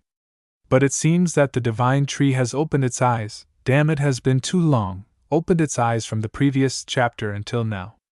The divine elephant saw this scene. Tears poured out and wet his face, whispering the name, Xiaoling. Perhaps his brave comrade in arms in these days will have to die without a doubt, because the two of them together defended it was so difficult, let alone Xiaoling alone. Xiaoling still maintained her posture in the air. Her whole body became cold. Only her eyes were still bright with a deadly light. Closer, Xiaoling's body was smoking. The spiritual power intensity was too high and had seriously injured her body. A puff of smoke spurted out from her mouth. Her eyes were white and no longer looked like the eyes of a living person.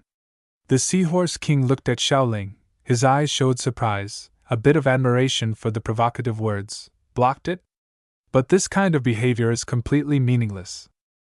Xiaoling began to fall freely, but before she completely lost consciousness, she still replied, "No, not meaningless, at least in time." Then, Xiaoling's whole body lost vitality, falling freely to the ground.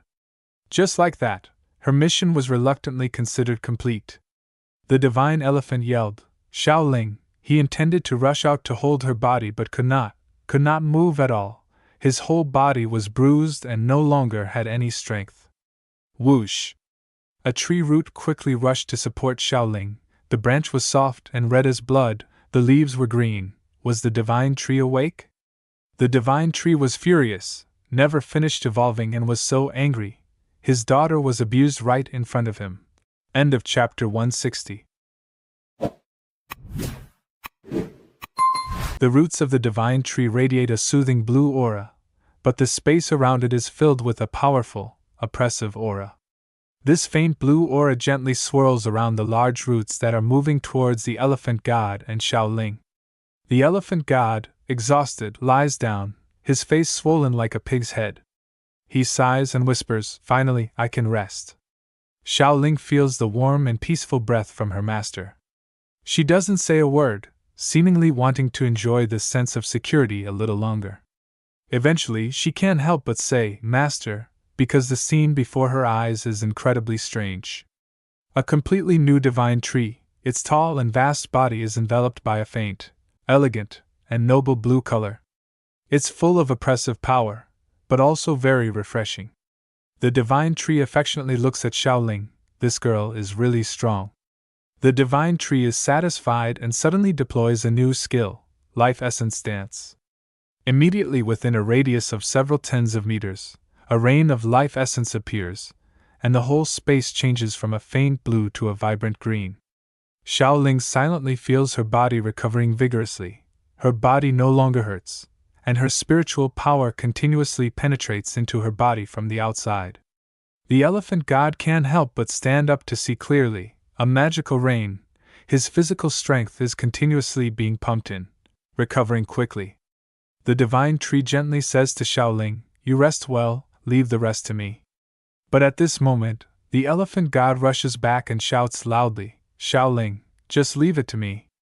So, only the divine tree and these two invaders are left, the two sea kings. The mutated seahorse sinks into deep worry. Damn it, letting this mutated tree successfully evolve to the transcendent fourth order, the aura it radiates now is a bit scary. Thinking about this, sweat continuously pours from the seahorse's forehead.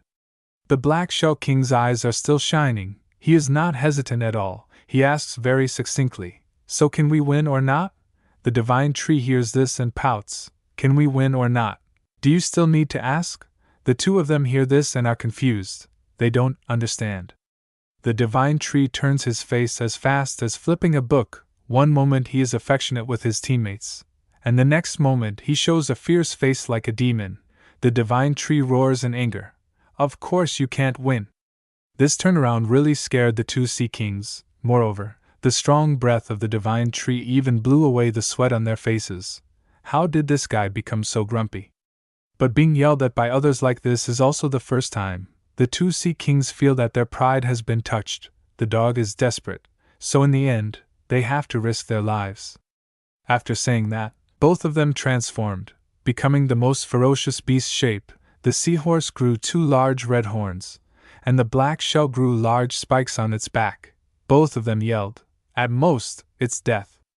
Without saying two words, the seahorse fired a water cannon, shooting straight at the divine tree. This time it was a continuous water cannon, full-force water cannon. More than a dozen powerful bullets like comets shot at the divine tree, and the Shell King also exerted all his strength, launched strengthened sulfuric acid, streams of hot acid like liquid feces shot straight at the divine tree. The divine tree is still there, calm as water, even though dozens of attacks are rushing like a storm towards him. Whoosh! The sound of tearing the wind rang out. A tree root began to move. No, It was two tree roots. They rushed out to block in front of the divine tree. The attack of the two sea kings was immediately blocked, then redirected and shot back. Then a scene of shaking the heavens and the earth. The ground behind became flat, no dead corners. You can see how strong the two mutated sea beasts are. But the divine tree still stands proudly. The faint blue aura still gently radiates the king's momentum. This image makes the two sea kings a bit stunned, so it didn't drop a leaf of the divine tree. The seahorse king blinked at the black shell king, immediately understood the intention of his teammate. The black shell nodded in agreement. The divine tree has a bit of doubt in his eyes, but he doesn't care much. It's just a little time to let the other party despair.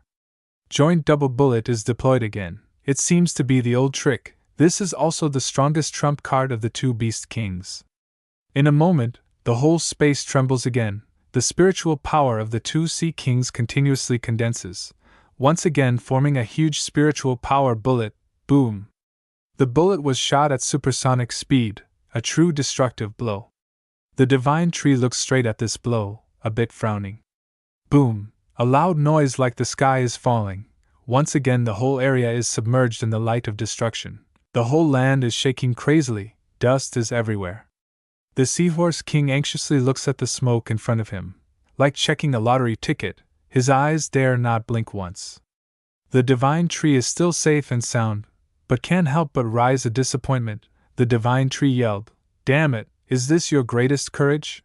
A murderous intent radiates in the eyes of the divine tree. The game is over, Inferno Storm. The two sea beast kings are stunned. The sky is falling with small, fascinating, sparkling fire particles. But a second later, boom, boom, boom. This is the fire hell because the whole land where the two sea kings stand is submerged in bright red fire. Soon the smell of seafood is wafting deliciously. The two sea beast kings are free to jump around inside. Hot, hot, hot. The divine tree on the other side quietly watches, neither happy nor sad, but a bit pleasing to the eye, right? But at this moment, whoosh! A dark shadow tears through space and rushes over. It is the Shell King. His rushing speed is truly shocking. In the blink of an eye he is near the divine tree. The Shell King yells, "My sturdy shell is not so easy for you to burn." The whole body of the Shell King continuously spins. The spikes on his back instantly become a saw. Anything that touches it will be shredded. Boom, boom. The ground fortified by the divine tree can't stand it. It wants to crack due to these shocks. But it's unclear whether the Shell King has completed the damage to the divine tree or not. Cough, cough. On the other side, the seahorse is coughing hoarsely. Most of his body has been crushed. He uses all his strength to lift his head to look, but this scene makes him scared. His mouth is wide open and can't close. This. Damn it, is the Shell King being destroyed? A body full of blood. The Shell King is being tightly held by a root of the divine tree and is doing the action of wringing the neck to squeeze out water. The creepy cold sound of teeth grinding echoes throughout space. The divine tree lifts up the black Shell King. Blood slowly oozes out and flows down. The tree roots continuously emit a weird faint purple aura. The divine tree squints and asks, "There is one thing I don't understand. You guys can't live on the mainland, so why do you invade this mainland?" But before he could hear the answer, the Seahorse King has run away like crazy on 3 legs and 4 feet. No, I must escape from this situation. But not successful. The next second, the seahorse has been caught. A ferocious root tightly bites his long nose. His whole body can't move. The divine tree glares at this coward and yells, "Still want to run?" Immediately the seahorse is tightened. Bones start to shatter. Muscles tear apart. Fresh blood crazily sprays out. He can only scream in extreme pain. But the more painful it gets, his 2 eyes seem to want to burst too. The divine tree then orders, "Answer my question." But the seahorse at this moment knows he has reached a dead end. Anyway, he will die. He rises a stubbornness. He laughs haha and says, "Are you scared? Surely you are also worried about this answer. It makes you uneasy, right? Ha ha ha, just kill me." The divine tree at this moment also doesn't say much. If he wanted to answer, he would have answered, "Then you die." The whole area immediately freezes. Sharp ice spikes like swords rush up from the ground. Scrape. The 2 sea beast kings are immediately destroyed. their whole bodies are still submerged in ice. But at this moment, the sky suddenly becomes dark and gloomy. The divine tree also unconsciously doesn't understand why is it so gloomy. It turns out it's not because the sky naturally darkens, but when the divine tree looks up, a huge figure is gracefully flying in the air. It has blocked the entire moonlight tonight. Is that a giant whale? End of chapter 161. The giant whale remained silent, gently swaying in the air, its shadow covering the entire area. Quite annoying. Occasionally the space echoed a sound like a prison, giving a creepy feeling. The whale glanced down. Its two minions had been encased in ice, presumably dead. Divine Tree also quietly observed the whale's every move. What made Divine Tree a bit puzzled was that this giant whale was not light in weight, but it could still fly in the air. It seemed that Divine Tree always suffered a lot, still did not know how to fly. The size of this whale is indeed extraordinary. It could be as large as a corner of the city. Comparing it to a mountain is not too much. On its body there is an island full of trees, looking quite terrifying. The fins on both sides of its body help the giant whale easily navigate in the air, looking very graceful. The image of the whale was transmitted back to the Spiritual Power Supervision Department. Everyone was shocked again. The female director whispered anxiously, "What's with that whale?" Boom! A sharp blue spiritual power cut across the space, the battlefield in the city of humans. This is the dual place of Godzilla and the giant octopus. The octopus is taking advantage of its long tentacles, one tentacle tightly wrapped around Godzilla's neck, preparing to launch a deadly close combat attack. But Godzilla is not a fool. Long range is not his weakness. Godzilla immediately launched a spiritual breath. A huge stream of spiritual power shot straight at the giant octopus. At this close range it is definitely unavoidable. The octopus immediately raised all its tentacles to block. Swish, swish, swish! The sound of spiritual breath tearing the space echoed. Regardless of how much damage, the giant octopus still put all its strength to block this attack. Indeed, Godzilla's attack is not ordinary. In front of the octopus's extremely thick defensive skin, it was still cut by Godzilla's attack into deep cuts. Blood continuously flowed out. But the Octopus King is always optimistic and loves life. Its eyes are still smiling eyes. That's right, the giant octopus is also one of the 7 kings of the sea, transcendent 3rd order peak. Just a little bit more will reach 4th order. On the other side, Godzilla is at transcendent 3rd order. His eyes always shine with a cold light, not knowing fear, never flinching. The octopus looked at Godzilla for a while. In his head he couldn't help but exclaim, he didn't expect humans to have such a creature weapon. It was really powerful. But the next second, the octopus suddenly shuddered because this strange breath suddenly came, too strong and too familiar. This is the breath of that person. The Crab King on the other continent was also shocked. Isn't this the breath of the prophet? Didn't he fall asleep? The mermaid, also one of the 7 kings of the sea, her eyes had no pupils. She also felt the aura of the great prophet. But she was wondering, she didn't know what made this great prophet wake up. But she quickly realized, 3 of the sea kings had been killed. This could be the main reason that made the great prophet wake up. This is also reasonable. Nearly half of the sea's combat power was destroyed. The risk of failure has increased. People everywhere saw the giant monster as big as half a city and could fly. Everyone was terrified. People had never seen any creature so large and domineering, dominating the sky. A desperate boy exclaimed, "I can't see through this world anymore." After a long time of appearing, this whale was still silent, silently moving in the sky. It seemed to exude from it an infinite contempt for humans and the races on the ground. The whale once again passed over the head of the divine tree, then he circled back, said solemnly, "You are the mutant tree?" The whale's eyes lit up brightly, as if it contained a galaxy inside. He continued to say, "Under the deep sea of 10,000 meters, I can still feel your spiritual power." Divine Tree silently looked at the whale. Divine Tree was calculating a bit. The spiritual power of this guy was completely strange. It seemed that Divine Tree had never met before. Divine Tree spoke up, "Are you the boss of the 7 sea kings? Why do you guys attack and invade the continent? You guys can't live here. Why do you have to do this meaningless thing?" The whale heard this. its eyes still shining but somewhat narrowed, it said solemnly, "Because the sea can no longer accommodate us." Divine Tree was stunned, meaning you were driven out of your home. Such a heartbreaking thing to say so easily? Divine Tree continued to be silent, as if waiting for the whale to continue. Seeing Divine Tree's eyes, the whale continued its story. The spiritual energy of heaven and earth has been restored. All things are growing.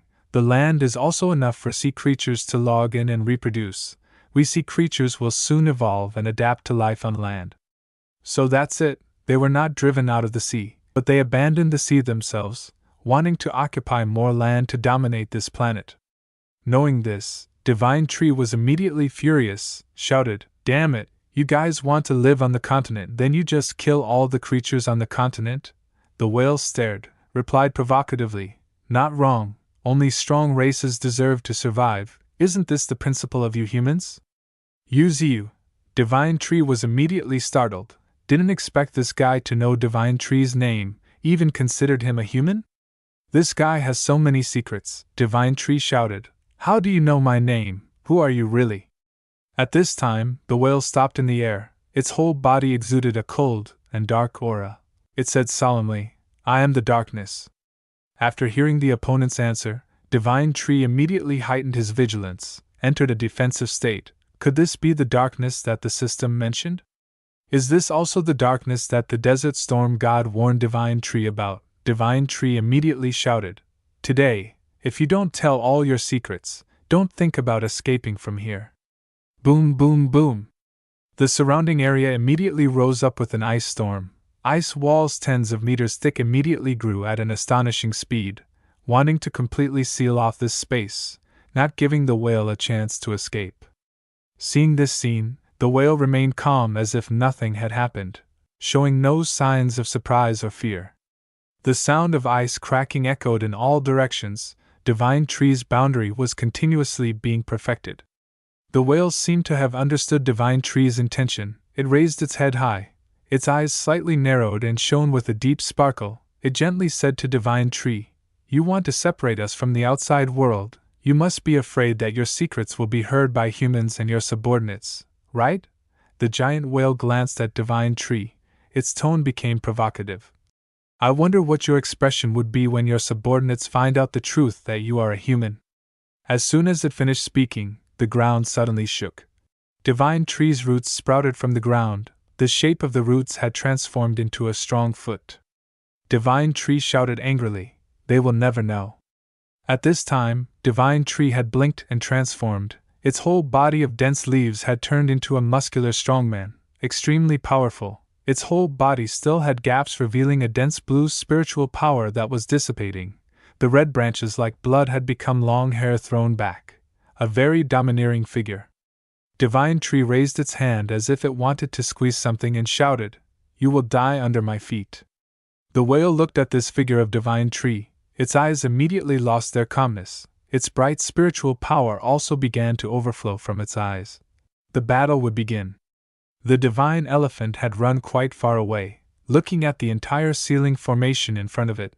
It was a huge ice sphere enclosing Divine Tree and the dark whale inside. The scale of this seal was as big as a city. Xiaoling was also next to it. The whale then exclaimed, "To enclose the whole city like this, the spiritual power is indeed abundant, abundant to the point of extravagance." But Xiaoling seemed more worried. She didn't know how this battle would turn out. Her master had just broken through, but the opponent was also terrifying. It was because of the worry for other lives that her master had enclosed the battle space of the two of them. Super Punch of 9 Roots was launched. The real battle had begun. The whale also did not hesitate to open its mouth, firing a terrifying sonic wave straight at Divine Tree. Both of them had approached each other in a blink of an eye. Of course, Divine Tree also did everything to approach the battle, because with this form, close combat is the strength. The whale, if not careful, could be hit to the head swollen like a pig's head. Creating a boundary to block the outside space was a correct decision, because when fighting, the ground was all dug up. The space seemed no longer suitable for any living creature. All wanted to be torn apart. The whale at this time was a bit surprised. The mutant tree, unexpectedly strong, just entered the battle, had launched full power. The whale saw itself gradually falling into a disadvantage. Simply close combat, he definitely could not fight against Divine Tree, so the whale began to fly high. Both sides of the body rose up light blue light spots, a total of 8 light spots, like 8 cannons ready to bombard the ground. Divine Tree below saw this scene, was a bit stunned. Simultaneous attack, 8 consecutive shots, 2 domineering. The whale aimed straight at the target, its mouth disdainfully muttered non-stop, turn into a dry broken tree. Boom! Boom! Simultaneously 8 shots fired straight at Divine Tree. The absolute power is destructive level. The whole several hundred meters at the standing position of Divine Tree, all have no dead angle, all become dust. Divine Tree below could not dodge, only knew to raise a hand to block this attack. The feeling was a bit very damn. Divine Tree shouted, giant transformation. Immediately, Divine Tree's whole body became huge. The figure was equal to the dark whale. How about that? Surprised? Of course surprised. The whale's brother Two Eyes stared at this scene.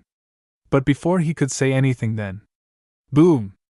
An uppercut from below, aimed right at the lower mouth of the whale and punched. A close-range punch just like a professional boxer. You could see how painful the whale was. Its eyes wanted to burst, fresh blood spurted out, because its stomach had been punched in. This was a knockout punch.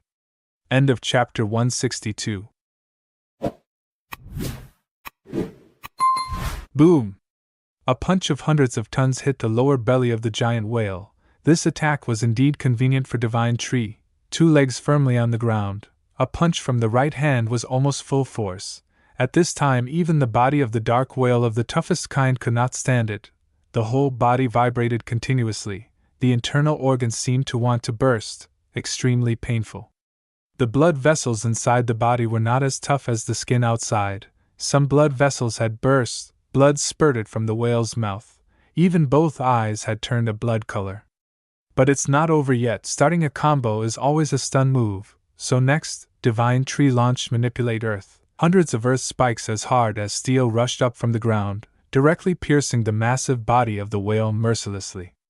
The whale was pushed high by the earth spikes hundreds of meters in the air, making terrifying grinding noises.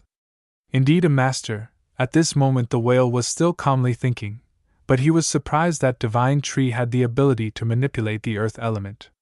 Whoosh whoosh. The sound of trees growing at an extremely fast speed. Next, the whale's body was wrapped by giant tree branches, held in midair. This is Divine Tree's ultimate skill. Ancient forest descends. The whale was completely surprised, only knew to open its mouth passively. But in the whale's eyes at this moment, Divine Tree was no better than a demon, no, more accurately a devil. In him naturally arose an extremely reverent feeling. Hick, isn't he dark? But why does the guy in front of him seem darker than him? The fierce face of Divine Tree was still smiling at the opponent, really scary. Giant tree roots grew from the ground, directly tearing the ground apart. The whale was getting tighter and tighter, to the point of almost suffocating. What is this? Metal, wood, water, fire, earth, 5 elements. Each element has its own characteristic color. Damn, all these elemental spheres are manipulated by Divine Tree? Looking at this scene, the whale was about to wet its pants. It opened its mouth in horror. Is there a creature in this world that can manipulate 5 elements? Is it all the elements in the world? That is a god. But after all, this name looks fierce. Maybe it should be called a devil? But the whale hadn't finished thinking. These spheres had crazily smashed over. Damn, what is dark? Sounds so cool. Didn't expect today the dark whale was being sandbagged by Divine Tree to test skills. 5 elements intersect, creating a terrifying physical impact, constantly challenging the life durability of the dark whale. Looking from this angle, it truly is a brutal torture scene. Beyond the covering firepower, we can no longer see the dark whale, even though its body is not small at all. The whale is about to be beaten into depression. It screams out a sound full of pain mixed with anger. Then a surprising scene happens. 2 mountains on its back suddenly spew out lava, like 2 volcanoes are furiously angry. Just a few seconds later, the entire space is dyed a red color of fire, but the lava continues to erupt, more and more, more and more. Before this, Divine Tree only saw people being beaten to poop. Never saw anyone being beaten to spew lava, truly a feast for the eyes. The whale performs this scene, seems pleased, it whispers, keep spewing lava. But it seems to spew a bit too much. Divine Tree, seeing the lava, also has a bit of surprise. Even more surprising is this guy seems to do a bit too much. Wants to sink this entire boundary in lava? How hot is this stream of lava? It can go up to thousands of degrees, even several thousand degrees Celsius. Wherever it passes, everything turns into nothingness. The absolute destructive power is hell level. A while later, the entire land here all sinks into molten lava. Even the whale itself feels it has done a bit too much, but there's nothing to regret. Its opponent Divine Tree has gone all out from the start, and according to the calculation of the dark whale, originally trees should be afraid of fire. Isn't fire burning wood? Surely this thinking truly is intelligent. Thinking to this point, the whale's eyes slightly squint. Of course it is a careful person. Wants to continue observing the reaction of Divine Tree. Under the burning heat of the lava, Divine Tree's ice boundary starts to melt, creating a big rain in the entire boundary. The whale thinks in its head, the boundary has melted, guess I should scram. Truly a smart fish. If it can't win, then scram. Staying here to be beaten might lose its life. But it hasn't asked Divine Tree's opinion. Divine Tree yells out, lightning strike. Immediately, a huge thunderbolt from the sky strikes straight into the dark whale, causing it to open its mouth, screaming in pain. Its two eyes have turned white, seems to have fallen into a temporary unconscious state. Divine Tree at this moment still calmly stands in the lava, completely unaffected by this stream of lava. Its face is still fierce, its eyes still emit a terrifyingly ferocious look. This power is too overwhelming. Whale loses control of its spiritual power, falling heavily into the lava stream. It seems that it also has to endure the burning of this lava itself. White smoke continuously rises. Divine Tree begins to question the whale. How do you know about me? What is the darkness you speak of? It must be so, the darkness may not be this whale, because basically this whale is not considered an absolute power like the warning system says, so Divine Tree has thought there is a real darkness behind. Seemingly unable to hide anymore, the whale whispers, my master's power is infinite, nothing is unknown. You don't need to ask me, my master will soon descend to this world, then, you will know everything. Divine Tree is still staring at the whale writhing in the hot lava. The whale continues to say, I can only tell you these things, the rest, even if I tell you, it's no use. Boom! A large foot withdraws from under the lava, then steps on the lava again. It seems to have mastered the ability to stand on this thick and scorching liquid. That is the foot of the whale. It has transformed. With 2 legs on the ground and 2 hands with sharp claws, the mouth is still big and long as before. Looking at the whole body has evolved to stand and fight like creatures on land. Although it looks a bit creepy, but it will definitely improve its combat ability a lot. After transforming, the whale continues to say, all the miraculous abilities of my master hold all. Divine Tree waits a few more seconds. So it's over? Divine Tree continues to say, damn. It seems that what you know is just that. The whale begins to open its mouth wide, preparing to shoot out a powerful spiritual breath of azure color. Still the ear-piercing scream. Spiritual power continuously transports and compresses in the whale's mouth. Boom! The dark whale shoots this breath straight at Divine Tree. Divine Tree looks at this scene. There's nothing surprising. A familiar move that any monster has. Divine Tree yells, go tell your master. No matter how strong he is, as long as he angers me, I will kill him. Scram back to your deep sea. Hear me? Divine Tree finishes speaking. The entire ice boundary shakes like crazy. Countless cracks begin to spread. Boom! A huge spiritual power beam shoots out, breaking the boundary. Is it done by the dark whale? No! The dark whale was shot by Divine Tree. Its entire chest sunk deep, about to puncture the chest. The whole body of the whale is thrown out of the boundary tens of thousands of meters. Then the whale continues to tumble in midair, until finally the whole body can safely fall into the sea. Truly a happy ending. Divine Tree looks at the whale's retreat, and shakes his head slightly. A bit disappointed in his heart, thinking that he would harvest some important information. But in the end, there is none, except for one thing, that is the real darkness has not descended. Elephant God and Xiaoling are still observing from afar. Finally, the battle has ended. Divine Tree wins overwhelmingly. Elephant God immediately cheers. We won. Xiaoling next to him, full of wounds. Her pretty little mouth also smiles a happy smile. The master is becoming more and more domineering, more and more muscular every day. The female director of the Spiritual Power Supervision Department looks at the screen solemnly. Her inner excitement and worry intertwine. Finally, Divine Tree wins again. The sea monsters officially have to retreat.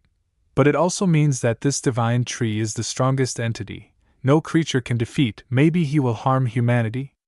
Sea monsters everywhere can no longer feel the life signal of the Great Prophet. They immediately organize a rapid retreat. The Mermaid Queen is ordering her subordinates to retreat immediately. She still doesn't understand why.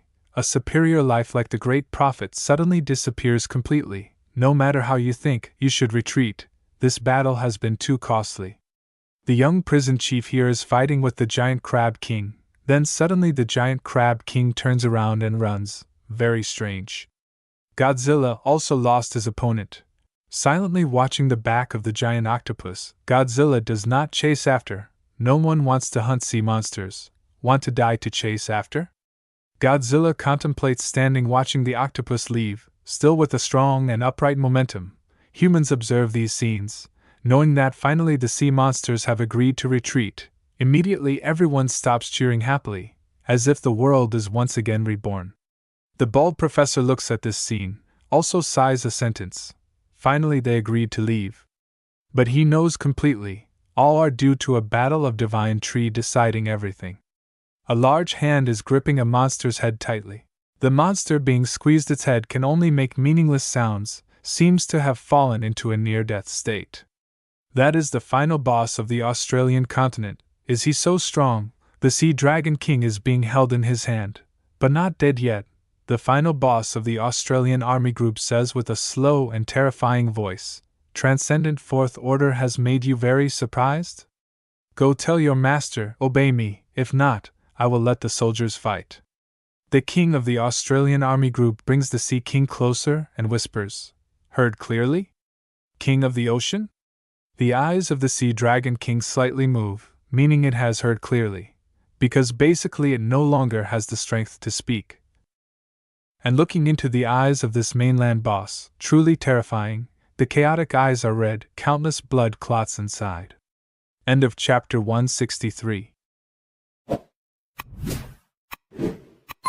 A huge blue lightning bolt struck the ground hard.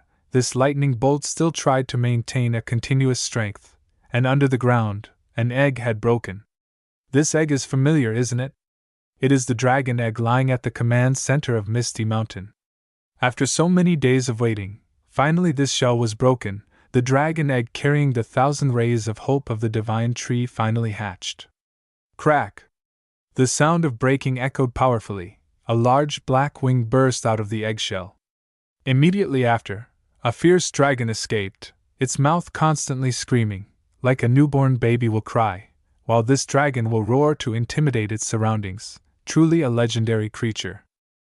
At this time, Lan Feng and his sister had witnessed everything. They had a responsibility to protect this dragon egg, and indeed it was lucky. This miraculous moment was witnessed by the two siblings in its entirety. Immediately stunned, the pink-haired younger sister just sighed and called her brother's name. Lan Feng widened his eyes, sweat pouring out soaking his body. He whispered, "I never thought in our lifetime we could witness the birth of this creature. This is the birth of a legend."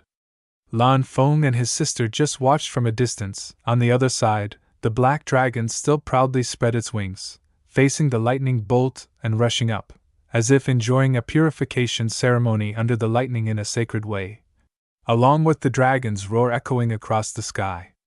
The eldest nine-tailed fox sister still silently observed from the highest place of Misty Mountain. She had witnessed everything, but her face was still solemn, cold, as if in the eyes of the nine-tailed fox was a plan for the next decades of this place. The hatching of the dragon egg was just an inevitability. In the city where Divine Tree is occupying, there is not a single wind, the whole area is silent. Divine Tree gently said, "All the sea beasts have retreated, haven't they? But they will definitely come back." But in Divine Tree's head, there are still many thoughts. It seems that as the system said, the darkness will definitely come. I don't know what its shape is. The only thing that Divine Tree knows, that is, the minions of the darkness will be similar to that whale, extremely powerful. So the final boss of the darkness will definitely be an extremely powerful entity. Thinking of this, Divine Tree's face immediately tightened, sinking into worry. Divine Tree looked at Xiaoling standing on a tree branch. He gently encouraged, "Xiaoling, you have worked hard this time." Xiaoling just smiled quietly. Her beautiful face always exudes a warm and happy look when she is near Divine Tree. Divine Tree glanced to one side, suspiciously asked, "And who are you?" "There is the Divine Elephant standing." This guy appeared next to Xiaoling throughout the battle. Because of the dangerous situation, Divine Tree identified him not as an enemy, so he didn't ask much. At this time, the Divine Elephant has fully recovered, his body has returned to its robust appearance, his intelligence is clear, and his eyes are also bright like car lights. Divine Tree squinted his eyes, bluntly questioned, "I wonder why you helped us. Why did you help humans? What is your purpose?" The Divine Elephant is very serious at this time, answering honestly, "I am a giant elephant from Sky Mountain, a descendant of the gods, and also the natural enemy of the darkness." Divine Tree heard the answer, immediately startled. He did not mishear. This elephant said that he is the natural enemy of the darkness. It's just right. Divine Tree is also in need of more information about the darkness. Divine Tree, like a drowning man who caught a lifebuoy, quickly asked, "Who is the darkness after all? How much do you know about this dark guy?" The Divine Elephant was asked the right question, immediately answered seriously like an expert. The darkness is not a creature, but a form of energy. Divine Tree heard this, felt surprised. Not a creature but an energy form? This completely overturned all the doubts of Divine Tree before. It seems that more than 2,000 strategies to defeat the darkness of Divine Tree will have to be rebuilt from the beginning. The Divine Elephant looked at the horrified face of Divine Tree and immediately continued, "Do you know? The darkness is the energy that everyone is very familiar with. Everyone is using it." At this point, Divine Tree, with his extraordinary intelligence, immediately understood, "You mean its spiritual power?" The Divine Elephant, with eyes as bright as car headlights, nodded in agreement, "Yes, it is spiritual power." Damn, the answer really made Divine Tree and Xiaoling goosebumps. Their enemy is spiritual power? It is the power they are still using every day. It seems a bit complicated. Like studying philosophy in a university program, it is difficult to clarify for a moment. Divine Tree and Xiaoling silently waited for the Divine Elephant to continue explaining. The Divine Elephant continued, "To put it simply, our planet is like a perpetual machine that constantly produces spiritual power. These spiritual powers are absorbed by animals. But if the spiritual power is not completely absorbed, it will be pushed out of the planet, so that the planet does not have to bear the state of full spiritual power." The Divine Elephant looked up at Divine Tree and said, "But what about the spiritual power inside the dead creatures?" Thinking of this, Divine Tree felt worried, sweating like rain, because energy does not disappear on its own, but only changes from one form to another. E=mc². Divine Tree answered, "Is it like spiritual power? These spiritual powers of dead animals will disperse in space, right?" In the eyes of the Divine Elephant, there was a deep and wise light. He slowly answered, "No, the spiritual power of dead creatures will be released to another world. That is the underworld, where energy does not dissipate but continuously accumulates. To a certain limit, this energy block becomes extremely powerful, generating thoughts, forms, and desires. Then, because of the desire to survive in this negative spiritual power, this creature will find a way back to our world. Therefore, the spiritual power of the dead creatures is the essence of the darkness, or it can be called Death Spirit." Divine Tree felt a chill all over his body, like when he was a child listening to an old man telling a terrifying ghost story. Divine Tree softly asked, "If it comes to this world, what will happen?" The Divine Elephant replied, "The nature of the dark spiritual power and the spiritual power of this world are inherently conflicting, so when it appears it will cause this world to separate. The last time the darkness invaded, all the strong people around the globe united against it. The result was a successful expulsion, but both normal spiritual power and dark spiritual power disappeared, because they are one. Hearing this, Divine Tree immediately associated it with a book of a general who had reincarnated into a strong era, in which the previous era was described as follows: the whole world is in chaos, the world wants to return to the beginning, collapse and be engulfed in chaos. So is it talking about the conflict of these two types of spiritual power that are one? The divine elephant urgently said at this time. But the strange thing is, it takes 3,000 years for the darkness to invade once. This time it is not that cycle. Shaoling also anxiously spoke. If it advances to this world, won't everything? But before she could finish her sentence, Divine Tree reassured, no need to worry. Divine Tree became decisive. His words were cold as a god. Just know that it can be killed, then everything is simple. According to what the divine elephant said, isn't it often beaten by humans to run back to its place? So it's not an invincible entity. Divine Tree immediately had a glimmer of hope. Divine Tree looked at Shaoling, who was still silently worrying. He said, Shaoling, go back to humans. There are many things you have to do, right? I also have to return to Misty Mountain. Divine Tree squinted at the divine elephant. Now this guy is definitely an ally, Divine Tree asked. What about you? The divine elephant said, I will stay with Shaoling for a while. I suspect that the sea beasts will continue to counterattack soon. Is the divine elephant infatuated with Shaoling? Divine Tree didn't pay much attention. In his head now he only thought about how to defeat the darkness. The sea beasts have become the minions of the darkness. If now go to their headquarters and punch the chairman to death, then it's okay. But it will make the darkness stronger. The paradox is that each creature itself wants to be stronger, must go to destroy other creatures, including Divine Tree, and when a creature falls, then the darkness becomes stronger. The sea waves have become more gentle, no more war. Thousands of meters under the ocean, the sea beast kings are standing before their leader. The mermaid queen is also here. She is one of the sea beast kings of the sea. In her head now she understands why this war had to end. Because 3 out of 7 kings of the sea were killed, and most of the other kings also lost, including this great prophetic whale. Looking at this water dragon is really pitiful, one of the most handsome kings of the sea, yet was beaten by the land creatures until there was no armor left. The whale squinted his eyes looking down at the sea beast kings. He whispered, It's also because I was too subjective, not knowing that the mainland had appeared a transcendent fourth order, leading to this tragic situation. The whale solemnly admonished carefully, After I die, you must not advance to the mainland anymore. Instead, prioritize unifying the entire sea first. These words sound very solemn, like the last words of an old dying father, so all the sea beast kings respectfully listened without missing a word. The whale continued, Then, you must wait for that great character to resurrect. All the sea beast kings unanimously shouted, Yes. Immediately after, the whale curled up, rushed to the darkest part of the sea, which is the deepest trench of this ocean, swam for quite a long time. Suddenly a golden light crack burst open, like an eye opening. From this crack, thousands of light hands rushed out, as if wanting to swallow the prophetic whale in. In no time, the whale's fins, the whale's body were wrapped by these light hands. That is a huge bright eye, opening bigger and bigger, wanting to engulf the prophetic whale inside. Perhaps this is a mysterious sacrificial ritual. End of chapter 164. The misty mountain sky today is beautiful, clear with no clouds, a rainbow stretching from east to west, making the scenery here bright and beautiful.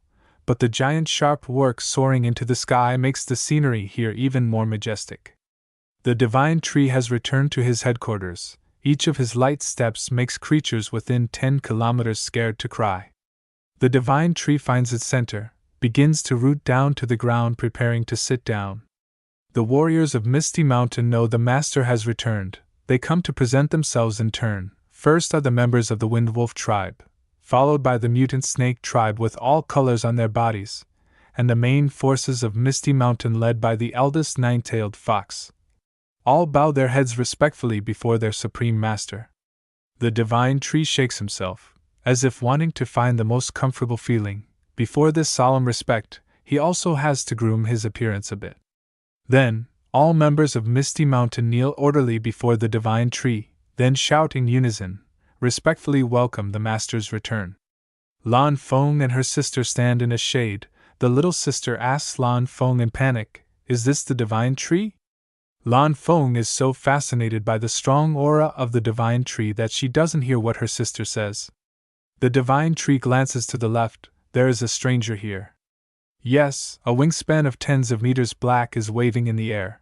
Then this creature gently lands in front of the divine tree. It is the newly born dragon, the transcendent First Order Thunder Dragon. Wow, just born and already First Order. Truly a special creature, face proud, body radiating a strong intimidating aura. On its head is a continuously flickering lightning like a blue flame. The divine tree glances at his potential seeds. The three-headed snake is already a transcendent Second Order. The two-headed wolf is the same. The mutant monkey is at transcendent First Order. Even the scorpion brought from the desert is now Second Order. They see the master. All are extremely happy, as if wanting to show off their cultivation achievements to the divine tree. The Thunder Dragon speaks first. Master. The data table immediately appears. Thunder Dragon. Transcendent First Order. Talent. Elemental Mill. Mostly reduced elemental attack. Dragon's Breath. Spring a light of light, tearing heaven and earth separately. Special abilities. True Dragon Essence Super Normal Being. Compare to Transcendent Second Order. Thunder Dragon Roar. In the scream, it can affect local weather. Devouring Lightning can absorb lightning, compensation for your self-needs. The divine tree looks at the data table for a while, then looks at the Thunder Dragon who is kneeling seriously below. He speaks. Finally, you have broken the eggshell. It's just in time when the whole Misty Mountain is welcoming the next generations. Everyone is trying to grow and become stronger. The divine tree extends a root, bringing with it a very precious elemental thunder energy flower. The divine tree gives it to the black dragon and says, "This is the elemental thunder flower. It will help you increase your cultivation speed." The black dragon accepts this precious flower. His eyes still dare not be careless, still listening attentively to the divine tree's instructions. The divine tree continues. Legendary species like you originally have a very long life cycle. If you grow up, you will definitely be the overlord of the world. Therefore, you need to accelerate your growth really quickly. The black dragon bows his head and replies, "Yes." The divine tree calls out, "Tian Qing." Immediately Tian Qing the earth man appears from the ground instantly. He quickly replies, "Yes." "At your service." The divine tree issues an order. "I need to continue to expand the strategy and base of Misty Mountain. You go. If you encounter a human city, if you can recruit, then recruit. If not, you drive them away." The divine tree's face suddenly becomes serious and continues. "Remember one thing. If anyone surrenders, treat them kindly. If you meet a stubborn person, kill them in one blow." Tian Qing bows his head to obey the order. His long hair spread out looks even more handsome and romantic. The divine tree calls the flower god on one side. The divine tree orders, "You increase the number of positions of the god well altar. Take the opportunity to recruit as many human strongmen as possible." The flower god immediately obeys the order. But this girl is very insightful, immediately feels something is wrong.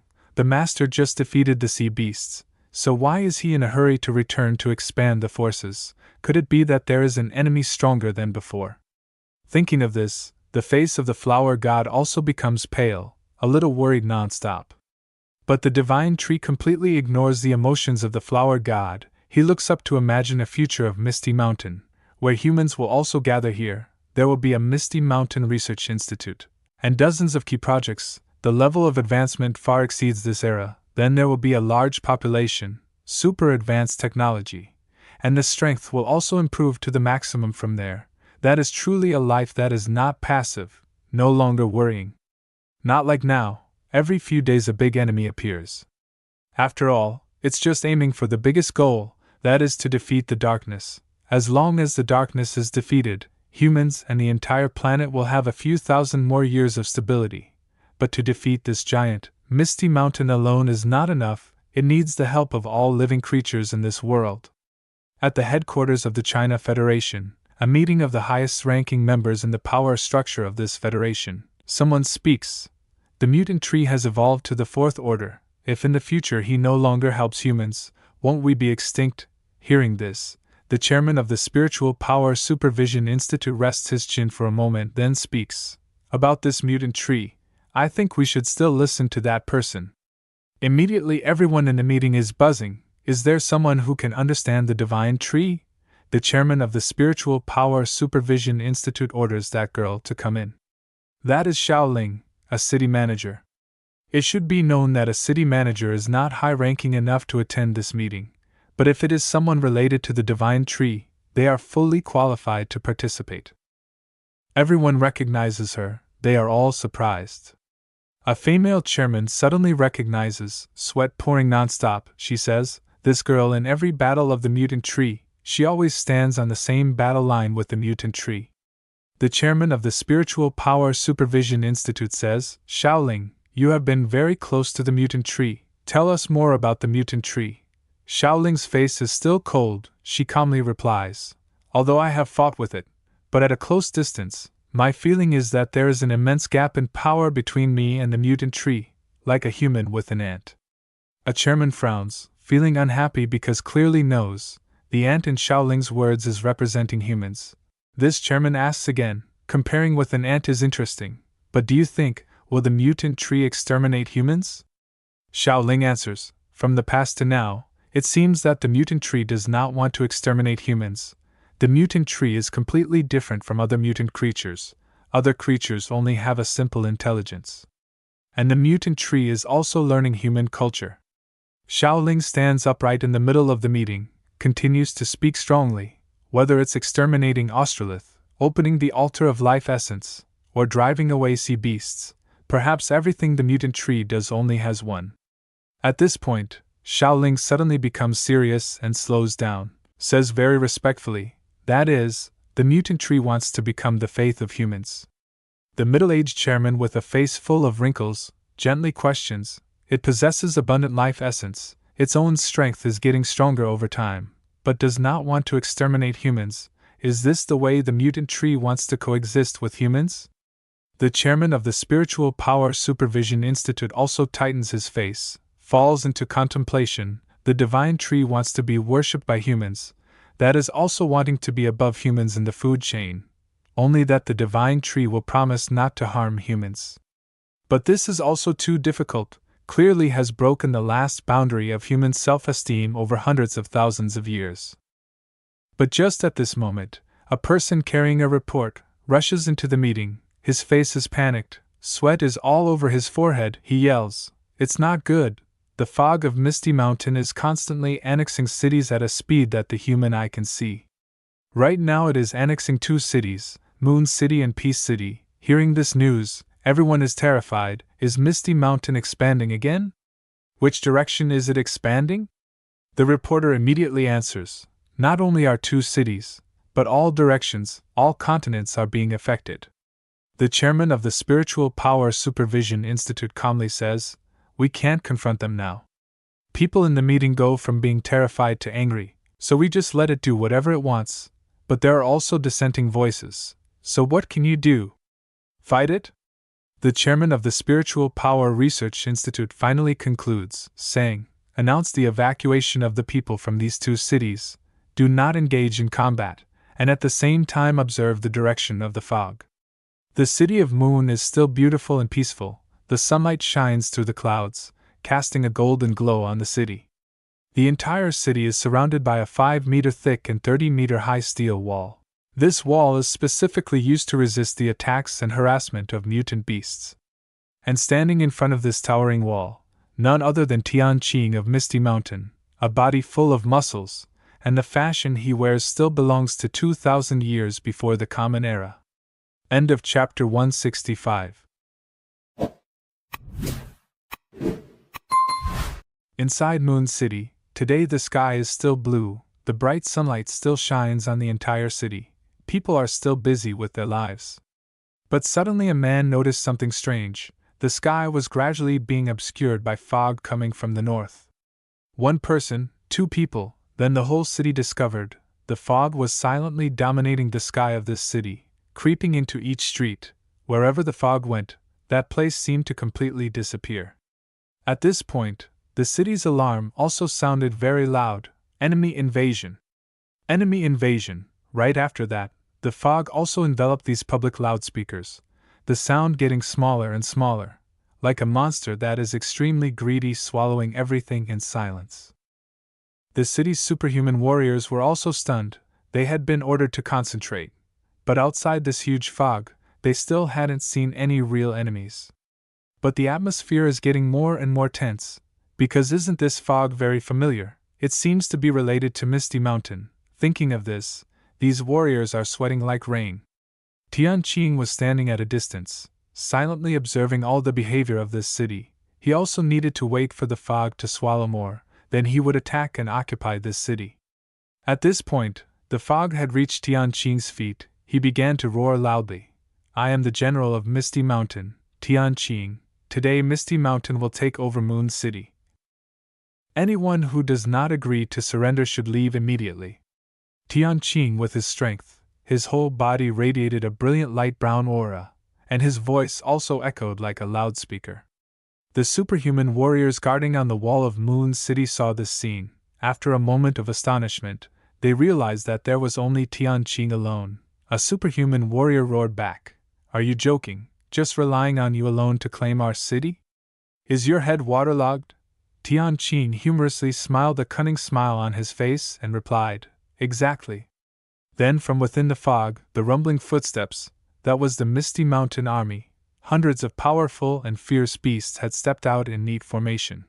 Tianqing continued, Exactly, there's only one person, that's me. Actually that's not correct, he's not even a normal person. Living in the northern area of Misty Mountain, Divine Tree is contemplating his system board. Now he has 112 million evolution points. It's terrifying. Divine Tree suddenly remembered when he first reincarnated here, just 0.1 evolution points could level up. Now he owns a bunch of evolution points. If it was before, it would be hard to imagine. Divine Tree, after evolving to Transcendent Fourth Order, has not checked his system board since then.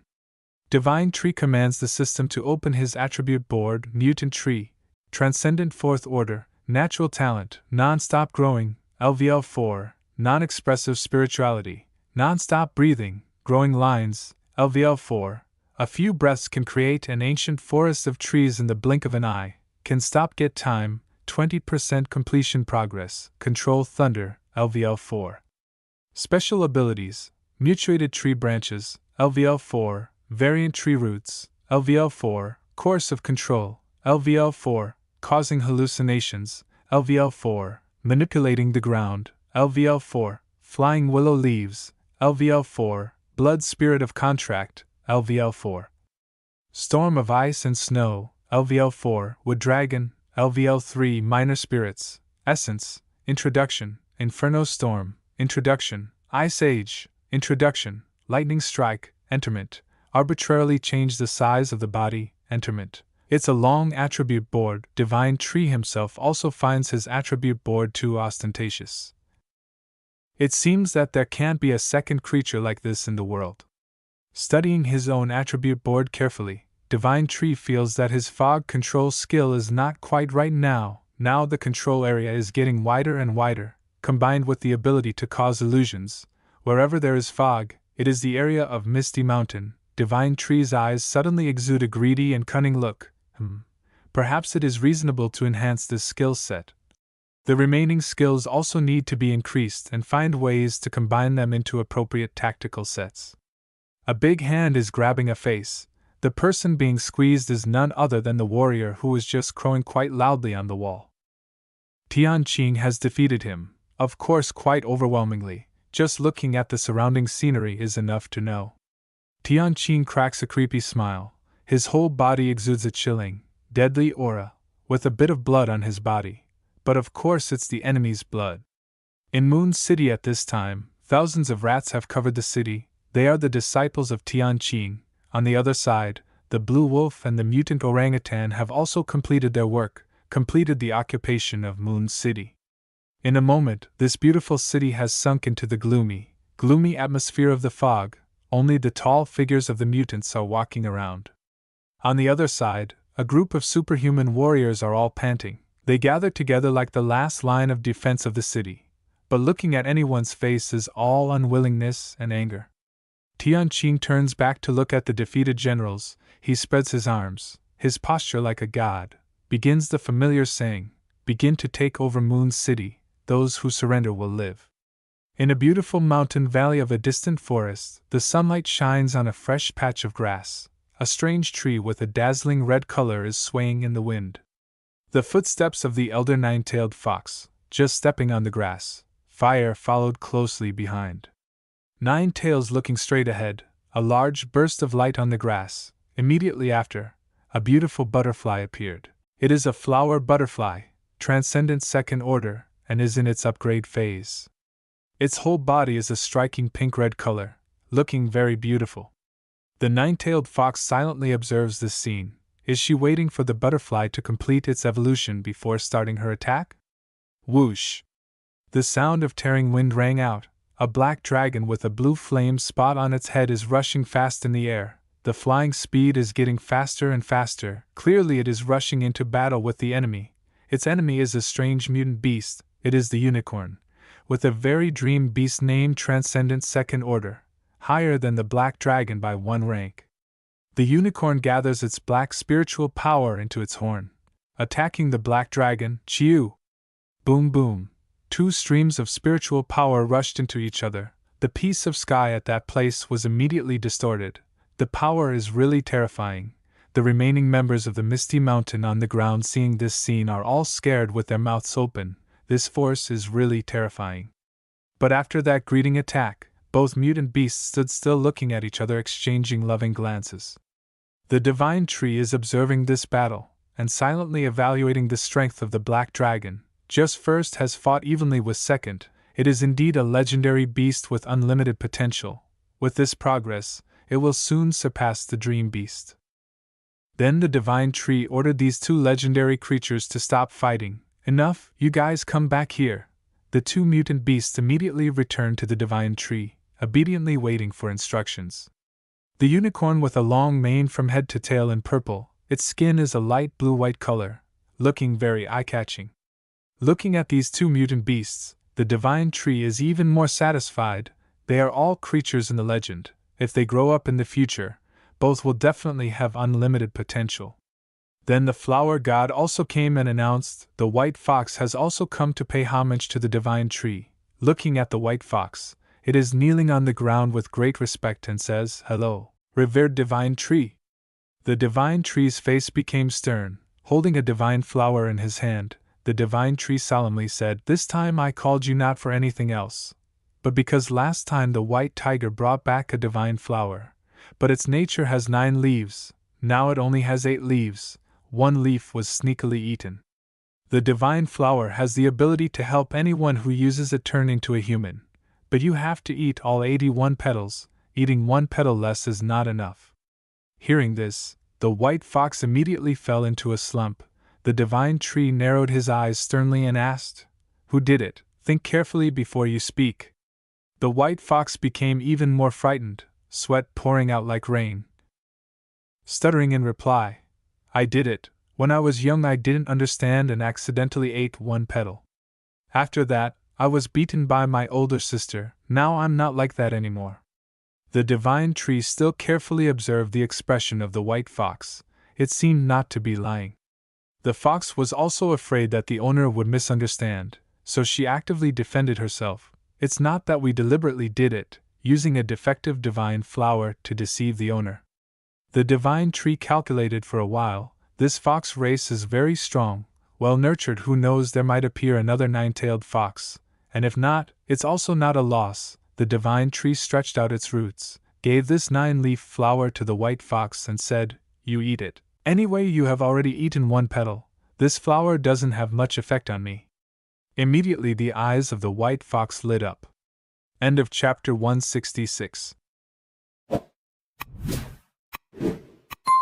Divine tree, with a solemn face, his body radiating a faint blue halo full of majesty, softly said, "Eat it." Because the white fox was still staring at the spiritual flower in divine tree's hand, not daring to move. Divine Tree kindly said again, in order for you to fully absorb this spiritual flower at the highest intensity, I will give you an extra drop of life essence. After saying that, Divine Tree used a branch to lightly touch the air, and a precious drop of essence gently fell. Rope! The sound of the white fox biting echoed. She had bitten the entire spiritual flower and the drop of life essence in one go. Immediately a powerful aura surged violently. In just a moment, everyone saw the white fox transform. A faint blue tattoo appeared on her body, winding around her body. Her eyes also became extremely deep blue. Because the energy in her body instantly became too abundant, instinctively, the white fox no longer had the timid appearance as before, but instead was the proud posture of a sovereign. Seeing this scene, the flower god next to her covered her mouth and laughed, because she saw the shadow of the nine-tailed fox in the white fox. But just at this moment, the nine-tailed fox of a bright red color suddenly appeared, causing the three people to feel a bit surprised. Going forward, the nine-tailed fox is a mutant flower butterfly. The flower butterfly suddenly stopped, staring at the huge, powerful, terrifying tree in front of her and whispered, "Is this the divine tree? It's so huge?" Standing in front of the divine tree, the flower butterfly is just like a grain of sand. Indeed, there is a bit of a feeling of wanting to kneel down immediately. But before the divine tree could speak, the flower god next to her shouted excitedly, "Master! This butterfly is so beautiful! How could it not be beautiful? The whole body of the flower butterfly is graceful. The color is like a rainbow constantly changing, extremely dreamy, extremely eye-catching. Any girl who sees it will feel fascinated." Only the eldest sister, the nine-tailed fox, is always serious. Her stern voice and eyes still shining with a fierce light said to the flower god, "This is a new teammate." The information board appears: flower butterfly, transcendent third order, natural talent, blinding light enough to crush the sky. Special abilities: virtual dream, control other people's bodies to enter the void. Butterfly wings, two wings like light weapons, light of destruction, condenses out of the sky, full vision, turning into a light that destroys all. Seeing the words third order, Divine Tree felt excited in his heart. This is the first time a transcendent third order has joined us. Then Divine Tree took a step towards the butterfly. Of course, Divine Tree transformed. A tall and thin tree man appeared in front of the butterfly, extending his hand in a delicate and noble manner towards the butterfly as a friendly greeting. Then Divine Tree confidently said, "Welcome to join Misty Mountain." Indeed, rolling out the red carpet to welcome talents. From now on, Misty Mountain really has an additional part of strong combat power. The playful panda ran out again to peek, immediately had a bad thought in his head. Hee, just a transcendent third order. I am also third order. That's right, people fight to kill monsters diligently, barely surviving and dying to reach third order, while our panda, eating and sleeping, calling Xiao AI, watching movies and then eating and sleeping again, became a third order. Divine Tree looked at Flower God and asked, "Flower God, you are about to break through, aren't you?" Flower God nodded. The butterfly gently climbed onto Divine Tree's hand, as if she had officially become the pet of the boss here. Divine Tree asked Flower God more about the situation of the altars. Flower God reported, "Now there are 28 human powerhouses who have signed a contract with us. Among them are 6 powerful people who are transcendent second order. One very strong person is also a tyrant who is currently at second order peak." Divine Tree bowed his head and pondered for a moment. Indeed, this number is a bit less than he predicted. It's understandable. Humans have been fighting too much recently. Almost all the pillar powerhouses are dead. Divine Tree ordered, "Continue to recruit, the more recruits the better. In addition, you should inform those who have signed a contract. Tell them to quickly expand their own forces. If necessary, we will definitely supply them." Flower God heard the order, but there was a bit of doubt in her eyes. "Divine Tree, can I ask a question?" Divine Tree said, "You say." Flower God then voiced her doubts. "Recently I see you constantly expanding your forces, by all means wanting to expand your forces. Could it be that a force has appeared that even you find difficult to deal with?" Divine Tree sighed, kindly said, "Now, even if I tell you it doesn't mean anything, you better just do your job well." Hearing this, Flower God's face fell, a bit unwilling, but she is very smart and understood everything. It is Divine Tree wanting them to live peaceful and carefree days. If there is blame, it can only be blamed on her being too weak. Suppose Flower God is currently a transcendent fourth order. Try to see if she can sit at the same table with Divine Tree to discuss strategies. Xiao Qing appeared from under the ground, still in a very bizarre style. He did not beat around the bush and immediately reported, Divine Tree, Moon City has been conquered. According to your instructions, we did not destroy the infrastructure, but only drove out those who resisted from the city. Tian Qing conscientiously continued to report, as for the research scholars, we have forcibly kept them. Divine Tree seemed satisfied, looked at Tian Qing and said, very well done, bring them here, then you continue to push the plan. Tian Qing immediately obeyed and left. Divine Tree raised his hand, lightly clenched into a fist and determinedly said, Darkness, I will not let you attack and conquer this world. I will summon countless teammates, and resist you to the end. The plan step by step is going according to Divine Tree's route. At this time there is a bit of hope, and hope seems to be getting clearer and clearer. Divine Tree's eyes also lit up. Divine Tree said in a cold voice, I will defeat you. Flower God next to him had never heard the master say such words, so cold and so scary. A drop of sweat unconsciously flowed down her face. In Luo country, a dark shadow is running wildly in the night. Behind there are two other dark shadows also chasing madly. The guys chasing behind kept yelling angrily, Give it back! Give back the thing in your hand to me! Who is this thief? Seems very familiar. That's right, he is Zhangfeng, a member of the Silver Moon Dark Council. This person was once trained by Shaoling and given a treasure sword. In this theft mission, of course, Zhangfeng is running for his life. In his hand, he seems to be holding a newborn baby. Damn, this guy is too resilient, and has too fast movement speed. The people chasing decided to attack from a distance, aiming straight at his back. Go to hell, you damn thief! Swish, swish! Two distant attacks, one gold and one red, went straight into Zhangfeng's back. Boom! It seemed that he was hit. Rushing hard into the beach, where he fell had become a big hole. This attack really wanted to take Zhangfeng's life. The two chasers had caught up. They landed on two nearby rocks. One of them shouted loudly, Hand him over, or you won't survive tonight. Zhangfeng, a strong figure, his red eyes are a characteristic that beastmen like him possess. But he still remained silent, seemingly showing stubbornness. Damn, did I see wrong? The baby in his hand actually has a very mature face, and a bit cunning and slippery, and this baby is sleeping soundly. It seems this is also a mutant baby, a beast-man type like Zhangfeng. Zhangfeng's whole body emitted a red light, his momentum surged, wanting to fight. He even shouted louder, joking, Tonight the ones who have to die are you guys. At this moment at Misty Mountain, a moon is hanging high in the sky, extremely bright. The system is clearly informing Divine Tree. The spiritual tide is about to return for the third time. The myriad races are about to return. Inheritance and bloodlines are also being opened. But you, it seems you are not well prepared yet. At this point, the system seems to be mocking Divine Tree.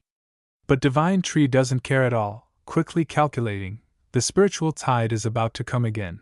Why don't I feel anything? The first and second rounds of the tide have certain effects.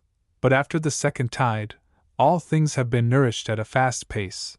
In 10 years it has pulled up the evolution of all things greatly and quickly.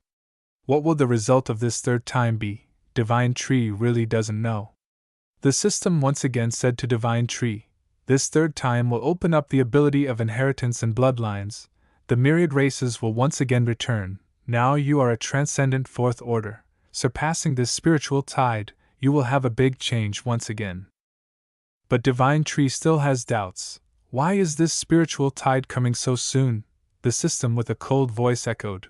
It is because the darkness has detected your existence, so it emits the spiritual tide early, aiming to limit your development time, limit your plan. It fears that your growth will threaten it. Indeed, once the tide comes early it means a lot of creatures will become stronger.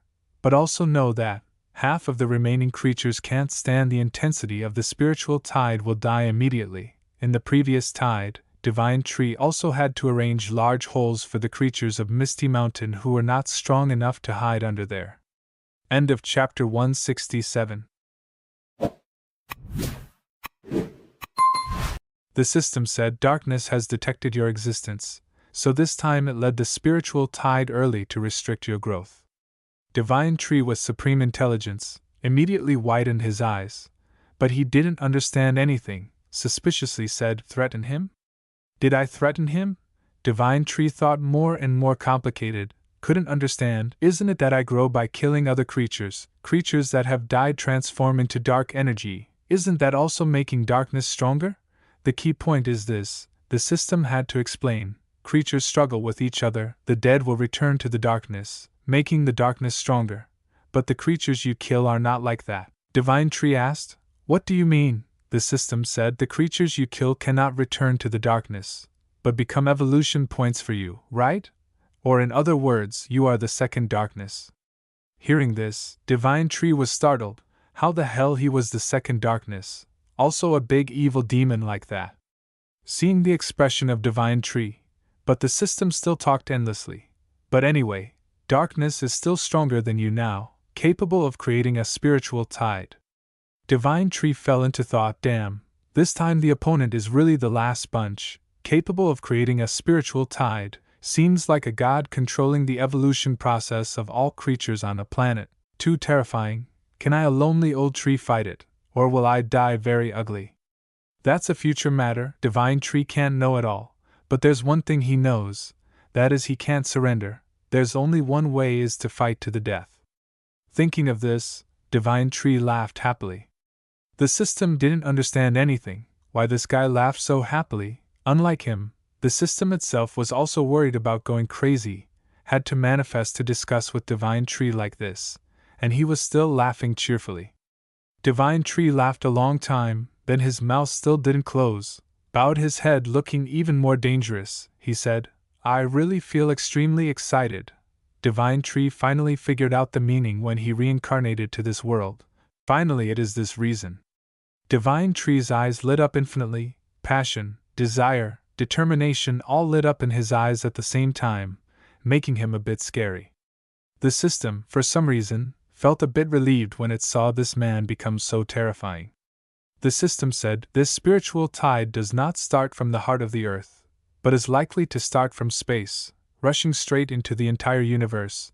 This is the most powerful outbreak of the spiritual tide. You must prepare carefully for this opportunity."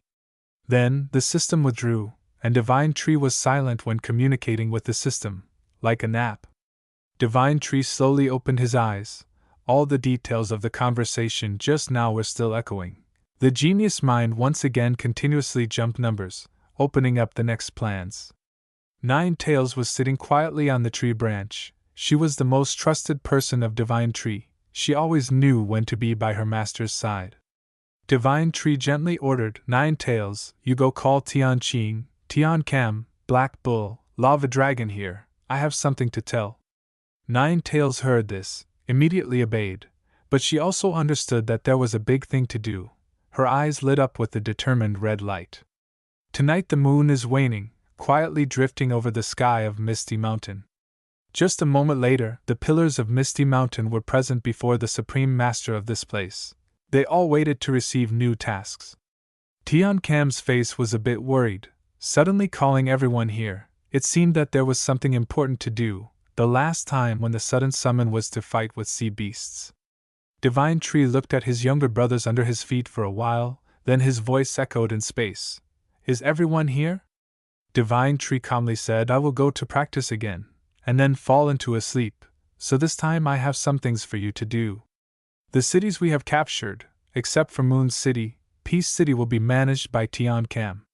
The scholars we caught in Moon City, Tian Qing, take them to the north of Misty Mountain to continue their gene transformation project. If they need anything, provide them fully, even the essence of life, so they can produce the highest results.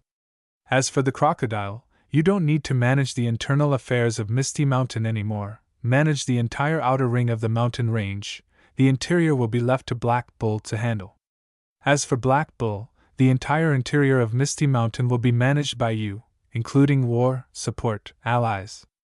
As for the expansion of power, all handed over to you, 9 tails. If you need manpower, just notify Black Bull. Everyone heard their tasks clearly, all accepted without hesitation. But they also understood, never once did the master seriously allocate like this.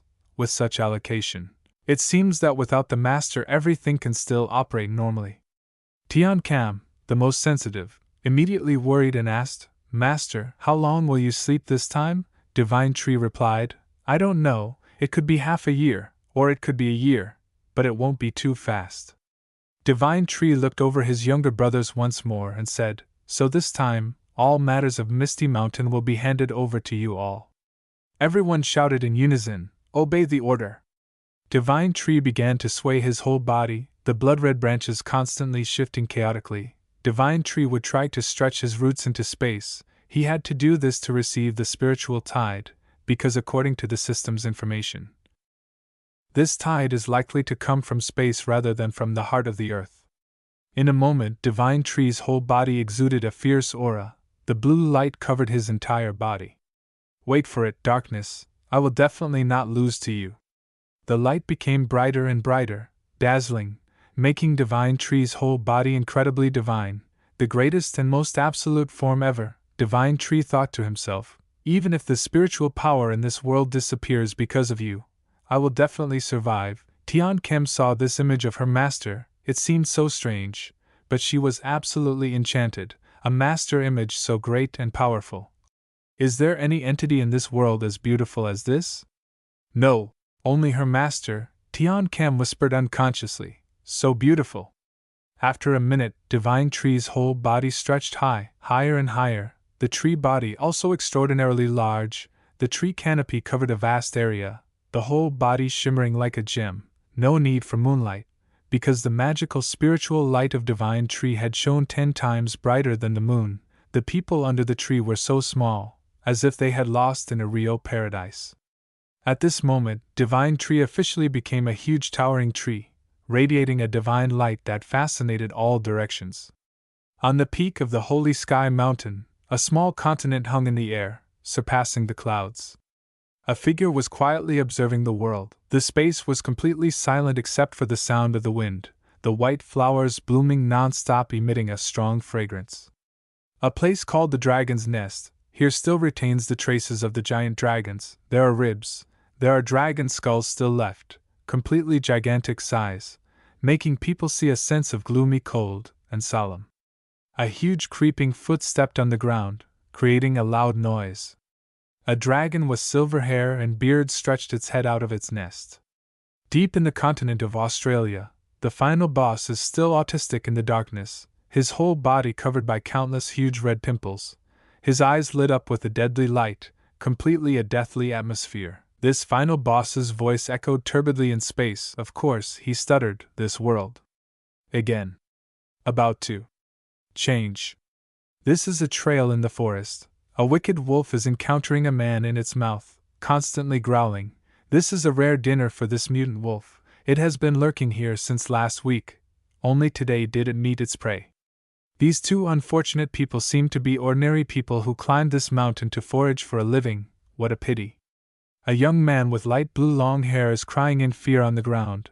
The scene in front of him is truly horrifying. He has to witness the monster eating his relative alive, his mouth constantly screaming for mercy before the mutant wolf. But how could the evil wolf spare him?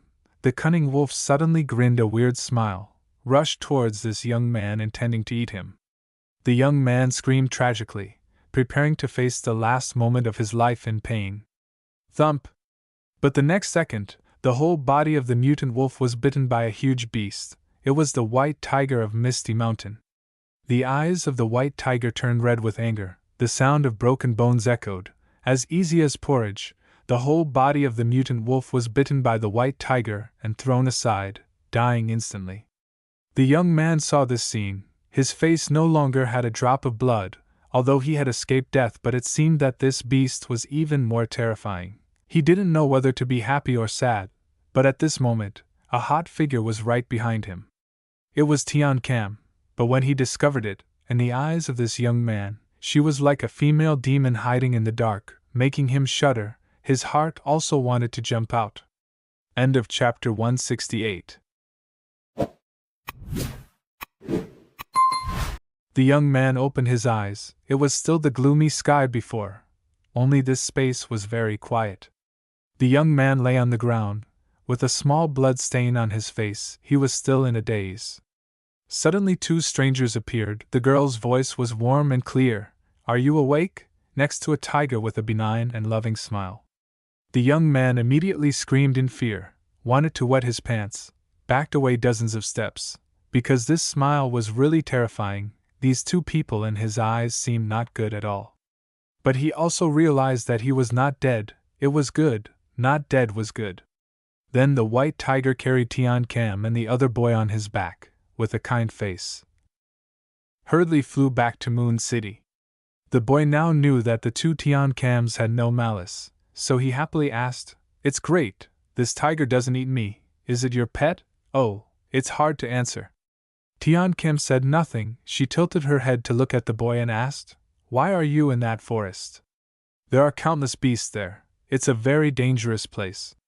Hearing this, the boy suddenly had a shadow on his face, looked down and said, "My uncle asked me to go into this forest to find a kind of herb, because I can see the spirit power emitted from the herb." Tian Cam angrily said, "That's such a dangerous place. Is your uncle still a human to make you go there?" The boy immediately replied, "I was tricked into going there." I'm not sure if this new character is a boy or not. The boy let out a long sigh. His eyes filled with sadness and continued, "If I don't follow my uncle's words and bring the herbs back in time, my younger brother will have his eyes gouged out by him, and his organs sold." Tian Kim seemed to understand, listened carefully to the boy's explanation. She also sympathized with the boy. Her face showed understanding. Wasn't she also had to rush into Misty Mountain to hunt for treasures for a piece of bread and clothes? Human life was really not easy. But when it came to the appearance of that villain, Tian Cam rose up with the intention to kill. It's true that there are always bad guys. Humanity is about to be extinct. There are still those who do not hesitate to want to eat without sitting roast. Tian Kim gritted her teeth and said, "Lead me to find him. I will save your brother." "Where are they?" The boy immediately replied, "In Peace City." But suddenly the white tiger roared. He noticed something unusual. In front of him, more than 100 meters, a flock of hundreds of black crows were lining up. They wanted to attack the group of white tigers. Although each of these crows was not strong, but with this number, they could clearly crush the group of Tian Cam. Tian Cam panicked and shouted, "Damn crows!" The boy, needless to say, once again his little heart seemed to sink to the bottom of the cup, once again about to die, extremely scared. The crows started to caw. Crow, crow! Noisily, it seemed they were very demanding, they wanted to attack. The white tiger said nothing, immediately gathered spirit power in his mouth. He would shoot a plasma blow at the opponent. Boom!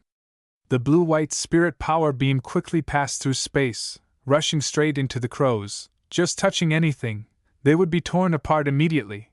But the transcendent first-order crows were not easy to play with. They swerved in the air to dodge the white tiger's blow like motor racers, immediately rushed to the white tiger. Thump! The sound of them rushing into the large body of the white tiger roared in pain. Tian Kim tried to calmly observe this situation. The crows were still continuously taking turns attacking the sensitive. But don't forget that Tian Kim had 5 extremely powerful plant whips. She immediately grabbed the crows flying towards her, making them scream in discord. The boy was scared in the chaos, only knew to put his 2 hands up to cover his eyes. But the white tiger was still being overwhelmed by the crows with numbers. They continuously circled around the white tiger, continuously creating screams to disrupt the white tiger's ability to resist. Tian Kim saw this scene. It was really helpless. The air was disadvantageous for them. This place was also the territory of the crows. The more they fought, the more they would lose. Tian Kim immediately shouted, "Xiao Ba, get down to the ground." The white tiger frowned angrily, immediately lowered his altitude. But at this time, a large shadow appeared above the white tiger's head. Was it a giant crow? It was the king of crows, transcendent second order. With a truly gigantic shape, he wanted to suddenly ambush the white tiger from the air. Tian Cam was sweating like rain. Is this also a crow? How can there be such a big crow? Of course, that's why it's the king of crows. This large body is indeed intimidating at first glance, but it's only second order. Even if it carries many dangerous skills of the emperor, the two white tigers can still win. Roit! A sharp spirit power beam like a knife shot out from the mouth of the Crow King, aiming straight at the white tiger. No, it's aiming at the boy on the back of the white tiger. It's really cunning, it chooses to attack the weakest. But the white tiger was as fast as lightning, immediately raised his wings to block this attack. The air exploded, the white tiger lost balance and fell to the ground like a plane out of fuel. Tian Kem screamed Xiaoba in fear.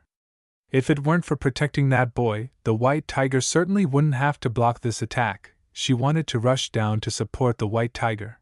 But the Crow King didn't allow this. A sharp giant eye appeared in front of her.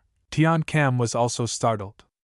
But Tian Cam was furious. She used her whip to beat the hateful face of the Crow King like a storm. Bam, bam, bam. Get out, don't block my way. The Crow King ran into a fierce lioness, immediately turned around and left. This old woman was too fierce, not a soft and easy prey at all. In the middle of the dense forest, there was a crack that was hundreds of meters deep and dark. The white tiger and the boy fell down here, fell all over. But the white tiger suddenly sat up and made the boy fall to the ground. It's really not afraid of a strong enemy like a tiger, just afraid of a teammate with a low IQ. But why was the white tiger so surprised? It was because a powerful enemy appeared in front of him. The white tiger's eyes immediately lit up with a terrifying fighting spirit. But it seems a bit too much for you, white tiger. In front of you is a group of extremely powerful mutant earthworms, each one as big as a house pillar, tens of meters tall and mouth full of sharp teeth. Even some have teeth tens of meters long. If not careful, they will skewer the hip of a teammate next to them. But instead of being scared, the boy was nauseous. These beasts were really disgusting, like when he was a child taking deworming medicine and then going to the toilet to excrete these worms. It was horrifying. Damn it, dare to criticize our appearance. Immediately the giant worms rushed up like crazy. The white tiger shot out a strong blue and white spirit power. A worm hit by this, its body was immediately pierced. But how can it stop all of this? They are too many. One has rushed to bite into the back of the white tiger. This blow made the white tiger roar in pain. The white tiger quickly swung his steel tail. The worm was immediately cut in half. A lot of green liquid splashed out. That was their blood. But the white tiger still didn't stop. He jumped into the air and continued to emit a powerful plasma breath, directly destroying a disgusting worm. The boy saw this scene. His whole body shivered. This white tiger was really powerful. Then the white tiger signaled the boy to sit on his back. The two of them rushed up from this crack, but the white tiger seemed to be injured. His balance was affected, constantly hitting the two sides of the crack with near supersonic speed. Just after a while, both of them were all over, their heads as big as a pig's head. More seriously, the wings of the tiger were also torn. Only the skeleton was left. How can it fly like this? The white tiger gently comforted the boy. Everyone will die. The boy immediately fell into despair and screamed, I don't want to. The boy glanced over, immediately noticed that on the body of the white tiger spurted out bright red parasites like blood. It's too disgusting. Perhaps this is because it was bitten by that worm earlier.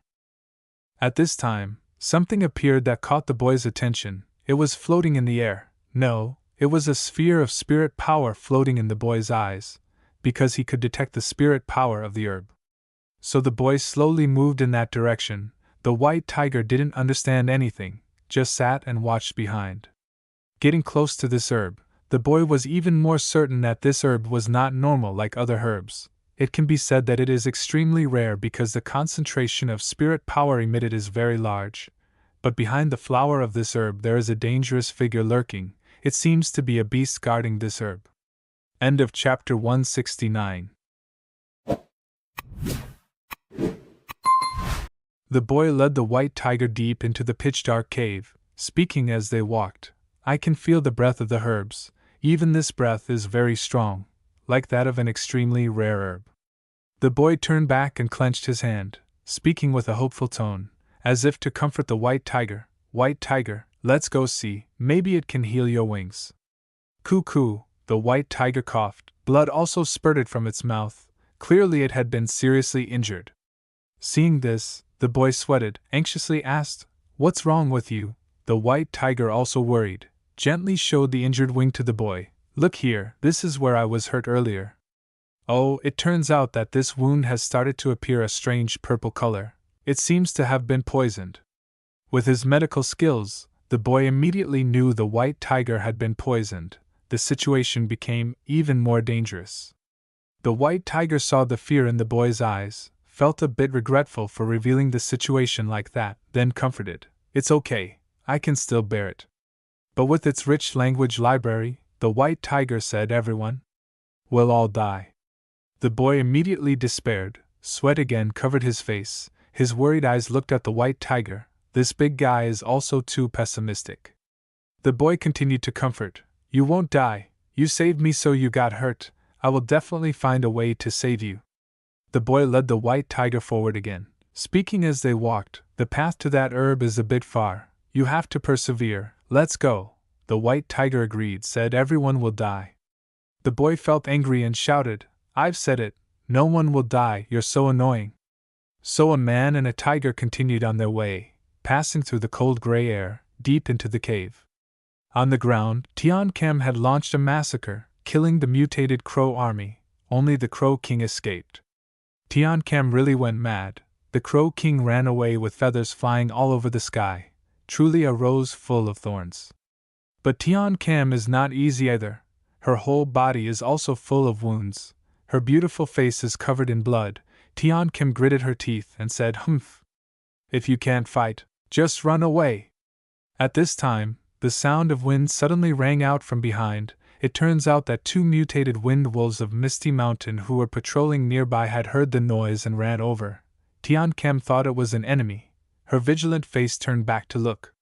"This is really lucky. If the wind wolves are here, it means Peace City is also nearby. They can call for help." Tian Kem thought for a moment, then she ordered, "You guys came just in time." Quickly sniffed to find the trace of the white tiger. It might be injured, but unfortunately, then the sky also started to pour the first drops of rain down. The wind wolves were still actively sniffing to find the scent of the white tiger. But with this weather, if they don't hurry, they won't be able to find any traces. The beautiful Tian Kem, seeing this, felt extremely worried and helpless. The lives of that boy and the white tiger will be in danger if they don't quickly find them. On this side, under the deep crevice, the white tiger and that boy together took shelter from the rain under a rock overhang, silently melancholy looking at this bleak scene. Even in this situation, the boy took shelter under the wing of the white tiger, still said a very optimistic sentence. "In this place, we won't have to worry about being flooded." But the white tiger suddenly fell to the ground. It seemed like it couldn't bear it anymore. The boy quickly ran over and called out the name of the white tiger. His hand touched its body, found its whole body was burning hot. It seemed like the white tiger had a fever due to being infected for too long. The white tiger at this time, its eyes had blurred due to the heat of the fever. Its mouth spat out fresh blood, but still tried to say a comforting sentence to the boy. "I'm okay, I just need to sleep." But with its superior language skills, the white tiger said, "Everyone will all die." This time the boy no longer cared about what the white tiger said, only focused on finding a way to save the situation. The body temperature of the white tiger was getting higher and higher. It was due to the poison acting too strongly. Like this, a few hours later the white tiger would die. The boy took out a white herb, thinking silently in his heart. This crevice was still cold. Occasionally there was the eerie sound of the wind howling. But 2 hours later, the white tiger had been carefully bandaged. Its body was much stronger. The boy said to the white tiger, "This is the spirit revival herb. It has the ability to reduce pain and anti-inflammatory. Originally it could be sold for 50,000 at the black market. I intended to use it to save my brother. If not, my brother will have his eyes gouged out by people. But I can't let you die in vain either." The herb had been crudely crushed by him using a stone and mixed with water for the white tiger to drink and apply on the wound. The boy said, "Now just hope that there are other expensive herbs around here. If not, my brother will be in danger. Now it seems we are in the same boat." Yes, it seems this boy is very brave and smart.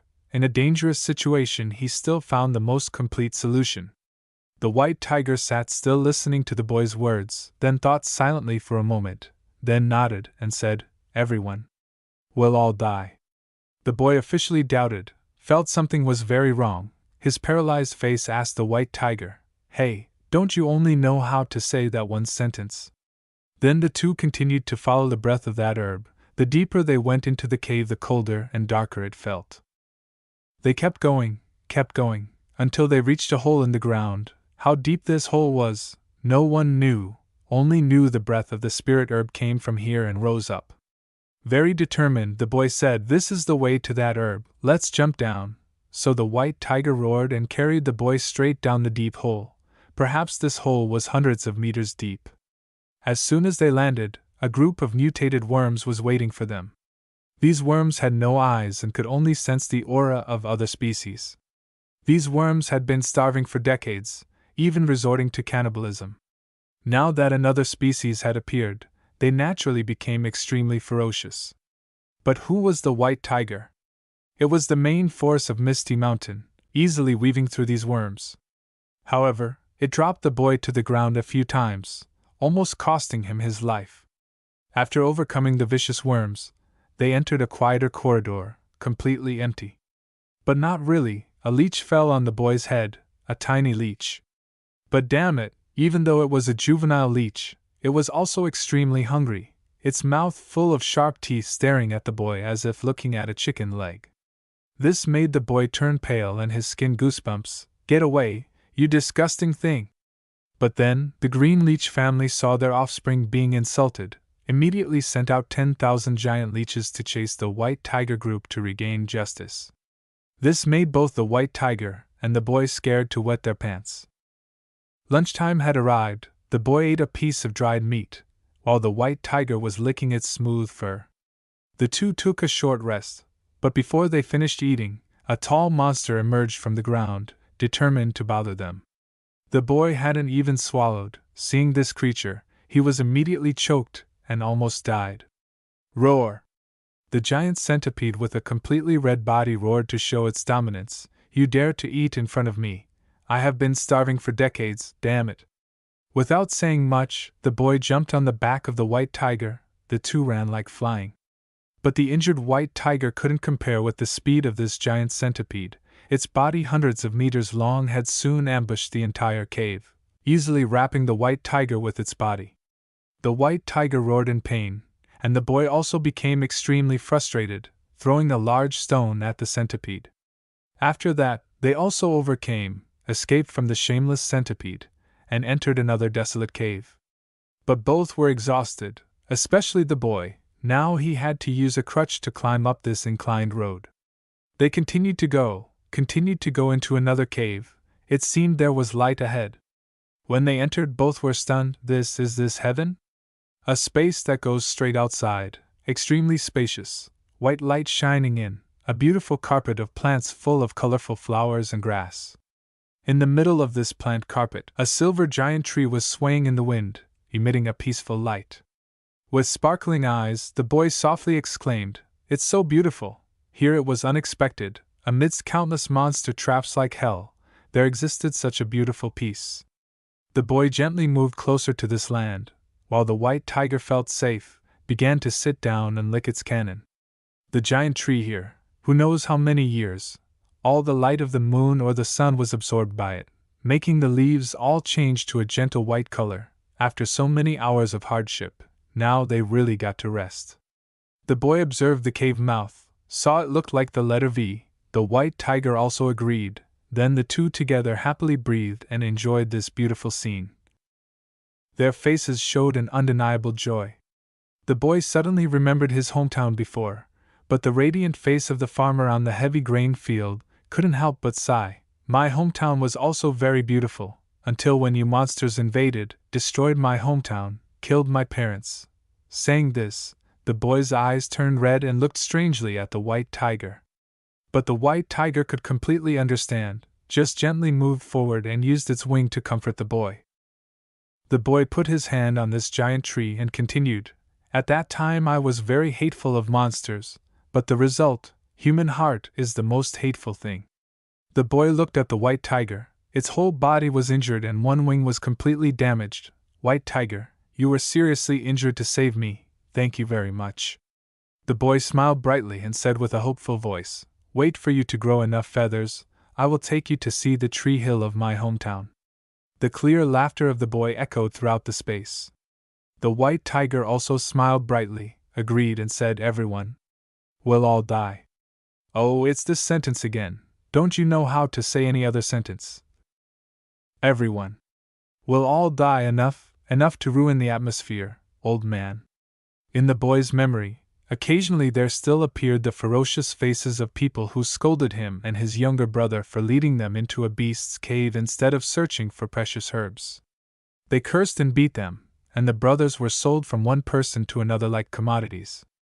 A brutal man raised a baseball bat, more ferocious than a demon, and yelled, today I will teach you a lesson, followed by the desperate screams of the boy and his younger brother, please don't hit me anymore, it hurts so much, hoo-hoo. The two men who specialized in tormenting the brothers were a fat man and a thin man. The thin man said, you hit them a bit too hard just now, selling them like this will depreciate their value. The fat man coldly replied, then sell their organs, surely we can make quite a bit. Indeed, human hearts are more evil than monsters. I must clarify, this is a little girl. The girl and her brother were locked in a small, stinky, and dark prison like animals. After the beating, the younger brother was in pain and shivering, only knowing to hug his sister and cry, sister, it hurts so much, how long do we have to endure this? Then the boy's tears flowed like a waterfall, filled with unbearable resentment. The sister also shed tears, tightly hugging her brother, and said in a strained voice, as long as we live, as long as we survive, we will have a chance to escape this life. The girl woke up in the arms of the white tiger. She had never had such a peaceful sleep before, unfortunately, but the nightmare still did not let her go. But the girl startled, it's dangerous, she had dozed off for who knows how long. The girl quickly pulled her leg to wake the white tiger.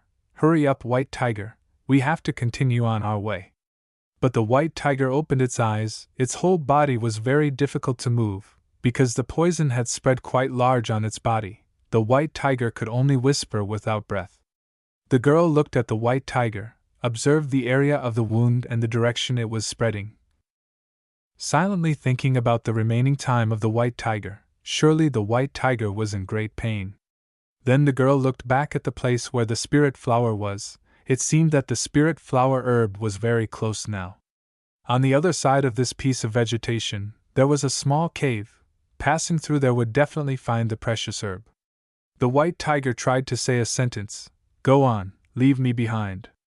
Of course, it's the same old sentence, but the meaning is like that. The girl looked worriedly at the white tiger, started calculating in her head, and tried to calm herself down. Then the girl decisively stood up, decided to rush over there alone to pick the herb. White tiger, you have to hold on and wait for me. The white tiger tried to follow the small figure with its eyes. Humans are indeed brave. The girl bent down to crawl through a hole only as big as a dog, tried to go into the tunnel, leaving behind the piece of vegetation full of white flowers, once again finding hell. Sometimes people have to rush into death to find a way to live. In the small tunnel that only a dog could crawl through, fortunately, the thin and weak body of the little girl could crawl easily. However, there were too many blood-sucking worms in there. They clung to the girl's whole body. But she was no longer afraid. Just swing her hand and they would fly elsewhere. Then continue to crawl with all her strength. Finally, she found the exit, a piece of light ahead.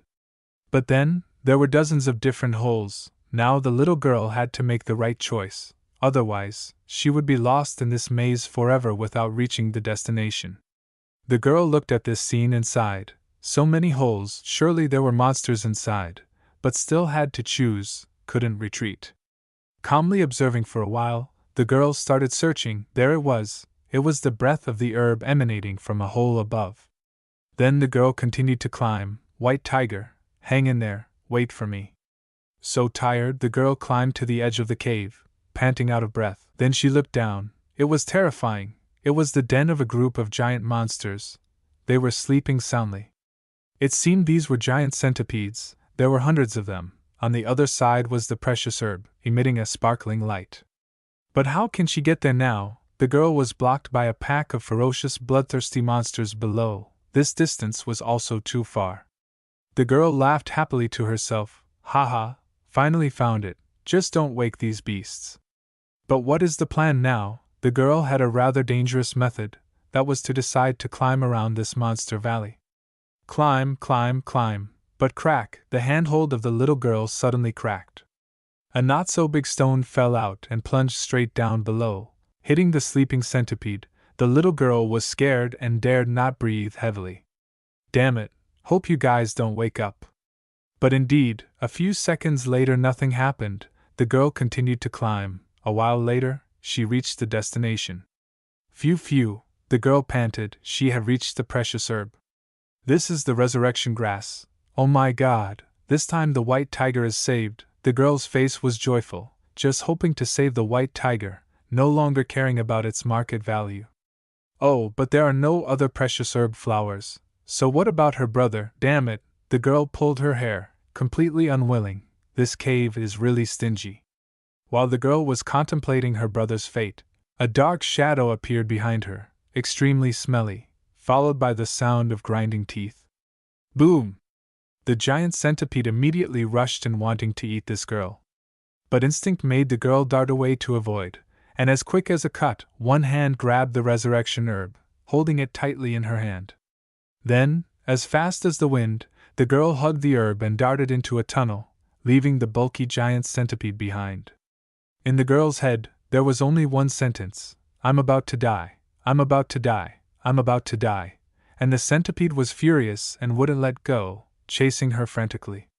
The girl ran to where the leeches were. They had been waiting for a long time. Damn it, they started to dive down, and the centipede also just arrived, surrounded by enemies. What to do? It was still the baby leech from earlier, rushing up to take revenge. The girl put up a hand to block, but there were hundreds of other leeches also rushing in like crazy. Suddenly, boom! The giant centipede was driven mad by the leeches sucking its blood. It writhed frantically, causing the whole cave to collapse. Taking advantage of this chaos, the girl hugged the herb and ran out of the encirclement. But after running a few hundred steps, the girl realized that this was a dead end, trying to grope forward to see if she could find a way out. But it was impossible. All were rocks as hard as steel. What to do now? Turning back, it was still the giant centipede. Today it was its turn to guard the herb. But it was stolen, so it had no face left for its nest, unless it could get the herb back. The giant centipede coiled its body as if threatening its prey. The sound of its armor rubbing against each other sounded like sharpening a knife. It was terrifying. The girl could only whisper in fear. Help, help, roar. The centipede rushed up to finish off its prey, but just at this moment, boom, the sealed layer was broken. The fierce white tiger rushed out, ramming straight into the centipede, making it lose balance, swaying to one side. Not yet, the white tiger also bit straight into the body of the centipede, wanting to use its teeth to pierce through its thick armor. Seeing a familiar face, the girl's face was as happy as a flower. White tiger. The white tiger opened its mouth wide, shot out a faint blue spirit power, in a blink of an eye defeated the unlucky centipede. The girl hugged the precious herb tightly with both hands, laughed loudly. We won, we finally won. As for the white tiger, it was panting. Clearly it had used the last bit of its remaining strength to save the girl one more time. But at this moment, the place where the giant centipede was started to move a bit. Although it had been seriously injured, a large chunk of its body was bitten off by the white tiger. The white tiger instinctively feared. Something was very dangerous. Damn it, this beast wanted to self-destruct. Boom, boom, boom. A series of large explosions. Every piece of the centipede's body was like a barrel of explosives. It exploded. It was determined to die with the white tiger and the little thief. The white tiger quickly carried the girl and ran out of the affected area. But a large spirit power beam hit the white tiger straight, throwing it hundreds of meters rolling on the cave wall. Both fell through a crack, fell down to the beautiful vegetation below, dust and smoke all over the area. The white tiger lay flat on the ground motionless, and the girl was worse off. A sharp stone had stabbed straight into her stomach, blood soaked through her clothes, and then, blood gushed out of her mouth. The girl's stomach was in indescribable pain, feeling death getting closer and closer to her. Is this me about to die? Her right hand was still holding the precious herb tightly. The girl started to breathe heavily. Her eyes started to blur. Only the image of her crying younger brother appeared in front of her. The girl softly moaned, "Little brother, I will definitely save you." The white tiger is also breathing its last breaths. It recalls the fight with the bear. The bear bumped heads with the white tiger, and the white tiger won, fiercely roaring to show its dominance, but was whipped by the divine tree. Damn it, why did you use your head to butt heads with the opponent? You could dodge and then counterattack with your head, don't you know? Although your body is strong, you can't just use your body to hard counter the opponent, do you understand? You can't withstand various toxic attacks or paralyzing effects, do you understand? The divine tree yelled angrily, "Continue practicing. When you regret it, it will be too late." The white tiger suddenly woke up with a start, exclaimed in fear, "Quickly go find the divine tree, or everyone will die." But there is no divine tree here. The white tiger foolishly looked around but saw no one. Its wings have fully regrown feathers, it has become more handsome, there is not a single wound on its body. It's really strange. The little girl hid at the base of the tree, looking at the strong divine tree waking up. She gently said a sentence. "You finally woke up, it seems the herbs have worked." It turns out the little girl used resurrection herbs to save the white tiger, while she herself suffered a fatal injury, maintaining a bit of life force, seemingly just waiting for the white tiger to wake up so she could say a final word. Her eyes were tired as if they could fall at any moment. Seeing this scene, the white tiger seemed to understand everything. It panicked and yelled, "Everyone will die! Everyone will die!" But the little girl calmly endured the pain and said, "It's too noisy. I'm not dead yet. White tiger, can I ask you for a favor? Please save my little brother. 15 miles to the east, there is a ruined village. You can find my scent there. Please save my little brother. He has suffered a lot. Don't let him suffer any more. You must save him." The white tiger moved closer to the little girl. The little girl raised her hand to hug the white tiger's face and softly said, "I'm sorry, I can't take you to see the rose hill of our village anymore. But my little brother will take you." The white tiger could only tearfully watch the little girl say her last words. The little girl didn't want to make the white tiger sad. She tried to smile brightly and asked, "Is that okay?" The white tiger just kept looking at that smile, the most beautiful smile he had ever seen, the warmest, purest smile in this world. The white tiger said, "Okay." The entire space of this place suddenly covered in a late autumn orange-yellow color. It seemed the scenery was also heartbroken. The little girl's soul had left, leaving a childish smile on her face, her eyes still not closed. The white tiger softly called out, "Xiao Lam." But unfortunately, Xiao Lam's eyes no longer responded, could no longer hear this call from the white tiger. In the white tiger's head, the voice of Divine Tree's combat training echoed. It was so right. Because of not dodging, the white tiger got hurt, so it couldn't protect Xiao Lam. The little girl died tragically. The little girl was his lifesaver, but because of his poor combat skills, his benefactor died tragically. The white tiger was frustrated and choked, started crying loudly like a child. Tears and snot flowed like a waterfall. Then he roared loudly. Regret turned into endless anger and murderous intent. He was determined to kill everyone in this valley, to avenge Xiao Lam. As soon as the roar ended, the mutant centipede and the king crow appeared. They came here to finish off the white tiger. End of chapter 172. Xiao Lam died at the foot of the tree. This is the saddest time for the white tiger. A tiny human being sacrificed for him. The white tiger's tears just poured out like that. He never cried so much. "Hey little girl, you're just sleeping, right? Wait for me. I will destroy all these monsters to save your brother, okay?" Crack! The sound of the king crow's claws touching the rock. They have arrived. A giant worm drilled the ground and rushed up. The roar of the white tiger attracted them. This battle is 2 against 1. The white tiger stood there silently, as if he was also waiting for these two beasts. "Call! The crow screamed, its eyes were red, wanting to rush into the white tiger. The worm was also impatient, had taken the stance ready to launch. The white tiger suddenly summoned black lightning around him. Look at this, the white tiger's whole body was covered by black lightning. His face was as cold as ice. He really got angry and awakened his new power, the power of the demon. 5 seconds later, the entire area had become a pile of rubble, the ancient tree also uprooted and lay slanting somewhere. At this time, a beautiful foot stepped in. It was Tian Cam and the mutant spider of Misty Mountain. She saw the white tiger grieving in front of Xiao Lam. She had never seen the white tiger so sad, so Xiao Lam had died. The white tiger stood there in silence, not knowing how long had passed. His whole body was covered with the blood of the enemy, but his eyes were still extremely sharp. Poor Xiao Lam died without closing her eyes, her body full of wounds. Seeing this scene, Tian Kim said nothing. Her heart was heavy. She just stood silently beside the white tiger reminiscing about this unfortunate little girl. Hey little girl, this world is really hateful, isn't it? Your soul should find the most peaceful place to rest. Tian Kim suddenly remembered Xiao Lam's brother. Everything needs to be arranged satisfactorily. Half an hour later, they appeared in a small, dilapidated village in the east, the dogs barking loudly. They were threatening the children locked in the cage. The skinny man was sitting in front of a cage, holding a cigarette in his hand. He turned to the fat man and said, "Hey, one of the goods has died. What now?" The fat man was drinking alcohol. He didn't even bother to look at the child, just said a cold sentence. "Damn it, wasted effort catching a sick kid, get rid of it."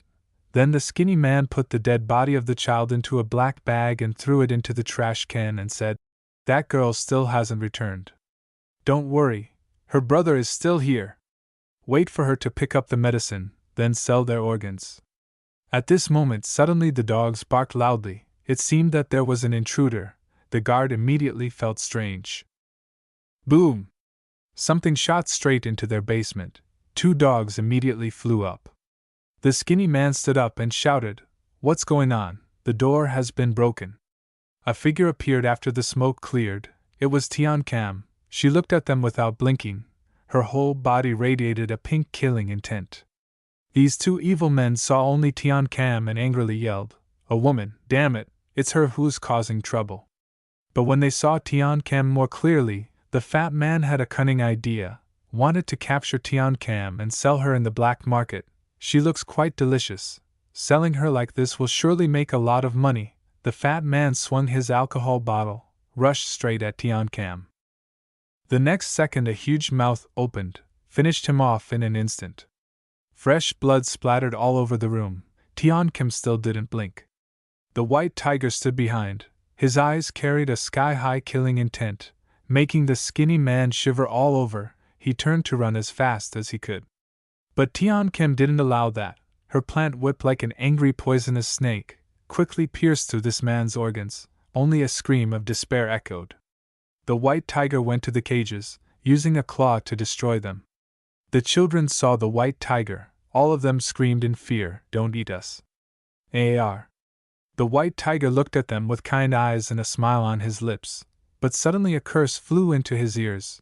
"Get out, rotten tiger!" Then Xiao Lam sat on the back of the white tiger and loudly called her brother's name, "Shao Kong." Shao Kong heard the familiar voice. His face beamed and ran out. Tian Kim saw this and was stunned. She didn't expect so many children to be captured here like this. Lead them all away. The 2 sisters Xiao Lam met again. Both burst into tears of joy.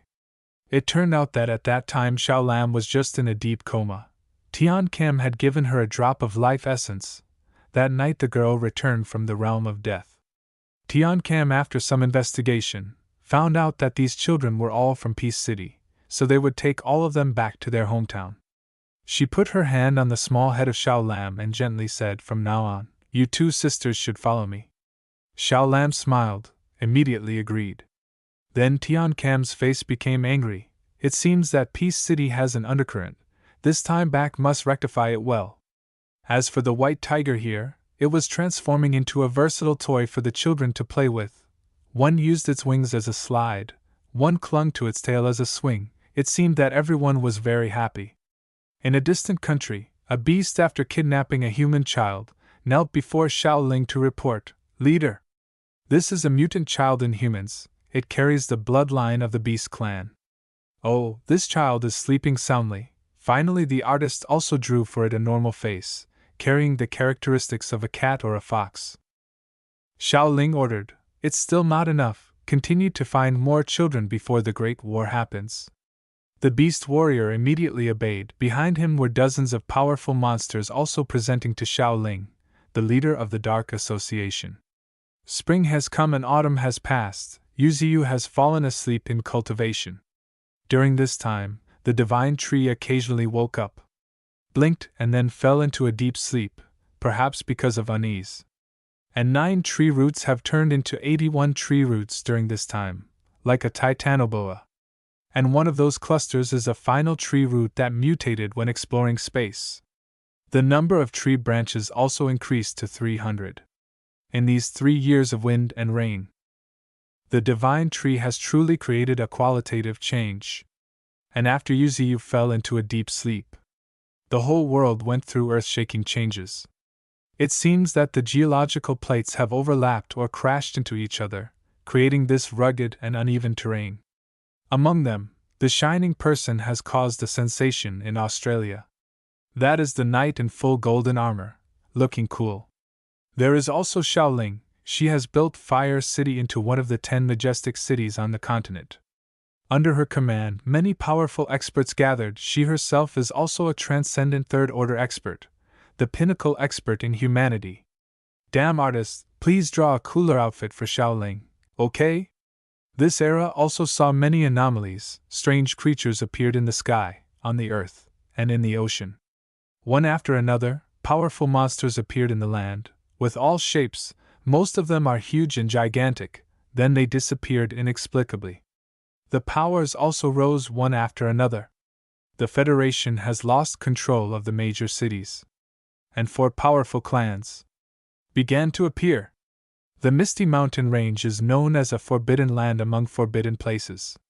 The extraordinary era has been 6 years, but Misty Mountain has been sealed for 3 years. No one can touch it.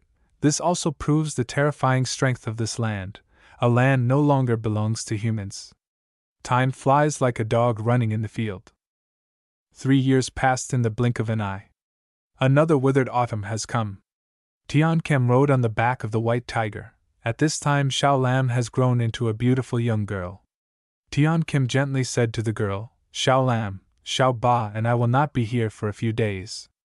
Peace City will be handed over to you." The young girl smiled brightly, happily replied, "Sister Tian Kam, don't worry, everything will be as good as before." At this time, Xiao Lam is also a transcendent second order, Bayou Valley, where the superstructure of the divine tree is located. Here, Tian Qing and the Lan Feng brothers are waiting. The pink-haired girls saw Tian Kam and waved to call out, as if they hadn't seen each other for a long time. Lan Feng pondered, recently, the spiritual power of the divine tree has been fluctuating more and more. Perhaps the divine tree will wake up soon. The 9-tailed fox and the brown bear, along with some Maine beasts, have gathered under the divine tree. The spiritual power of the divine tree at this time is fluctuating more and more intensely. Everyone is holding their breath to observe. Creak, creak. The sound of tree roots intertwining, they are gathering at one point. This point is getting brighter and brighter with a light blue color, then a human figure begins to form from the heart core, which is this light blue point. The tree man suddenly opened his eyes. All the beasts knelt down in reverence. "Master, you finally woke up." Tian Qing's face was full of frost. She sighed when she saw this form of the divine tree. The spiritual power of the divine tree has become stronger than ever. The divine tree raised his hand to observe himself. "I didn't expect to sleep for 3 years this time." The divine tree's whole body shone, radiating an intimidating aura. He looked at his juniors and said, "Everyone has come." Then the divine tree lifted up an energy ball. Inside was a huge creature full of spikes sleeping soundly. "This is Dark Willow, extraordinary level 3, natural talent, absolute evolution. Copy the abilities of other creatures. Thunder Gathering 1. Seed of Vitality 1. Special ability, mutated note. Mutated tree root.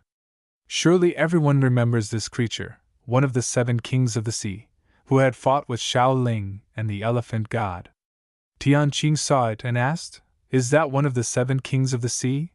The divine tree said, "In the past 3 years, it has fully matured and developed. However, magical power cannot be copied." The divine tree raised his finger, preparing to cast a skill.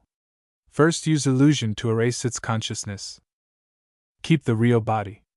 Then the divine tree turned back and said to his juniors, "Now let's discuss a bit what has happened in the past 3 years." On a high mountain peak on the outskirts of Misty Mountain, a figure is observing everything. It seems to be a girl with long red hair fluttering in the wind. Wearing a bucket hat, she is whispering to herself, "Is this the first forbidden area? Is this where the strange tree is hidden?" 3 years ago, the famous Dryad was seriously injured in a battle with a sea beast and came here to heal his wounds. If their innate is damaged, how can it be hidden for 3 years? The girl with a mischievous face smiles. She is a member of the 3-eyed tribe. Mu Tian Extraordinary Level 3, then she steps and rushes into the fog. The divine tree inside is still talking to his juniors. "So there are rumors spreading all over the outside world that I am injured, aren't there? Everything in the Misty Mountain area has gradually faded in front of everyone." Huh! Suddenly the divine tree cleared his throat, noticing something strange in this area. The mutated buffalo immediately asked, "What's wrong, master?" "Yes, there is a guest, let's go meet that person first." This girl is dressed like a tomboy, hands in her pockets and strolling deep into the forest. The honey badger on patrol today immediately rushed out to stop her. Seeing this small beast, the girl just smiled. She has known the hospitality of Misty Mountain for a long time. Then, the honey badger bared his teeth and glared. His whole body wrapped in spiritual power rushed straight at her. The speed of the honey badger is really shocking, constantly circling around the strange girl. The girl still confidently stood still, smiled and said, "Unfortunately, I can still see your movement. Even if I close my eyes, I can still avoid it." This word touched the self-esteem of the honey badger. Immediately a claw-face attack was launched. But it is true that it cannot trouble the girl. She easily dodged. The honey badger really felt insulted. His face grimaced and cursed. Boom! The mutated honey badger shot a bullet at the 3-eyed girl. She also easily caught the bullet and continued to taunt. "Even if you throw dark energy, it's useless. Oh, but damn it, this is a piece of shit." The honey badger successfully retaliated and laughed like crazy. The girl at this time was really angry. Never been pranked like this. She gritted her teeth and growled, "You bastard, I will kill you." But before she could act, the colleague of the mutated honey badger appeared. It was the thunder dragon. Seeing this creature, the girl wanted to slap herself in the mouth. A real flesh and bone dragon right in front of her. Today she has poked a mad dog. There was no further greeting. Boom! A breath of the dragon was launched into her face. End of chapter 174. A huge blue lightning bolt shot straight into the girl. No creature under Transcendent Second could survive under this power. The dragon and honey badger stood still watching, but they knew this girl was not so easily defeated. Indeed, she defended absolutely with an energy sphere enveloping herself. Everything around her was swept clean. Playtime was over. Now it was a survival situation. A dragon in Misty Mountain? She had checked thoroughly, but there were no notes about this. The face of the 3-eyed girl became serious. If not careful in this situation, she might go and never return. Crack! The sound of ice thorns growing into a straight line at super speed. This is a ground skill of the ice system. Both can cause damage and bind the enemy. Each ice thorn is as big as a car, and sharp as swords. The white snake hugged the highest ice thorn and watched from afar. It was the owner of this skill. Oh, the white snake has really grown up. Growing 2 horns is impressive. According to the legend of the Chinese, snakes living too long will grow horns and turn into Chinese dragons, a legendary creature holding the divine power of the element. Damn, have to avoid these annoying ice thorns far away. The girl gritted her teeth and stepped into the air. The white snake still leisurely looked at the opponent. No need to hurry, this is Misty Mountain, how can this girl escape from here? The three-eyed girl became even more frightened after seeing the white snake. There are two dragons here, a western dragon and an Asian dragon. And this one is the ice elemental dragon, too scary. Whoosh!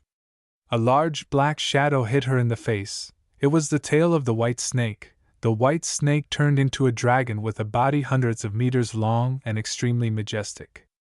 This blow hit the small body of the three eyes, a heavenly blow that smashed her into the ground and hit a mountain hard. But the strength of this girl is also formidable, still sitting firmly there, even though the ground has been plowed up tens of meters. Three Eyes was severely injured, constantly coughing up blood. It seemed that her internal organs could not withstand the pressure of the close combat just now. She cursed and rushed towards the white snake, determined to fight a decisive battle. Suddenly, two large earth hands appeared on both sides. They wanted to slap this girl's butt. What the hell? Why suddenly there is an earth element skill appearing here? Snap! The two hands clapped quickly. A harsh and fierce sound rang out. Isn't it just a butt slap? Like this she would turn into a flat meat patty. Chew! A sharp spirit force pierced through the earth hand. The next second, this white spirit force, like a sharp saw, began to cut the hand apart. Bang! The earth hand was dissolved. All was smashed into pieces by her. Three Eyes' face wrinkled. Just a little slower, she might have died. But the battle has just begun. The two earth hands that dissolved turned into a giant earth warrior. The girl angrily complained, "You guys are lining up to fight me, right? Oh my, this is not fair at all." But unfortunately Misty Mountain is not human, does not talk about pride or honor. The eye of the lord of the girl continued to activate.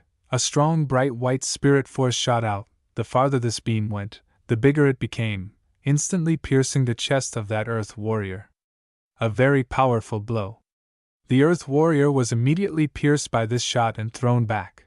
But it's not easy to eat. The earth man immediately took the momentum to slam down a ground-shaking blow. Then, 3 seconds of silence. Oh no, a charming eye shot straight into the head of the earth warrior. His head was immediately split in two. This eye is too charming. Three Eyes angrily cursed, "Damn! Don't think I'm easy to bully." But just half a second later, a punch carrying the sincerity of Tianqing quietly aimed at the girl's temple. Hey, don't say that Tianqing is playing sneak attack with a girl. Boom! That's right, Tianqing's mountain-crushing punch hit the target.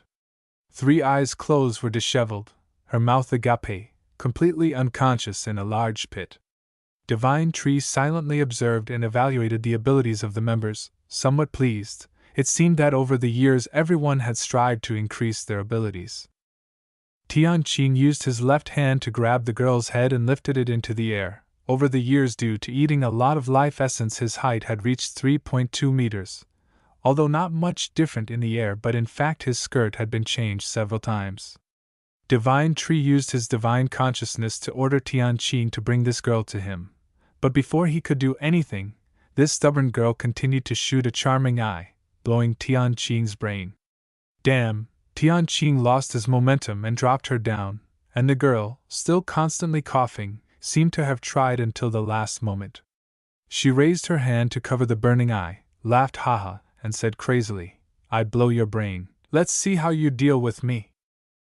This girl is too scary, guys, seems to have lost control. Her eyes were filled with deep red blood vessels and her pupils had shrunk extremely small. Tianqing didn't say anything, just silently recovered his head. "Sorry, lady, but I don't have a brain, haha." One thing we still remember, that is the recovery skill of the Earth system is really domineering. It does not have the fastest recovery speed, but it is extremely persistent and difficult to dissolve. Okay. Handsome again, Tianqing said a sentence. It's so funny that I'm going to shit. Three Eyes looked at this scene, embarrassed turned into anger, again fiercely opened the eye on her forehead, preparing to shoot again. Let's see how many times you can withstand. Phew! Breath of the Thunder Dragon. Boom, boom, boom. The entire piece of land where Three Eyes stood was once again plowed up. It was the blow of the Thunder Dragon. Then there was the combo of thunder and ice from the Ice Dragon, dead. Three Eyes' legs had been caught by the ice thorns, she could no longer move. It was at this moment. Honey Badger had been waiting for this moment for a long time, he was always lurking to take advantage of a hit. Now he had waited. A charge like heaven fell into the girl's platform. This charge was so strong that she was thrown away like a bullet. Constantly coughing, a few ribs had broken. This time it was really extremely painful. Three Eyes could hardly stand up immediately. The four fierce beings of Misty Mountain began to gather and look at their victim. The fog around was still dense, a hole where the girl was sitting, everything was still silent. Basically, Misty Mountain also didn't want to chase and kill to the end. If not, this girl would have died long ago. At this time, a voice rang in the girl's head. No good. You have to retreat. I just wanted to study a bit, didn't expect to encounter such a dangerous situation, they are too strong. A finger pointed up, the girl hugged her painful stomach with one hand, and displayed the divine power space door with the other hand. A space crack opened, inside was a dark area, she wanted to escape from here. The girl turned back to look at the powerful beasts, gritted her teeth angrily and said, Wait. I will definitely come back for revenge. Regrettably, chuckle. Divine Tree did not allow this. Divine Tree had stood up and moved towards her. No need to hurry, no need to hurry. The girl could not move fast, could only drag each step in pain. Seeing the figure of Divine Tree coming, Three Eyes screamed in fear, You are. Divine Tree came close. The figure of the tree man was impressive. The terrifying aura oppressed other souls into dregs, but in the girl's eyes, this was the most terrifying evil god. End of chapter 175. The Divine Tree appeared before the three-eyed girl, who was trembling all over, completely afraid to move, because just one wrong move, she would be killed instantly. Sweat poured out like rain. The three-eyed girl stuttered, You? Who are? Swoosh. The Divine Tree swung his hand up. The girl felt a powerful spiritual force passing through where she stood. The space crack suddenly began to close. Crunch! Just 1 second later, this crack completely disappeared before the infinite regret of the three eyes. The girl was immediately terrified, feeling like she was about to die. I'm dead, the door has completely closed. But right after that, the girl's limbs were tightly grasped by the branches of the Divine Tree and lifted her whole body into the air. This scene seems familiar, as if an execution is about to begin. The girl screamed in despair, Wait! Wait! But when the Divine Tree decided to kill someone, no one could stop it. The hand clenched tightly. The evil roots began their work. Crunch! The sound of bones breaking and blood spurting from all her arteries. A powerful warrior with terrifying powers from the third eye had run out of time to exist here. The Divine Tree was looking, not at the prey, but at the system board that appeared. Evolution plus 1,000,000 points. The arm that had lost its vitality dropped down. The girl was dead. Thought the Divine Tree didn't kill children and women. I was a bit wrong. Misty Mountain today is still like yesterday. The sky is gloomy and full of fog. Some people say there are still birds singing here. Ah yes, but it's the singing of the Aki monsters. Plucking the third eye of this unfortunate girl, the Divine Tree carefully dissected it like a surgeon. Oh my, this toy seems powerful, the system announces next. Unlock skill. All things have the Divine Eye. Oh, got a new skill again. The Divine Tree is no longer as excited as before. But anyway, it's good news. The Divine Tree found out, this eye after being plucked becomes dull. Seems like its life will also end. Then try pouring life essence into it. This is the Divine Eye, the most precious treasure of the three-eyed tribe. A root holding the eye began to pump a small amount of life essence into it. Immediately the eye lit up brightly. So that's how it is. The Divine Tree understood a bit about this toy.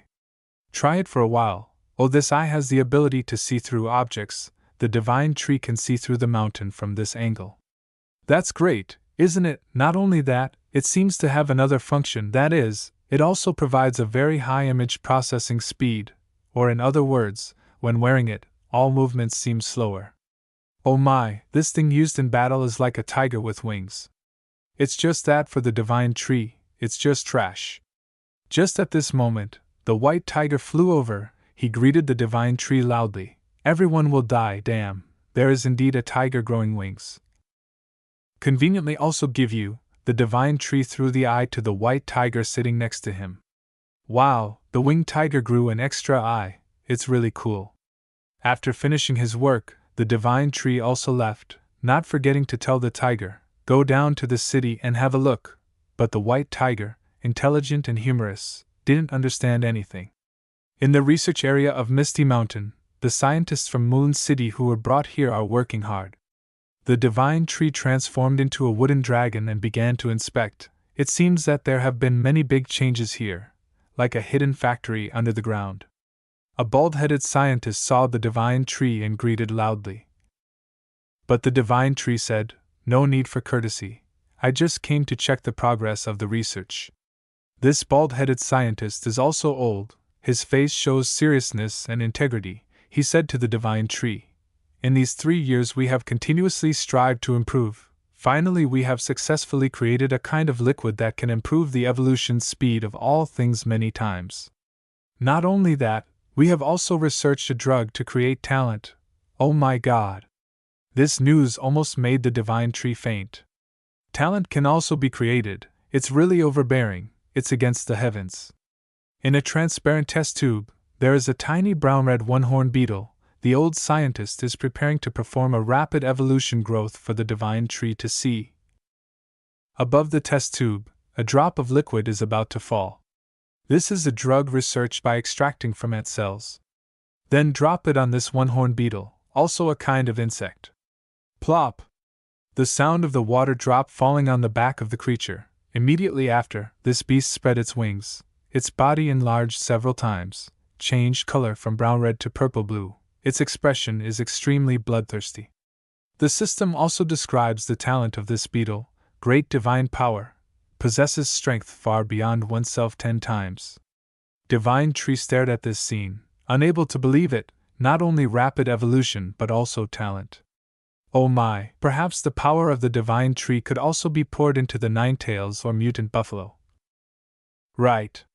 Seeing the greedy eyes of the Divine Tree, the old scientist continued, the evolutionary energy of insects is limited, it cannot be used for higher level creatures, it's just because it's fast and easy to do so I just carried it out.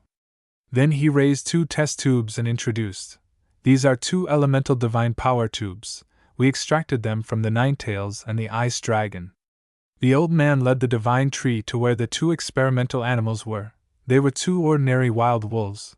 They were being controlled by dozens of wires plugged into their bodies. After injecting the divine power element into their bodies, look, they began to react violently. The wolf received the divine power of the nine-tailed fox. Its whole body turned bright red, its fur ignited into flames, its whole body radiated a burning spiritual power, similar to the other wolf. It received the ice element divine power of the ice dragon, its whole body was cold and white as ice. Both of them began to attack the hypothetical target with their own spiritual power. Fire and ice were extremely powerful. Do you see, now they are fire wolf and ice wolf, no longer wild wolves. Not only making them stronger, this elemental serum also helps them upgrade themselves. The old scientist was still enthusiastically introducing the results of the laboratory. We have also invented spiritual weapons and produced in large quantities. Large spiritual weapons will soon be put into use, including new elemental weapons. The Divine Tree was completely satisfied. Unexpectedly, the decision to establish a research room here brought such great results. It was a wise decision. The Divine Tree cheerfully said, "Very good. In the future, if you need anything, just go find Lan Feng to get it." Then the Divine Tree rushed away. The old man did not forget to say goodbye behind him. The Divine Tree returned to the headquarters, sitting alone in his roots. A mutant root turned into a hollow. Perhaps this is the greatest achievement that the Divine Tree has achieved in the past 3 years, thanks to diligently exploring under the ground. At least it can predict the time when the third spiritual tide begins. If the Divine Tree calculates correctly, then about 6 months more. The first tide changed the entire genetic structure of the creature, the second opened the spiritual intellect. This third one will definitely bring all things to a new height. Recently, the three-eyed tribe has also appeared. From now on, there will definitely be more powerful tribes appearing. When the third tide comes, surely the whole earth will also undergo a big change. Thinking of this, the divine tree is even more determined. Evolution, I still need to evolve, become really strong, then we'll fight with the darkness. End of chapter 176. The main body of the divine tree is still in deep sleep. Its large canopy now covers an area of thousands of square meters. A gentle wind blows. The peaceful rustling sound from the leaves falls here. Perhaps this is the sound of peace. The core of the divine tree has closed its eyes in deep sleep. Now the divine tree is busy in an independent body, freely moving everywhere. The divine flower comes, she comes and tells the divine tree the whole situation of mankind during this time. After listening, the divine tree tilted his head towards the divine flower and gently said, "So during the time I was asleep, many humans were very restless?" The divine flower continued, 3 years ago. A new force has risen, led by several powerful strongmen. They are always shouting and making a mess. In addition, many humans have ventured into exploring our misty mountain. Perhaps in their eyes you have disappeared after the great battle with the sea. The divine tree was silent for a few seconds, then asked again, "Where are the humans who signed with us?" Indeed, at the time the divine tree was asleep, hundreds of top-level strongmen came to sign a blood pact with Misty Mountain. Unfortunately, according to the divine flower, most of them still listen to Misty Mountain, but there is also a part that just stands by and watches. The divine tree stood up, a bit disappointed, and said, "In the few years Misty Mountain disappeared, it seems that our threat has significantly decreased." The divine tree stepped on the ground, turned back to the divine flower, and said seriously, "It seems we have to appear again. On the outskirts of Misty Mountain, the sky is clear and the clouds are clear, but the fog is still thick. You should know that where there is fog, there is Misty Mountain. A female strongman is busy harvesting the beasts she just defeated. It seems she has hunted quite a lot of big and small beasts, piled them into a pile." The female strongman said, "These are all early-stage beasts. The highest one is only early-stage level 8. The man next to her also complained, "These ones can't sell for much money anymore." After lighting a cigarette, he turned to his female colleague and suggested leaving early. "Anyway, we are near Misty Mountain. Let's get out of here quickly. I'm afraid there will be danger." Indeed, he is after all an experienced hunter. The terrifying, glorious past of this place is still deeply imprinted in his mind. But the woman just smiled and scoffed. "Don't worry, we are still more than 50 kilometers away from Misty Mountain, and if a beast from Misty Mountain appears here, with our strength, we can surely easily kill it." Roar! Suddenly a terrifying roar sounded behind them. "Hey, don't tell me a beast from Misty Mountain really appeared." Both of them immediately froze, standing still and not daring to move. The large foot of the white tiger stomped heavily on the ground as a signal. All the beasts under his command rushed up in unison, the roar that shook the heavens and the earth. The two humans turned their backs. This scene really made them feel like they were sinking into hell. Damn it, their sweat hadn't even had time to pour out. The whole ground was shaking violently. Of the 36 stratagems, fleeing is the best. Both of them ran with their legs on their necks. The middle-aged man gritted his teeth and ran. While running, he kept wondering, why was there such a large group of beasts, and also brought a thick fog behind? Hick, could it be the beast of Misty Mountain? They have started to act again. The army of the white tiger continued to rush forward like a lightning bolt, roaring loudly as they went, echoing across the sky. Riding on the back of the white tiger was Xiao Lam. She was holding a smartphone, using the GPS map to guide the army. "White tiger, there are still 300 kilometers to the east is the destination." The place they were heading to was the world of steel, where metal has life, and is a special forbidden area. Xiao Lam's mission this time was to conquer this area. Xiao Lam received the mission directly from Tian Kam. She was busy managing Peace City, so Xiao Lam got the opportunity to show off this time. Starting from the need to deter the human world, the divine tree wanted to take this opportunity to slap a slap in the face of humanity and shout, "You guys have woken up. Be careful." The white tiger frowned and said determinedly, Don't worry, Xiao Lam. I will protect you very well. Of course, Xiao Lam was not at ease. Haha, the white tiger seemed to have grown up a lot, but this time their opponent was one of the top 10 villains of the continent, not to be underestimated. On the side of the China Federation, a conference for the best young people is taking place. The chairman of this meeting is the director of the Spiritual Power Supervision Department. He started. This time I called everyone here for a reason. I'm sure everyone knows, Misty Mountain, after 3 years of silence, is now once again bustling with activity. As he spoke, he was sweating with tension. The participants below also listened attentively. Clearly this meeting was quite important. An old man in there gave his opinion. 3 years have changed a lot. It is completely different now. In our Federation, strong people are appearing more and more, changing the face of the Federation more and more clearly. Ah, this old man is really strong. All the muscles are evenly developed and firm. He continued, Misty Mountain has become outdated. Even other forbidden areas dare not touch us. But the blond young man sitting next to him just laughed sarcastically and shouted, Stupid, what did you say? So the two glared at each other. The blond young man began to prove his point. Misty Mountain is only silent. Does not mean it is collapsed. That year after the battle with the 7 kings of the sea, then it did not appear anymore. But there is no news to prove that the power of Misty Mountain has decreased. This overconfident opinion of yours will only harm us. Indeed, humanity still has a chance to survive. Such brainy strongmen need to be bred quickly. Shaoling also took the opportunity to add, That's right, now they appear so openly. Use your brain instead of your muscles, you will see the truth. The old muscle man heard these words, wishing he could strip Shaoling's clothes off and beat her up. Not intervening in this pointless debate, the chairman just continued to provide more information. This time they are targeting the world of steel. Surely it is because of that thing. A black-skinned young man next to him spoke up. Absolutely cannot let that thing fall into the hands of the mutant tree. Otherwise in the future we will no longer have a chance to eliminate it. Another masked member also joined in. The world of steel is where the life of metal is stored. If Misty Mountain gets it, then all our efforts arranged before will be useless. The green-haired boy with tearful eyes felt that even if humans were to rob now, it would not be feasible. You're right. Suddenly a soft female voice rang out. A blue-haired girl standing outside the door interrupted the meeting.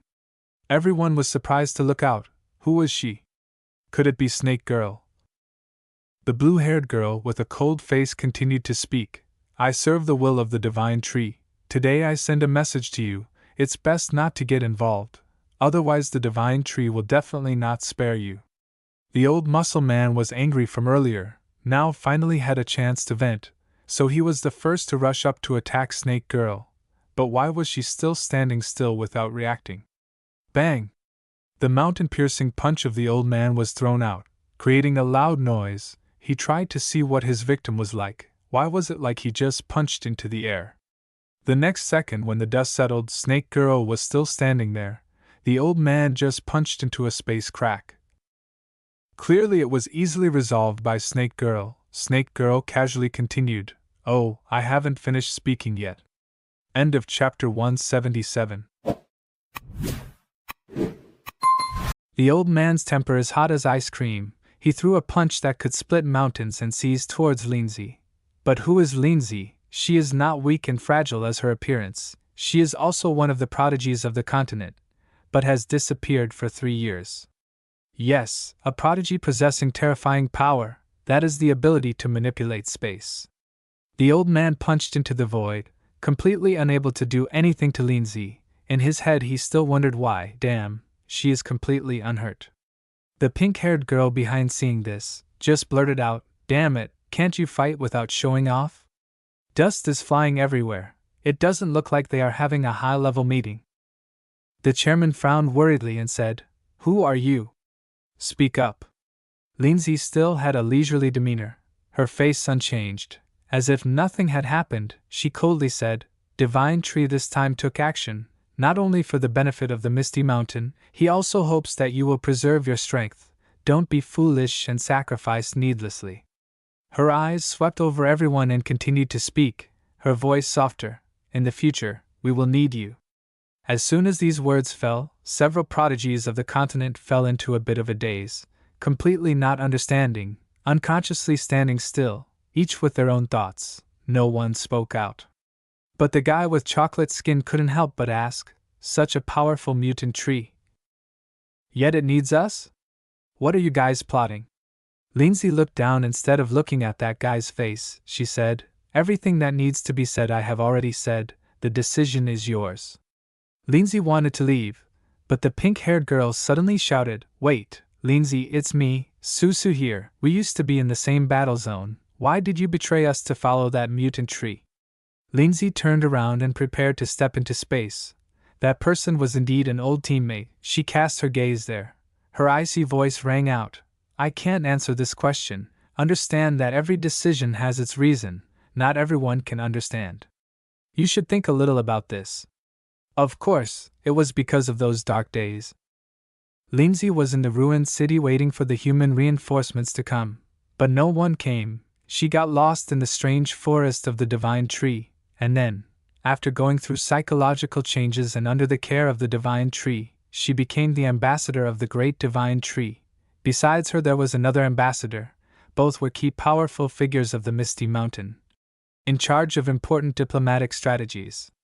The space door has completely closed. Everyone can only stare blankly. No one rushes up to get a share of the blood.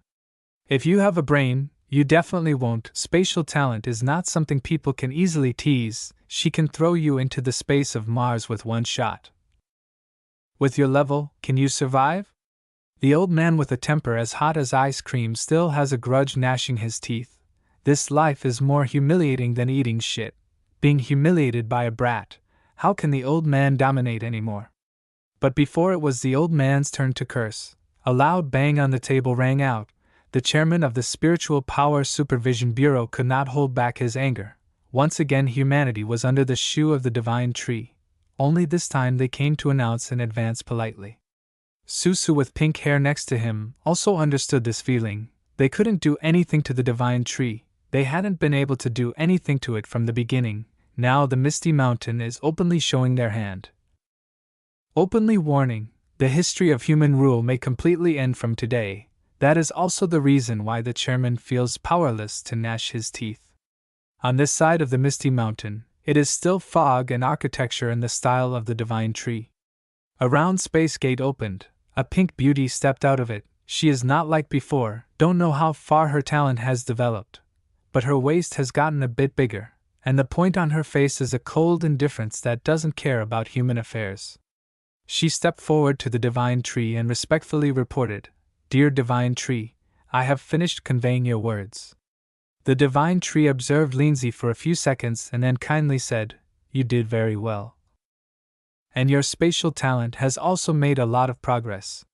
Indeed, this girl works very efficiently, always making the divine tree satisfied.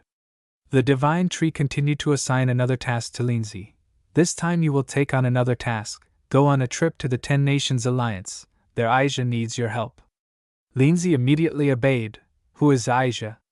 She is the holy girl of the Brahmanism religion in the past. After being brought into life by the divine tree through a blood pact, she officially became the ambassador of the divine tree. Of course, being the ambassador of the divine tree and being a fairy is not much different.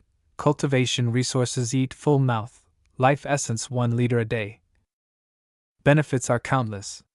The divine tree has returned to its original form, has been tired of wandering as a tree man, suddenly remembered 3 years ago. It should have been the best opportunity to conquer this 10 Nations Alliance. But what to do? The house is full of chores.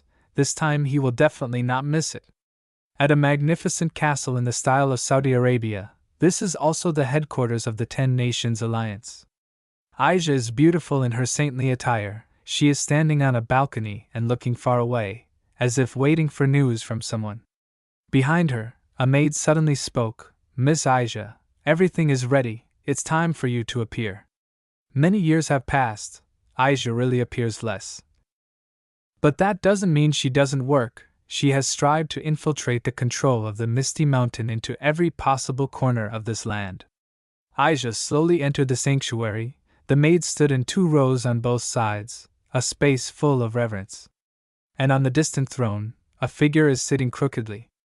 Aisha is not at all happy. Her eyes are cold, she reluctantly steps forward. On the throne, a young man holding a scepter, his face arrogant, is staring at her body intently. He is even sniffing to enjoy the fragrance from Aisha's body. This guy will probably die soon, son. In the world of steel, one of the great forbidden areas on Earth, steel grows into mountains, shapes jet out everywhere. Dotted on them are pale blue crystals. Looking at them, one can't help but feel chilly. The handsome and brave white tiger and his comrades advanced. The dark tiger brothers are his capable assistants, always following closely behind. There are also mutant spiders. Oh, who knew mutant spiders are now so big? Little Lamb is still sitting on the back of the white tiger. She carefully observes everywhere. In this battle, she still has to be the brain of the white tiger, because the white tiger's brain is rarely used. Little Lamb looks at this scene and sighs. Isn't metal a valuable resource? Yet here, they are countless. Moreover, they carry the breath of life. Very suspicious. Little Lamb knows that these giant metals are in a deep sleep. But what if they wake up? That would truly be a disaster. Perhaps that is also the reason why the Federation has continuously attacked to eliminate the aftermath. But unfortunately, they have sacrificed countless efforts and can't do anything. Anyway, these metals also seriously affect humanity. They will determine the strength of the Federation. Everything that needs to be manufactured is related to metal, right? The Misty Mountain Army is advancing deeper and deeper. The feeling of mystery and coldness is getting stronger, if you can still see the sky, otherwise it would be really unbearable. The Earth guy finds a high place to observe. In his hand he holds a piece of metal, feeling the life inside it.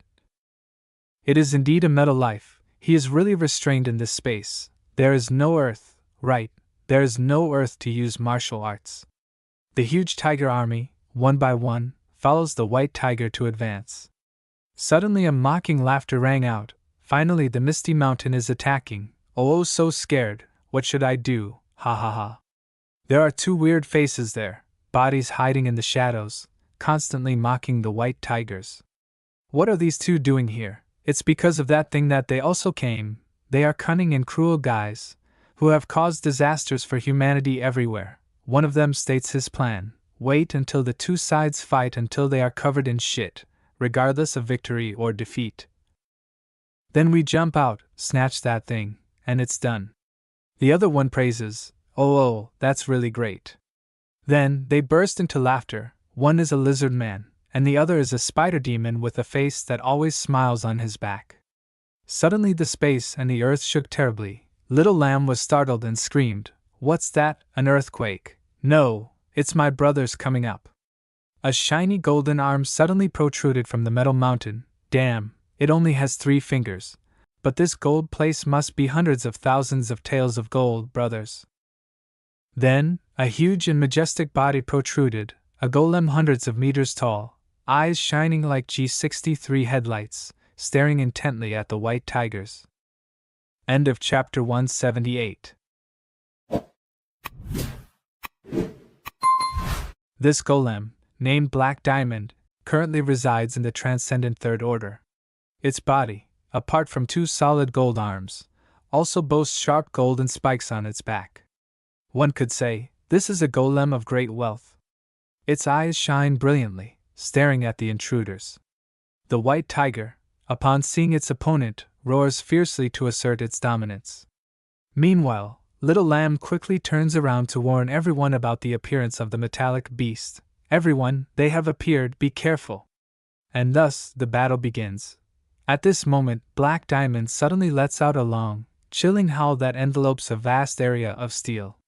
The vibration quickly spreads into the steel, reaching even the farthest corners. In an instant, the entire steel ground undergoes a transformation. Hundreds, thousands of steel blocks sprout blue metallic legs and start to move. The purple tiger, upon seeing this scene, is immediately stunned, shuddering all over, for the number is not small. Under its feet are countless bizarre steel blocks moving endlessly.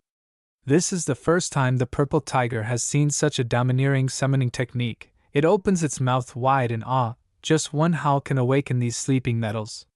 Black Diamond stands tall and imposing, raising 3 fingers on its right hand towards the enemy, signaling the entire army to attack.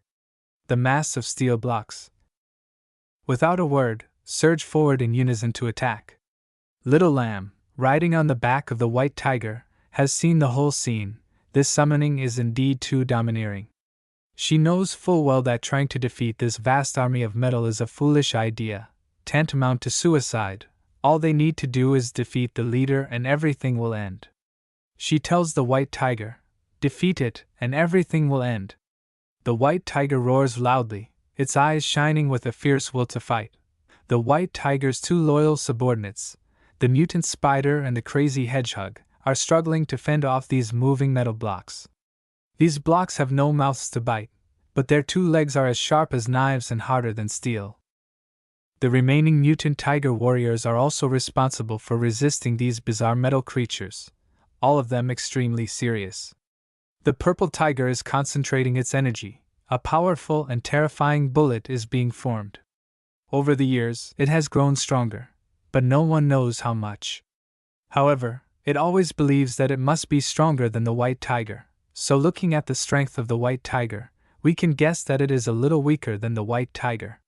When the bullet is fired, the target quickly explodes, covering a range of hundreds of meters. The metal beetles are hit and lifted into the air, but it seems that it does not cause any significant damage. The push force is also very limited.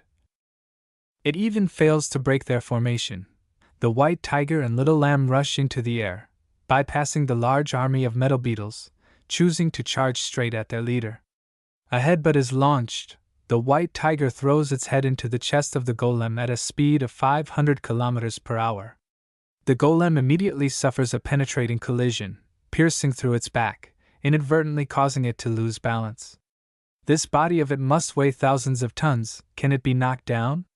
But the next second, it really falls down, causing the whole area to tremble incessantly. Little Lamb looks at the head of the white tiger and asks, "Are you okay?" The white tiger stands on 2 legs, like a proud and strong warrior. Opens its mouth and replies, "Everyone will die, of course. This means, I'm fine, I'm fine. It's just that its head has swollen a big lump with 2 layers, so painful that it's crying.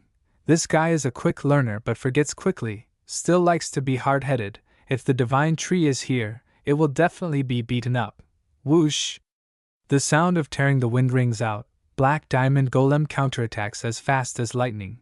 A golden punch flies at supersonic speed towards the mouth of the white tiger. Boom! The white tiger is hit and flies out like a bullet. Its body slams into the ground, and the ground is metal. It can be said that this injury has been doubled. Basically, this golem is not a piece of shit. It has survived thousands and thousands of attacks from both private individuals and federations. Its combat skills are not mediocre. If it is the white tiger alone in this battle, perhaps the result has been exposed early. But this time, accompanying him is Little Lamb. They step out of Little Lamb's protective barrier, and Little Lamb shouts loudly, "You focus on the attack, leave the defense to me." Oh my, over the years, Little Lamb has grown significantly stronger, able to create a large protective barrier around herself in a very short time. Suddenly, a scene makes everyone stare in awe. The blood tiger and the nameless also let out a soft, worried growl. These 2 have also reached the superhuman 3rd realm. They look up high. Goodness, looking at it makes one sigh. 2 golems, one big and one small, appear. This new one is nearly twice the size of the other. Its name is Copper, superhuman 3rd realm. The white tiger group did not expect that there would be another golem. Isn't this doubling the difficulty? In a dark cave, those 2 ugly monsters are also watching the battle intently. The lizard man exclaims, sweating profusely, "Oh my god, 2 kings of the metal realm have appeared." The remaining spider demon can't even laugh. Oh, the foggy mountains have attracted them out. That's right, lurking here is not the first time. Never have these 2 seen 2 metal realm kings. It seems that this time Black Diamond has highly evaluated the opponent. The purple tiger targets, and releases a beam of dark energy from its mouth. The copper golem takes this blow straight into its chest. You should know that this blow has made the purple tiger's reputation. It can tear everything apart, and as expected, it has dug a deep hole in the chest right at the heart of the golem.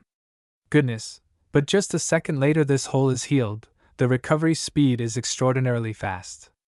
But that's not all, the purple tiger's combo is still there, double hull bullet. Immediately the purple tiger splits into two, the two entities together accumulate dark energy. Simultaneously shooting towards the copper golem has an arm cut off, falling heavily to the ground. Damn it, but the wound begins to scab and heal again. The purple tiger frowns at this scene, the first time encountering an opponent with such a super recovery ability, it is indeed rare. However, his dark matter has the ability to corrode. You recover how much? I corrode how much? How about that? Indeed, that wound is too large. The area of dark matter covered on it has exuded a bizarre purple color. The recovery ability has been significantly reduced.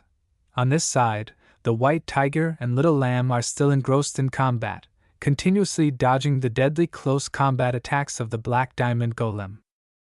Then, the white tiger uses its head. Yes, the divine tree teaches that one must use their head in a fight. It has used its head to ram straight into the opponent's head, but this time it's a bit different. The third eye opens and lights up, a close-range radiation attack, like a Barrett gun pointed at the enemy's head and pulled the trigger. Boom! The terrifying offensive force makes the mountain-like head of the golem tilt. It really has cut a large chunk, even gouging out an eye. Little lamb covers her mouth and laughs loudly in admiration. It actually worked. Since when did you learn this move? The white tiger, seeing the praise, grins. It hasn't turned off that energy beam yet. Then it stands on two legs and raises the thumb of its right hand, making the deadly blue energy sweep everywhere, causing the two loyal subordinates below to lose a chunk of their buttocks. They are holding their heads and crying. They should have been mentally prepared that one day they would be killed by this big brother. Little lamb quickly performs a double dragon kick, knocking the white tiger's mouth away. She angrily yells, "Don't look at your teammates, you will kill them." Now little lamb understands why the nine-tailed big sister never lets this guy participate in important missions. Little lamb continues to say, "Don't waste time anymore, quickly continue to destroy the enemy." After saying that, little lamb opens her divine eyes to search for treasures, a pair of pale pink eyes, can see through everything valuable. This is also the reason why the divine tree arranged for her to participate in this important mission. In little lamb's eyes, a faint golden light sphere hidden in the body of the black diamond golem has been revealed. She shouts joyfully, "Aha, here it is. His heart is in the left shoulder. Attack there." End of chapter 179. The bronze golem stood still on the ground, seemingly waiting for its wound to heal. The loss of its right arm would disrupt its balance and greatly affect its combat abilities. Seeing this, the tiger also stood still, wanting to monitor the effectiveness of his dark matter's corrosive ability, to see whether his corrosion skill was stronger or the bronze golem's healing ability. The purple tiger revealed a cunning smile. Hee hee. Finally the bronze golem could not recover. This problem seemed to have been solved. The white tiger on this side began to go all out, his mouth wide open and his third eye also wide open, simultaneously gathering spiritual power, then firing two powerful attacks at the same time. The main target was the left shoulder of the black diamond golem. The spiritual power beam from the third eye acted like a drill bit, while the attack fired from the white tiger's mouth was like a drill providing the driving force, successfully blowing away a large chunk of the black diamond golem's body. The white tiger slowly advanced, while the other golem staggered back, creating a rumbling sound on the ground. Both kings of the Iron Realm had been defeated. It was time to collect them. Two monsters in the dark cave saw this scene. One shouted, "They won!" But the other, still sweating, quickly stopped him. Not yet. Because that bizarre scene was still happening, even though the two golems had been defeated. The swarm of metal bugs were still fighting desperately against the invaders. Not only that, the number of awakened metals was increasing, vast and rolling like a tide, rushing towards the mist mountain beast and attacking crazily. The lizard-like monster voiced his suspicion. Perhaps the one commanding this swarm of metal bugs is not the two golems, but something deeper. At this moment, deep underground, a bizarre eye opened. like a three-tiered lamp, emitting a dazzling light. But the lizard man saw that both sides were now mutually wounded, both suffering significant losses. It was the perfect time to swoop in and feast on the spoils. Their goal was to capture the bronze golem alive, using spatial tunneling techniques to transport it to another continent. The spider demon, upon hearing this, clapped its hands in approval. Oh wow, this idea isn't bad, let's proceed. However, a firm voice suddenly echoed from behind them. Well then, you guys better be determined to carry it out. It was Ching Chang, the Earthman, who had been lurking here for a long time. The Earthmen in this battle served as the rear guard for the Misty Mountain Army, because in all previous battles, they had been caught off guard too many times, hadn't they? Ching Chang raised his left hand, and the earth suddenly sprouted towering thorns, tens of meters high, tightly wrapping around the bodies of these two oddities, tightly restraining them. But these thorns seemed to be made of steel. The two oddities were dumbfounded, not understanding what was happening. The muscles and bones in their bodies were being squeezed so tightly they couldn't breathe, the pain piercing their hearts and livers. They could only gasp out one sentence: "This is bad." Ching Chang's face was as cold as ice. These two stinking ants also dared to lurk here, wanting to feast on the spoils? He locked the two oddities tightly, the sound of breaking bones still continuously echoing. Like this, the rear was safe. Now they just had to wait for the White Tiger team. On this side, the mutant tiger army roared loudly, because the ground was shaking violently. They felt something strange and terrifying was about to happen. Indeed, just 1 second later, the metallic ground suddenly cracked, bulging up large chunks, as if something underneath was fiercely surfacing. Ching Chang saw this scene, completely shocked. Even the metal mountain was split and collapsed. Then, a bizarrely huge figure truly surfaced, its body covered in hot, lava-like orange veins. It slowly appeared behind the two golem kings, its body getting bigger and bigger, more and more gigantic. No one knew how tall it was, only knowing that it hadn't finished emerging. Little Lamb looked at this supergiant monster in horror. It was so overwhelming, thinking they had won. But a final boss appeared. This boss monster had a body of black and golden brown, with veins of molten lava running chaotically across its body. It looked nothing less than a massive block of scorching lava, only it was alive. Comparatively, its body was 100 times larger than the two golems, truly a disaster-level beast. The white tigers could only look up, and even if their eyesight wasn't good, they couldn't see its face clearly because it was too high.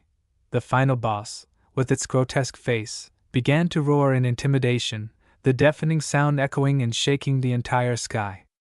The lizard man, seeing this scene, cursed loudly. The ancestral shit has awakened. Of course, this was the progenitor of metal, the one who held the highest authority over metal. But Ching Chang, who was inherently honest, thought this guy was indeed the progenitor of shit, his face completely dumbfounded, as if he had fallen into a stupor. My God, is there such a big piece of shit in this world? Don't joke, how can it be like this?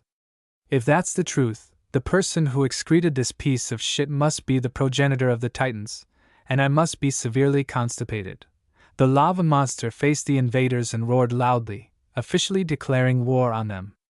The white tiger and purple tiger didn't say much. They simultaneously rushed up, one from above and one from below, jointly launching their spiritual power towards the lava monster. The main target was its heart, but unfortunately, this attack was deflected elsewhere, clearly unable to penetrate its body. Not even a scratch could be made. Only 2 small plumes of smoke rose up. The 2 tigers were startled when they saw this, their eyes bulging and their mouths wide open. How are they supposed to fight this?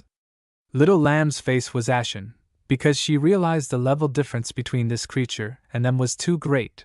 There was absolutely no chance of winning, even if she could find its heart within its body. But they couldn't even scratch its skin a bit. Then what's the point of finding its heart? At this moment, the massive mouth of the lava monster began to open wide like a volcano, from which a scorching golden orb continuously spun and screamed. Little Lamb turned around and shouted, "Everyone, retreat!" But would it be in time? In the next second, a gigantic dazzling golden energy beam descended. The white tiger and purple tiger could only stare blankly. The golden light streaked across the ground, like a giant saw cutting deep into the earth. Below, millions of fighting monsters, including a majority of metal beetles, had turned into smoke, leaving behind on the ground a straight deep trench, hundreds of meters deep. The dazed porcupine stood at the edge of this trench, looking down and not seeing the bottom, its whole body shivering, dumbfounded and not understanding what happened. The mutant spider on this side had already collapsed on the ground, in the posture of a soldier who had just survived an Air Force bombing, sweat pouring out and soaking its pants. It lamented, "Can we still win?" But the white tiger and purple tiger still bravely charged forward. As long as they didn't die, the task of defeating this giant monster was still theirs and no one else's. Now Little Lamb began her strategy. To drain its spiritual power, she shouted loudly, "Everyone, don't be afraid. Let's drain its spiritual power. If it doesn't have spiritual power, it's just a pile of scrap metal." Saying so, in fact, they themselves were also probing, because they knew nothing about the power of this guy, as well as how many divine powers it had besides its terrifying spiritual power. This was not much different from seeking death. Suddenly, a familiar voice rang out, "All right, you guys retreat." Little Lamb turned around in surprise. It was the owner. The towering divine tree in the form of a giant tree man was advancing from behind them. It seemed that the divine tree was also itching for action. It had been observing the entire battle process for a long time. It must be said that the Misty Mountain had made considerable progress, both in strength and tactics. But well, this time it was considered to let the divine tree practice a bit. "I'm here." End of chapter 180. Little Lamb turned around and was met with the towering figure of the divine tree.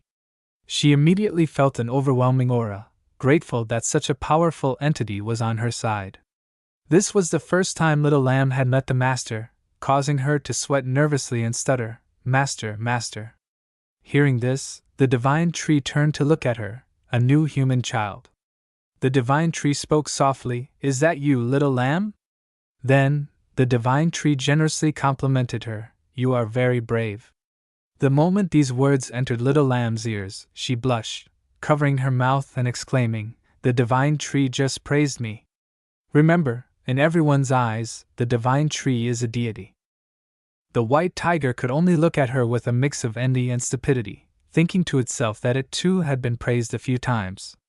Of course, the white tiger didn't want to mention the times it had been spanked by the divine tree. The massive roots of the tree shot up from the ground, lifting the divine tree high, heading towards the lava monster. The body of the lava monster was indeed gigantic. From this angle, the divine tree was but a finger of it. The divine tree began to speak in a cold but firm voice, "Are you the master here?"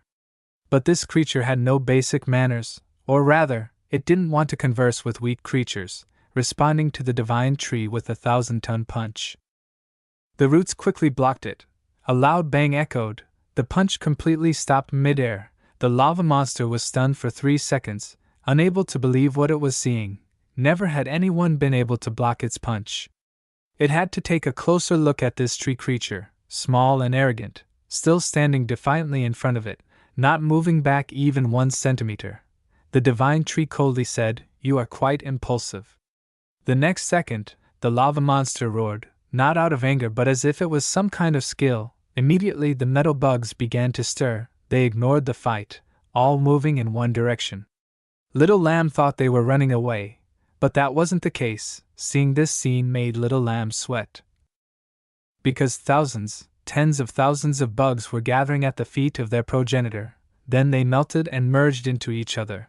The next moment, the entire ground shook, emitting the grating sound of steel colliding.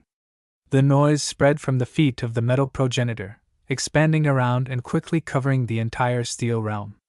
Over here, Ching Chang realized that the ground and the depths below were continuing to turn into steel. The density of the steel was thicker and purer than before. The process ended. The lava monster stared at the divine tree. It seemed to be quite cautious after knowing a bit of the divine tree's power. It immediately supplemented its strength and fortified its life path. Its body had also grown larger than before. The divine tree looked up, estimating that this guy had grown more than 1.5 times larger. Smart, he was quite smart. Metal was his territory. Expanding the territory would expand the power. Absorbing more metal was like adding more blood for itself. The lava monster raised both hands, launching a strike as swift as a cut. The metal turned into sharp blades, shooting towards the divine tree. It wanted to cut the divine tree into 1,000 pieces. Swish, swish. The sound of sharp metal blades whizzed by. The divine tree had been cut a few times. Its small body was enduring countless attacks. Of course, the divine tree was not so easy to cut. But it made little lamb on this side scream the name of the divine tree in worry. Then she opened her divine eye to search for treasures, immediately discovering the heart of the lava monster. It was a ball shining brilliantly gold. It was right in the middle of the chest. Little lamb quickly flew to whisper to the divine tree. The divine tree looked at her once, praising in its mind. Didn't expect this little girl to have the ability to see the core of others. It seems that the disciples of the Misty Mountain are indeed not raising anyone useless. Eating the divine tree's temple food is as hard as reaching the sky. But does the divine tree need this information? Probably not. Just need to turn the opponent into dust, that's it. Suddenly, a stream of scorching lava shot towards the divine tree from the gaping mouth of the metal progenitor. It fired so powerfully that all one could see was a massive burst of brilliant light, swallowing the divine tree, which gradually disappeared within it, but it kept spewing endlessly. Only when the figure of the divine tree was no longer visible did it stop. In front of it, a large area of tens of kilometers of land was smoking heavily. Little Lamb and the white tiger also screamed in worry. Had their master just turned into ashes? No, the divine tree had managed to retreat underground in time. It poked its head out and complained. Are you in such a hurry to kill me? The divine tree had returned to its original form. Look at this. The lava monster was just a stinky ant in front of the divine tree at this moment. It swung its arm up, intending to fire metal to shred its opponent. But who would let it do that? Its legs and arms were locked in a blink of an eye. It looked at these tree roots with apprehension. They were huge and even harder than its steel. The divine tree roared angrily. It's my turn to attack now. Then the divine tree closed its huge mouth. Its body began to tremble, bulging and deflating, undergoing transformation. A huge arm appeared. The lizards over here looked terrified. Little Lamb had to grit her teeth to prevent herself from running away. Because that body appeared again, the dust had not yet settled, but people already felt a powerful breath that was terrifying. All creatures were either kneeling or running away.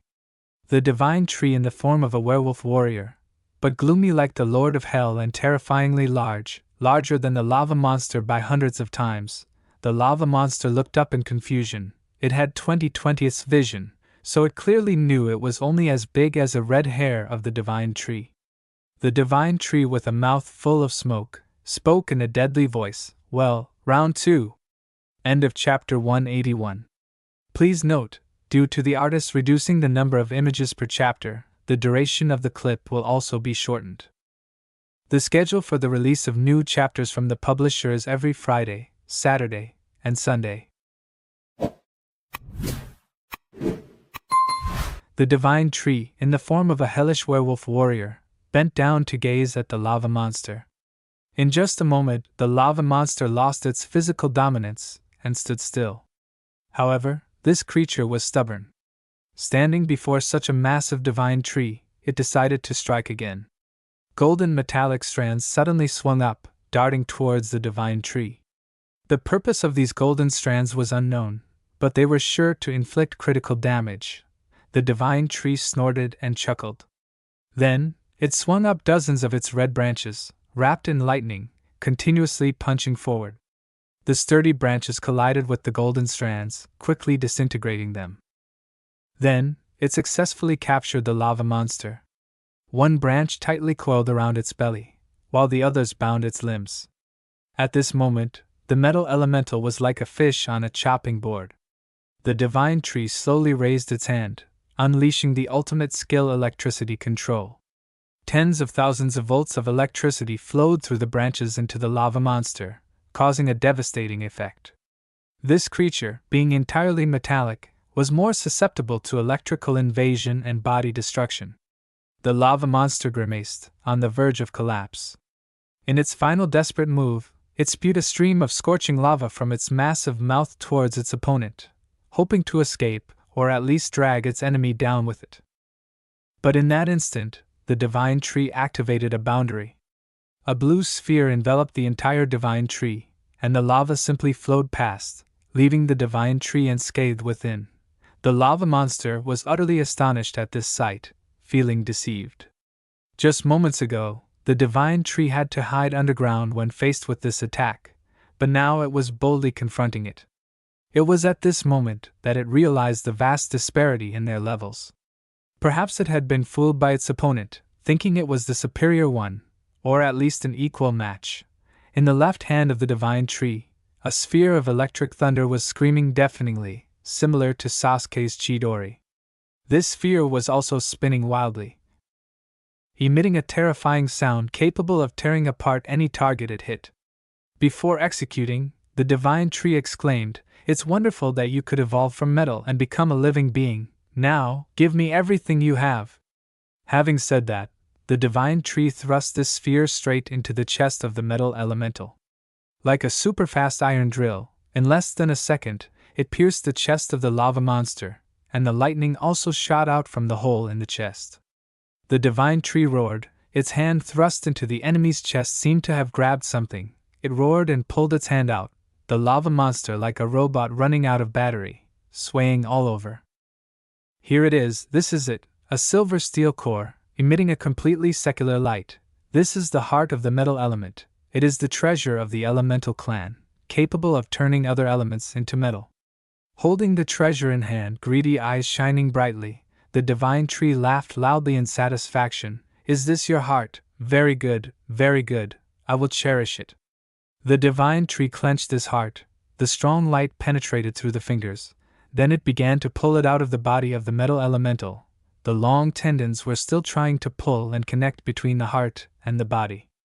Then, the heart was completely removed, the body went limp, the energy on the body was gone. Turned into a piece of scrap iron, the eyes also went out, the whole body fell heavily to the ground. Only the scorching lava had not had time to cool down, still glowing red on the body, but had reduced a few parts of the scorching heat. The beast of the foggy mountain stood still watching this scene. The huge and domineering lava monster, just like that, passed away? On this side, the lizard man and the spider demon looked dumbfounded. The true metal lord had been completely defeated? They, like the divine tree, also wanted that heart of the metal element, but no one was qualified to see it with their own eyes. All were speculations about a treasure that the metal lord was holding. At this moment, when they saw the divine tree come and snatch it away, although regretful to the extreme, the fear of death had surpassed everything. They could only stand in one place and watch with a depressed sweat. Xiao Lam looked at her master's domineering performance. She could only admire and watch in awe. Her master, with a massive body thousands of meters tall, held a metallic heart in his hand, having won this battle without any harm. Basically, if the divine tree hadn't wanted to resolve it through the first move, this battle would have ended even faster. Unfortunately, the metal elemental was too arrogant and hot-tempered. Returning to the foggy mountain, a group of people and beasts were tied up and kneeling on the ground, including a spider demon, a lizard man, a glowing white deer, and something else, a rat? The divine tree looked down from above. The Iron Realm had been completely conquered. Qin Chan had also diligently captured a few beasts here. Now the divine tree had to deal with them. The divine tree spoke in a cold voice. "What should I do with you?" This question made the lizard man sweat in fear. What did he want to do that he even asked? But with his intelligence, the lizard man quickly shouted joyfully, I am ready to follow you." The spider demon next to him also followed. Oh, me too. The divine tree squinted at these two cunning guys. "But I heard you have bad intentions." Hearing this, the lizard man immediately turned on the mode of sincere pleading. "Please, divine tree, we will kill the enemy and make contributions. Please forgive us." The spider demon still only had one line, Oh, me too. The divine tree considered a bit. This group was clearly cunning. Killing them all wouldn't matter, but there was still a place that needed manpower with some strength, the divine tree then said. I have a prison underwater, specializing in imprisoning beasts and people who do not obey. You go and guard there. Remember, betraying me is not just about death. Hearing this, the lizard man knew he had escaped death, so he loudly thanked the divine tree. His face couldn't hide the joy. This white deer was kneeling weakly on the ground. The divine tree observed a bit, found out it was the deer in human legend, the 7-colored divine deer, because of mixing 7 colors, so it finally became white. The divine tree turned to a warrior next to him and said, Unlucky bird, I give it to you. Yes, it was the unlucky bird, always present to handle extremely important situations, but usually always unlucky. Didn't know since when it had made a home on the divine tree. Truly a great character. At this point, the crow had evolved to resemble a phoenix, no longer the frail creature it once was. Tears welled up in its eyes as, after thousands of days of neglect, the divine tree finally remembered it. The divine tree lifted a lightning mouse, its body a peculiar shade of red-orange. Opening the status board, it read, Transformed Mouse Tribe, Superhuman 3rd Stage, Innate Talent, Agile Lightning, moving freely like a yellow bolt of lightning. Special ability, Lightning Storm, overcoming enemies in a flash. When the thunderstorm roars, it can unleash a destructive lightning power that could devastate half a city. Swift movement, maximum speed, leaving an image behind. The divine tree read attentively. These traits seem good. Come to think of it, I have quite a few mice in my misty mountain, but I lack this lineage of lightning mice. It's not a bad idea to keep it for breeding. So, the divine tree called Lawn Foam, I entrust this lightning mouse to you, nurture it well. Lawn Foam immediately complied. Looking at the evolution points that had reached over 5 million, the divine tree decided to start dealing with its affairs. It seems that this trip to the Steel Realm was not bad, earning 5 million points. Previously, all the points were used to upgrade skills. The divine tree decided to upgrade a crucial skill, one that could reverse the outcome of battles. Do you want to upgrade the time freeze skill? Clicking on yes, there was nothing to hesitate about. The core of the divine tree suddenly shone brightly, and the time freeze skill, which was at 53%, increased to 92%. It wouldn't be long before this skill would be fully unlocked. So that's why we've never seen the divine tree use this divine power. Afterwards, the divine tree transformed its roots into a dragon's head and began to swallow the metal elemental heart. Its greedy eyes stared intently at this treasure. I will devour you, O metal elemental life. End of chapter 182.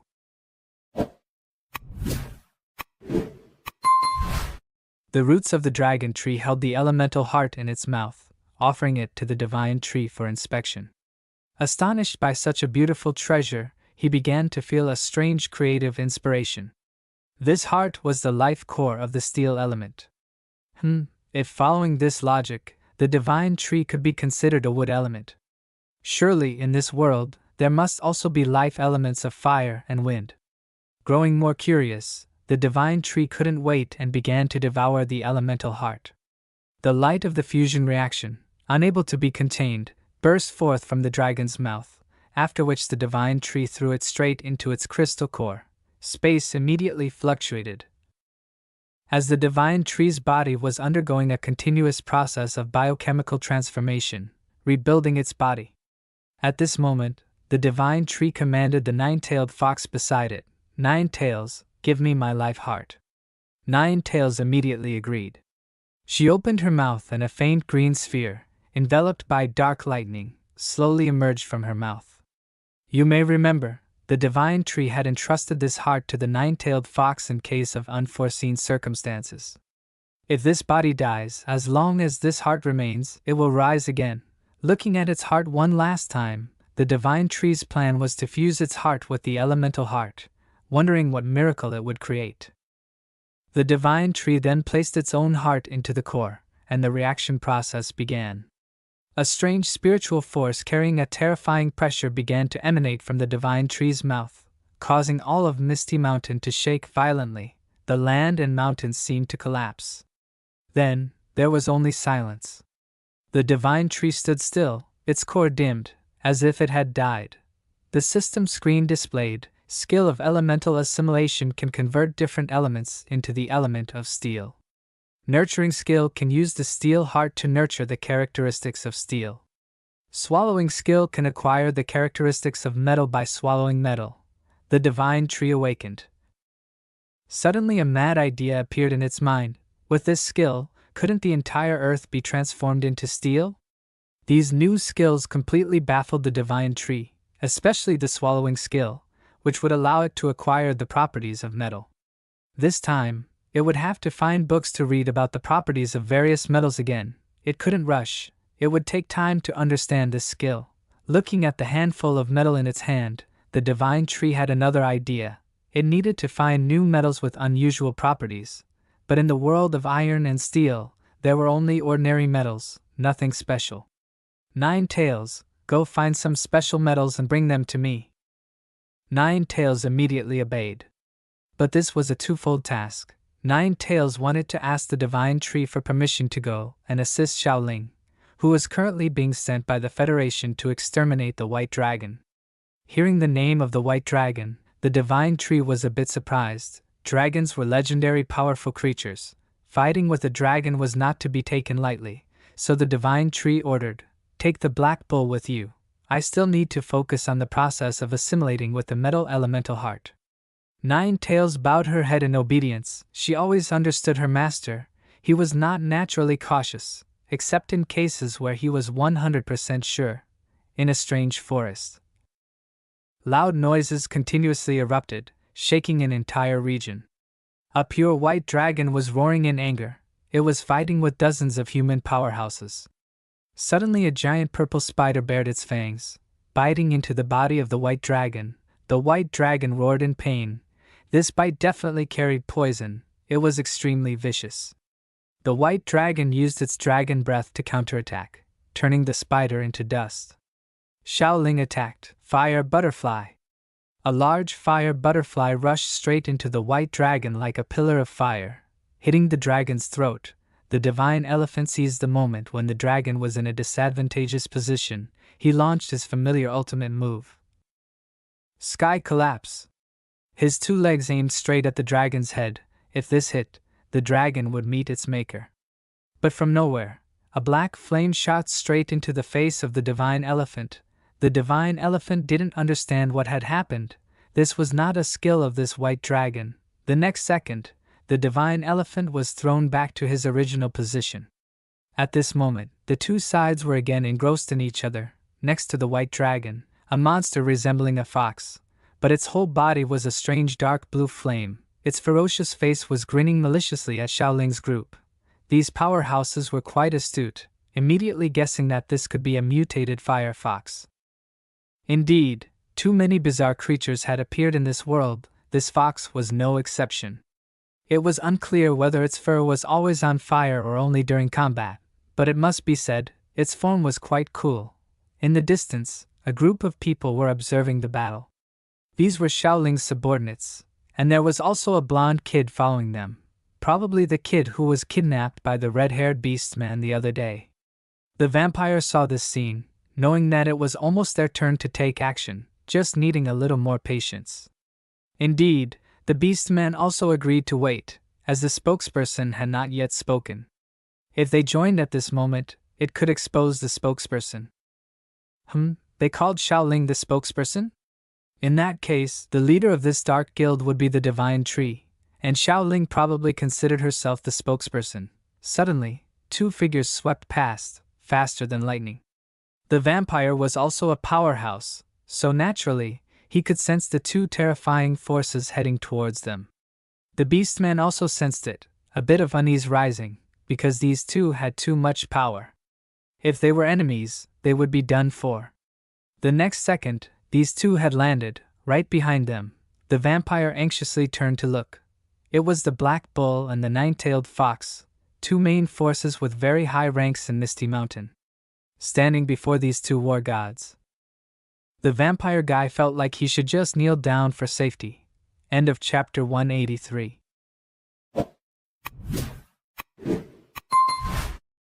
The Nine Tails and the Black Bull appeared behind Xiaoling's followers, silently observing the two.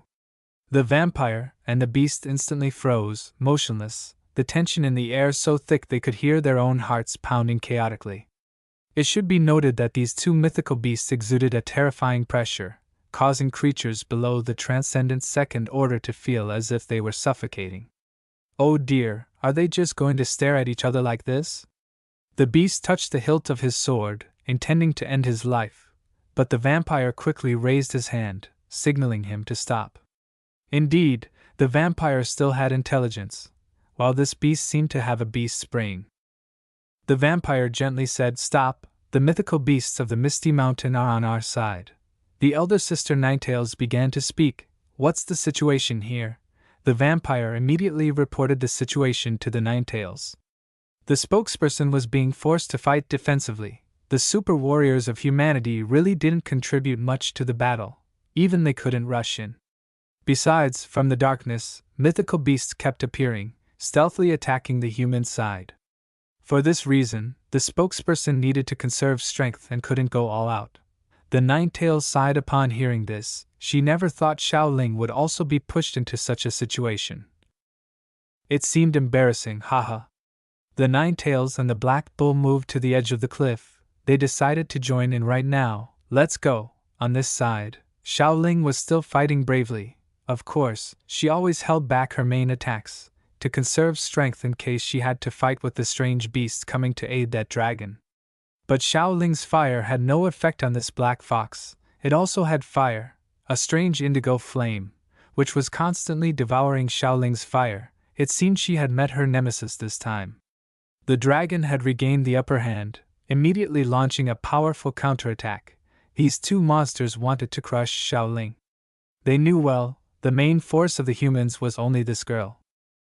As Xiaoling jumped up to dodge before she could land, the black fox rushed forward, opened its mouth and said with a sneer, "Accept your fate."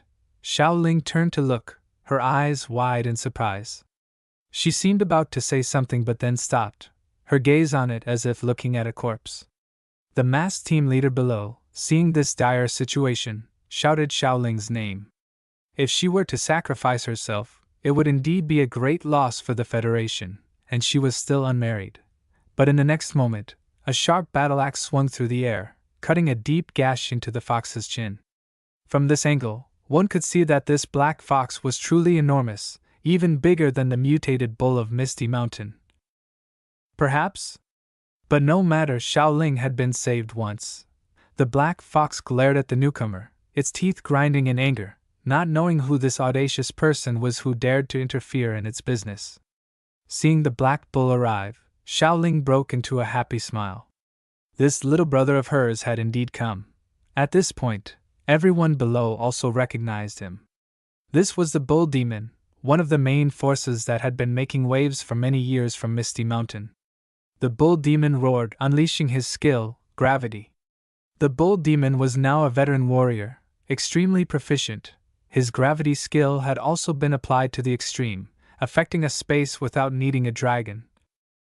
Just accuracy, but the pressure was terrifyingly strong. Look at this.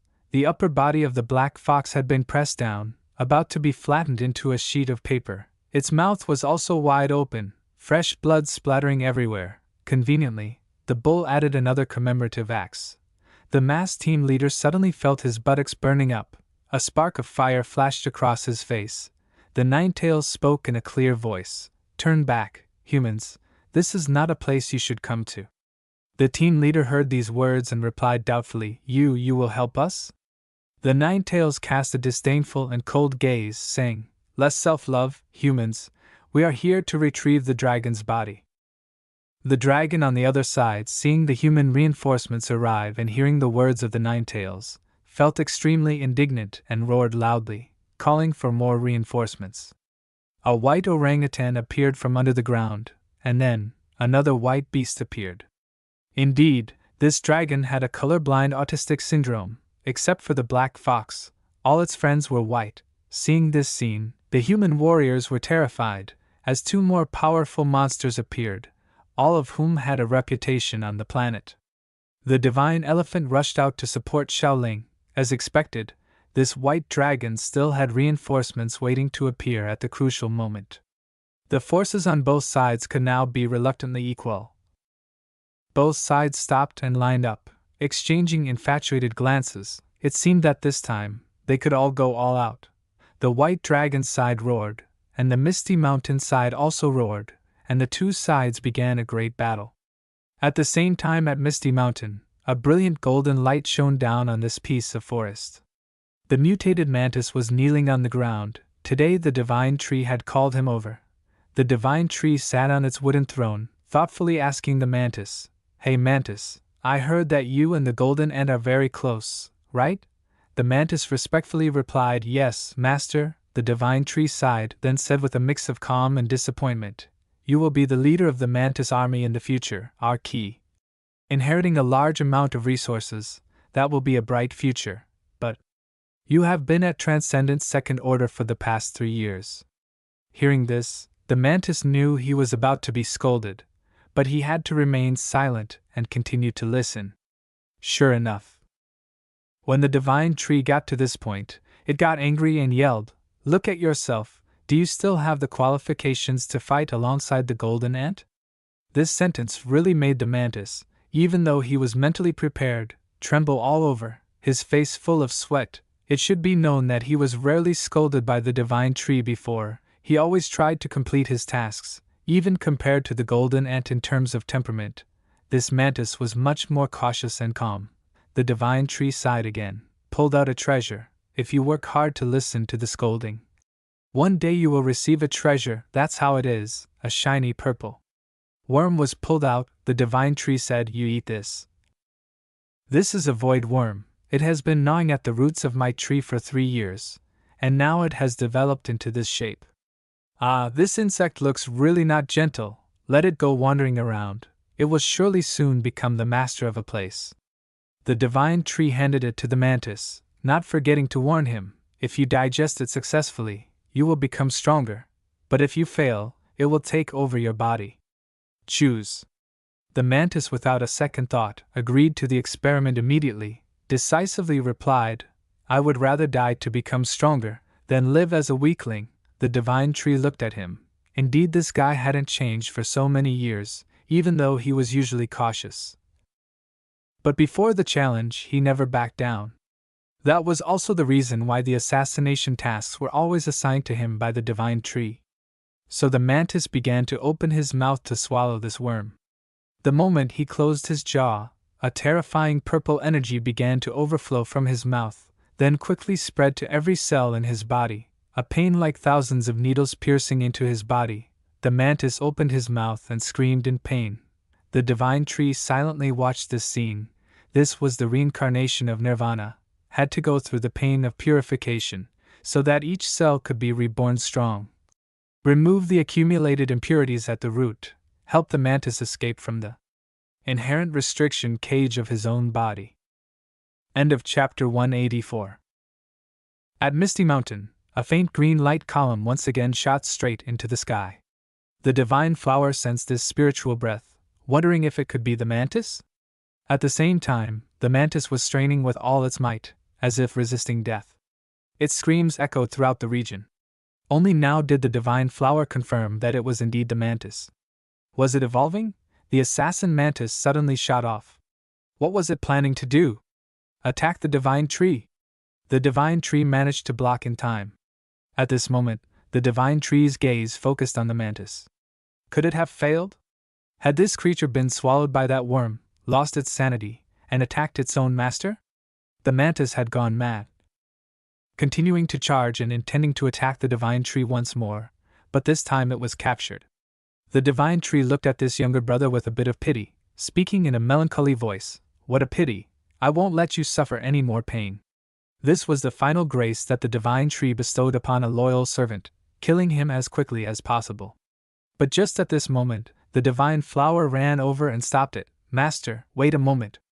It seems he is still fighting." Indeed, while the mantis's eyes were chaotic and devoid of reason, its mutated mouth kept whispering, "Divine tree, tree, divine tree," so the divine tree would keep it a little longer. It was indeed not over yet. Suddenly, the tree roots wrapped around the shattered mantis. the mantis had successfully resisted. The divine flower opened its eyes wide in astonishment. This power was truly domineering, truly worth celebrating. The honey badger next to it hadn't even seen what was happening before it was hit in the face by a stone. The assassin mantis, transcendent third order, its entire body had turned purple-blue, emitting an extreme deathly pressure. The divine tree was moved. Finally it has succeeded. The mantis lifted its deep purple claw, looked at it for a while, then suddenly made a cut in the air.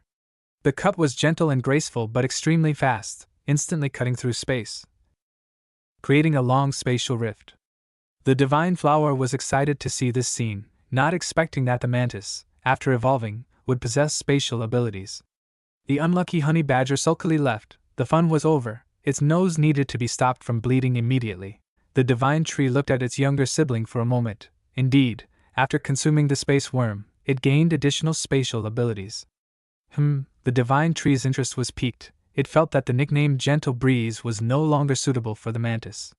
The mantis, now entirely purple, with its scythe able to cut through space, should be called Purple Scythe, right? Indeed, from now on, it will call you Purple Scythe. The mantis bowed its head, naturally without any objections. Being named by the Supreme Master was a great grace. The divine tree pondered. With this practical example, it seems that in the future, this priceless spatial ability will be produced more, not only because it can have more space worms, but also the ability to copy the talents of the Misty Mountain Research Base. The divine tree flicked its hand, opening its skill panel. Talent Absolute Evolution can change a part of IT's own life form in a short time based on IT's own perception. This new skill the divine tree got by absorbing the Black Snail King, one of the 7 kings of the deep sea. It seems that this skill has many practical applications. The divine tree must immediately practice a bit. The divine tree created a creature with 4 legs, a wolf's mouth, and a body entirely of black roots, rushing off. As for speed, there's no need to discuss. It's nearly supersonic. Testing a bit of attack ability with spiritual breath, instantly a loud explosion. The ground was deeply gouged. This form is completely different from the forms that the divine tree had created before. Unexpectedly, when changing form, the skills and fighting characteristics also change accordingly, or in other words, if copying the form of the opponent's abilities and attack methods are also copied. Indeed, this is an SSS level skill, extremely domineering. Of course, to create a complete copy, the creator's perception of the object must also be complete. For the divine tree, this is more than satisfactory. The divine tree sensed that its younger siblings had returned, 9 Tails and Black Bull.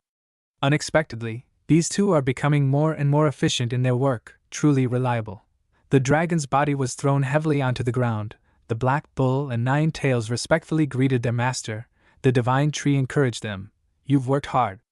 The tree roots quickly lifted the white dragon's body. A large hole was gouged into its neck. Perhaps this fatal wound ended its life. "No, that's where the heart is," the divine tree asked in doubt. "Where is its heart?" The eldest sister, 9 Tails, immediately reported, "Xiaoling has taken its heart away. She said she needs to use its heart for some transaction with the Federation." Hearing this, the divine tree didn't ask any more, just that, after 3 years of not meeting, he wondered how Xiaoling was doing, whether everything was arranged well. The panda and snake girls started to take out their phones and took a lot of pictures when they saw the dragon. These pictures will be hot today. The divine tree was fascinated by the white dragon, looking at each of its large scales. Do you know what the divine tree is about to do? He will dissect this dragon. Yes, it is the plan to copy this dragon, a legendary creature. To get the maximum power of the dragon, one must understand it thoroughly. After completing that, the divine tree will personally go to conquer deep into the north, then to the vast grasslands, and also take over the vast desert, subjugating all the tribes under its feet. All for one ultimate goal. Only those creatures on the same side with the divine tree can receive the spiritual tide for the 3rd time. End of chapter 185. Displayed on the screen is a map of the area bordering Misty Mountain. After the fog's relentless encroachment, the territory of Misty Mountain now rivals that of a small nation. No one could have foreseen that the once great Misty Mountain started from an obscure mountain ravine. The divine tree's domain also borders various unique territories, including seas, mountains, deserts, and plateaus. To expand its forces, forge new alliances, and prepare for the 3rd wave of spiritual tide, the divine tree has quietly arranged an unprecedented grand expedition. Enemies will be trampled underfoot. All allies will join hands in anticipation of the spiritual tide. All the exotic beasts of Misty Mountain have left their nests. Under the command of the supreme beings serving the divine tree, they begin their march to various lands. This is the Dead Forest, a swath of dark and gloomy woodland, devoid of a single leaf. Suddenly, heavy footsteps pound the ground, shattering the eerie silence. A mutated azure rhinoceros is roaring. Its opponent today is the purple scythe, a mutated mantis that has just evolved to the transcendent third order. The massive mouth confronts the sharp scythe of the mantis, and in an instant they collide, creating a blinding light. The rhinoceros immediately goes pale, fresh blood spurts out and splashes onto the ground. The mantis glides away gracefully. It is now one of the main forces of Misty Mountain.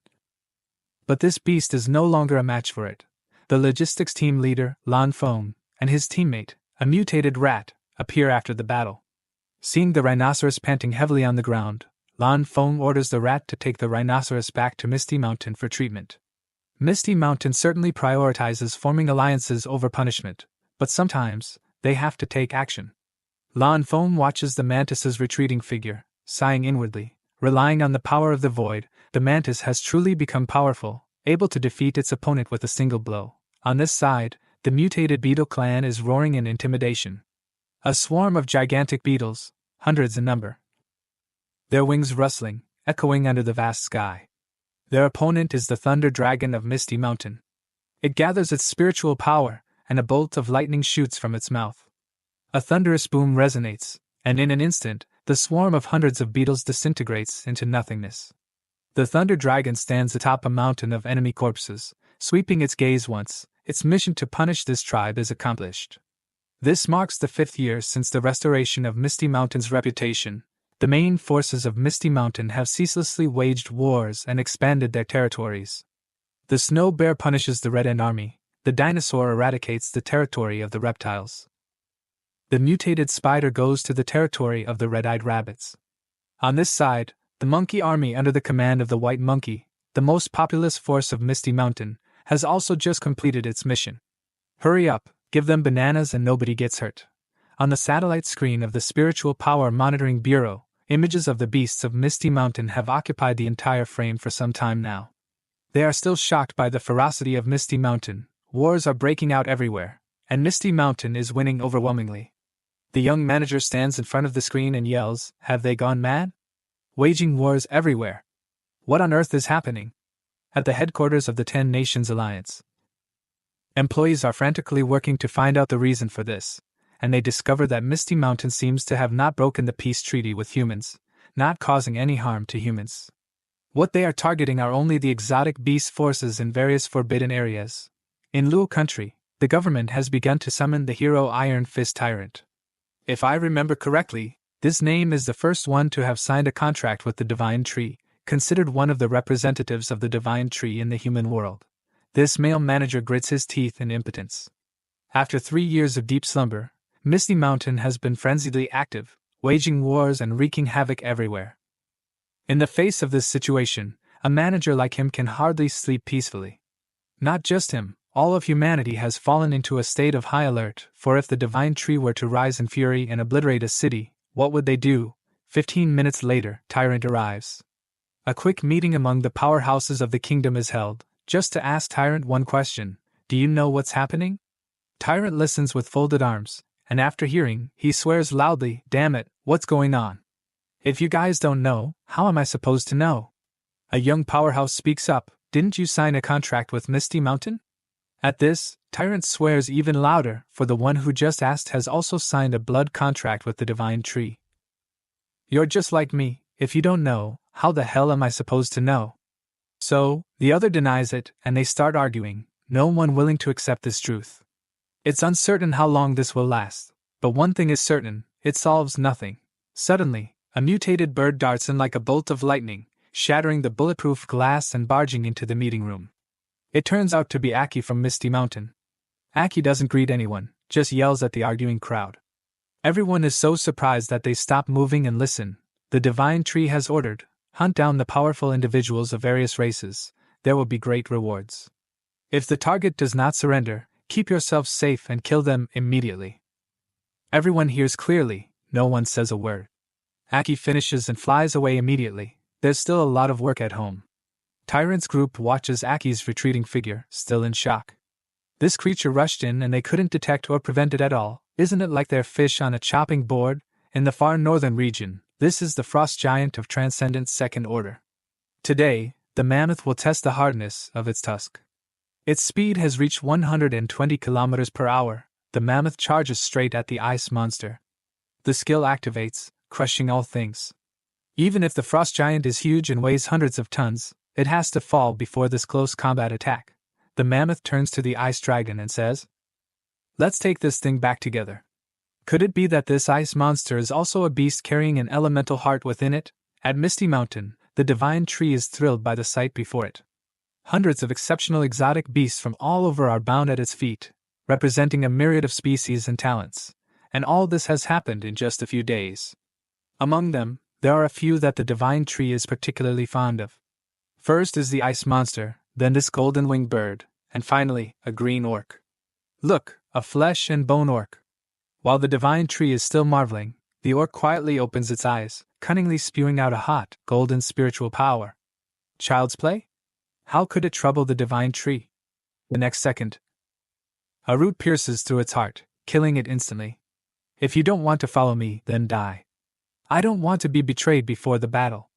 As soon as the execution is over, the system reports a harvest of 2 million evolution points and 50,000 spiritual power points. Then, the divine tree, invigorated, turns to look at the remaining exotic beasts, speaking in a cold voice. Next, it's your turn, make your choice. Immediately, the exotic beasts turn pale with fear, having just witnessed the green orc die right before their eyes, without even uttering a single dying word. The divine tree begins its psychological warfare, releasing a deadly aura and spreading the pressure of its spiritual power in the space. Then it says a heartfelt sentence: "You choose to serve me, or choose to die." End of chapter 186.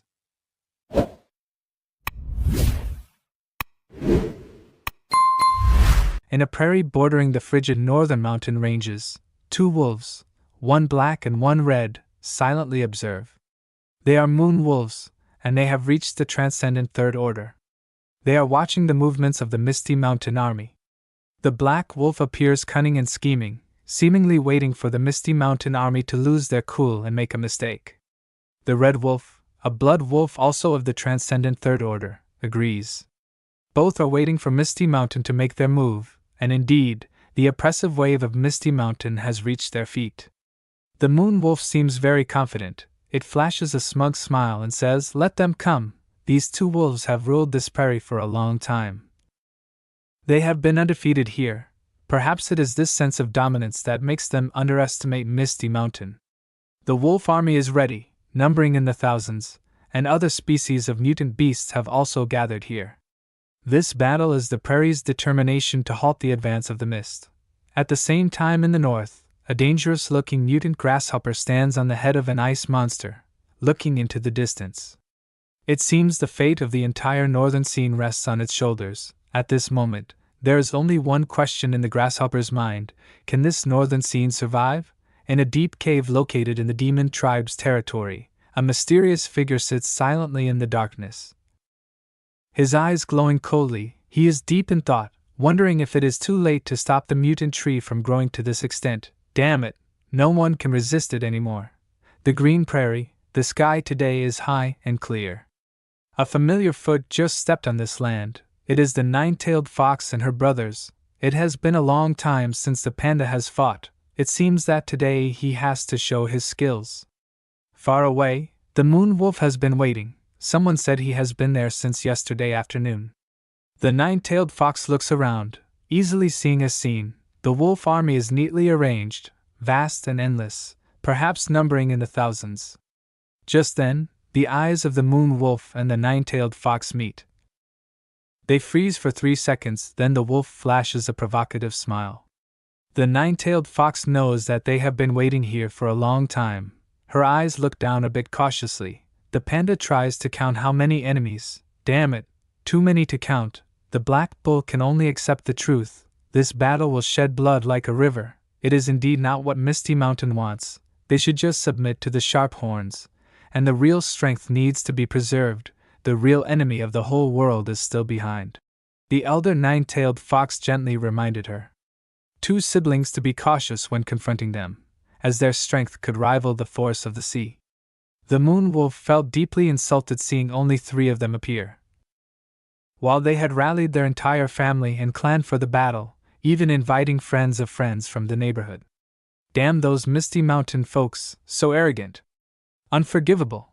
The moon wolf ordered his suicide squad to charge. He wanted to verify if there were indeed only 3 from Misty Mountain. Or were there hidden troops? Thus, the wolf pack began to howl and charge uproariously. The panda and black buffalo rushed forward to meet them, while the nine-tailed fox would cover the rear. With a swing, the gravity axe split the ground in 2, instantly eliminating the vanguard wolves from the battlefield. The panda's eyes lit up. This cunning fellow wanted to use the enemy to test his new skill. The panda swung his arm. A cold, azure sword appeared in his hand. This was the ice sword technique he had recently acquired. Each slash not only released sharp spirit power like a sword, but also had the ability to slow high-level enemies and freeze low-level ones. These 2 wolves began to attack from a distance. The gray wolf unleashed a black tornado, while the red wolf fired a blood beam, aiming at the black buffalo and panda? No, they focused their attack on the nine-tailed fox, intending to gang up on her. Unexpectedly, these 2 lower-level wolves had such good combat thinking. The nine-tailed fox was not flustered at all. Her eyes immediately lit up. She activated self-immolation. The bright golden fire quickly enveloped her entire body, then spread and swallowed all the enemies within a few dozen meters radius. The 2 wolf bosses watching this scene from behind unexpectedly saw such a comprehensive offense and defense. Indeed, the one who came to provoke was not weak. The moon wolf also felt a bit comforted. Suddenly there was a noise from the ground, getting louder and louder. The 2 wolf bosses didn't know what was happening. The next second, my God, countless mice rushed up from the ground. Each one's eyes were bright, fully demonstrating I'm not afraid of death's spirit. The moon wolf, seeing this scene, had his hair standing on end. His grandfather once said the king loses to the daredevil. This swarm of mice was like a hungry tide, fearlessly rushing forward, even more terrifying than a daredevil. Look at this, they piled up layer upon layer, numbering tens of thousands. The moon wolf began to attack in self-defense. The blood wolf beside him also swung his claws, sweeping across the mice that were rushing over. In the midst of the fierce battle, a lightning-fast strike suddenly aimed at the moon wolf's solar plexus. With its extraordinary speed and power, the wolf boss quickly retaliated, only to find that the attacker was a mouse, a relative of Pikachu, of the Transcendent Third Order. The moon wolf was taken aback, not expecting such a powerful mutant creature to be mixed in with these mice. If he had been careless and lost focus, he would have surely been struck in the head. Before he could finish his thought, the surrounding temperature had risen dizzyingly. It turned out that the nine-tailed fox had appeared before them. The moon wolf and the blood wolf were startled. Wasn't she fighting with the vanguard? The nine-tailed fox tilted her head back to take a breath, then unleashed a move, spear tip. The 2 wolf bosses were hit. The fire was burning incessantly. The smell of burnt fur was pungent. At such a distance there was no way to avoid it. The 9 tails observed the burning fire, not complacent at all. The smoke and dust dissipated. Indeed, these 2 wolves were still safe and sound. Truly capable. End of chapter 187. The wolf pack, after a moment of chaos, promptly reacted, howling in unison. The horde of voles on this side surged forward like a split bamboo, rushing headlong into the fray. The voles, being more numerous and smaller in size, easily overwhelmed their adversaries with sheer numbers. However, the mutant wolves of this region were the true rulers of the grasslands. They were battle-hardened and fiercely resisted. The battle had just begun, and it was too early to predict the outcome. The lightning mouse, true to its name, was as fast as lightning. It darted across the battlefield, bringing down 5 wolves. It was a powerhouse among the mice, a transcendent third order. Using speed to suppress its opponents, another moon-faced wolf stepped up to confront it. unwilling to let this mouse deplete its own forces any further. The moon-faced wolf was also a transcendent third order, possessing a body several dozen times larger than its kin. Its entire body exuded a chilling aura of death. Today, it would face off against the lightning mouse, but before entering the battle, it had to display its might. It unleashed a breath of spiritual energy, annihilating dozens of voles. Clearly, this wolf was trying to regain its footing. It then launched several close combat attacks, causing another group of mice to perish. The shockwaves from the moon-faced wolf's powerful attacks not only pushed back the mice behind them but also diminished their fighting spirit. If this situation continued, it might break the formation of Misty Mountain. Just at this moment, a giant golem suddenly sprouted from the ground behind them. Ching Chang had arrived. Of course, where there were mice, there had to be Ching Ching. He was also a transcendent third-order powerhouse. The earth figure grew larger and larger, its stature already towering over the giant wolf. Indeed, the earth here was free, and Ching Chang greedily absorbed the earth to fortify his body. Ching Chang stuck his head out and declared, "Your opponent today is me." Without uttering another word, the moon-faced wolf charged at the earth golem, and their battle officially began. The nine-tailed fox on this side roared, "Come here, Moon Wolf King." The Wolf King heard and roared back, "Very well, you stinking fox." And so, the two rushed at each other. The blood wolf, its entire body a deep red, roared and rushed to block the path of the black bull. It was just the right time. The black bull had no opponents to practice on. It swung its axe, the black bull bellowed, "Die!" And so, a battle that shook the heavens and the earth unfolded. The sounds of roars and explosions echoed as if they wanted to tear apart this piece of grassland.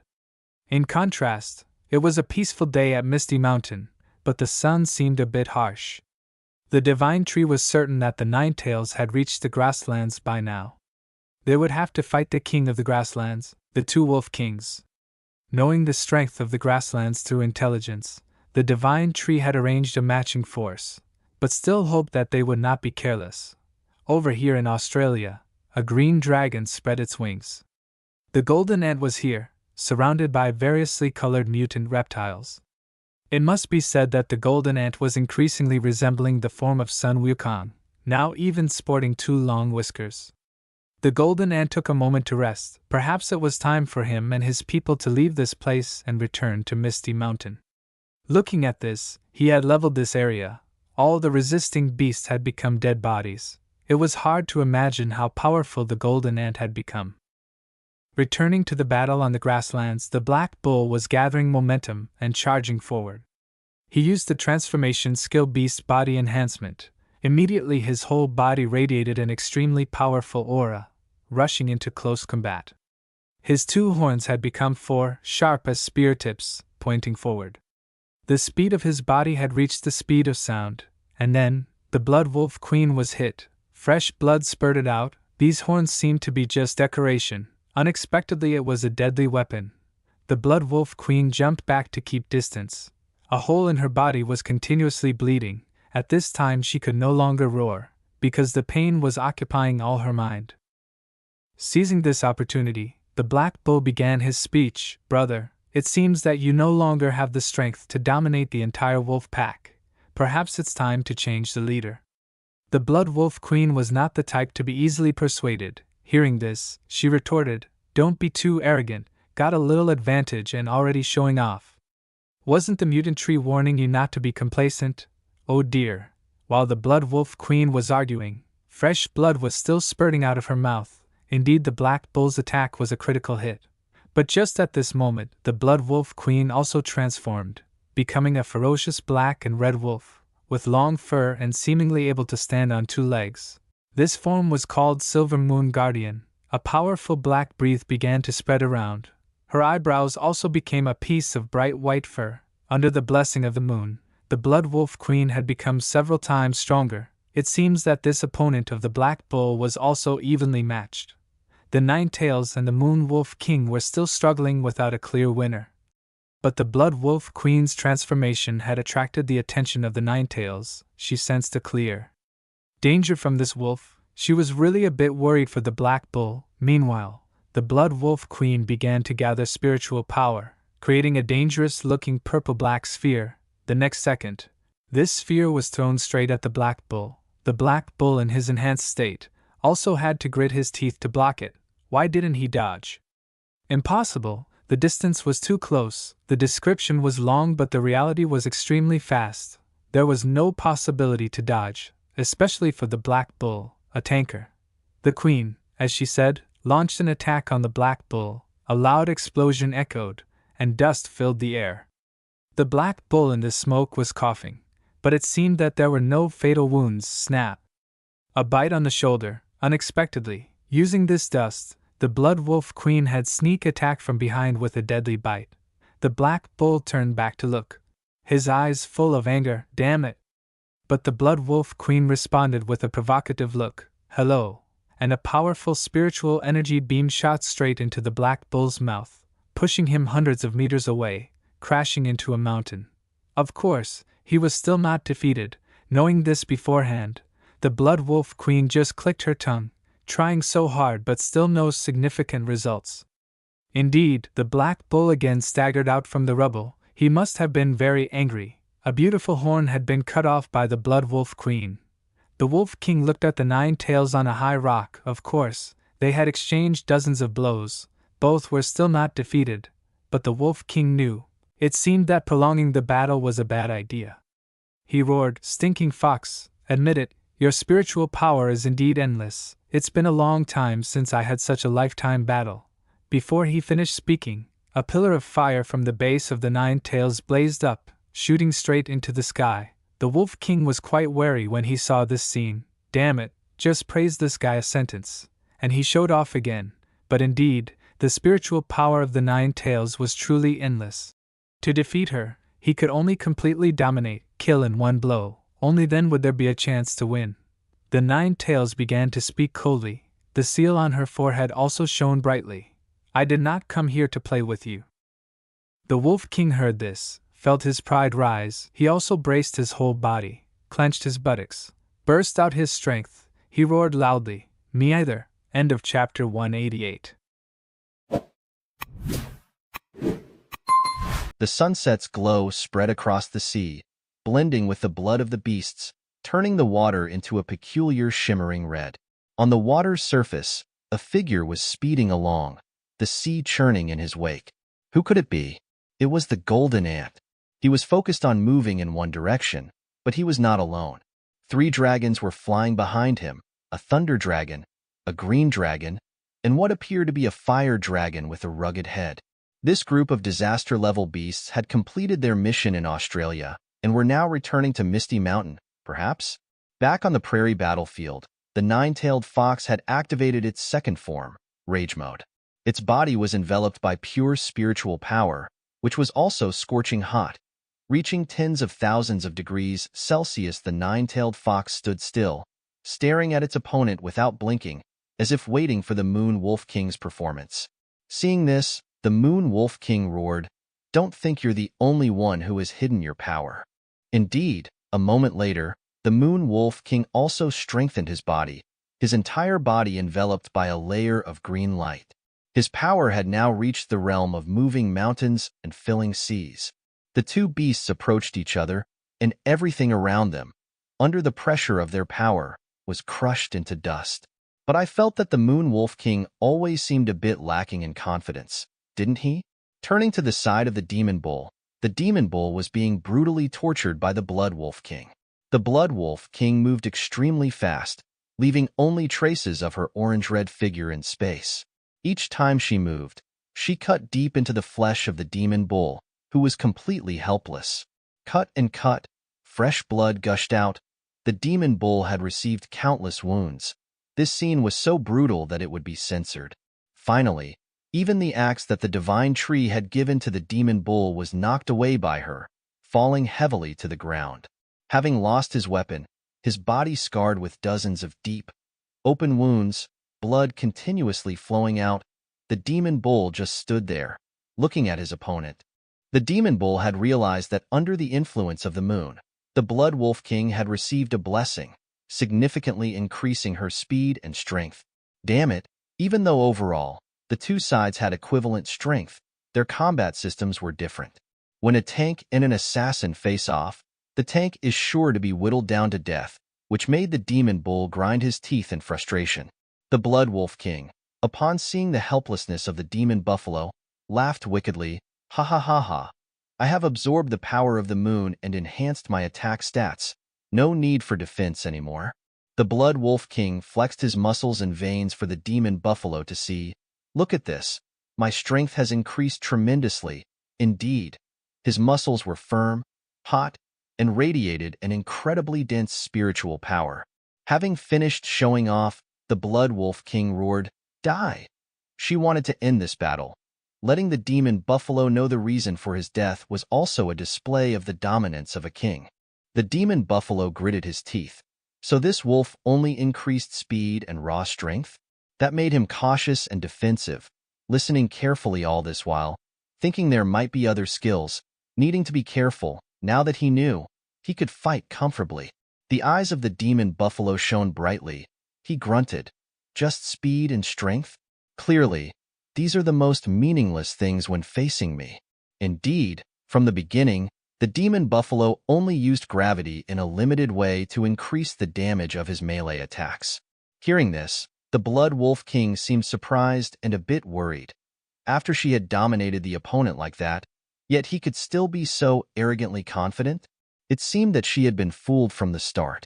The next second, just as the Blood Wolf King approached, the demon buffalo braced himself and unleashed his skill. It was large-scale gravity control. Immediately the space around collapsed.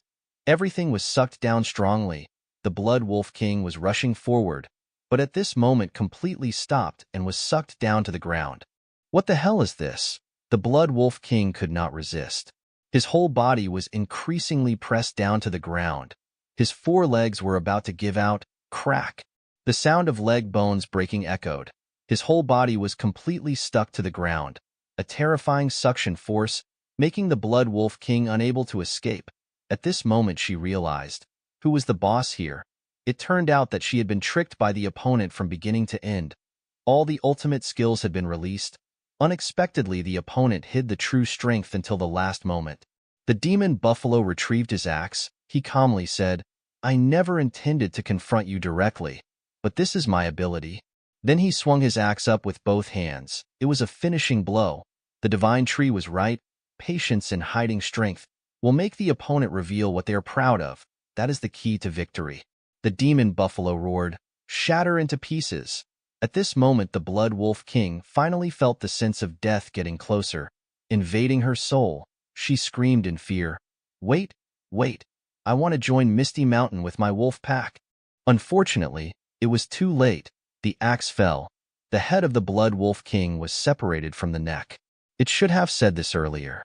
For the demon buffalo, whether the Blood Wolf King surrendered or not, it no longer mattered. They could still control this wolf pack normally. Don't forget that Misty Mountain also had a wind wolf pack from the very beginning. They had drunk tens of liters of life essence. How strong are they now? The Moon Wolf King watched as his beloved met a tragic end on the other side. He called out her name in horror, but the only response was a chilling silence. His anger transformed into power, and the Moon Wolf King's spiritual force erupted even stronger. With a cold, stern voice, he declared, "I will use your deaths to pay tribute to her." Upon hearing this, the nine-tailed elder shouted, "You won't get that chance."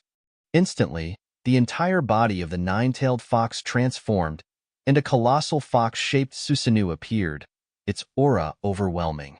The Moon Wolf King paused at this sight. His bloodlust suddenly dampened. What was this technique? This fox only had 4 tails before, and now another one had sprouted? At this moment, the Moon Wolf King truly felt the scent of death in the air. No matter, he hadn't fought yet, so he didn't know the outcome. It was a life or death situation anyway.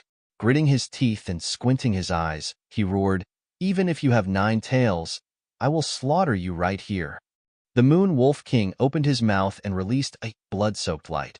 A powerful golden-red spiritual force beam shot out in a blink of an eye. The nine-tailed fox stood its ground, not intending to dodge. It retaliated with a long-range spiritual force beam. The two beams collided, and it was simple. Whoever got pushed back lost. This was a straightforward contest to determine who was stronger. Very quickly, the Moon Wolf King realized he was gradually being pushed back, more and more as time passed. Damn it! The spiritual force flame of the nine-tailed fox had pushed the Moon Wolf King's spiritual force beam back into his mouth, then engulfed everything. The fire blazed fiercely, the flames reaching tens of meters high. Someone might ask, what's inside this fire that makes it burn so intensely? Honestly, I don't know. Let's skip that. The nine-tailed fox stood still, watching. As soon as a head poked out of this fire, she would crush it immediately. A few seconds passed with no movement, then suddenly the nine-tailed fox felt uneasy. At this moment, when sensing the opponent's spiritual force, she felt a strange change within herself. Sweat began to pour out, and the nine-tailed fox was on high alert. She said, "Are you planning to rush out?" Sure enough, the Moon Wolf King poked his head out of the fire, but not from the front, but from the left side. It was indeed cunning. His movement was so graceful and light that it made the fox feel apprehensive. The Moon Wolf King opened his mouth wide. "Go to hell, you rotten fox." Could the nine-tailed fox dodge in time? I think she could. After all, the speed of the fox is a formidable strength. It just hadn't been used in this battle. But in case she couldn't dodge in time, the fox might be severely injured, because this was a life-threatening bite at close range, and the opponent even had time to choose where to bite. Regrettably, the wolf had been punched in the face, as Cheese-Eye had appeared. Not forgetting to bring along a 100-ton punch, the wolf was instantly killed. The Ninetails was overjoyed to see Cheese-Eye arrive, as she basically wouldn't be able to dodge that punch. Cheese-Eye also suspiciously turned back to ask, "Big sister, what's strange? It seems your spiritual power is unstable." "Indeed," the Ninetails replied, "it seems I'm about to break through." Indeed, from the most recent breakthrough in the desert, Ninetails is now about to advance to the transcendent fourth order. Hearing this, the panda worriedly shouted, "Then it's not good. Let me take you out of here." How to imagine it? This breakthrough is probably like having diarrhea. What if you are having diarrhea and the enemy comes in? What should you do? But the situation always does not favor people. A scream of the crane echoed in the sky. The two people saw it and sighed. Damn, another enemy? The demon bull looked up and immediately recognized. It seemed this beast was a bit familiar. Ching Chong was rushing to aid in the battle when he found that the Wolf King had moved to heaven. He opened the golem and poked his head to look at the terrifying scream. A giant hawk was circling and staring at them. It opened its mouth, preparing to attack from the air. The demon bull shouted loudly. It was the giant hawk from the north 3 years ago. Indeed it was. It seemed this one had attacked the demon bull in the canyon that year. The hawk screamed evilly, "Die here." Then it shot a very strong spiritual power ball from the air, instantly destroying a large piece of land below. The beasts within the radius of influence were all crushed into dust. It did not stop. It continued its carpet attack. It wanted to turn the below into a plain. I wonder if there's something wrong with this one? Why is it so violent? The panda was angry and shouted loudly, "Damn you, I will kill you." But he did not forget to take out his phone to take pictures for Xiao AI to see this scene. Suddenly a sharp slash came at an extremely fast speed. Oh, it's too late to dodge. The hawk was busy killing, and now it was stunned. It turned out that the golden ant had appeared, and immediately launched a sharp slash. What was this move called? It was just a vertical slash. But the point still lies in the position where this slash was aimed. It was right at the hawk's neck. The opponent didn't have time to dodge. Fresh blood splattered out. The golden ant appeared again in a very cool way. With its ability to fly, the golden ant had ended the aerial advantage of the mutant hawk. The roar of the giant hawk echoed throughout the region, as the iron beak hawk had been struck in the neck by the golden ant. If it were not a mutant beast that had reached the transcendent third order, equipped with a super thick skin, it would have surely lost its head. The giant hawk fell heavily to the ground, causing the earth to tremble. The nine-tailed fox was stunned for a second upon seeing this scene. The golden ant had also come here? The golden ant, with its long glowing whiskers fluttering in the air, teleported in front of the fallen beast, then slowly approached the giant hawk. causing the hawk to hastily get up, spread its wings and screech, as if threatening the golden ant not to come closer, but it was completely useless. At this point, the suppression had risen. The hawk spat out human words, cursing, "Damn you guys. Last time the Misty Mountain gang of you prevented me from taking the divine flower. Now you are preventing me from taking the bodies of the Blood Wolf King and the Moon Wolf King." Ah, so it was an acquaintance. This name proved that it had lived quite a long time, certainly had grown much stronger. Only thing is, wherever there is Misty Mountain, good things never reach their hands. The hawk began to gather spiritual power in its mouth. While gathering it also cursed loudly. "You wild brats, every one of you wants to stop me. In that case, I will not let any of you leave here." A golden orb quickly grew larger. The more it grew, the more dense the spiritual power became. It seemed that this guy had been suppressing his anger for many years. Now it finally erupted. He wanted to blow up this entire place. Ching Chong inside the golem poked his head out to look. The spiritual power was too strong, making him feel uneasy. Was this hawk crazy? Even if they could not die, those two bodies would be destroyed into dust. Yet the golden ant on this side still marched forward fearlessly. The golden spiritual power radiated from his body. He clenched his fist, activating 5 parts of his strength. The cluster of spiritual power from the crow's mouth at this moment aimed straight at the golden ant. The next second it shot straight into him. Could the golden ant withstand it? He still rushed up, wanting to penetrate through this spiritual power boss of the opponent.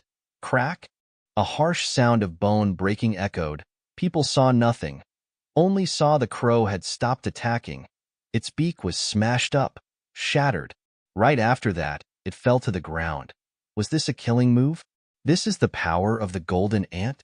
The golden ant stood still on the ground, right in front of the hawk's beak, exuding a cold and dangerous aura. Even the Hollywood lights couldn't resist shining on him. "Where's Cheese Eye? Quick, take a picture." The handsome golden ant turned around and uttered a familiar line. "I have returned." Indeed, Cheese Eye had taken out his phone and was snapping away, knowing that sending these pictures to Xiao AI could earn her a fortune. The nine-tailed fox was speechless, looking up at the sky, while the buffalo demon remained silent. The grassland returned to tranquility, except for the ground that had been dug up and was now in disarray. The remaining wolves of the pack had been imprisoned in an earth cell by Ching Chong. They were completely silent now, their 2 leaders dead, and the slightly stronger ones had been wiped out by Misty Mountain. Ching Chong would release them once they were fully tamed. Their biggest problem now was the 9-tailed fox, who was about to evolve. Like a pregnant woman, she would enter the birthing room, completely defenseless, and they would have to be on guard for a long time. At this point, the 9-tailed fox had curled herself into a ball of orange-yellow spiritual energy, feeling extremely sleepy. After this sleep, she would reach the transcendent 4th order. Cheese-Eye looked on, not understanding anything, and took a few more pictures. The golden ant stepped forward and observed. It seemed that the spiritual energy in the body of the elder 9-tailed fox was dividing into 2 terrifying forces, and they were fighting each other. The body of the 9-tailed fox was now as fragile as glass, and around her body, spiritual energy overflowed and gathered into floating fireballs. Seeing this, the buffalo demon decided that they should all return. This situation was too sensitive, and perhaps they would be safer under the protection of the divine tree. The prisoners would be transported by the mouse core through the underground tunnel. Just then, everyone noticed the presence of an extremely powerful force steadily approaching them. Cheese-Eye looked on in bewilderment, and the golden ant, buffalo demon, and the mice all looked on in shock. The Panda Cavalry Corps, what were they doing here? It was known that the Panda Cavalry was the strongest force in the Federation. Even stronger than the Dragon Corps. Leading this group was Cheese-Eye's elder panda brother, riding a lion and advancing slowly with his arms crossed. Ching Chong recognized them immediately. These were the Iron Knights of the Federation, who had haunted his team many years ago. Back then, they had almost fought these Iron Knights, but when they realized their overwhelming strength, they had decided to retreat. Looking back now, he wondered how much stronger they had become, especially this leading panda, who was exuding a terrifyingly oppressive power. The golden ant immediately said, You guys take the big sister away first. I will protect the rear. But before he could act, Cheese-Eye jumped out, spread his arms, and decisively said, "No need. Just leave it to me." Despite saying so, Cheese-Eye was not crazy. He knew how powerful his big brother was. But this was also his responsibility. His clan had caused trouble. He could not just stand by and watch. The elder panda jumped down, and the ground also cracked. Then, both sides fell silent. Only the whispering wind was blowing. The elder coldly asked Cheese-Eye, "Why didn't you run with them? Do you think I will let you go?" Hearing this, Cheese-Eye broke out in a cold sweat. He could only laugh it off. Seeing his younger brother laugh, the elder shouted, "So you think you can beat me?" Ah! The brothers met and wanted to fight without even asking a question. Cheese-Eye could only reluctantly reply, "If you think so, then so be it." As soon as these words fell, the elder was furious. He bared his teeth and shouted, "You've grown up now. You even know how to talk back." Then, the whole body of the black panda emitted a purple-black spiritual power. The outbreak began. You should know that this is the king of pandas, the pillar of the Federation. 2 years ago, he alone resisted the entire invasion of the beast tide. Not only did he completely annihilate the enemy, but he also flattened several forbidden areas. From then on, the world knew his power. The elder ordered the remaining knights to retreat. He wanted to be alone with Cheese-Eye. This was a family battle. Today, he wanted to teach this youngest brother a lesson, that being engrossed in play and forgetting the main responsibility is a deadly sin. But before the fight, the elder asked Cheese-Eye a question. "Last time in Jieri City, what is the relationship between the girl you saved and you?" Hearing this, Cheese-Eye was shocked. Damn, why suddenly ask something irrelevant? Before the silence, the elder was furious. His whole body was on fire, and he shouted loudly, "Is she your girlfriend?" Cheese-Eye was stunned for 3 seconds. Then he shyly laughed and turned his face away. So it was true. The elder angrily continued to shout, "Then prepare to die, you bastard." Cheese-Eye didn't understand what was going on. Why did his brother react like this? What did he do wrong? End of chapter 190. What is your relationship with that girl? Is she your girlfriend? As soon as he finished speaking, Cheese-E's elder brother flew into a rage. His body twitched, enveloped in a green electric glow, his aura escalating like a storm. Yet, Cheese-E stood still, not uttering a word, which only infuriated his brother further. He gritted his teeth and roared, "Answer me now!" Standing before his elder brother, who was as furious as molten lava, Cheese-E appeared incredibly nonchalant. He made a graceful gesture, covering his mouth, and calmly said, "It's complicated, big brother." Hearing this, his elder brother trembled, his eyes flashing as he threw a punch. It was his ultimate technique, the supreme fist, furious punch. He bellowed, "Go to hell, you ungrateful brat." Just 0.01 seconds later, Cheese-E had to dart aside to save his life. If not, that punch would have turned him into a pile of dung. The punch was indeed terrifying, smashing the ground into pieces, distorting the surrounding space. Cheese-E was still clueless. Why was his brother so concerned about his private affairs, even resorting to a killer move against his own younger brother? Cheese-E felt cold sweat trickling down his back, sensing the ominous atmosphere around him. The soldiers of his elder brother watched this scene, feeling utterly dumbfounded. They thought perhaps their master, who had been single for decades, was now envious and mad seeing his younger brother betraying the clan, having a beautiful girlfriend, and freely roaming outside. Damn it, could the real reason behind all this be just that? His elder brother stood amidst the rubble, surrounded by dust and smoke, still gritting his teeth and growling at Cheese-E. "Today, one of us will die." On the other side, Cheese-E reassessed the situation, a battle-ready smile suddenly appearing on his face, a warrior spirit surging within him. "What are you talking about? Forget it, I won't lose to you today." After saying this, Cheese-E also unleashed his power, his left hand forming a fire fist, and his right a frost fist. It's known that pandas are omnivores, capable of absorbing all kinds of elements they consume. And Cheese-E, a gluttonous entity, had devoured countless precious ingredients in Misty Mountain. Glancing at his traitorous younger brother, the elder brother immediately launched a serious attack, a move with greater power, known as the single monk's supreme kick. Using both legs and his entire body, he soared and struck his opponent. How powerful was this move? We could liken it to the Skyfall attack of the divine elephant. The description may be lengthy, but in reality, it happened extremely quickly. This close combat move at close range forced Cheesy to raise his hand to block, unable to dodge. A loud collision sound of spiritual power echoed, deafening the ears. But that was not all. The elder brother swung his claw, the ultimate skill claw of the heartbroken. In a blink of an eye, he struck Cheesy's face hard, throwing him far away with a tremendous force.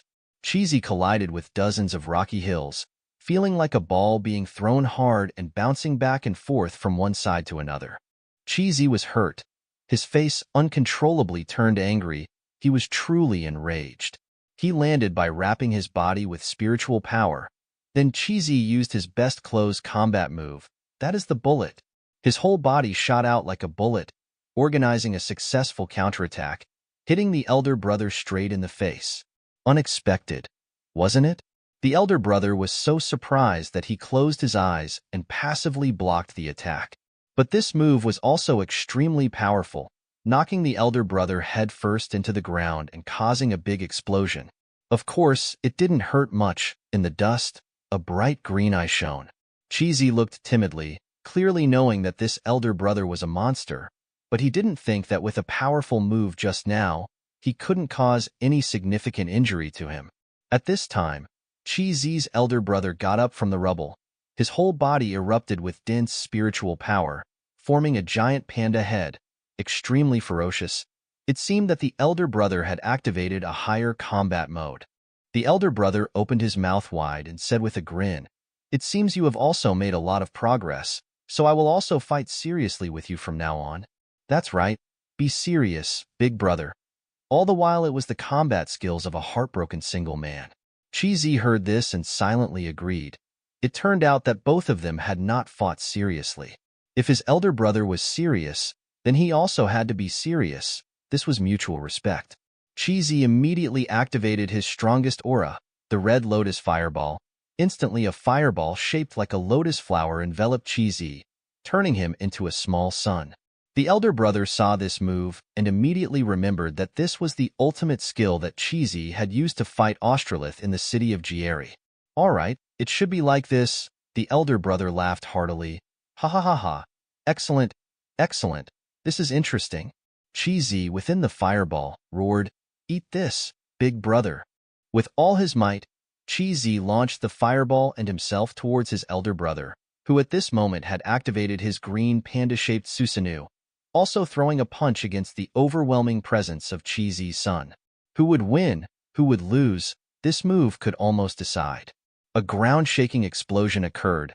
Heat and light flared up, covering a vast area of dozens of kilometers. Neither of them could do anything to each other. The elder brother was so frustrated that he was in tears, cursing loudly. "Damn it, when I was at the zoo, I was the most famous. Why? Why is it you who found a girlfriend?" Immediately after, the elder brother slapped Cheesy's buttock. "I will bite you to death." Cheesy screamed in pain, tears and snot spraying out. But as quick as a cut, Cheesy wriggled out of the elder brother's teeth and turned around to slap the opponent's chest. The elder brother was bitten hard and screamed out, unable to bear it. The battle of the two superpowers suddenly became a dogfight. The elder brother jumped back a few steps. On his chest was the bite mark of Cheesy. "Damn it, it hurts like hell." Cheesy jumped up angrily and yelled, "I am the most beloved panda. All the human children are clinging to me." The elder brother wouldn't admit defeat, pointed his finger like a fishmonger at the market and shouted loudly, "You're wrong. They all came for me. You don't even have a single girl taking pictures with you." The two of them got in each other's faces, arguing furiously. "At least the people in my cage are all beauties. Not as good as me. My food is the best. My room is the biggest. Blah blah." "All right." The elder brother erupted all his spiritual power. His face became extremely fierce. "The winner in this battle is the most beloved one. How about it?" Chi immediately responded. Arguing endlessly was useless. Whoever wins is the boss. He also erupted all his spiritual power, determined to snatch the title of the most charming panda in the zoo for himself. After that, the two of them roared and rushed into each other, fighting until the sky was completely dark, the space was silent. It seemed that the battle was over. Suddenly, the ground beneath them trembled slightly, and a muscular foot stepped forward. It was Ching Chong, the Earthman, who had returned after everything had quieted down. Of course, he couldn't participate in the recent battle, nor could he stand by and watch if he didn't want to die. It seemed that the life-and-death battle between the two panda brothers had ended, and Ching Chong cautiously approached. Sweating profusely, Ching Chong timidly asked, "Are you all right?" Chi lay still on the ground, still conscious, but unable to respond, as his entire body was bruised, bloodied, and he was coughing hoarsely. Chi had consumed a drop of life essence at that time, but the recovery process couldn't be quick, as this injury was not light at all. Ching Chong gently controlled the earth to wrap around Chi, needing to take him back to Misty Mountain as quickly as possible. Ching Chong thought that Chi had repelled all the iron cavalry of the Federation, but Chi just breathed heavily and replied, "It's not like that." On this side, the Federation's iron cavalry continued on their way. The cavalryman next to him voiced his doubts. "Big brother, just let him go like that? I think it would be better if we captured him." But the elder brother remained silent. Remember, the elder brother never had any enmity with Chi.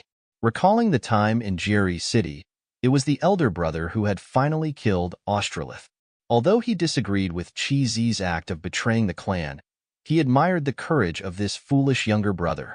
The elder brother held a bottle of life essence tightly in his hand. Perhaps Chi had given it to him to heal his wounds. He said coldly, "Let's go." Immediately, his followers fell silent. The elder brother looked up at the sky, thinking to himself that as long as this younger brother lived strong, that would be enough. Suddenly, the elder brother's eyes lit up, as if he had forgotten something very important. Damn it, they had forgotten to collect the bodies of the Blood Wolf King and the Moon Wolf King. Damn it, could they catch up now? One of his followers replied, "They've gone far, big brother." End of chapter 191. On a radiant afternoon, with the golden sun blazing down at 35 degrees, everything at Misty Mountain was bathed in its glow. The divine tree cradled a peculiar mineral in its grasp, shimmering with a captivating light. This was a rare light attribute mineral, a precious resource not easily found. After days of searching in the metallic world, Misty Mountain had finally obtained a small piece. Perhaps it was thanks to the girl with the ability to see through to treasures? The divine tree was utterly fascinated, its mind buzzing with countless wicked plans revolving around this mineral. Suddenly, the golden ant arrived, bowing in reverence to the divine tree. The divine tree looked at him in surprise. The golden ant seemed to bear a few wounds. The battle must not have been easy, huh? The golden ant spoke with respect. "Master, I have returned." The divine tree gazed at him intently and said, "You finally returned?" Of course, the golden ant's journey was longer than his comrades. He had been tasked with sweeping through Australia, then looping back to support the nine-tailed fox. 3 years had passed. The golden ant's body was now covered in countless wounds, big and small. If there were a contest for the number of battles fought, he would be second to none. The golden ant's physique had changed significantly from his pre-evolution form. Not only did he have 2 long antennae, but his entire body had grown larger. He exuded an experienced and worldly aura, and his temperament had become much more reserved. He was no longer the hot-headed ant who would rush into battle at the drop of a hat. The divine tree was pleased. Looking at this outstanding junior, he had indeed developed in a way that did not disappoint the divine tree. The divine tree then swung a branch, unleashing a gentle rain of life. The soft, green raindrops fell on the golden ant. How did it feel? It could be described as countless soft hands of beautiful women massaging every inch of your body, while also allowing you to enjoy a puff of cannabis. The golden ant looked at his left hand, feeling refreshed and full of energy. All his fatigue had vanished. He gratefully thanked the divine tree. At this moment, the demon bull, carrying the nine-tailed fox, rushed over. Even though he hadn't arrived yet, he shouted anxiously, "Master, something big has happened. The nine-tailed fox is in trouble." The nine-tailed fox had been in a state of evolutionary sleep since the battle at Wolf Plateau. However, the phenomena surrounding her after she fell asleep were extremely perplexing to her comrades. The golden ant once said that he saw two forces in the nine-tailed fox's body fiercely fighting each other. Moreover, the space around her was constantly filled with small dots of spiritual power flying around. It was truly strange. The divine tree, propping its chin, was intently observing the nine tails. Indeed, there were several strange forces within her, battling each other. There were many theories to explain this, but the divine tree was leaning towards the idea that the nine tails was awakening her hidden bloodline attribute. It's known that the fox species in Eastern legends are wise creatures, possessing earth-shattering magical powers, and they can even evolve to the realm of gods. The divine tree was completely calm. After all, it couldn't intervene at this moment. It could only let the nine tails decide her own fate. The divine tree then ordered the demon bull to take the nine tails to the rear. What she needed most now was time and safety. So, the demon bull obeyed the order and took the nine tails away, while the golden ant remained kneeling on the ground. The golden ant looked up and said, "Honorable divine tree, this time I have brought back 3 companions for you." "Ah, it must be those 3 dragons. I thought they were originally from Misty Mountain." The divine tree had sensed the strange aura long ago. It turned out to be the new warriors recruited through the golden ant. "All right, you quickly call them over." The golden ant immediately called out, "Kek kek." This call was basically ear-piercing. But just 3 seconds later, space began to tremble. A gigantic creature descended, a noisy appearance. The whole land shook with its footsteps. This was the mouth of a dragon. Then, 3 huge dragon heads gathered in front of the divine tree, including a green dragon, a fire dragon, and a black dragon. The divine tree looked at this scene with its mouth agape in astonishment. A dragon with 3 heads. I thought it was 3 dragons. The golden ant earnestly said, "Although it is not fully mature, it will definitely become a powerful dragon." The collector's blood in the divine tree rose again. A greedy light flashed in its eyes. Unexpectedly this time the harvest was so big. The combat power of Misty Mountain has increased another notch. The divine tree couldn't help but generously praised. "This time you have done very well, bringing back such an astonishing creature." In Fire City, where Xiaoling was managing, but it seemed to have been handed over to Misty Mountain in the previous expansion of the Mist, the atmosphere here was still bustling. The people were comfortably building and developing. Of course, it was because of the blessings of the divine tree. No force dared to peek. In the research center, a pink lightning bolt shot straight into the sky. Inside the building, Tian Cam. The thorn was in the process of her evolution. Tian Cam gently looked at her hand. Feeling the overflowing power in her body, she was not only beautiful but now also much stronger than before. Looking at the stats a bit, thorns, level, extraordinary 3rd level, natural talent, absolute defense. Whenever a crisis strikes, the cane automatically defends or even counterattacks. Special ability, blood manipulation, can control blood, swallowing of blood, relies on devouring essence and blood to heal or enhance strength. Thorn strangulation, turns an area into a bloody purgatory, drawing out countless vines to strangle everything. Blood seed, can sow seeds one after another, even on the enemy. It seems that Tian Cam is developing in a rather dark direction, bearing many similarities to a vampire.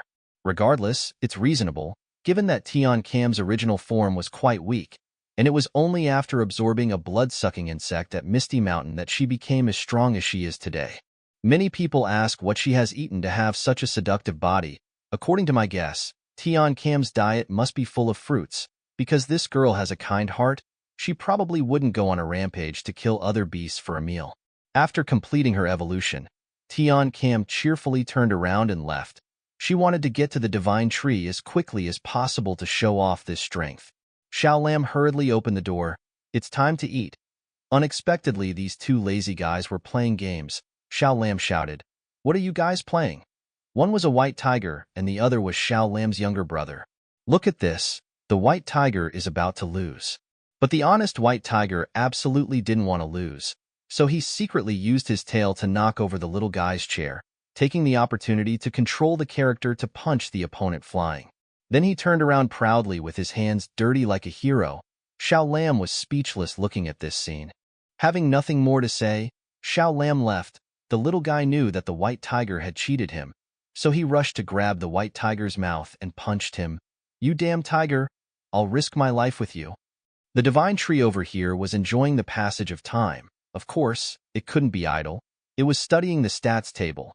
It seems that its total combat power is now greater than when it fought with Australith by 30 million points.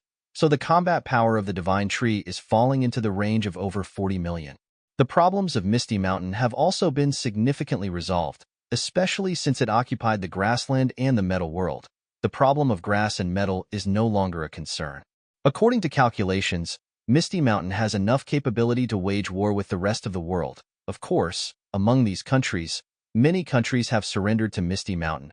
There are also many countries that have not surrendered but have been infiltrated to the roots by the divine tree's envoys and spies. The divine tree pondered, then raised its hand, wondering whether it was capable enough to confront the darkness yet. The chilling words of the system echoed in the divine tree's head. "Darkness will descend, and you will lose everything." Damn it, it's like a nightmare haunting the divine tree. Only when the darkness is completely destroyed will this haunting voice completely disappear. The divine tree clenched its hand, reminding itself not to be careless. It needs to become stronger, and Misty Mountain also needs to become stronger, because victory is mandatory. Losing means losing everything. There is no more opportunity. The divine tree revisited its own talent, born talent, absolute evolution. The ability to change part of one's life form based on one's own cognition and gain unique abilities. The divine tree squinted its eyes. Perhaps it was time to expand its own vision with this talent. Would there be more divine trees of various shapes wandering around this planet? The divine tree pondered again. Should it or not? Since the last time the three-eyed tribe came, the divine tree had studied the structure of that divine eye, and if it were to open the eye of the sky, the divine tree would probably not have difficulty, but it just didn't know how much time it would take. Time is extremely precious now. It should be used to increase strength, but opening the eye of the sky also increases the divine tree's combat power. Don't forget that the eye of the sky has the ability to see through objects and can predict the movement of the opponent. Last time, the divine tree really wasn't very interested, because these effects basically didn't bring much benefit to the divine tree, but thinking carefully, it seems something is wrong. With each entity possessing a divine eye, would there be a change in function? Thinking of this, the whole body of the divine tree shook, the leaves rustled, and the spiritual power also overflowed. The demon bull suddenly felt the power of its master and was a bit startled. Why did it suddenly erupt so violently? The giant roots of the tree also began to shoot up from the ground. The whole area was shaking. The golden monkey, the brown bear, and the wild boar stared. The divine tree was too active. They didn't know what it wanted to do, and the whole area was flashing with clouds. A strong wind rose. A huge lightning bolt descended from the sky, once again turning the surrounding space into darkness. The divine tree braced itself. The spiritual power filled the air. This earth-shattering power, who could feel it and not tremble? Then the whole body of the divine tree shook, opened its mouth and roared. It was terrifying. The next moment, a third eye slowly opened. A dazzling green light shot out, shining straight into the sky. What's special about this third eye of the divine tree? Let's wait until tomorrow, everyone. End of chapter 192. The massive roots of the divine tree trembled incessantly, then ripped themselves from the ground. The sensation was akin to all our pores being pierced by needles, an indescribable pain. This was a characteristic of evolution, the restructuring of cells. This time, the divine tree was not evolving, but merely transforming a part of its body, adding another eye, so the rate of change seemed faster. The divine tree opened its enormous mouth and continued to roar endlessly, echoing in every corner of Misty Mountain. All creatures trembled in fear. Of course, No beast dared to think that their master was being attacked and thus screaming. A few minutes later, an avatar from the roots of the divine tree had finished forming, standing silently on the ground. The space was densely covered with spiritual energy like never before. From this angle, it seemed like a rhinoceros. Unable to hold back, the rhinoceros panted and complained, "Damn it, it hurts so much." However, the third eye was only slightly open at this time. Suddenly, a purple lightning bolt struck down from the sky, aiming straight at the third eye and hitting it with a destructive force. The divine tree braced itself, knowing that this lightning bolt was the one that would fully open the eye of the sky, so it had to absorb all of its power. It was clearly daytime, but the space had darkened. The light was only concentrated where the lightning bolt was striking, lasting for several minutes. How much energy was absorbed to serve the process of opening this third eye? Only heaven knows. The process ended. The third eye inside had started to change color, then forcefully opened wide. A blood-red eye, very strange. Indeed, when this eye was added to the divine tree, it changed. Even the color was not the same as the three-eyed tribe. The divine tree panted heavily, unexpectedly more tired than fighting with a lover. Why so? The divine tree never had a girlfriend? It doesn't matter, it's just a metaphor. Look at this, a third-eye version of the divine tree, with a blood-red pupil, 4 circles enveloping each other, and 7 mysterious seals around it. Behind it is the cosmic void. You know, right? It looks a lot like the matured Sharingan. Perhaps the key point is those 7 mysterious seals. In Eastern culture, the number 7 is the most powerful, symbolizing everything. It seems that this time the divine tree has harvested a VIP item. At this time, the sky and the earth had returned to clarity. No, returned to a foggy day. The golden monkeys seeing this scene could only sigh. The master has finally opened the heavenly eye. Of course, they were still trembling, sweat pouring out like streams. This is probably a natural reflex in front of an entity that has become stronger than common sense. The body involuntarily generates fear and caution. This body of the divine tree looked really miserable. The heart core had cracked. Indeed, opening the heavenly eye was not as easy as the divine tree thought, consuming more than half of all spiritual power, and also had to endure the punishment of nature. Nature, when detecting development beyond the rules of the universe, will strike down extremely strong lightning to eliminate, ensuring balance in all things and maintaining the law of biochemistry. So, that's why the heart core of the divine tree was beaten to crack all over. But it doesn't matter. The greedy eyes of the divine tree lit up brightly, because now the third eye had been successfully opened. Just looking at it, you know it's a good item. Not only that, around it, there appeared sparkling particles floating in the air. The divine tree stared in fascination. Perhaps when someone is handsome, these sparkling particles will appear, right? It could also be that this is just the light system's spiritual power escaping. The divine tree looked up at the sky. The sky had never sparkled like this, of course. It's not because the sky has also become handsome, but because of the ability to open and see through everything. The divine tree could now observe all kinds of different spiritual powers, and they are distinguished by color. But no matter what, the divine tree just stood there stunned. How does it feel? Like a colorblind child, wearing a pair of glasses that help see color? So the child just stood there unresponsive.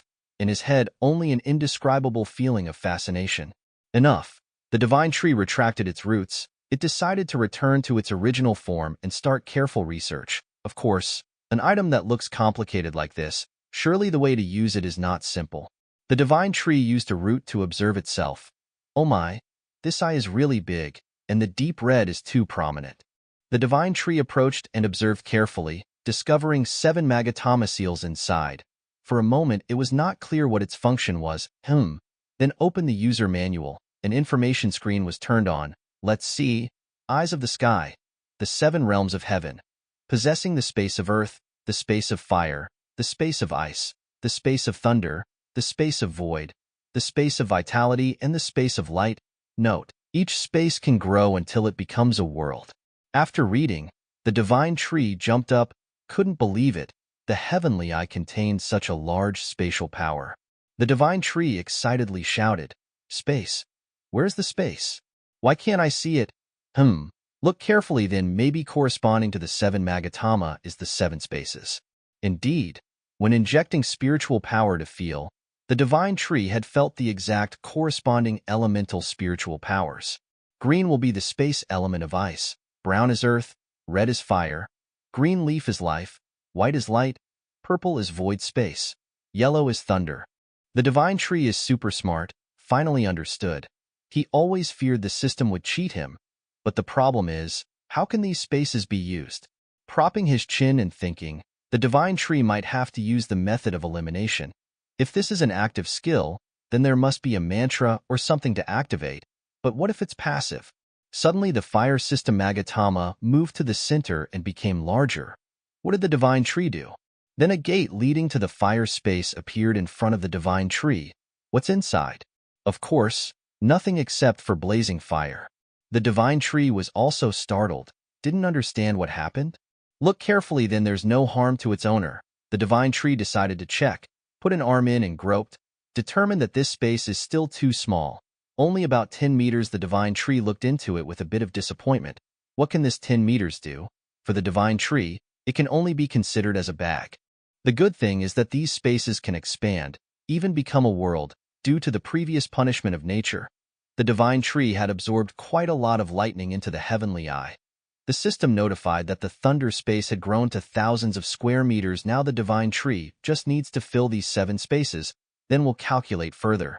No matter what, the divine tree was still a bit excited in his heart, as if being granted the title divine tree of the 7 worlds by nature, can consider himself just got promoted from branch manager to chairman of the board. Over here, the 9-tailed fox has also completed her evolution process. Her fiery tails have become sharper and more radiant than ever before. How many tails does she have now? If I'm not mistaken, it's 4.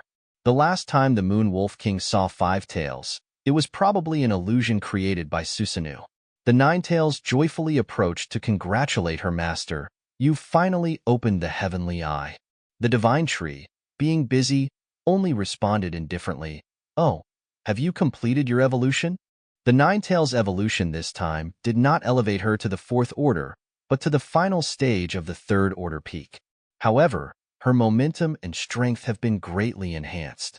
In the eyes of the divine tree at this moment, the strength of the 9 tails is a purple-white color. Looking back at this beloved junior, the divine tree silently sighed in his heart. Indeed, the 9 tails of the fox tribe possesses an astonishing growth rate. If the tide of spiritual power comes, the 9 tails will surely reach the transcendent 4th order. The divine tree suddenly had an idea. 9 tails, spit fire at me. The fox thought she had misheard. What? But the divine tree insisted. Just do as I say. Hurry up.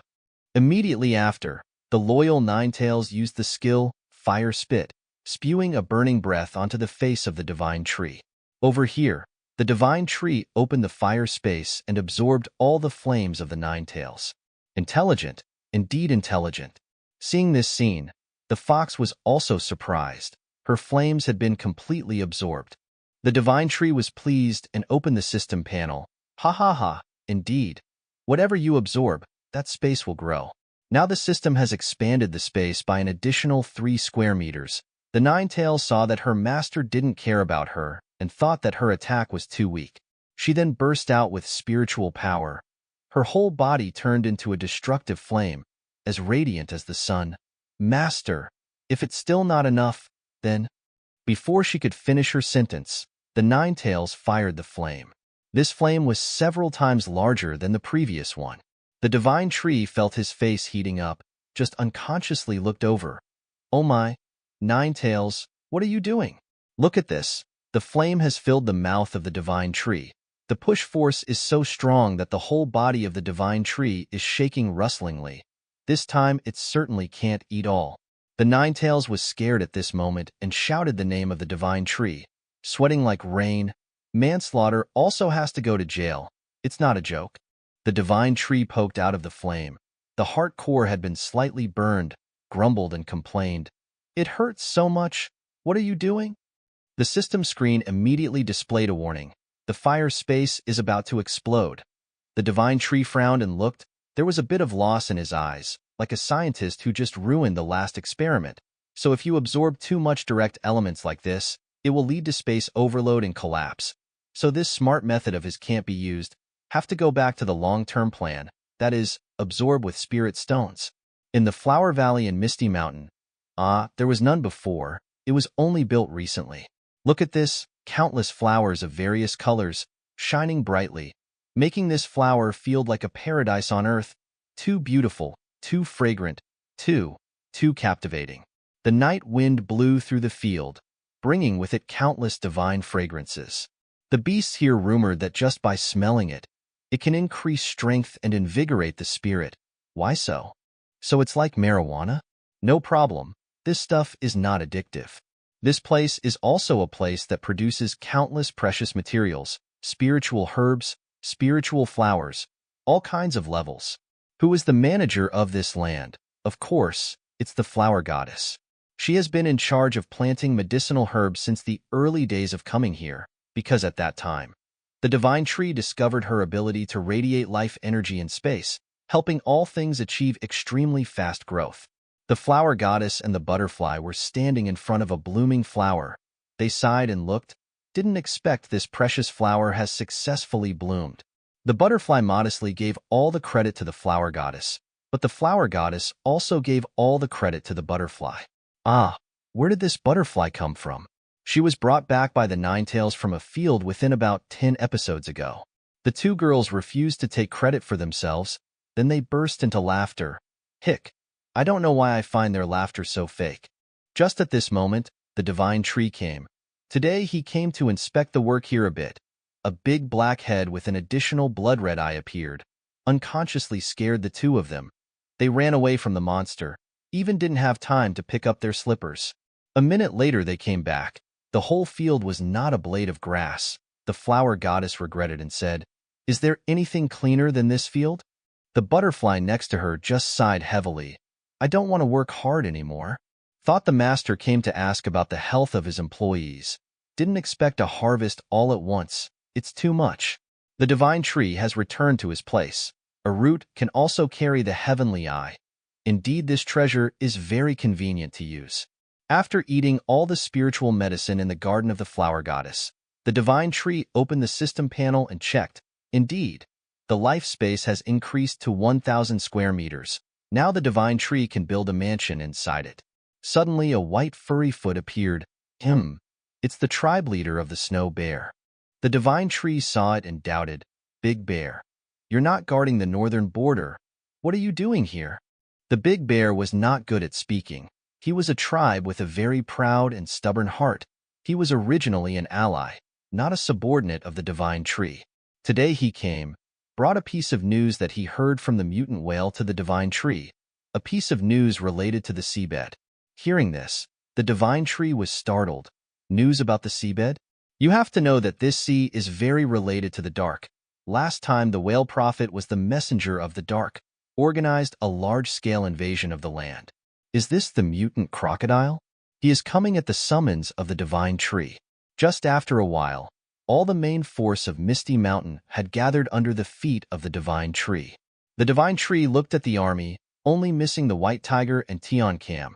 The two of them are currently managing work in Fire City. The rest have all arrived. At this time, Long Feng crossed his arms, spoke solemnly. The 7 kings of the sea have united their forces and simultaneously attacked the land, aiming to dominate the world. We can't forgive them. And the Ninetails said, "If we don't let them go, the war with the sea tribe will happen. How will we fight?" The elephant demon over here gave an opinion. "Now it's hard to evaluate the strength of Misty Mountain and the sea. Don't know which one is stronger, because we have too little information about them." Cheesy spoke up. "According to information from my girlfriend, humans have given up invading and exploring the sea 3 years ago. But the sea tribe has invaded the land and has been stopped is an undeniable fact." The golden ant solemnly said, "According to the information I received when I was in Australia, in addition to the 7 kings, the sea tribe has many other tribes. Their strength is also very strong. Perhaps we can ally with them." The earth person Ching Chong heard everyone speak and also joined in a panic. "Master, 3 years ago, even though the sea tribe invaded the land, they did not cause any damage to us. Can we not wage war with them?" So they are discussing whether to declare war on the sea? Of course, the juniors of the divine tree don't know the deep reasons behind this. They don't know that this sea tribe is being manipulated by the dark and acting according to the will of the dark, don't know at this time how far the sea has been infiltrated by the dark. The divine tree spoke sternly and decisively. No, they are our enemies. It was then that the divine tree revealed the truth, its eyes becoming serious, a hint of discomfort in its voice. You don't know something? 3 years ago, they were targeting me. They knew about me. Although the 7 kings of the sea are very powerful, the remaining sea tribes are not weak either. If they can unite, they will create a formidable force. But the first step is still to inspect the situation. The divine tree needs to know the temperament of these sea beasts, how many sea tribes are submissive, how many are neutral, and how many are resistant. So, the divine tree looked at Chi-Zi. I will assign you the task of surveying this situation. After all, you can walk on the sea, try to communicate with the inhabitants of the sea. Chi-Zi immediately accepted the task. The divine tree now needs to concentrate all its efforts to find more allies, because in about 15 days, the tide of spiritual power will erupt, and any additional tribe that can be scraped up will be better. Switch to a frozen ocean deep in the north of the earth. It's completely desolate and cold. A solitary ice road connects Misty Mountain and this place. Of course, this road was created by Chi-Zi, who was trudging along, walking and panting heavily, estimated to have walked tens of kilometers. Chi-Zi now just wants to have Doraemon's time machine. So when the divine tree assigns a task, he will say that he has a stomachache and refuse, of course. He could also be beaten by the divine tree until his head swells into a pig's head. Suddenly, there was a large movement on the sea surface. Chi-Zi instinctively looked in that direction with caution. A 5-headed snake and a mutant whale appeared. Both had evolved to the transcendent third order. The panda raised his fist in anger and said, "I've walked hundreds of miles just to meet you guys." The whale heard this and explained in distress, "We are also busy looking for information about the tribes, and most of the sea area is under the close watch of the 7 kings. Only this sea branch is safe." Hearing this, Chi-Zi covered his mouth and said in a secretive manner, "Is that so? Then it's time for us to start an unlimited secret conversation." Chi-Zi looked at the 5-headed snake and said cheerfully, "Oh my, you've grown so fast." The 5-headed snake with 5 heads all answered in unison. There were only 3 heads before. Hee. If you still remember, this 5-headed snake was almost captured by the Sakura nation before. Then Chi-Zi spread his arms and began to declare the words of the divine tree, verbatim. "I want you to unite the remaining sea tribes and fight against the 7 sea kings." The dolphin opened its mouth in astonishment. So the divine tree has decided to wage war? It really doesn't look like the divine tree of the past. Only when pushed to the end would it wage war.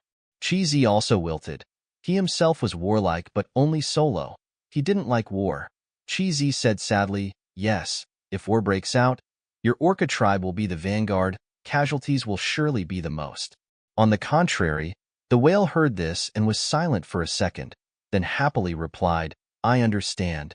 For the whale, war is inevitable. It's just this force versus that force. If the divine tree doesn't wage war, then the sea itself would have waged war with each other. That's the reality of so many years. But this time with the domineering divine tree as a backing, the whale is confident that it can negotiate with other sea tribes, believing that they will also stand on the side of the divine tree. The whale and the 5-headed snake left, not forgetting to greet Chi-Zi. Chi-Zi was stunned. There was a touch of emotion in his heart for the loyalty of the whale, but also a feeling of unease rose. Sweat suddenly flowed out. Chi-Zi couldn't help but shout. The dolphin turned around and looked. "What?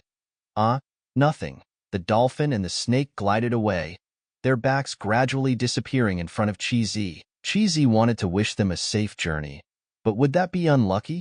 Chi-Zi had to whisper this blessing. Only he himself could hear it. War for Chi-Zi? It's really a piece of sorrow. After the battle with Australith, Chi-Zi then saw countless people die. Even he himself faced death closer than ever before, and now, Chi-Zi in his deep heart has had many changes, stronger, more powerful but also calmer, and especially cherishes peace. End of chapter 194. The divine tree intently observed a creature. Indeed, it was one of the 7 kings of the sea. This being, with the ability to mimic the skills of its adversaries, had been preserved by the divine tree until this day. Now, having fully assessed it, it was revealed that this creature tends to reverse its evolutionary process if inactive. Currently, it has reverted to a completely vegetative state. These beings originally possess minimal intelligence, their brains undeveloped, driven only by a primal instinct to kill. This creature is now immersed in an endless slumber. Signs of life have completely vanished, yet the breath of a king still emanates from it. Considering this, the divine tree indeed conceived an intriguing idea. The light in the eyes of the divine tree brightened, slightly bowing its head as a cunning plan was being crafted. The divine tree would use this body to attract or control sea beasts and declare war on the remaining kings of the sea. No sooner thought than done. The divine tree immediately used its roots to operate on this creature. The sharp roots enveloped and pierced the body, ceaselessly advancing deep and kneading. With a loud noise, the roots finished kneading and forcefully slammed the creature to the ground. The process was so focused and tense that the divine tree had to exhale a few breaths. Now, it understood a bit of the feeling of surgeons in the operating room. A slight oversight and the patient would be ruined immediately. Remember, because this creature shares many similarities with the divine tree, it is unique and extremely precious. Under the sea surface, a space filled with water but silent, only the sound of bubbles rising to the surface. Perhaps the sea is still enjoying peaceful days. Since the appearance of the 7 kings, the sea has seen fewer territorial disputes, unlike the land, where danger lurks everywhere. Suddenly, the seabed shook. A large object was thrown down. Indeed, it was the Black Shell King, wrapped in the roots of the divine tree, both lying curled up silently on the seabed. After a long while, the soulless eyes of the Black Shell King began to open, the eye sockets dark as an abyss, completely devoid of signs of life. The divine tree at this moment had transformed into a dragon, perhaps more like a sea snake, raising its head high to observe its surroundings. After detecting no threats, it turned back to look at the creature under its feet. It had kneaded the Black Shell King into a 4-legged reptile with 2 long horns, resembling both an elephant and a rhinoceros. The divine tree would use the mark in the breath of this king to summon all the sea monsters. Thus, the divine tree plunged a root deep into the creature's back, quickly infiltrating and controlling the entire body. Immediately after, the smaller roots, functioning like veins in a body, began to envelop and control all parts of this king. The divine tree pumped life into it, and in just a moment, its eyes lit up. A perfect puppet was thus created. The Black Shell King began to roar loudly, full of power. The sound propagated further in water than in air, a low hum lasting several minutes, seeping into every rock, every grain of sand in the deep sea, causing the vast seabed to tremble incessantly. The roar ended, the sea surface returned to its previous silence, but in the distance, countless sea beasts began to march towards this direction. Now, the divine tree just needed to wait. Does anyone want to play cards? But then, nearly half an hour passed, and no beast had arrived yet. The divine tree began to doubt life. Or did it choose the wrong place? Or was this sea beast king abandoned by its people, and another king had ascended the throne? Impossible. Sea beasts are not humans. The breath mark of a king will be recognized forever. Enough. Just as it finished thinking, a large crowd of sea beasts appeared. Of course, there are 2 possibilities for this crowd. One is that they are nearby. 2 is that they are the strongest individuals and have superior speed, so they arrived early. The divine tree quietly observed. Of course, it didn't count anything, and it didn't need to be on high alert yet because it hadn't detected any significant dangerous entities. In this corner, the sea beasts indeed possess huge bodies, all shapes and sizes, all silently gathering before their king. They have no specific attitude or movement. The divine tree widened its eyes and roared to show its power. The beasts at this moment became even quieter and began to be wary of the pressure from the divine tree. Just as the rumors in the past, if the entire sea had participated in the previous war, humanity would have surely perished, because just looking at these beasts, there are still many powerful sea tribes hiding in the vast sea that did not participate in the battle. Thinking of this, the divine tree broke out in a sweat. These are the trump cards of the Black Shell King. So the other 6 kings are also like this. Isn't their combined force too overbearing once they unite into an offensive front? It seems that even Misty Mountain cannot avoid extremely heavy losses when clashing with them.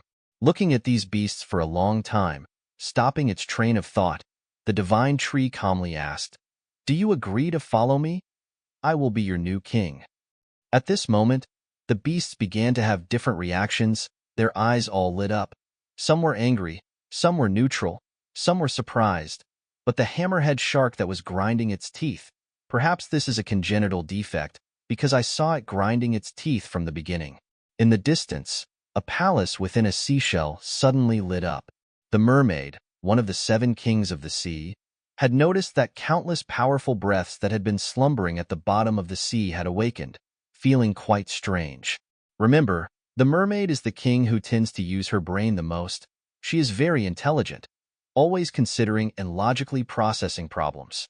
Last time, when the prophet drove the sea army to invade the land, she basically didn't understand why they were fighting like that, so she just participated for fun, not greedily fighting like the other kings. After thinking for a while, she felt something was not right. Could it be that the Black Shell King had reappeared? Wasn't he sacrificed in the previous battle? Or has a new king been born? Perhaps a new king has just ascended the throne, but that would also be unstable, as wars often occur when a new king ascends, and there is no prophet to stabilize the situation now. The more she thought about it, the more troublesome it became. So she decided to pick up her trident and swiftly head to where the powerful breaths were gathering to confirm. The sea dragon carried her. With a few flicks of its tail, it disappeared from sight. Indeed, a top-notch means of transportation under the sea. Of course, the divine tree with its 2 long whiskers had caught the strong signal of the mermaid. Well, a major character finally appeared. The divine tree and the Black Shell King were standing on a high rock. From here they could easily observe the other party coming. The divine tree was also preparing mentally for a battle. After all, these sea beasts basically have very low intelligence, but a high instinct to fight. So a battle is inevitable. Just a few minutes later, the mermaid arrived. She flicked her beautiful tail to keep herself upright. Let me introduce again. This is the Mermaid King, Elsa, Transcendent Third Order Peak. She looked at the divine tree with icy cold eyes. Behind her were several tall and strong bodyguards, their sharp teeth already sharpened. As long as their master's words were not pleasing, they would rush to tear the enemy apart. The divine tree looked up. She was so beautiful, and she was the queen of the mermaids. Indeed, she exuded an extraordinary aura. Could it be that the divine tree wanted to collect another beauty, addict her with the essence of life, and there would be a third messenger? Elsa on this side looked strangely for a while, found out that the thing in front of her was a creature similar to a plant. Perhaps because of this form, the pressure of the divine tree had been greatly reduced, not making her feel wary and defensive. Also just in time, the divine tree wanted to test the strength of the sea beasts in the Black Shell King's army. He immediately gave a fierce order, "Go, kill them." As soon as these words fell, the sea beasts of the Black Shell King rushed up without hesitation. They would tear the mermaid's clothes to pieces, and then eat her alive. How so? Eat alive without stripping clothes? Of course, it's also possible, but it will lose the fun of the story. Back to the point, the mermaid saw this scene. She angrily raised her hand. "Damn it, advance." Immediately the sea beast army she brought also opened their big mouths and rushed up to fight. Then it was the bloody battle of the sea beasts. They were not afraid, only knew to rush into biting each other like war tools. Suddenly, Elsa realized that the divine tree was nowhere to be seen. Damn it, where did that guy go? On the rock promontory, only the Black Shell King stood alone, oblivious. The next moment, indeed, the rogue divine tree appeared behind her, opening its large mouth intending to snap at her. But Elsa reacted extremely quickly, instantly encasing her body in a sturdy glass sphere. The divine tree's mouth also opened wide in response, almost dropping its jaw.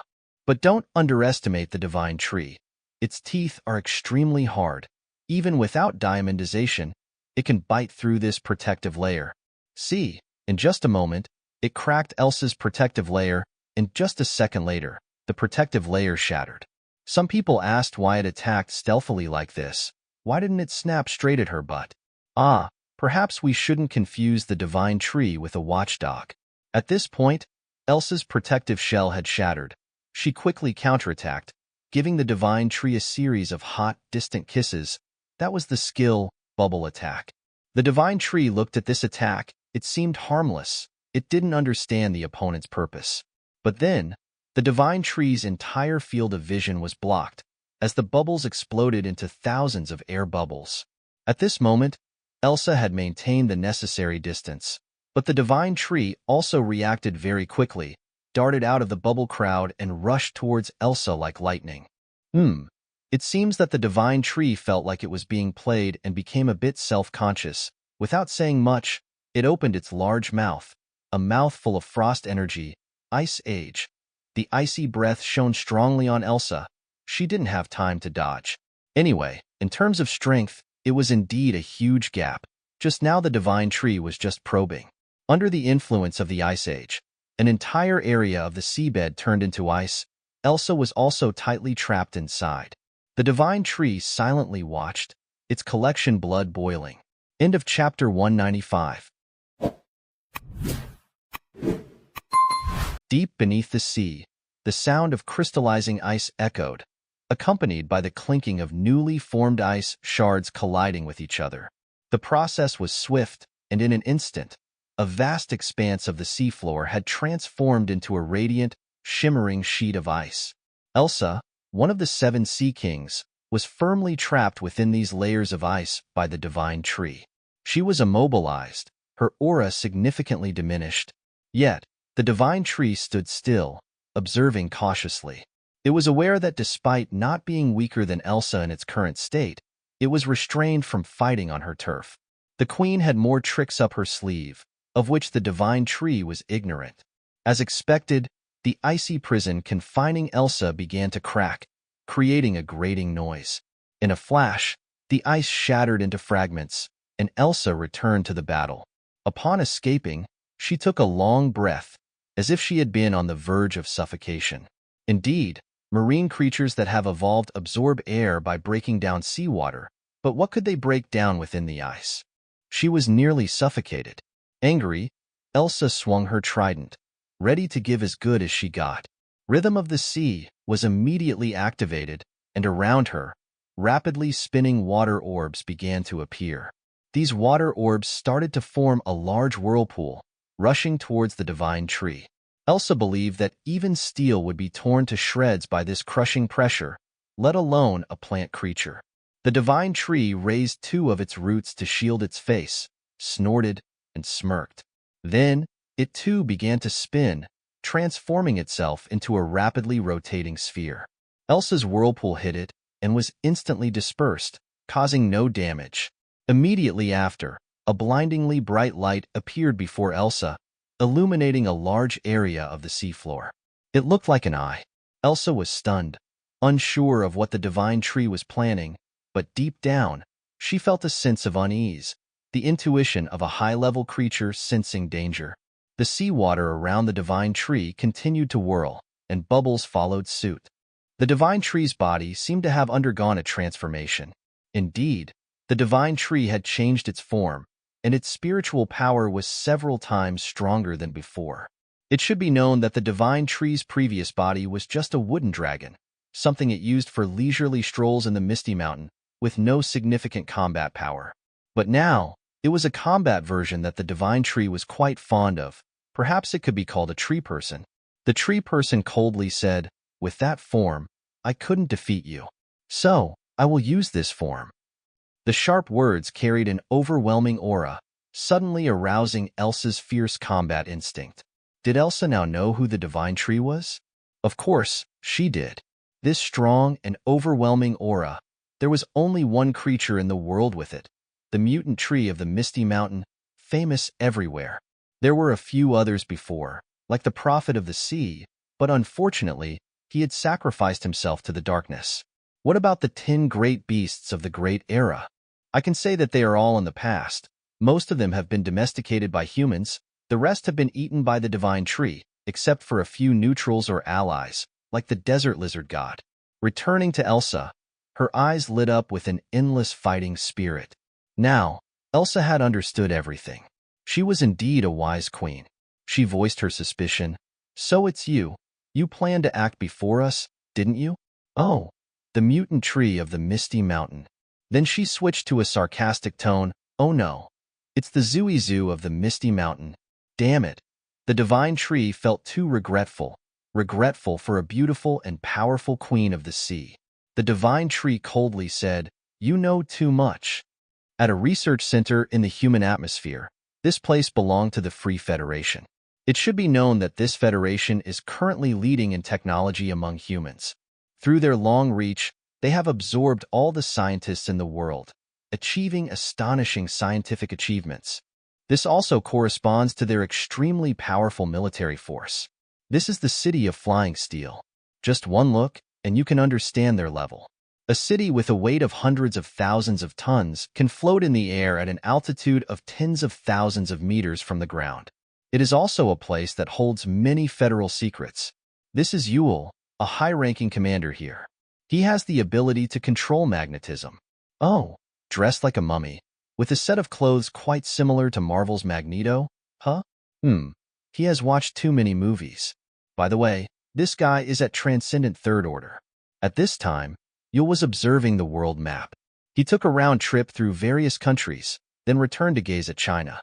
This place had been devastated by war, broken and divided, with dozens of forces dividing and ruling various regions. Yule, with his flying cloak, felt pity. I don't know how long China can survive. They have been devastated too heavily. Meanwhile, someone was approaching from behind.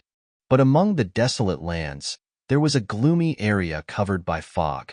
Here, the spiritual power of all species was flourishing. Yule began to stare. Indeed, they are very lucky to have an area that exists as a taboo, which can be considered a country that allows humans to survive inside.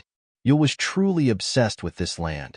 He was like many other strong people in the world, always being made to crave and feel challenged by the power here. Yule turned to the young man next to him and said, "I remember the first person to reach Transcendent Third Order was Linger from China, right?" The person next to him immediately confirmed, "That's right, boss." Then the guy listed a series of other characters. In addition, there is the Night King of the land where the sun never sets, the Holy Son and Holy Woman of the Arab Principalities, the new bishop of the 10 Nations Alliance. By the way, this brother is dressed like the Science. He watches too many cartoons. Then he switched to a respectful tone. But among these people, the strongest is you, Master. Oh, so Yule is the strongest in the world? Does this guy have a certificate of being the strongest? Upon hearing this, Yule didn't react. It seemed that his subordinate was not wrong, but Yule took a light breath, feeling a bit lost, and said, "But I can't compare with you, Ziyu. Humans are too deeply divided. There's no way to cope with such large-scale threats. If we humans want to continue to exist, the most important thing to do is to change this status quo." Indeed, with human nature being greedy and self-serving, uniting all countries for a common goal is extremely difficult. History has proven that only when humanity faces extinction can it possibly unite. But, like the Australith incident before, when it was discovered that humanity was facing extinction, it was already too late. A few days ago, Yule had issued an order to summon all the strong people of various countries to gather here to discuss the future of humanity. As the strongest, he hoped that he could have some influence, or at least lead the strong people of the same generation, to save the future of this world. But wait, clearly humanity doesn't know about the threat of the darkness. So are they going to plan to deal with the divine tree?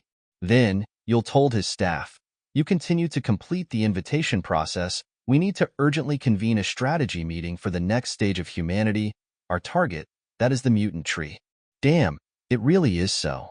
Before Yule's eyes, the divine tree stood tall at Misty Mountain. He had a 3D map of the entire world here. With the history of millions of years of human domination pumped into the genes of all humans, it is to kill whoever stands above humans. Humans always have the instinct to become the top of the food chain. For Yule, The existence of the divine tree is a double-edged sword. It cannot be denied that the divine tree has contributed to the process of division in the Chinese Federation. This is also the terror of the divine tree. All other countries are trembling with fear every time they think of the scene of the divine tree spreading fog to their country. But the divine tree has also contributed greatly to the survival of humanity by defeating Australith and repelling the invasion of the sea. But the night is long and full of dreams, isn't it? Returning to Fire City where Xiao Ling is stationed, she was holding an invitation in her hand, smiling scornfully and saying, "So the Free Federation has really reached out." In her eyes, the Free Federation is a cunning one, always trying to infiltrate the internal affairs of countries, instigate wars and seize resources, isn't it? No. They even go around collecting talents everywhere, with all methods from bribery to kidnapping. Just look at their floating fortress in the sky to understand. Xiao Ling burned the invitation in her hand, the ashes fluttering in the air. She decided. Now she needs to meet her master, because this matter is aimed at her master. Let's see if the master has any instructions. Returning to the sea, the surface of the water was constantly rippling. Underneath, bubbles were furiously bubbling up because below, a great commotion was taking place. A group of ferocious fish were clashing with each other. It was a life or death battle, a grand melee of hundreds of powerful sea creatures. One side was the divine tree, the other was the mermaid Elsa. On this side, the divine tree and Elsa were still exchanging blows relentlessly, but now it was different, because the divine tree had started to fight seriously. Willow flying knife. The divine tree swung dozens of green blades straight at Elsa. Elsa immediately used her glass bubble to protect her body. These blades could not penetrate. Of course, Elsa was also different now. She would fight very cautiously. After neutralizing the divine tree's attack, Elsa immediately unleashed a sonic wave. Under the effect of the seawater, the damage of the sonic wave indeed increased many times. If it was the divine tree from before when it was still at second order, it would surely have been shattered. But unfortunately, now it was the divine tree at fourth order. The feeling now was just like listening to a country song by Taylor Swift. Damn it, the divine tree almost fell asleep. Seeing this, Elsa immediately felt angry. Her pride surged up. She activated her second attack mode, Rage Transformation. Her whole body turned as red as blood. Her eyes widened.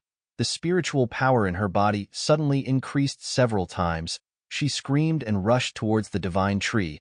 Following her was the red spiritual power, uncontrollably overflowing and dyeing the seawater red. The divine tree instinctively retreated a bit defensively, but Elsa's gliding speed was too fast. In less than a second, she had touched the chest of the divine tree. Your chest is so firm. Damn it, wrong line. Elsa gritted her teeth and put all her strength into her hand. Something happened right where she touched. So that's it. Right where the divine tree was touched by her, calcification immediately appeared. The divine tree was turning into a dead coral tree with countless holes. In just a blink of an eye, more and more corals grew, covering half of the divine tree's body. At this point, the divine tree had realized Elsa's ability. It was to turn everything into coral. Not only that, these corals were also crazily absorbing the divine tree's power. Wow, it really was a unique skill. The hardest part of this skill was that it had to touch the opponent, but Elsa had done it. The divine tree, with its face about to be covered, seemed unusually calm. It should be known that if the whole body turned into coral, it meant that the physical structure of the divine tree was also changed, completely destroyed. At this moment, Elsa started to shout, "Ha ha, the stronger you are, the faster they grow." So that's it. It really was a powerful attack. These ugly corals would only stop growing when they had completely drained the opponent's spiritual power. With the divine tree's huge power, in just a few seconds the whole divine tree was covered. Even the coral lump was as big as a 10-story building. Elsa silently watched, feeling the divine tree's aura had depleted to zero. But unexpectedly, from deep within the corals, the voice of the divine tree echoed out. "You in this sea will waste a lot of talent. Why don't you come up to the land with me?" Damn it. Is the divine tree still recruiting at this time? It really is someone who is dedicated to his work. But this made Elsa a bit stunned. Not understanding what was happening, The divine tree could still talk? Or was she hallucinating? But after 3 seconds without a response, a powerful bolt of lightning struck down, piercing through the seabed, striking Elsa directly, causing her to scream in pain. The coral lump here also started to crackle. From within, a dazzling light tore through the coral and escaped outside. The next moment, the divine tree waved its roots, and the entire massive coral lump was shattered into pieces. Elsa had fainted and was immediately caught by the roots of the divine tree. The third eye opened, the heavenly eye. The green life seal began to enlarge. A life space opened up in front of the divine tree. Regrettably, this creature, although intelligent, was too stubborn.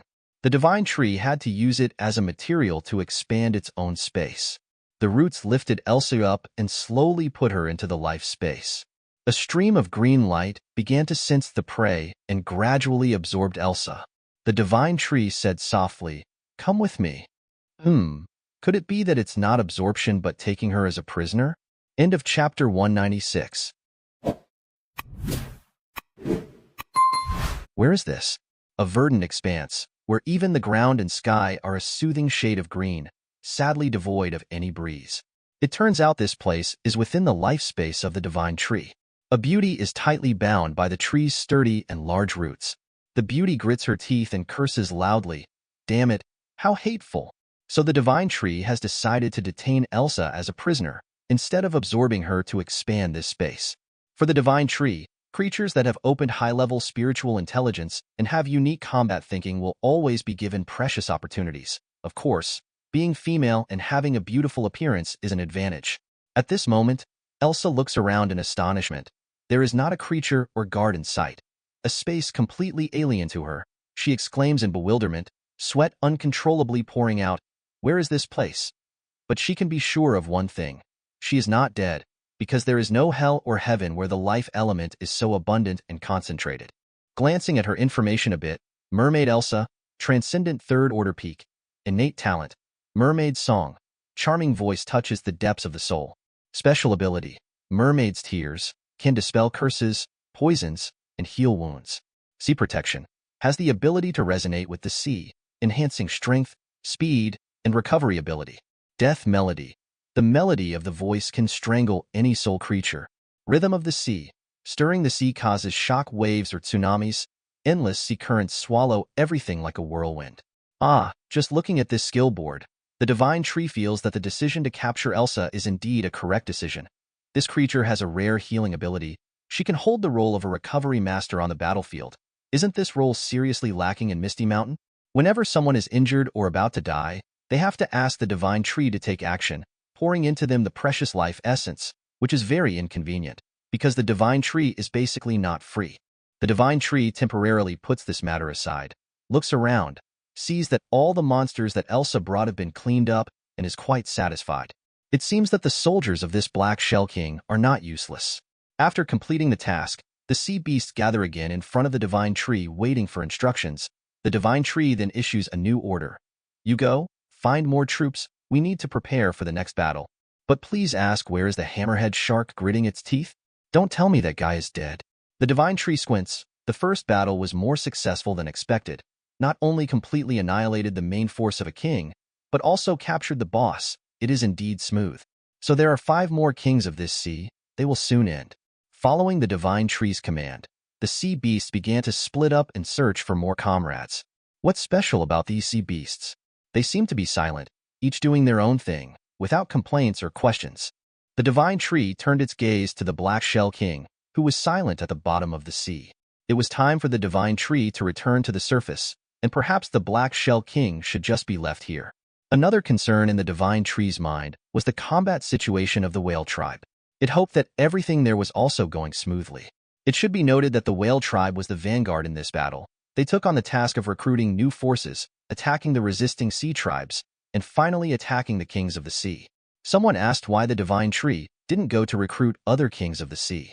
Of course, the divine tree had thought about it, but look at Elsa's reaction. The arrogance of a sea lord did not allow them to surrender to the enemy. Even Elsa, who was the highest intelligent creature and also a female creature with a susceptibility to emotions, did not hesitate to fight the divine tree as soon as she saw it. So the remaining sea beast kings were no exception, even more determined. Therefore, the divine tree decided to just kill them all quickly. Night at Misty Mountain. The bright moon hung high in the sky, casting a gentle light on the world as if massaging all things. A foot gently stepped on this land. Who was so bold? It could only be Xiaoling.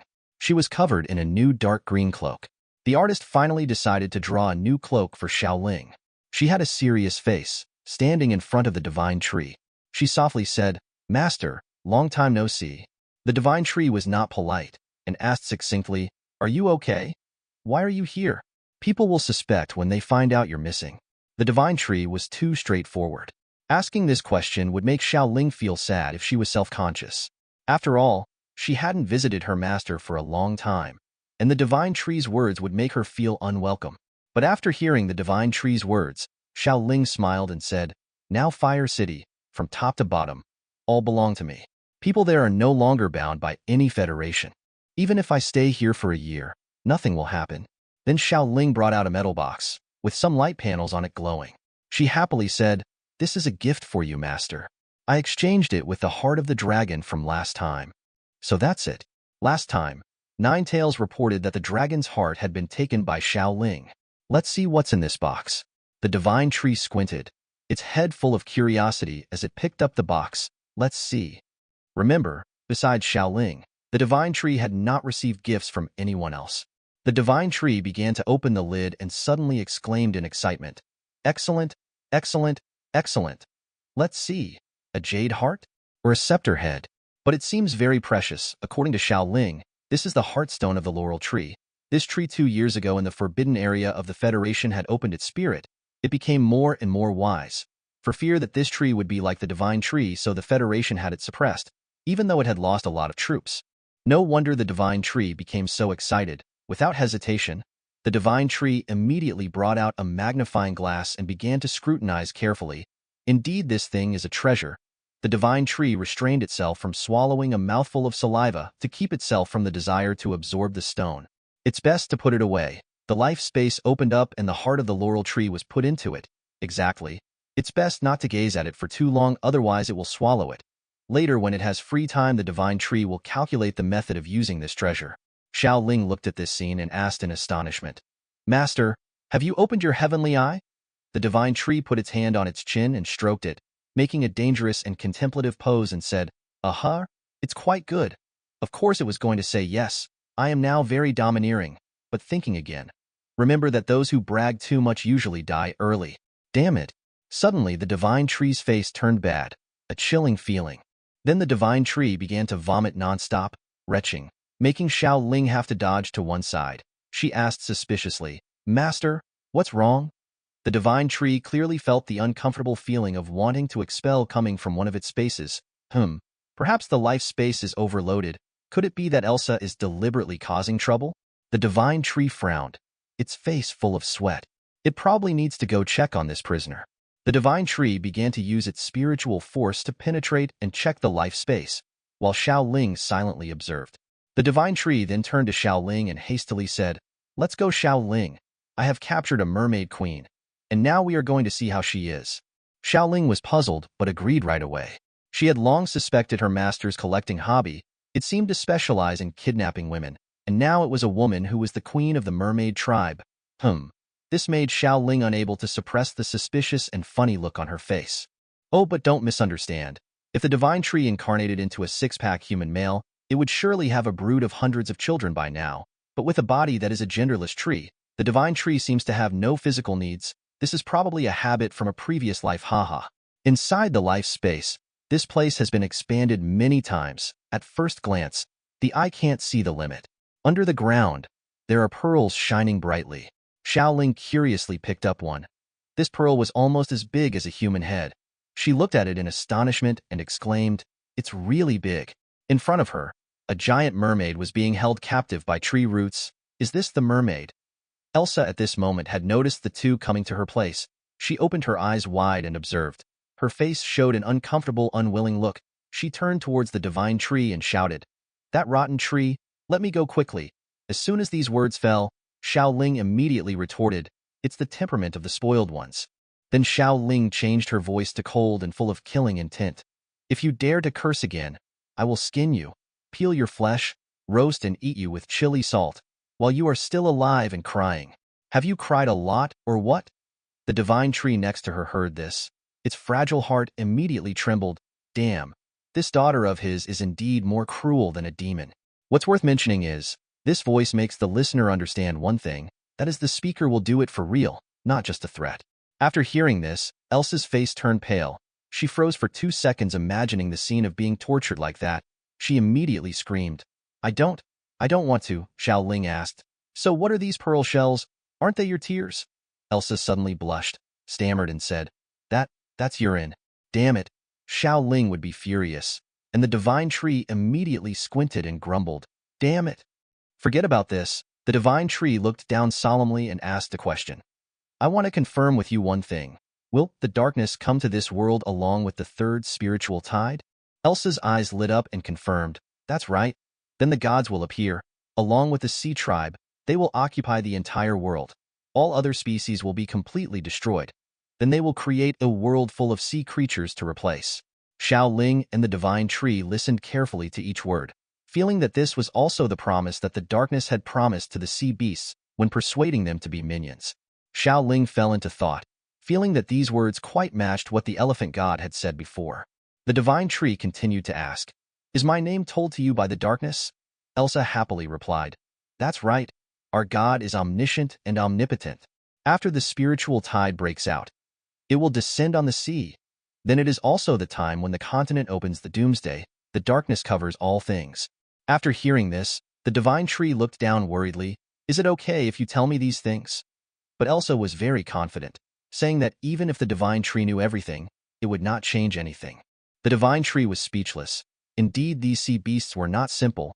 They had been brainwashed too strongly, and perhaps this process had been going on for a long time. The divine tree had finished asking. There was nothing more to say. He called Xiao Ling and prepared to leave. Elsa immediately put away her confident and ambitious face. She panicked and screamed, Hey, how long do you intend to imprison me here? The divine tree turned his back and left behind a sarcastic sentence. Perhaps until I am killed by the darkness. Elsa sweated, because at this moment the divine tree was emitting a spiritual force with a terrifying pressure. A sense of death was fluttering in the space, passing over her neck. The divine tree, with an extremely fierce face, turned around and added, Or, I kill the darkness. Back outside, the leaves of the divine tree gently rustled under the moonlight. At this time, Xiao Ling had informed the divine tree about the conference of the world's strongmen 2 months later. Indeed, the idle humans had nothing to do. They thought of standing at the top of the food chain again. Xiao Ling expressed her worries, because in just 10 more days, the spiritual tide will occur.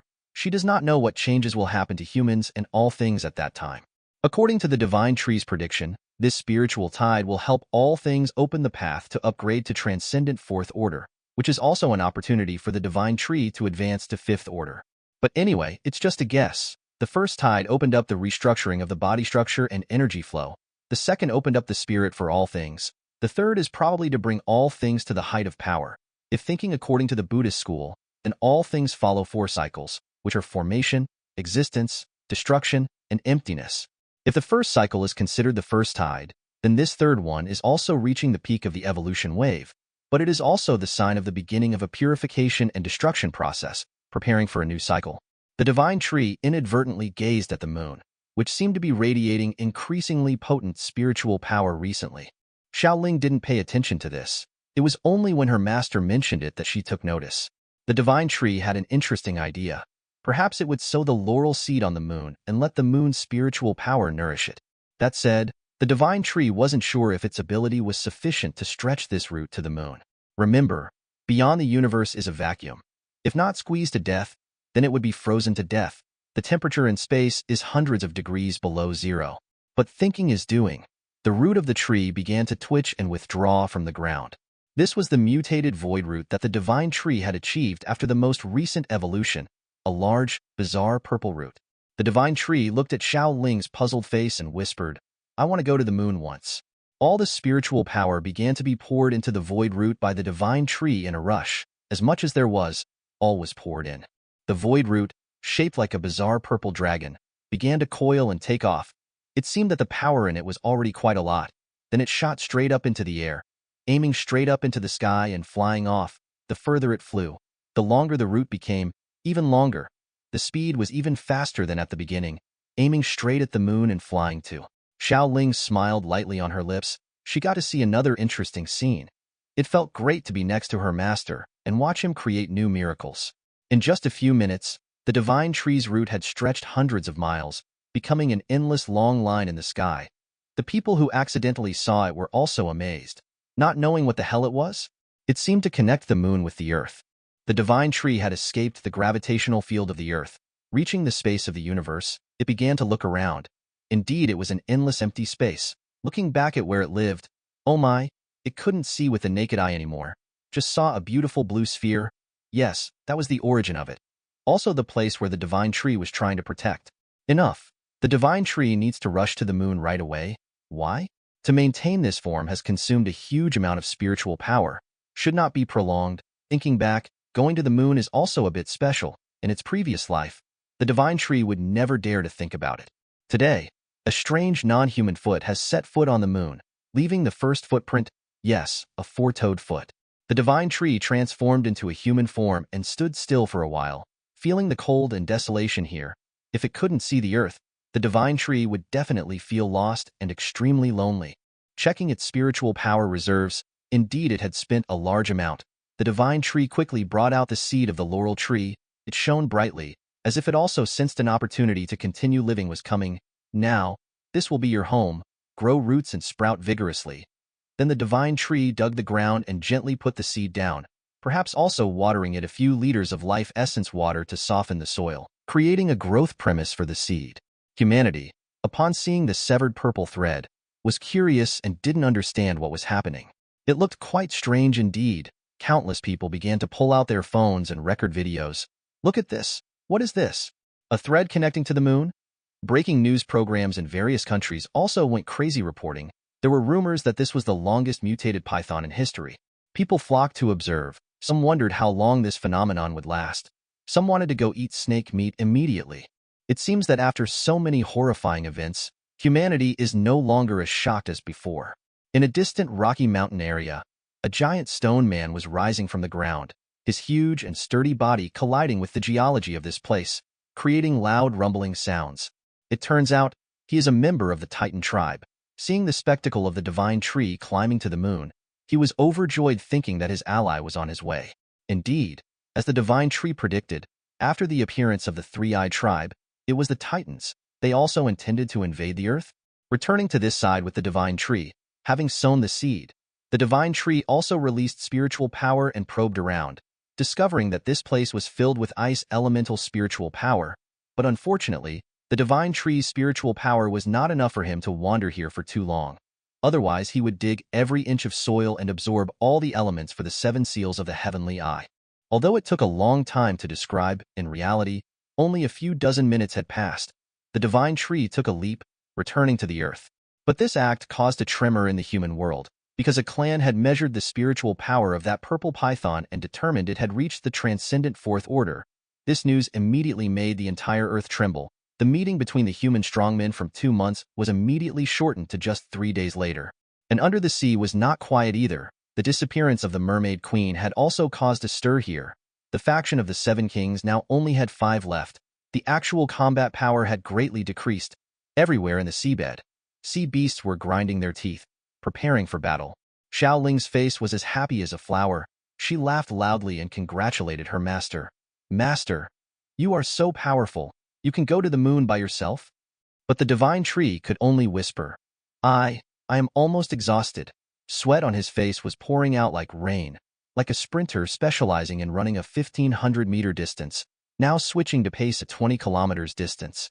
But looking up at the moon, the divine tree could now feel the spiritual power of the laurel tree from here. Xiao Ling beside him silently watched her master panting, but her heart was even more admiring. The spiritual power of a creature from the moon could also be felt. It should be known that the strength of each individual will determine the range of its spatial perception. A person who can perceive spiritual power on the moon, how large is his spiritual power? Perhaps only the divine tree, and we know. It's over 40 million spiritual power. Suddenly, a mutated eagle swooped in, squawking loudly. Xiao Ling recognized it as Avu, who was part of the same flock as Aki and was responsible for patrolling the seas. Avu flew close to the divine tree, continuously squawking, "Master, it's not good, it's not good." Then, Avu relayed all the intelligence it had gathered to the divine tree. The sea was churning, as if a dragon, right? It was stirring up a whole area of the sea into a frenzy. According to the information Avu provided, all 7 kings of the sea were in the process of advancing to the transcendent Fourth Order, and humans had also begun to send their warships. That day, while Avu was patrolling the sea sky, it spotted a large aircraft carrier and its fleet heading this way. On the deck of the ship, a robust figure was emitting an intimidating power. It was Yule from the Free Federation. He seemed to have sensed something here and decided to send troops to annihilate it. It should be known that this man had reached the transcendent Third Order, but he was the strongest human with the ability to manipulate magnetism. Indeed, he was another version of Magneto. His prowess was undoubtedly extraordinary. Why? Where is his strongest human certificate? To be honest, we don't know either. End of chapter 198. On this side, the Free Federation has sent a fleet of warships, including a large aircraft carrier with dozens of fighters on top, tailing each other for tens of miles at sea. On the other side, the China Federation has also brought a fleet of dozens of large and small warships, along with an aircraft carrier. They are also heading towards a single sea area, where a huge amount of spiritual power is being emitted. Yule stood still on the deck of the ship and observed. Now he could smell the stench mingling with the salty sea breeze. Indeed, hundreds of giant sea monster corpses were floating on the water, emitting a stench that spread for hundreds of miles. What had happened? Perhaps there had been a great battle.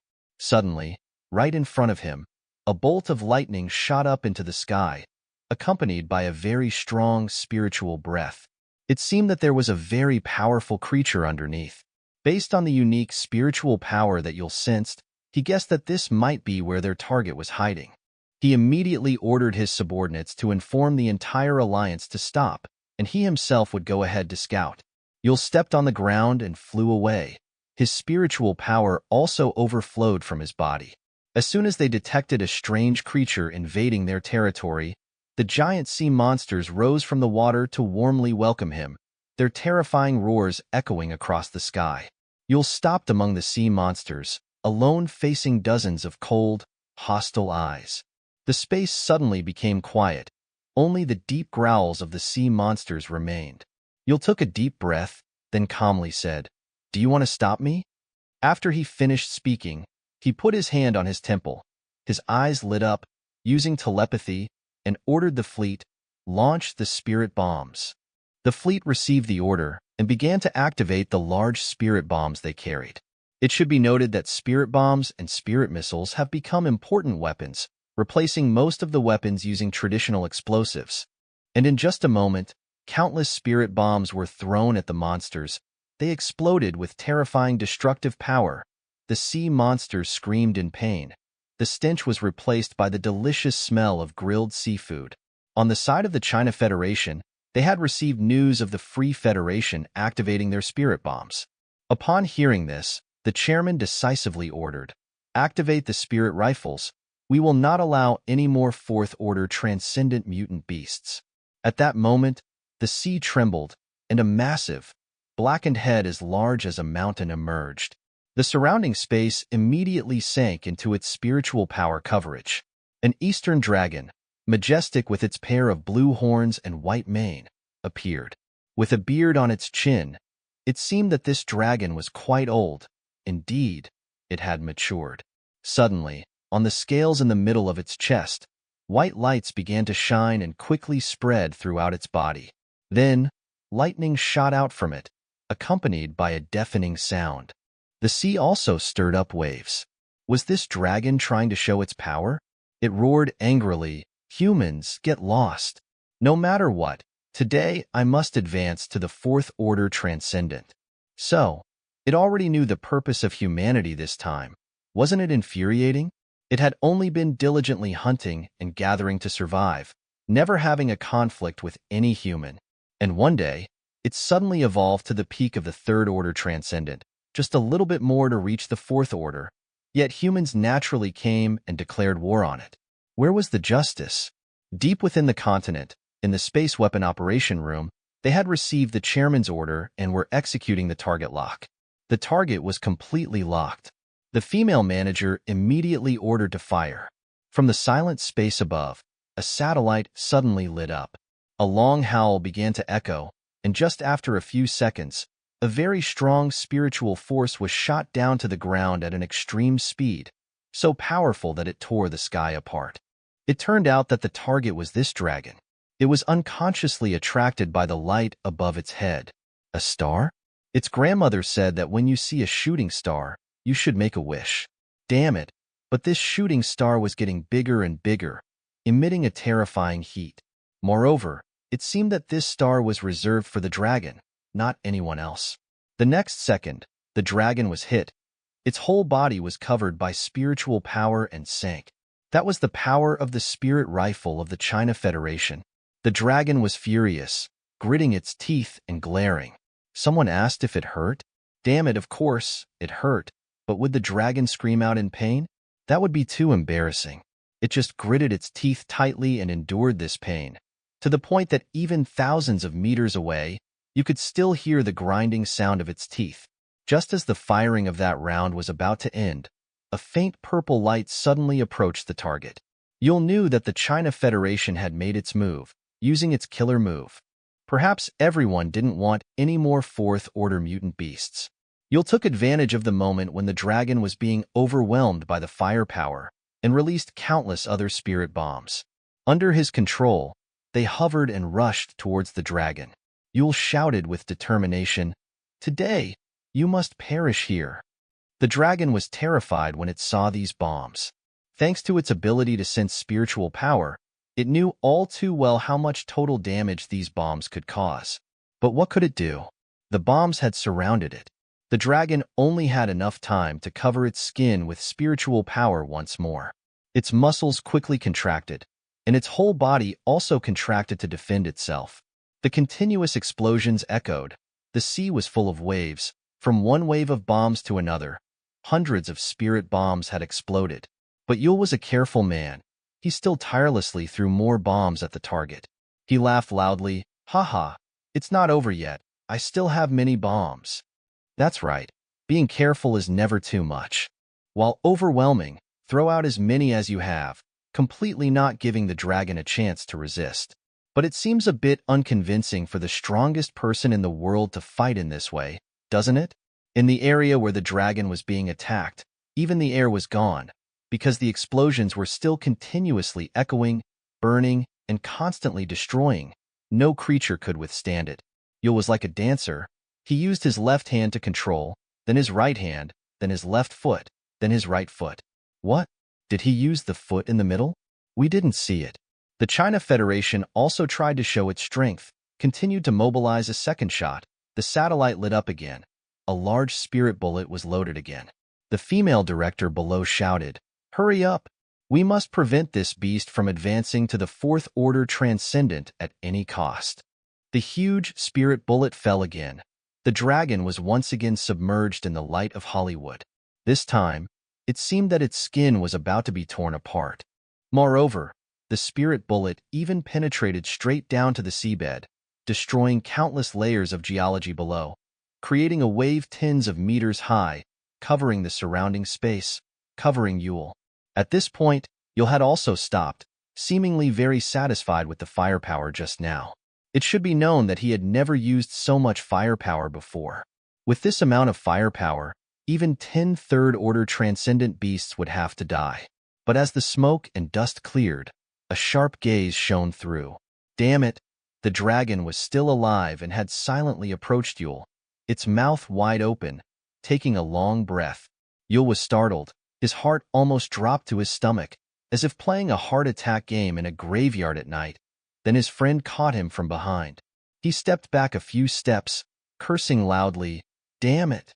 Indeed, the cunning dragon had silently approached and ambushed him. A powerful attack was launched from the dragon's mouth. It was executed extremely quickly, as if the spiritual power in it was overflowing to the point where it could be launched at any time. At this distance, how could he dodge? Yule was blown down to the sea by it, but the dragon continued to spray, continuing to spray without stopping. The sea was also boiling. This scene was transmitted to the Spiritual Power Control Center of the China Federation. Yule's life and death were unknown. The female director looked at it in frustration. The target they attacked was not only not destroyed, but its spiritual power was still increasing continuously. It was really annoying. If this continues, it will advance to the Fourth Order. So why are they afraid of the appearance of a Fourth Order transcendent creature? Simply because one Misty Mountain is more than enough. The appearance of Misty Mountain has significantly reduced the territory controlled by humans, which means they have lost their resources and development opportunities. What's more, humans could be destroyed by Misty Mountain at any time. They are just clinging to a verbal agreement with the Divine Tree many years ago. If a second Divine Tree appears and has no intention of negotiating with humans, then the possibility of human extinction will be 100%.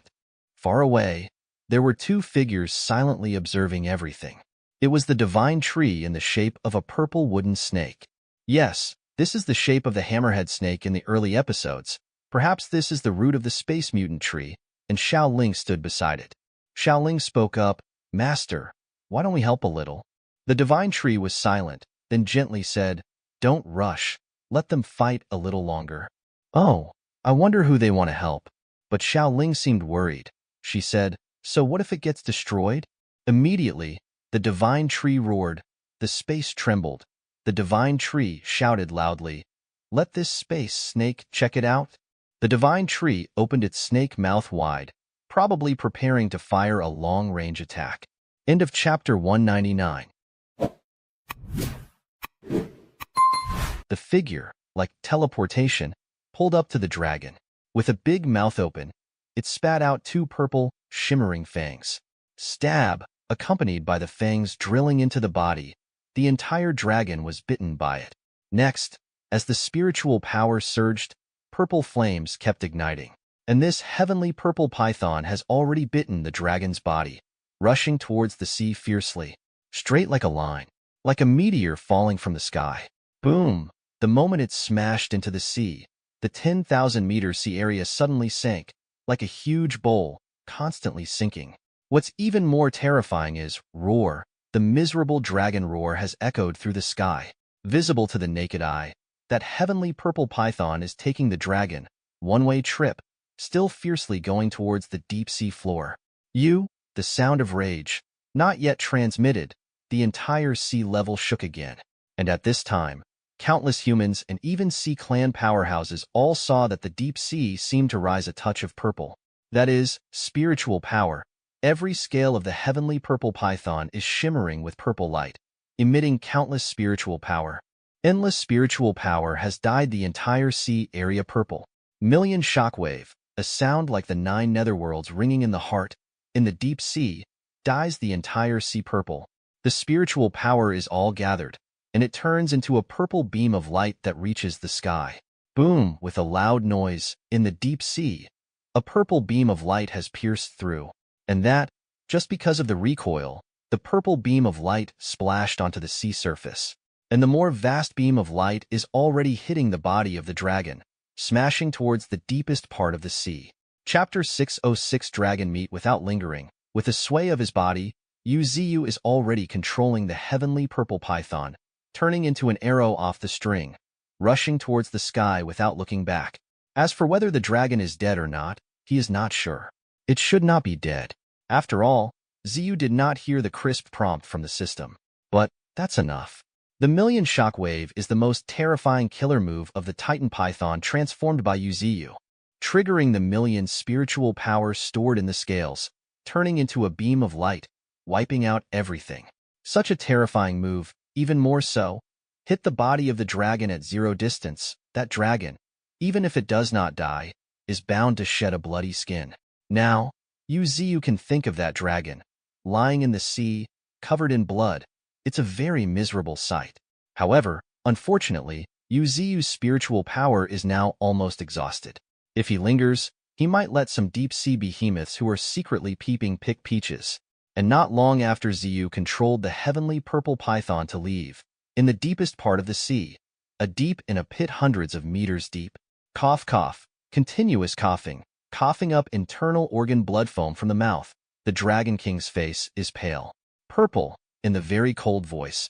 The Dragon King looked at the direction where the heavenly purple python was leaving, full of resentment. This bastard, actually, just a little bit, he really fell.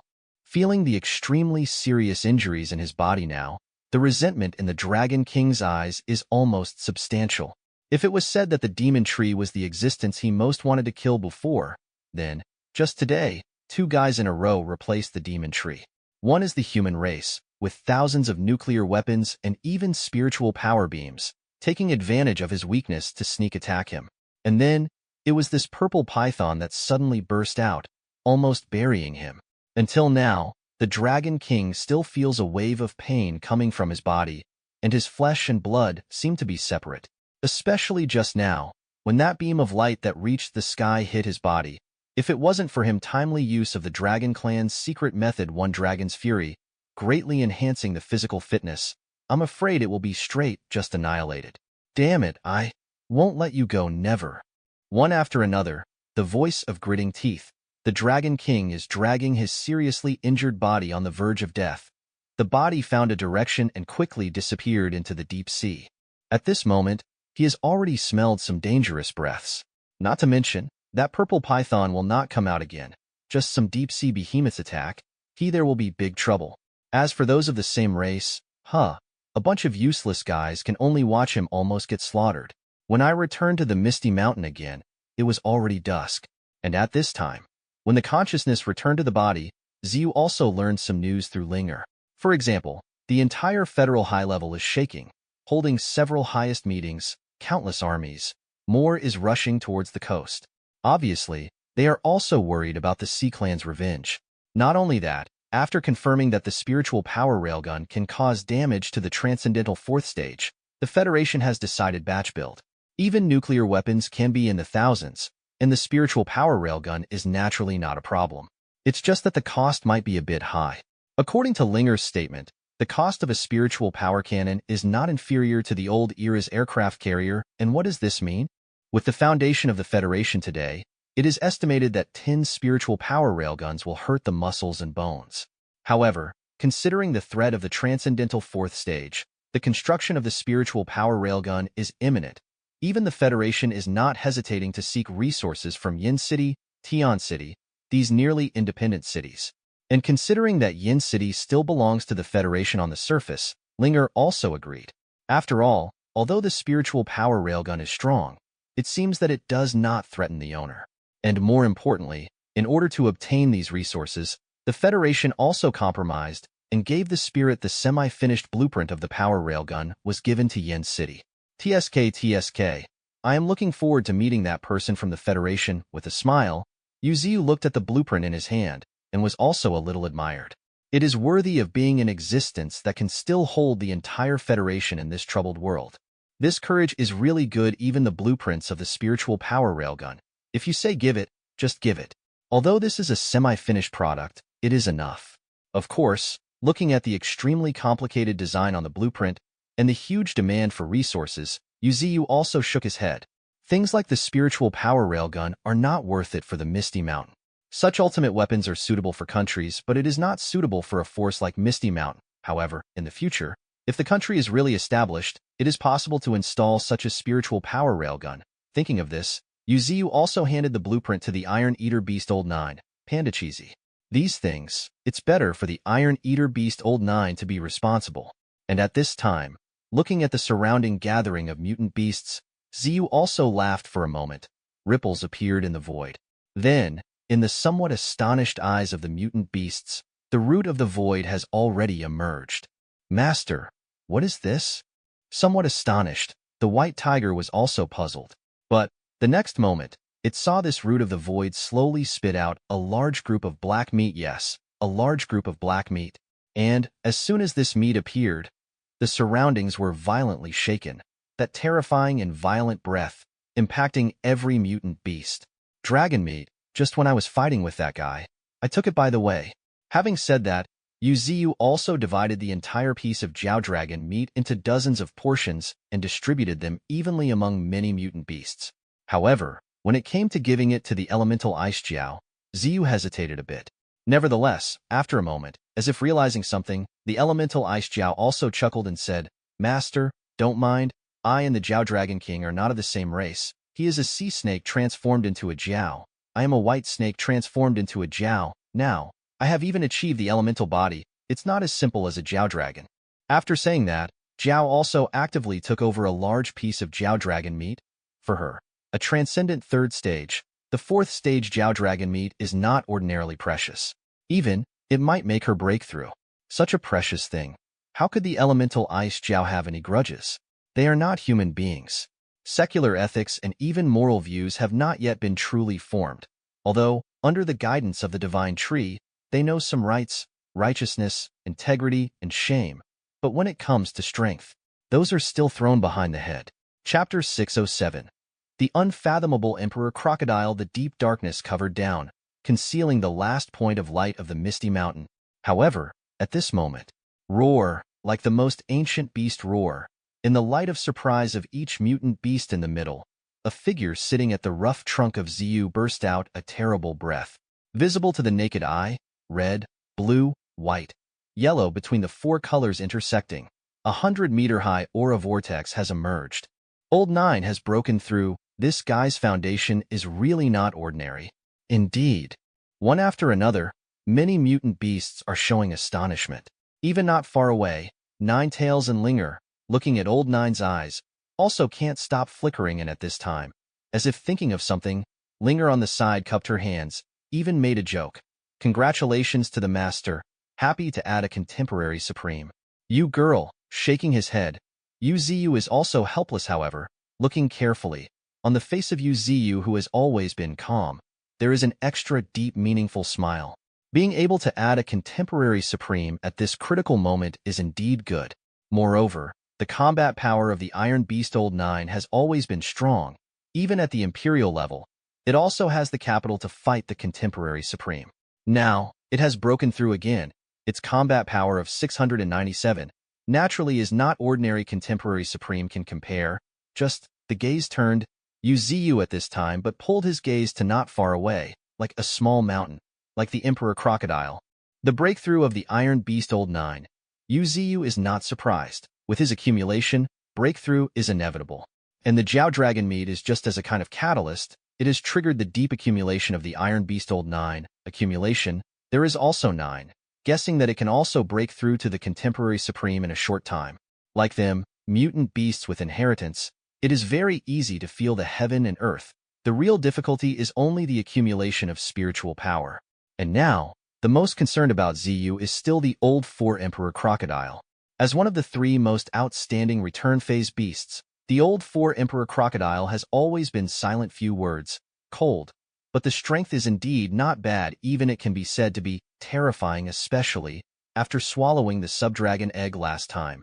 Awakening the power of the rock dragon. The strength is even unfathomable.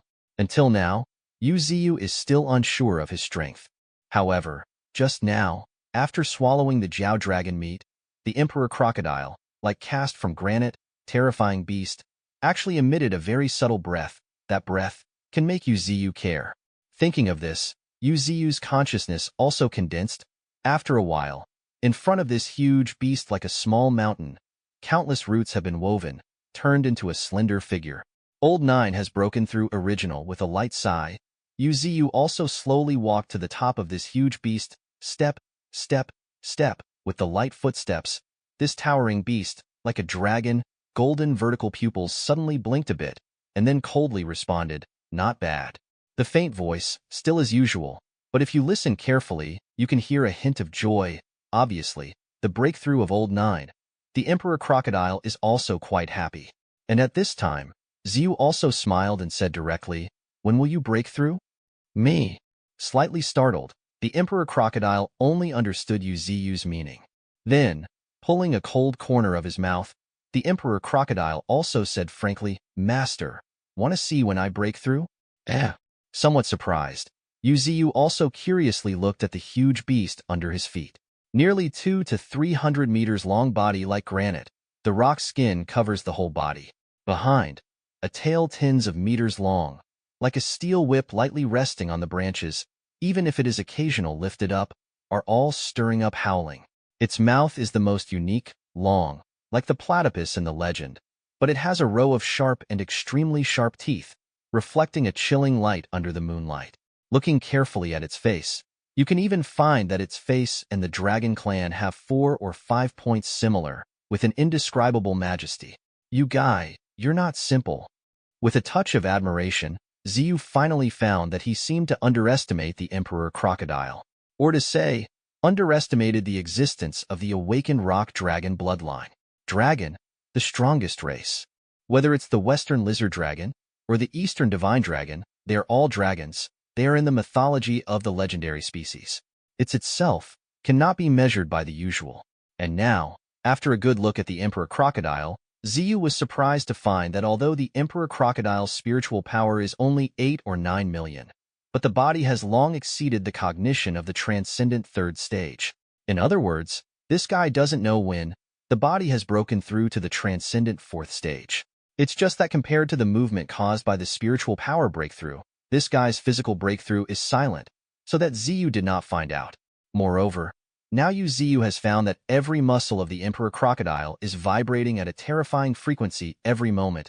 It seems to be practicing, and it also seems to be a sign of the completion of a secret method. The Emperor Crocodile, also known as the muscle crocodile, dominates with its muscular body. And after awakening the rock dragon bloodline, the body of the Emperor Crocodile has long been incomparable to its own kind, and it has truly started to step into the level of mythical species. To understand it in another way, the evolution of all things is driven by spiritual power, thus completing the transformation of life levels. But now, the Emperor Crocodile is doing the opposite, with the body completing the transformation first, thus driving the spirit, and this is why the Emperor Crocodile said to Ziyu, "Master, when do you want to see me break through?" Just because the so-called breakthrough is just a thought in the Emperor Crocodile. However, it seems that the Emperor Crocodile should be waiting for the accumulation of spiritual power and the body to synchronize, directly stepping into the transcendent fourth stage. This one bearing the name of the disaster is a terrifying realm. As for the so-called contemporary supreme Emperor Crocodile, it should be considered skipped. This guy never thought about feeling the heaven and earth it can rely on its claws and tail, and will never rely on this piece of heaven and earth. And this, the simplest understanding is that all people are walking the path of becoming a Tao by law, but the Emperor Crocodile is walking to prove the Tao with strength. Of course, the two words becoming a Tao are now too far away and too heavy. Just to say, the practice of the Emperor Crocodile now has such a trend. You're really good. With another exclamation, Ziyu finally let go of his hanging heart. He thought that he had been supporting the entire Misty Mountain all along. But thinking about it now, even without him, the dominant position of the Misty Mountain is not to be shaken, and Emperor Crocodile is enough to hold the fort. Although the spiritual cultivation of the Emperor Crocodile is not up to the eye, but according to his terrifying physique, half-step fourth stage, it should be proper. If you get close to him and fight hard, it's likely that ordinary fourth stage will fall. Not to mention, the Golden Monkey has been hiding, and Ninetails, Golden Ant, Iron Beast Old 9, these guys whose combat power points directly to the contemporary supreme guy. You know, the entire continent has more than 5 fingers of contemporary supreme. On the surface, what Ziyu knows is just that one demon phoenix in the far east of the continent. It should be the contemporary supreme, so it can be imagined how deep the foundation of the Misty Mountain is now. Chapter 608. Covering the sky, blocking the moon, who, with a deep breath, the calm Ziyu finally started the final preparation. The third spiritual power tide should still come in 12 or 13 days. It's time to make the final arrangements. The first thing, naturally, is to recall the various clans scattered across the continent. Thinking of this, the consciousness of Ziyu returning to his body also shook slightly for a moment. It seemed to perceive Ziyu's intention, accompanied by one high-pitched neigh after another. The sky troops led by the 8 Great Games has already covered the night sky. The 8 Great Games, as Ziyu's confidant, naturally occupy the sky. And then there are the flame bird, mutant eagle, and even some mutant sparrows and other birds. These birds are mostly not good at fighting, either to convey messages or to transport supplies. Overall, the air force of the Misty Mountain has not yet formed. After all, there is not a mutant bird that can stand alone. Like the white tiger, even with wings, he still values his tiger clan. In this way, Uziu naturally will not force it. And the thunder dragon, and even nine tails and other powerful existences that can fly, but like to act alone, sigh with a sigh. Uziu also raised his eyes and looked at the many excited birds and ordered, "Notify all the major clans to return." "Yes, master." In the unanimous response, many birds spread their wings fiercely. Whoosh, whoosh, whoosh, like a well-rehearsed routine. In an instant they flew in all directions. For a while, the entire night sky was filled with the sound of mutant bird wings vibrating. These guys, with a smile. Uziu's gaze also looked at Qing not far away, and asked, "Qingtan, how are the 3 human cities ruled by the Misty Mountain now?" Listening to Ziyu's question, Qingtan also stepped out and laughed, reporting to the master, except for the recently occupied White Tiger City, which has not truly returned to heart, the other 2 cities, Half Moon City and Smoke City, are all heartfelt, with millions of humans in the city all worshipping the divine tree, and even getting along well with many mutant beasts. So far, these humans have even signed contracts with many mutant beasts and become combat partners. It's just that our Misty Mountain has been calm for 3 years, and they have all stayed in the city, very rarely go out. Listening quietly, Uziu is also somewhat satisfied this is very human. Or to say, humans are more grateful in some ways. Uziu has never treated them badly all along. In addition to providing a large amount of spiritual land, allowing them to be self-sufficient, and even giving them necessary maintenance and under the guidance of those with a heart, these humans have also engraved their gratitude in their hearts. As for the individual ungrateful, it's not necessary to care. The trend is so strong that it can't make waves. And now, for these humans, Uziu is also preparing to truly give some of the blessings that belong to the Misty Mountain many mutant beasts. After all, these 3 years, Half Moon City and Smoke City have provided a huge help for the construction of the Misty Mountain. Other than that, just the food of some ordinary mutant beasts, they are all prepared. Thinking of this, Uziu also said directly, "Go and notify Half Moon City and Smoke City to prepare to welcome the miracle in half a month." Yes, miracle. The 3rd spiritual power tide is undoubtedly a miracle for many humans, and even various mutant beasts. At the beginning, the 2nd spiritual power tide, those who could not bear the spiritual power entering the body, were all eliminated. The surviving humans have all adapted to this new world. The divine tree delivered a powerful blow to the dragon's neck. In this situation, the black dragon had to be extremely cautious in its escape attempt, for a single mistake could result in a broken neck. Yule, having escaped death, now stood calmly and silently on the side, watching. An ordinary person would have fled quickly, but not Yule. He knew clearly that the purple creature battling the black dragon was the rumored serpent, the beast that had connected the moon and the earth. Therefore, such an opportunity to observe was truly rare. At the very least, he could gather additional information about a rare 4th-order transcendent creature in the world, which would aid him in future confrontations. On the continent, humanity's overseers were also astounded. They didn't know where this purple serpent came from and why it was aiding humans. Or was it really helping humans? No one knew. At this moment, the purple serpent's mouth did not let go. The divine tree was determined to bite down hard, even beginning to spew its own spiritual power like a deadly purple flame into the very spot it was biting, causing the dragon to scream in pain. The divine tree bit deeper and deeper, seemingly wanting to ensure that the dragon could not escape. Then, the divine tree took a run up, pushing the black dragon hard into the sea. The two created a massive collision with the sea surface, causing a wave hundreds of meters high. The divine tree continued to push the dragon deeper and deeper. At this point, the dragon's screams were drowned out by the sea.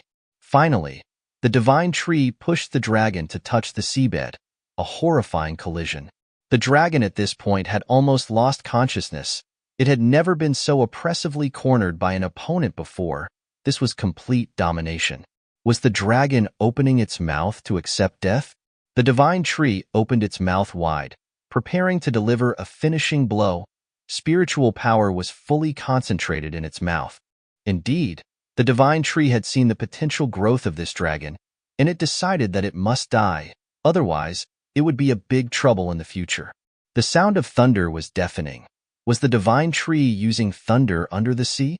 The electric current had reached its maximum. The divine tree shot straight into the motionless body of the serpent.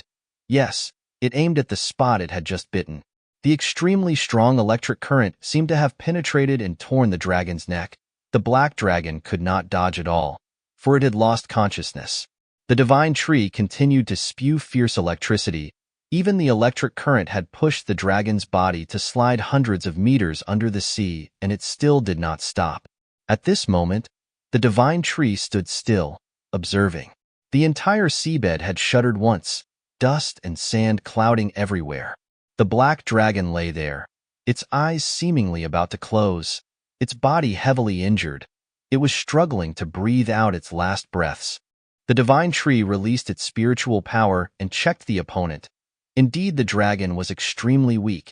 Even its signs of life were no longer present. Just then, the divine tree was startled.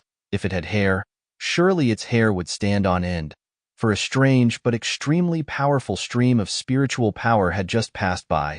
The divine tree immediately turned around, activating its high alert mode, but apart from the gurgling sound of bubbles, there was no one approaching at all. Suddenly a voice rang out, "Uzu. Finally, I have met you." The divine tree glanced over. It guessed that this name was the Dragon King, one of the 7 kings of the deep sea. The dragon quickly confirmed, yes, he was the Dragon King, but why were his teeth so white, and his skin so black? It turned out that this name had a physical form. It was darkness. Its whole body exuded a dark and deadly black aura. There was no sign of life at all. No wonder the divine tree could only perceive it through the power of spiritual power. The divine tree then asked a question in doubt. "Have you come to this world yet?"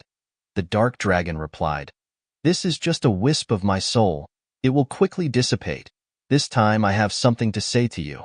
"Wait a minute, a wisp of soul. Does that mean the Dragon King is dead?"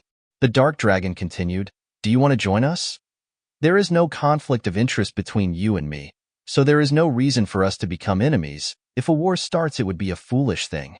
The more the dark dragon spoke, the more confident he became. He continued to speak to the divine tree. "We can definitely cooperate. What do you think?" "Huh? Is that all?" Actually, the divine tree was waiting to see if there were any more attractive arguments. Unfortunately, there were none. So the divine tree had to bluntly refuse, "I refuse." Then the divine tree spoke louder and louder. "Your existence is causing this world to collapse, going against the interests of all living creatures. All creatures are struggling to survive. If they die, they will die of old age or disease. This world all have traces of their survival." The more the divine tree spoke, the angrier it became. It shouted, "Darkness, I want to declare war on you right here. I will never let you destroy this world." Hearing this, the dark dragon laughed loudly. "Haha, interesting, Zuizu, but you have to become stronger, because we will meet again." The dark dragon finished laughing, then suddenly became serious, showing a terrifying face like a demon. It began to speak in a voice as cold as ice.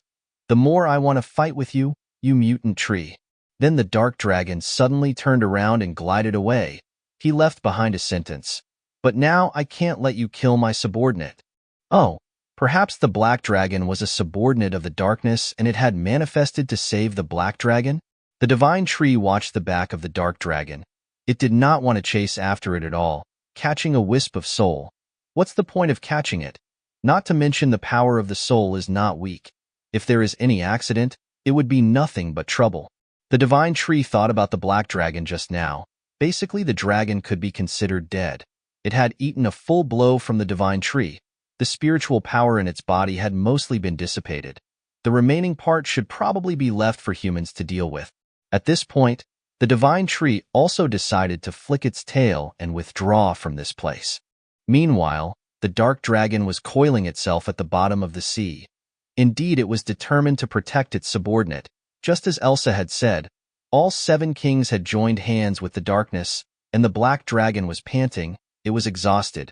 Maintaining its life until this moment was truly a miracle, but the black dragon was naturally vengeful. so it kept muttering the names of humans and the purple serpent, swearing that after recovery, it would definitely go for revenge after a while of sensing that the divine tree had completely left. It also started to flick its tail to a deeper part of the seabed to heal its wounds. Above the sea surface, Yul still did not leave his position even though he was covered in wounds, truly a heroic model in labor. Through the sensing of spiritual power, they had detected that the power index of the black dragon had greatly decreased. Humans continued to search and search until they saw the corpse of that dragon. The warships and aircraft carriers also began to call for reinforcements to build up a search area on a large scale. At Misty Mountain, a golden spiritual power suddenly shot up into the sky. Oh, perhaps someone had broken through. It was the panda Cheesy. He had successfully evolved to Transcendent Third Order Peak. Yes, from Transcendent Third Order to Fourth Order there was a transition stage called Peak. At this time, the Flower God, Snake Girl, and Butterfly Flower were constantly clapping and giving Cheesy wing compliments. They had been hardcore fans of Cheesy for over 3 years now. The Divine Tree looked at Cheesy's breakthrough, then looked at the relaxed face of the panda. The Divine Tree sighed softly. Indeed, there were many injustices in this world. One guy was always wandering around playing but never delayed in breaking through. Another guy was struggling and struggling but never saw a breakthrough. Yes, like the mutant mantis, it was really pitiful. The Divine Tree looked up at the high sky, suddenly wanting to recite a poem. Forget it.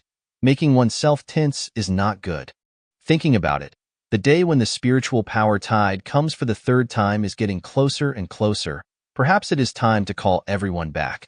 Must ensure that all the main forces of Misty Mountain are present to enjoy this wave of spiritual power.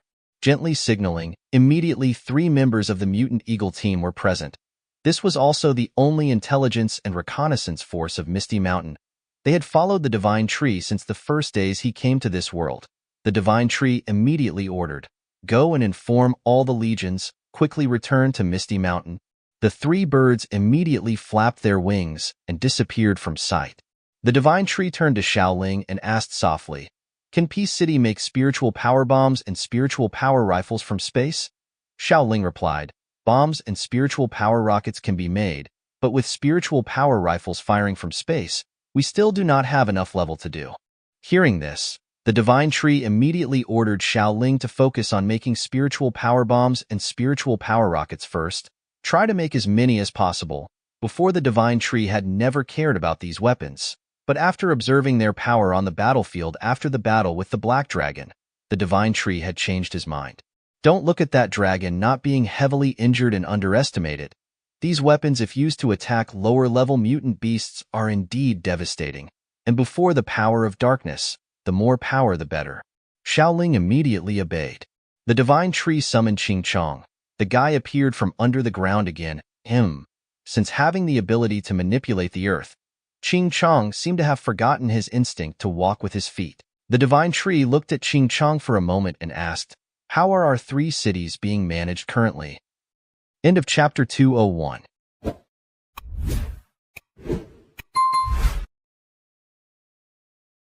Upon hearing the question from the Divine Tree, Ching Chong looked up and respectfully replied, "The people of these 3 cities can now coexist with monsters. In fact, many mutant beasts have signed cooperation agreements with humans. The 3 cities are Peace City, Fire City, and Moon City. Of course, only the strong can cooperate with beasts. They complement each other's strengths and cover each other's weaknesses, forming powerful attack groups. Naturally, the beasts that are tamed are considered companions rather than servants. This is not something the Divine Tree had never thought of. Beasts are inherently wild, and when their spiritual intelligence awakens, this instinct still remains. As long as humans do not infringe on the interests of mutant beasts, they will naturally not oppress humans. But if humans are stronger, they will definitely oppress the beasts to the corner. Anyway, the situation is quite stable now. The Divine Tree reminded Ching Chong about the 3rd spiritual tide, telling him to inform the people of these 3 cities to prepare to accept the power from the tide. Ching Chong bowed his head in acknowledgement, then the sand surged again, and Ching Chong prepared to leave. But Xiaoling felt that the words of her master were not quite right, and she was sure that a man of few words like Ching Chong would convey all these words without missing a word. So she repeated, "Don't say it's the spiritual tide, but tell them to hold on to their faith." The Divine Tree was taken aback. Can it be said that way? Indeed, his daughter is much more cunning than him. She wanted to use this spiritual tide as a gift from the divine tree to the people. Wouldn't it elevate their faith and loyalty to a new level? Seeing that the divine tree did not object, Ching Chong knew that this was the new annotation for this statement. He agreed and said, "Yes, I will go and inform them to adjust their state." Then, Ching Chong hurriedly left, disappearing into a sand dune. At this time, only the divine tree and Xiao Ling were left. After a few seconds of hesitation, the divine tree decided to tell Xiao Ling that he had encountered the darkness at the bottom of the sea. Xiao Ling thought she had heard it wrong and shouted, "Who?" But it seemed that the divine tree was not joking. His face sank into thought, his eyes fell, and he told Xiao Ling about the encounter. Even though it was just a wisp of the soul of the darkness, it completely overwhelmed the divine tree in terms of strength. The divine tree thought that he had enough ability to fight against the final boss, but he didn't expect it. That was also the reason why the divine tree did not chase and kill the black dragon. At that time, the darkness declared to protect its subordinates and curled up at the bottom of the sea. If the divine tree deliberately attacked, he might have to pay a heavy price. At that moment, recalling the feeling, the divine tree honestly admitted, "I felt a deep fear. It's because I was once human, so I can interpret that feeling most accurately." Is it really so? Perhaps the darkness, carrying an absolute spiritual pressure and being the symbol of death, shook the primitive instinct in the divine tree, making it fearful as a primal habit.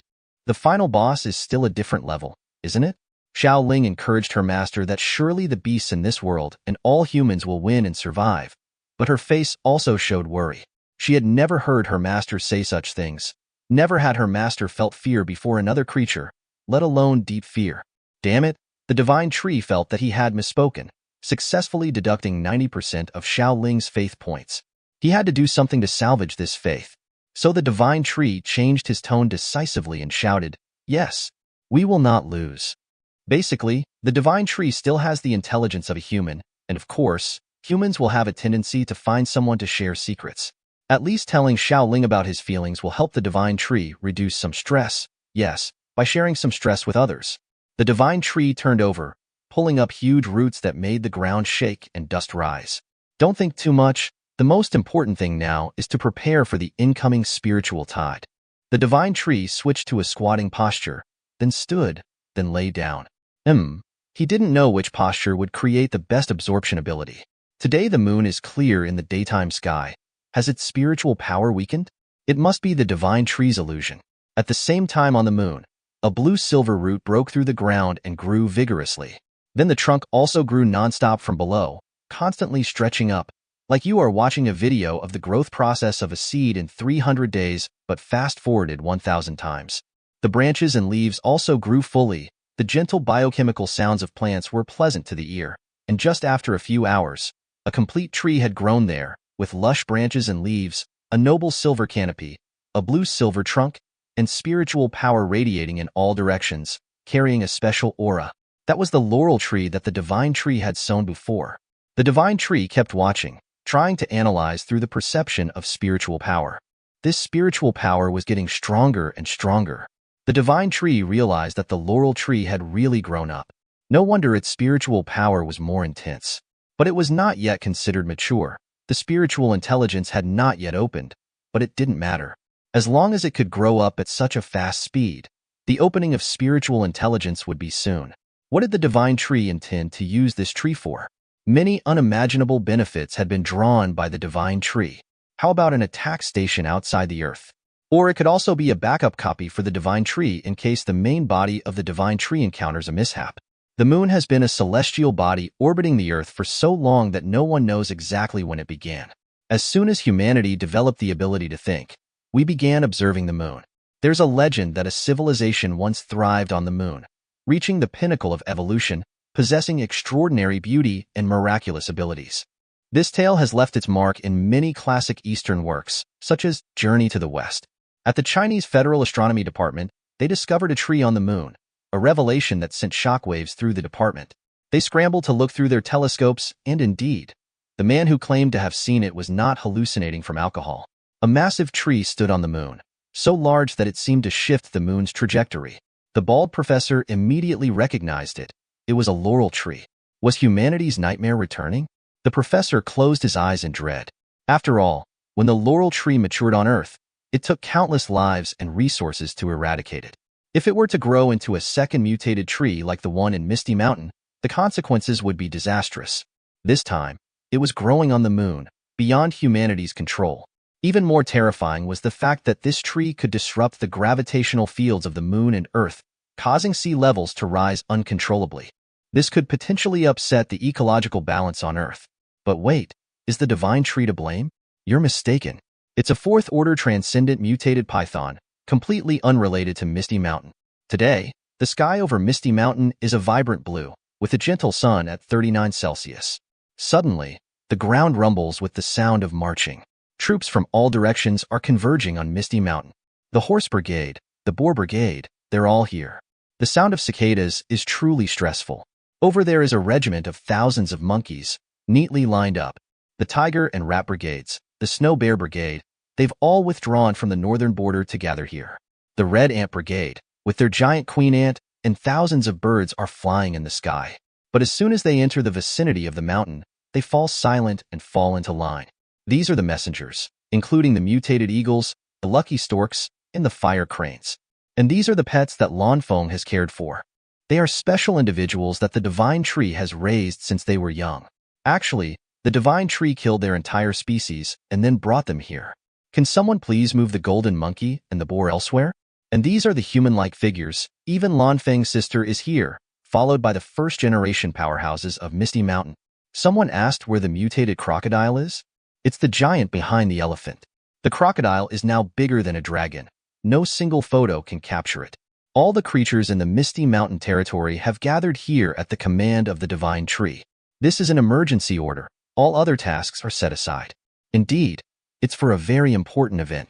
No one needs to give the order. The space is completely silent. All species are waiting for the divine tree to speak. The divine tree looked at its brethren, carefully taking attendance. Actually, it was using its spiritual perception to check if anyone was missing, and indeed, the giant snake was absent. The divine tree then said, "All right, everyone is here. Only the giant snake is missing." Then the ground rumbled, and a purple root sprang up. This was a mutated root with spatial properties. The divine tree spoke loudly, "Now, prepare to absorb the third spiritual tide." The purple root swung powerfully, and the divine tree shouted, "Prepare." Space was torn apart by the root, creating a long rift, accompanied by a shattering sound like glass. The divine tree shouted again, "Drink up."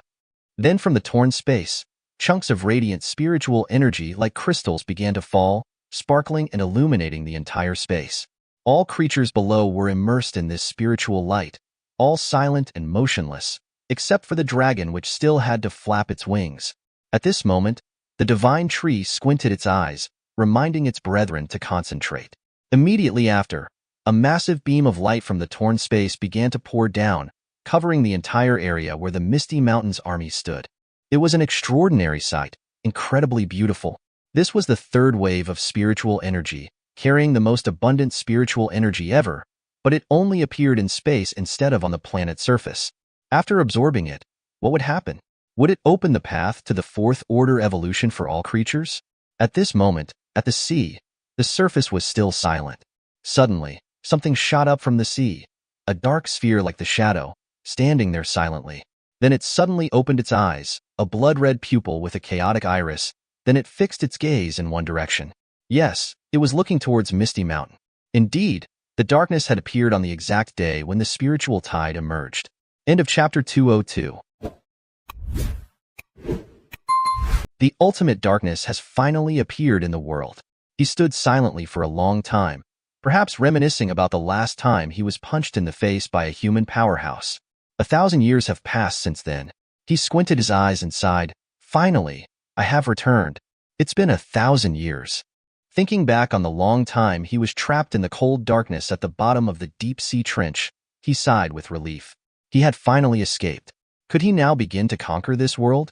No. More than anyone else, he knew that his body was still very weak. It turned out that he also had his own evolution system. He needed to go and find his first evolution points. The system panel appeared, dark, current evolution points, 0, level, initial stage. Meanwhile, at Misty Mountain, The mutant beasts were immersed in the spiritual light of the third spiritual tide, evolving right in that giant light cluster. This process had been going on for several hours. The nine-tailed fox began to shiver, as if she had absorbed all the spiritual power she could hold. She began to growl. Her whole body seemed to be transforming. The crocodile was the same. The spiritual power in its body had reached its maximum. It began to arch its body, its wings spread out, as if trying to withstand the huge wave of spiritual power still pouring into its body. Next was the thunder dragon. It roared loudly. Its whole body's muscles and bones opened up, continuously absorbing more spiritual power. The ice dragon was the same. Its eyes had gone dim. They were completely letting the spiritual power invade every cell of their bodies. How did it feel? Perhaps it was like jumping into a steam bath, where the steamed medicinal ingredients contained cannabis, making you feel relaxed and powerful, feeling like you were the champion of the world. The divine tree was silent and observed everything that was happening. He discovered that perhaps the dragon species was being prioritized to awaken before the others. If speaking logically, perhaps the energy structure in the dragon's body was closest to the most primitive energy structure. Therefore, the spiritual power of this tide easily invaded and restructured the body of this species. Right after the awakening dragons was the white tiger. Its whole body had begun to show a Susanoo figure of orange-yellow color, but the white tiger seemed quite calm, while its Susanoo was roaring continuously. The divine tree glanced at the golden monkey. The divine tree seemed to have high expectations for this beast. After all, the golden monkey was one of the first beasts to submit under the divine tree's rule, but it didn't seem to stand out like the nine-tailed fox or the crocodile. Look at this. The spiritual power of the stars was shining on it. The divine tree hoped that the golden monkey would reach a new height in this awakening. The divine tree looked over all his younger siblings. A joy rose in his heart. Seeing them grow stronger day by day was a happiness for the divine tree, like an elder brother protecting his younger siblings when they were young, only hoping that they would grow up and be able to establish their own careers. And so, the spiritual tide kept pouring into the mutant beasts of Misty Mountain. Out at sea, a ship was wandering, seemingly attacked, causing its masts to collapse. Indeed, a villain was holding the last victim by the neck, having killed all the crew members. He opened his mouth and sucked the life force from his victim while they were still alive, the life force being drawn from each cell causing the victim's veins to bulge on their face. It was horrifying. The unfortunate man died instantly and was thrown to the ground. This villain was the ultimate darkness. Perhaps he had taken over a human body and now bore the form of a human with a vicious red eye on his face. He had reached the first order of transcendence with 1,000 evolution points by seizing the life force of various creatures, including humans, to grow. Perhaps he had started with the weakest creatures. The ultimate darkness raised his hand and recalculated. It seemed that hunting humans was not very effective, killing a large number of humans for only 1,000 evolution points, but now he could only rely on killing humans. Just then, he sensed a strong spiritual force under the sea. The ultimate darkness plunged into the sea and began to swim quickly towards the strong spiritual force that was emanating. A huge creature was swimming under the sea. Godzilla? The ultimate darkness quickly discovered that this beast was a hybrid creature. It was the Godzilla created by the bald professor of the Federation in the previous battle against the sea invasion. The gentle Godzilla was looking at the ultimate darkness with suspicious eyes. Surely Godzilla was on his own tour. But unfortunately, meeting the ultimate darkness meant there was no escape. A loud explosion sounded. Countless black lightning bolts shot out, soaring above the sea surface. Then Godzilla emerged from the sea, his whole body covered with black electric arcs. Godzilla now had a blood-red eye in the middle of his forehead, panting as if he had just gone through a painful transformation. He had been taken over by the ultimate darkness. The ultimate darkness, having taken over this body, immediately felt satisfied, because this body was really powerful, having reached the third order of transcendence, with the new name Dark Zero. Remember, this beast was created by the scientists of the Free Federation, with countless cutting-edge technologies embedded in it, such as skin harder than the latest steel, a hybrid gene between many powerful species, and an amazing recovery ability. Unfortunately, after fulfilling its duty against the sea in that year, it was released by humans. Then the ultimate darkness flicked its tail and shot off at an incredible speed. He wanted to find someone, a very important person in his plan. At this time in Australia, the mutant kangaroo was standing on a high rock and observing. He realized that the third spiritual tide had arrived, Small rays of spiritual power were constantly falling from the sky, but of course, this amount of spiritual power was too small. The boss of Australia, with a body as chubby as a pig and countless red scary pimples, was in the cave, where there was a large skylight. The light from it also shone in. He also realized the spiritual tide, but the strange thing was that usually the spiritual tide emanated from the ground. Now it was falling from the sky. Of course, the intensity of this spiritual tide was too modest. Perhaps a large amount of spiritual power had been trapped in the Earth's atmosphere. Use what little there is. The boss also adjusted his posture and began to enjoy these rays of spiritual power. Outside, Kangaroo suddenly noticed a huge creature was heading towards him. Yes, it was the Dark Godzilla. It was rising and slowly moving into the land. But the thing is, the spiritual power that this beast was emitting was a bit strange, completely different from the creatures on this planet. It carried the smell of death and destruction. Kangaroo just looked and felt a discomfort rising in him. He immediately realized that this was the Federation's Monster Zero. He wondered why this beast had come here. Kangaroo immediately jumped in to intervene, demanding that the beast stop. Kangaroo firmly declared, "The area ahead is not a place you can go. Return immediately, or we will declare war on the Free Federation." Indeed, don't forget that Australia has been an invincible force for nearly a decade, its power even surpassing other continents. Surely the beast would retreat upon hearing this. But damn it, Dark Zero opened his mouth not to speak, but to spew out a stream of blood-red spiritual power, shooting straight at Kangaroo. Kangaroo was caught off guard. By the time he realized what was happening, he was submerged in the deadly spiritual power. The entire surrounding space was also destroyed, creating a lot of dust. At this moment, Godzilla suddenly realized a huge power had just emerged. The dust cleared, revealing a huge black body shielding Kangaroo. It was the boss of this continent. Perhaps he was a mutant snail? Kangaroo narrowly escaped death, looking at his master who had appeared in awe.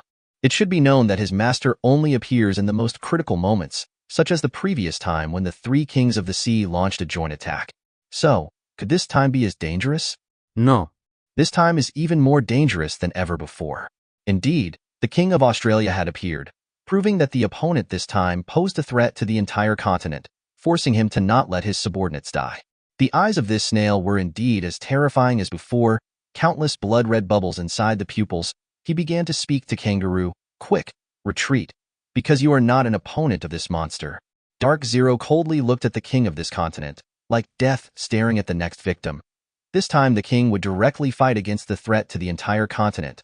More than anyone else, he had sensed the strangeness and destructive attribute emanating from Dark Zero. If he could not defeat it, then no one in this continent could do it.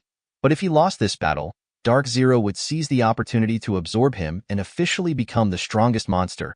Even if the Divine Tree did not reach the Fifth Order in time, this beast would leave the Divine Tree behind. End of Chapter 203. In terms of size, Dark Zero is several times smaller than the King of Australia. Both stand silently, exchanging affectionate glances. Occasionally, the Dark Godzilla exhales, as if it's constantly on the brink of death.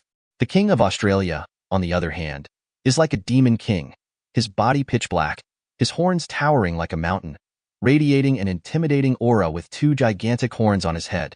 The giant snail has realized something. The monster in front of him is no longer a living creature. It seems that a strange energy is sustaining its life instead of the life force that all other species have. Thinking this, he speaks in a deep voice. "You are not a beast? Who are you really?"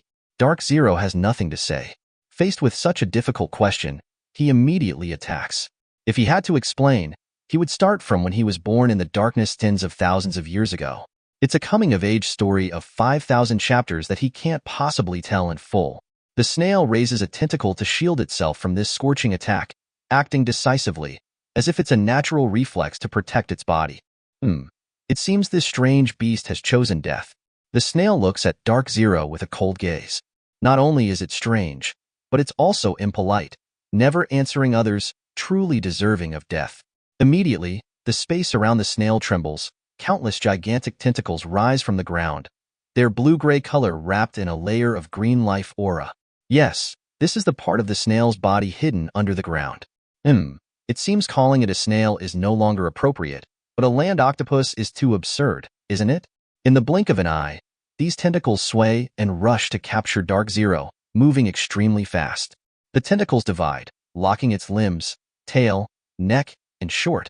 All parts capable of attacking are locked, leaving only a mouth. No problem. Perhaps the snail just needs to immobilize this beast to deliver a fatal blow. After these tentacles have tightly wrapped the opponent, they begin to open gaps like strange green eyes. Then all the tentacles start to tremble, as if preparing to spit out something. Oh God, please don't spit out rotten pus. No. It's the ultimate skill, humic acid. What is humic acid?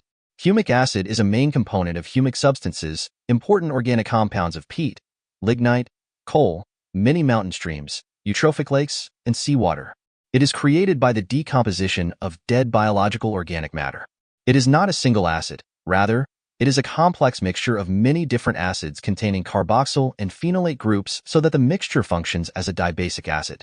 Humic acid can form complexes with ions commonly found in the environment, creating humic colloids. It seems this is not a type of acid with high destructive properties, but it seems Dark Zero is in great pain, which is probably natural, because any type of acid when in contact with flesh creates a cell-burning effect. How can it not hurt? While the snail has pumped a huge amount of humic acid onto it, turning this place into a river of super sticky acid glue, turning Dark Zero into a wax statue. Is it over? The kangaroo still stands with its arms crossed, watching its owner fight. At this point, it seems everything has been decided. It turns out this Zero monster doesn't have any impressive guts. The kangaroo thinks to itself, the one who has been hit by the king's rotten acid will surely turn into a pool of blood. Oh indeed, that green liquid is not something good. It must have destroyed Dark Zero's nose first. But the next moment took both by surprise. The wax statue of Dark Zero, unable to bear the stench, began to crumble, changing from green to pink. The spiritual rays of the Dark Godzilla began to spurt out, the sound of bubbles bursting. Dark Zero successfully escaped from the terrifying layer of rotten acid glue. Just a moment slower and the Dark might have been depressed by the stench and given up on conquering this world. The snail was a bit surprised at this scene, knowing that no creature had ever escaped from his rotten acid prison. This damaged his dignity in front of his subordinates. But before he could think, a tail as sharp as a spear rushed at him at an alarming speed. Dark Zero intended to drill a hole in the snail's head with a straight skewer. Unfortunately, this move was locked. A tentacle had caught the tail, holding it tightly and not letting go. The next moment, the tentacle transformed into a powerful arm, lifting the entire Dark Zero into the air, and began to spin the opponent in the air for 3 rounds. Counting exactly to 3, the snail slammed the beast to the ground, not forgetting to pump a bit more rotten acid into the opponent. Yes, this is the specialty of the snail. Dark Zero's head was slammed hard into the ground. The neck seemed to have been seriously injured, the ground had shattered. Countless life energy and rotten acid splashed around. Even the nearby kangaroo had to raise its hand to shield against this violent impact. Dark Zero stood up like a zombie. Not knowing what pain is, it wanted to rush to retaliate against the opponent, but was once again caught by the snail's tentacle. The screams of Dark Zero echoed in the sky, because this time the tentacle was tighter than before, as if wanting to cut it into pieces. If it didn't have a sturdy skin, it would have been dead long ago. The snail caught and held Dark Zero tightly on the ground. The whole body seemed to have been broken into several segments, just not broken off yet. Looking at Dark Zero at this moment is like a dead dog. The whole body is shaking. This is the natural reflex of muscle groups when being squeezed too tight. The king spoke in a deep voice like the bell of death. Die! A tentacle turned into a sharp spear, rushing down. The next moment, the tail of Dark Zero had been cut off from the body. Dark Zero at this moment could only lie still and endure, no longer having the strength to scream. The king decided to grant him a grand death as a memento to the other world. This is also the ultimate skill that he loves the most. Immediately countless boils on the king's body lit up green. Oh dear brother, intending to spit out rotten pus again. His opponent will die in the horror of disgust. The king squinted his eyes and shouted sternly, "Don't moan here like a puppy. Go die." The next moment, countless green boils began to spit out sharp green spiritual light. Is this perhaps life energy that has been transformed to attack? At this moment the king is like a disco ball in a bar. Only, this light shines wherever it goes, that place is destroyed. In the blink of an eye, Dark Zero had been cut into many pieces, fresh blood splashed out. This is indeed a brutal and ostentatious form of execution. The king even adjusted his light beams to cut more into the face of the opponent.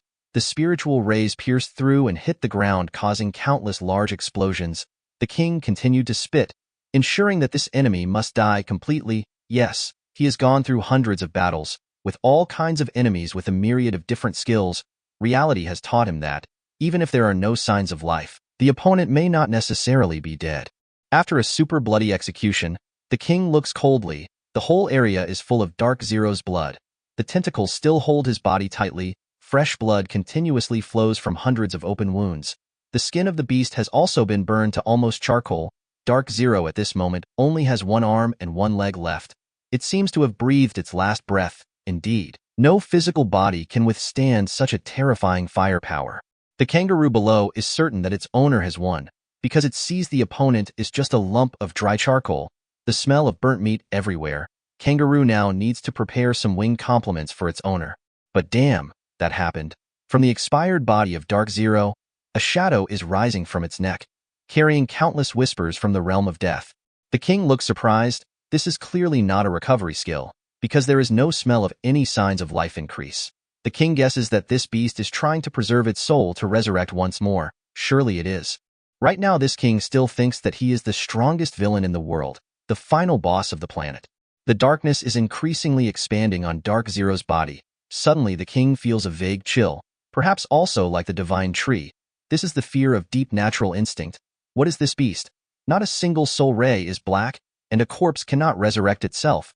But Dark Zero is still hesitating to move forward. At this moment the king was startled, panicked and asked, "You? Who are you?" Dark Zero now deigned to answer, "How about that? Surprised?" The darkness has replaced the remaining part of Dark Zero's head.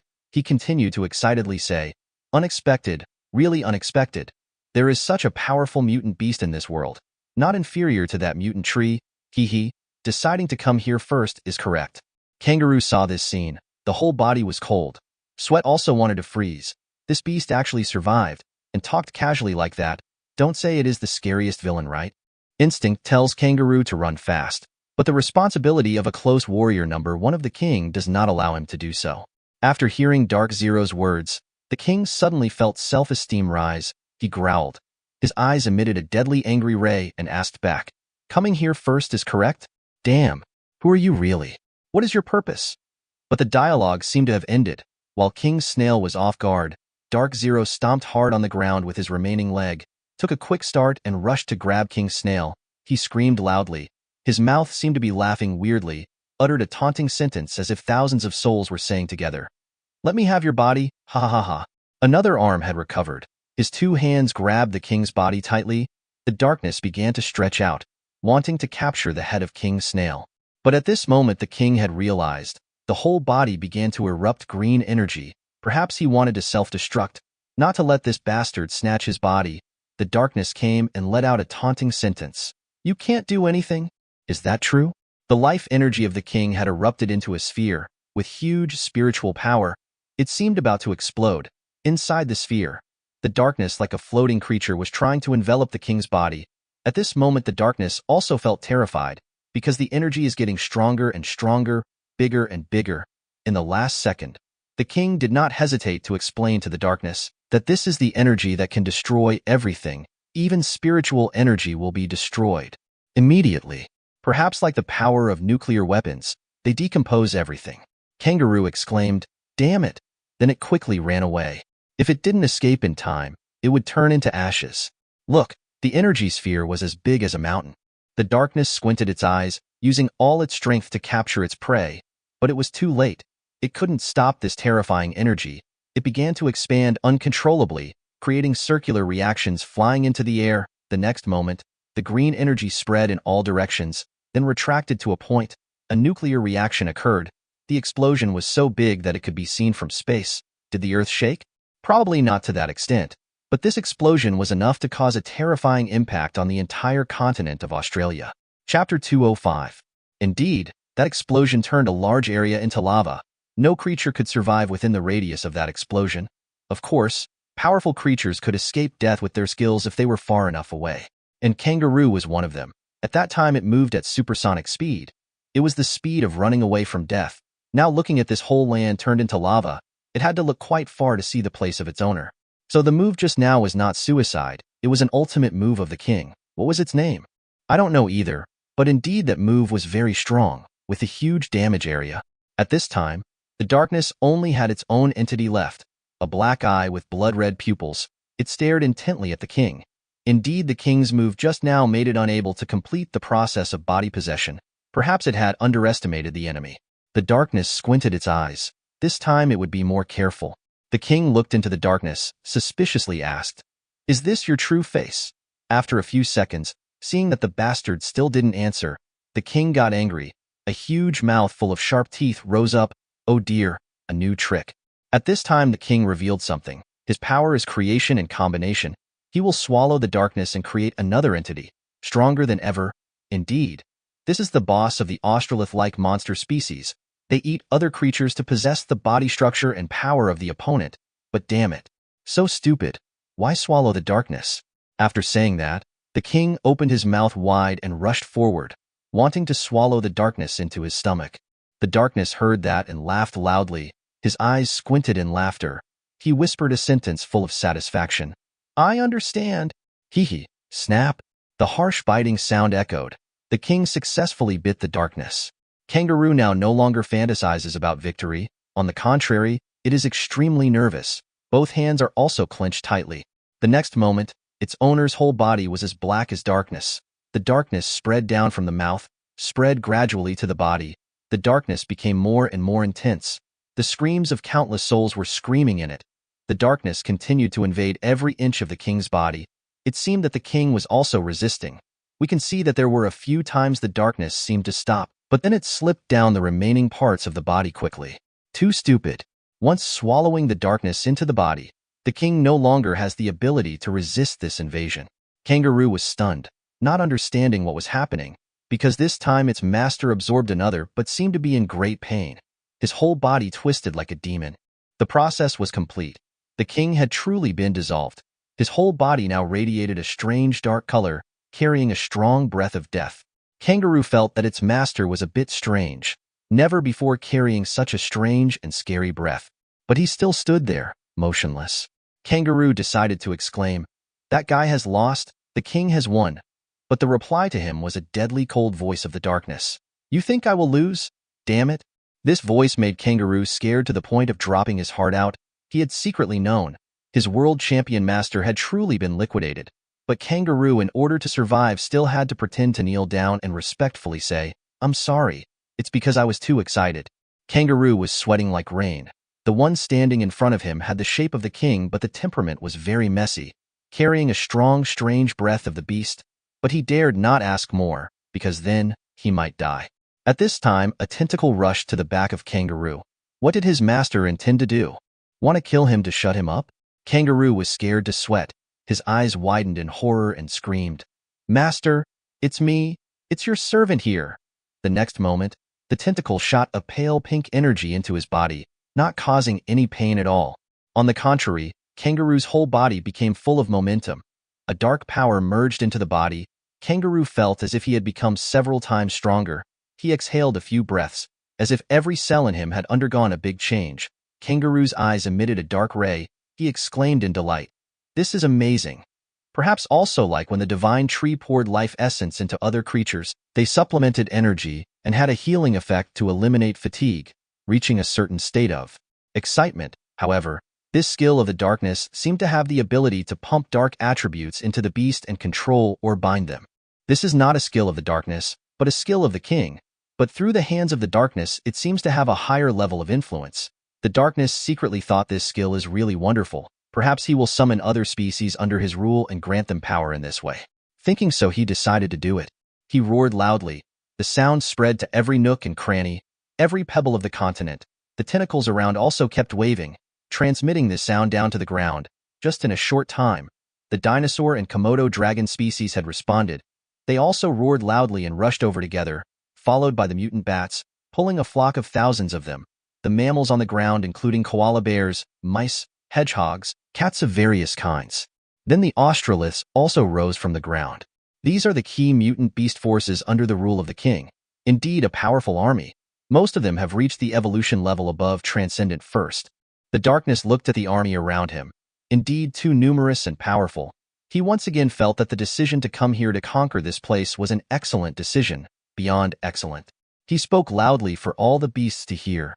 Come here, my children, become stronger. At Misty Mountain, the space was very quiet. The Divine Tree was studying a new system announcement. His dragonwood roots had evolved to level 3 and turned into a real dragon entity, currently progressing into the semi-dragon stage. The Divine Tree raised his hand to stroke his chin. The roots unexpectedly also evolved into a dragon. Perhaps due to the habit of use that made the system develop like that, the Divine Tree couldn't help but think about the prospect of all the roots turning into winged dragons. Oh dear. Then perhaps the Divine Tree could fly. The dream of flying for the Divine Tree is still something that haunts him incessantly. Because he can't fly, he always feels inferior to his friends. Checking the spiritual power points again, he had reached 85 million, nearly double than before. This was the result of absorbing the spiritual tide. Even the spaces in the third eye had also expanded several times. The spiritual tide carried omnipotent spiritual power, including all attributes inside. It can be imagined as the stem cells of humans can turn into any kind of spiritual power the recipient wants. Thinking about the effect of these spaces, at present, the Divine Tree can use them to store reserve energy. When appropriate, can throw a few excellent subordinates in there for them to cultivate. Can also bring all of Misty Mountain and allies into it. When necessary or in an emergency can escape together. Isn't it a useful thing? It turns out the Divine Tree has also thought very seriously about the possibility of his defeat before the darkness. Indeed, a king cannot be too arrogant and confident. If so, the road to destruction will surely come. Looking at the tear in space there, the abundant spiritual rays of space color were still pulling down. The Divine Tree at this time knew that he still needed to expand the space more. He continued to open his 7 spaces and catch these spiritual power streams. This is a rare opportunity. Wait for the 4th tide? Will he live till tomorrow to wait? Besides, this way also helps the Divine Tree continue to increase his own spiritual power, achieving higher productivity. In the realm of life, a beam of light fell, shining directly onto Elsa. She looked surprised, wondering what trick the Divine Tree was playing. But the next moment, Elsa suddenly felt a warm surge. A strange sense of comfort, all fatigue vanished. She closed her eyes and began to enjoy this spiritual tide. Outside, the Divine Tree shuddered involuntarily. He had sensed something terrifying. Even if he had hair, his hair would stand on end. A very terrifying spiritual breath just came, making him terrified. The Divine Tree traced the direction of that breath. It seemed to come from Australia, and this breath was also very familiar. Indeed, the Divine Tree squinted, his heart pounding. It was the darkness. On this side, King Darkness led his entire army to the seashore, waiting for something. Kangaroo, with its black eyes and blood-red pupils, stood beside him. He dared not ask but was still curious in his head, not understanding why the king led them to the seashore. Planning to go fishing for entertainment?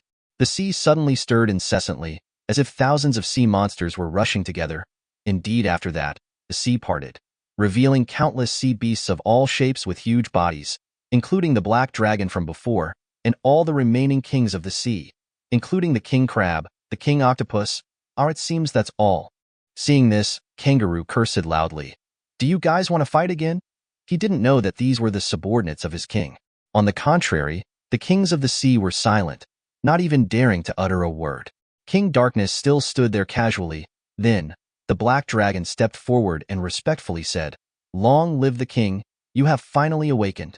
End of chapter 205. After waiting for the aquatic monsters to gather at his feet, he counted the number of troops.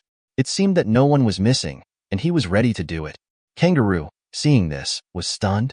He now understood that these were all subordinates of his king. Kangaroo was sure that this was not the king he knew. He gritted his teeth and cursed silently, but dared not say anything. The king's cold and ruthless voice echoed. "So you have all arrived." Then, he paused, his eyes looking down at his tentacles. Then his 2 tentacles suddenly thrust into space, the sound of shattering glass ringing in the ears, stirring up 2 clouds of white smoke. Open! Spiritual tide. The sea beasts below closed their eyes, relaxed their bodies, and began to enjoy the first drops of spiritual power falling down. The spiritual power poured down more and more, becoming denser and denser. A large group of monsters were silent, as were the sea beasts and exotic beasts of this continent. They all wanted to concentrate every breath of theirs to absorb the omnipotent spiritual power. The Dark King stood tall under the rain of spiritual power, like a god. At this moment, who would dare not obey his command? Even if he didn't need to use his power to control, the exotic beast would completely submit to him because he had made a huge contribution by bringing this spiritual tide. It should be known that this spiritual tide took place in vast space. The creatures under the Earth's atmosphere could only receive a small amount of spiritual power, while the high-level creatures who knew how to tear open space and connect it with cosmic space were too few, only countable on one's fingers. A week after the Dark King and the Divine Tree tore open space to activate the spiritual tide, outside Misty Mountain, the world began to stir. Cracks appeared in many other places, beginning to pour down omnipotent spiritual power. Sometimes in the desert, sometimes in the jungle, a city suddenly had a crack in the sky, and the omnipotent spiritual power of the spiritual tide poured down. Sometimes the crack appeared on the sea. The people in that city enjoyed it for a while. Then the exotic beasts around started to creep in. They also wanted to absorb this precious stream of spiritual power. Indeed, a city outside the control of the Divine Tree would not be safe during this time. All creatures wanted to have the opportunity to grow strong through the spiritual tide. They would not hesitate to risk their lives and rob a place for themselves. Some cities even witnessed a giant stone golem thousands of meters high appearing and wandering around, causing countless damage to humans. Is this a Titan species? And so, wherever a crack appeared, there was war, endless killing. Even at this time, the human powerhouses, fascinated by the omnipotent spiritual power, had lost their human nature, becoming as cruel and brutal as demons, ready to exterminate their own kind to monopolize the crack. The whole planet was shaken by countless wars, chaos everywhere, just like a world war. In a city in the China Federation, the sunset was covering a construction project. Perhaps this city had enjoyed peace for a long time, and people had their stable lives. The buildings continued to rise to welcome the new waves of immigrants. The chairman was looking out the window, silently lost in thought. In front of him was a huge space crack, strands of golden spiritual power pouring down to the ground. This chairman was one of the most influential people in the China Federation, even had the power to coordinate all the powerhouses of the Federation, but in the face of this chaos, even if he had a crack in his hand, he could not be happy. In the city where Linger is in charge, right? Her subordinates are also enjoying a huge space crack. Oops, wrong. The leader of this gene-modified group is a vampire who has gone to seize a crack. Indeed, he is a rogue. It seems that the reptiles behind are being attacked while they are in a daze enjoying the spiritual power, and they die without closing their eyes. In the 10 Nations Alliance, the saint of the sect was waving his staff and preaching under the light of infinite spiritual power, in front of millions of his believers. Yes, as soon as he discovered the crack, he summoned all the believers to enjoy it. This saint believed that this was the grace of God bestowed upon them. He spread his arms as if representing God and began to bestow power on his obedient sheep. Meanwhile, the 2 ambassadors of the Divine Tree showed an unhappy face. They didn't like this saint, or rather, he was going against the interests of the Divine Tree. Wherever a crack appeared, the leader there immediately ordered a blockade. They needed to ensure the highest level of security. A powerhouse with experience knew one thing: the spiritual tide always brought a tide of monsters. Opportunity always came with challenges, didn't it? The fissure continued to appear, starting with the sound of shattering glass, then easily attracting all creatures with its warm and provocative breath. A brilliant light radiated, visible from tens of kilometers away. This was the fissure at Misty Mountain. It had been over a week now. The Divine Tree released its spiritual power wandering everywhere, discovering that many fissures had appeared. Indeed, nature always has its way of bestowing special grace, but fortunately, the Divine Tree had detected the spiritual tide early and let his subordinates feast on it a week earlier. How much spiritual power they had absorbed, only heaven knows. The Divine Tree truly released its spiritual power for another round. The time for the spiritual power to return this time seemed a bit longer. Damn it! The Divine Tree looked down at the ground, thinking back to see if it was hallucinating. Because if so, the Earth seemed to be expanding too. Was the Earth also evolving? Indeed, the Earth had been enveloped in the infinite spiritual tide, forming a layer of energy extremely thick, surpassing even the thickness of the atmosphere. With such a dense density, would creatures without the ability to evolve also enter the first process of evolutionary mutation? On the sea, a coal-black dragon was rushing forward, its face downcast, carrying no goodwill at all. Was he going to fight? Indeed, as soon as he flew to a coastal city, he began to roar loudly. Humans, I am here for revenge. Indeed, the petty nature of this guy never changes, because of his anger at humans for harming him last time, preventing him from advancing to the Fourth Order. This time he had come to take revenge. But why didn't this brother go to the divine tree for revenge? Because even though he was petty, he still wanted to live on. Humans in this city had seen the terrifying dragon in the sky. They were completely stunned. This was a city of the 10 Nations Alliance. They had been peaceful for too long. Not only did they not run, but they also took out their phones to film and photograph this ferocious beast, while it was gathering energy in its mouth ready to launch. The dragon decisively fired its spiritual power, aiming straight at the city. While the obedient crowd stood still watching, they were afraid they would miss the most exciting part. And then, there was no more after that. Everything turned into dust. You must know that this dragon's power had reached the disaster level. No city could survive under its breath. After the dragon had finished its attack, it looked at the scene of destruction with satisfaction, feeling somewhat comforted in its heart. Of course, the one he wanted to hit the most at this moment was the divine tree, but forget it, because that tree was a nightmare. Kangaroo saw this scene. With an emotionless face, he said to the king, "Your Majesty, can you tell that dragon to stop? Did this marsupial rat show compassion for humans? No, he just didn't want to watch a new disciple of the king show off." The Dark King spoke loudly. "No problem, after all. The result for humans is only one, that is extinction." Immediately after that, the divine tree caught the signal of the black dragon's spiritual power. Indeed, under the protection of the Dark King, this dragon had recovered as fast as lightning. The divine tree squinted its eyes. The spiritual power located from the attack just now was on the territory of the countries of Asia and Z, the 2 ambassadors of the divine tree. At this moment, the divine tree could only hope that they were safe. The observation range of the divine tree's spiritual power was now stronger than ever. Everything happening in this world was observed by it. The power of spiritual power had now exceeded 90 million points. The divine tree suddenly roared. Thunder and lightning rose. "Can't wait any longer. Today is the day. I will evolve to the transcendent 5th Order." Indeed, along with the awakening of the Dark King, the entire Earth was also undergoing huge changes. All creatures would become stronger. The weak would be strongly eliminated by nature. This was the time for the divine tree to evolve, fortunately just in time. The divine tree roared once with determination, "I cannot lose." Then 9 roots began to wriggle, rising to the surface of the ground, causing terrifying tremors. The entire area was shaking. From above, a beam of golden spiritual power shone straight down on the divine tree. Was this the spiritual power of the tide? I don't know either. Then, the divine tree exhaled a breath. The nucleus of the tree had changed color to a strange green-blue. The divine tree squinted its eyes, feeling the change in its body. Then it opened its eyes wide, relaxed its whole body. Numerous cracks opened on the tree trunk to enhance the absorption of the spiritual power of the tide. The branches at this time had changed from red to a shiny golden green.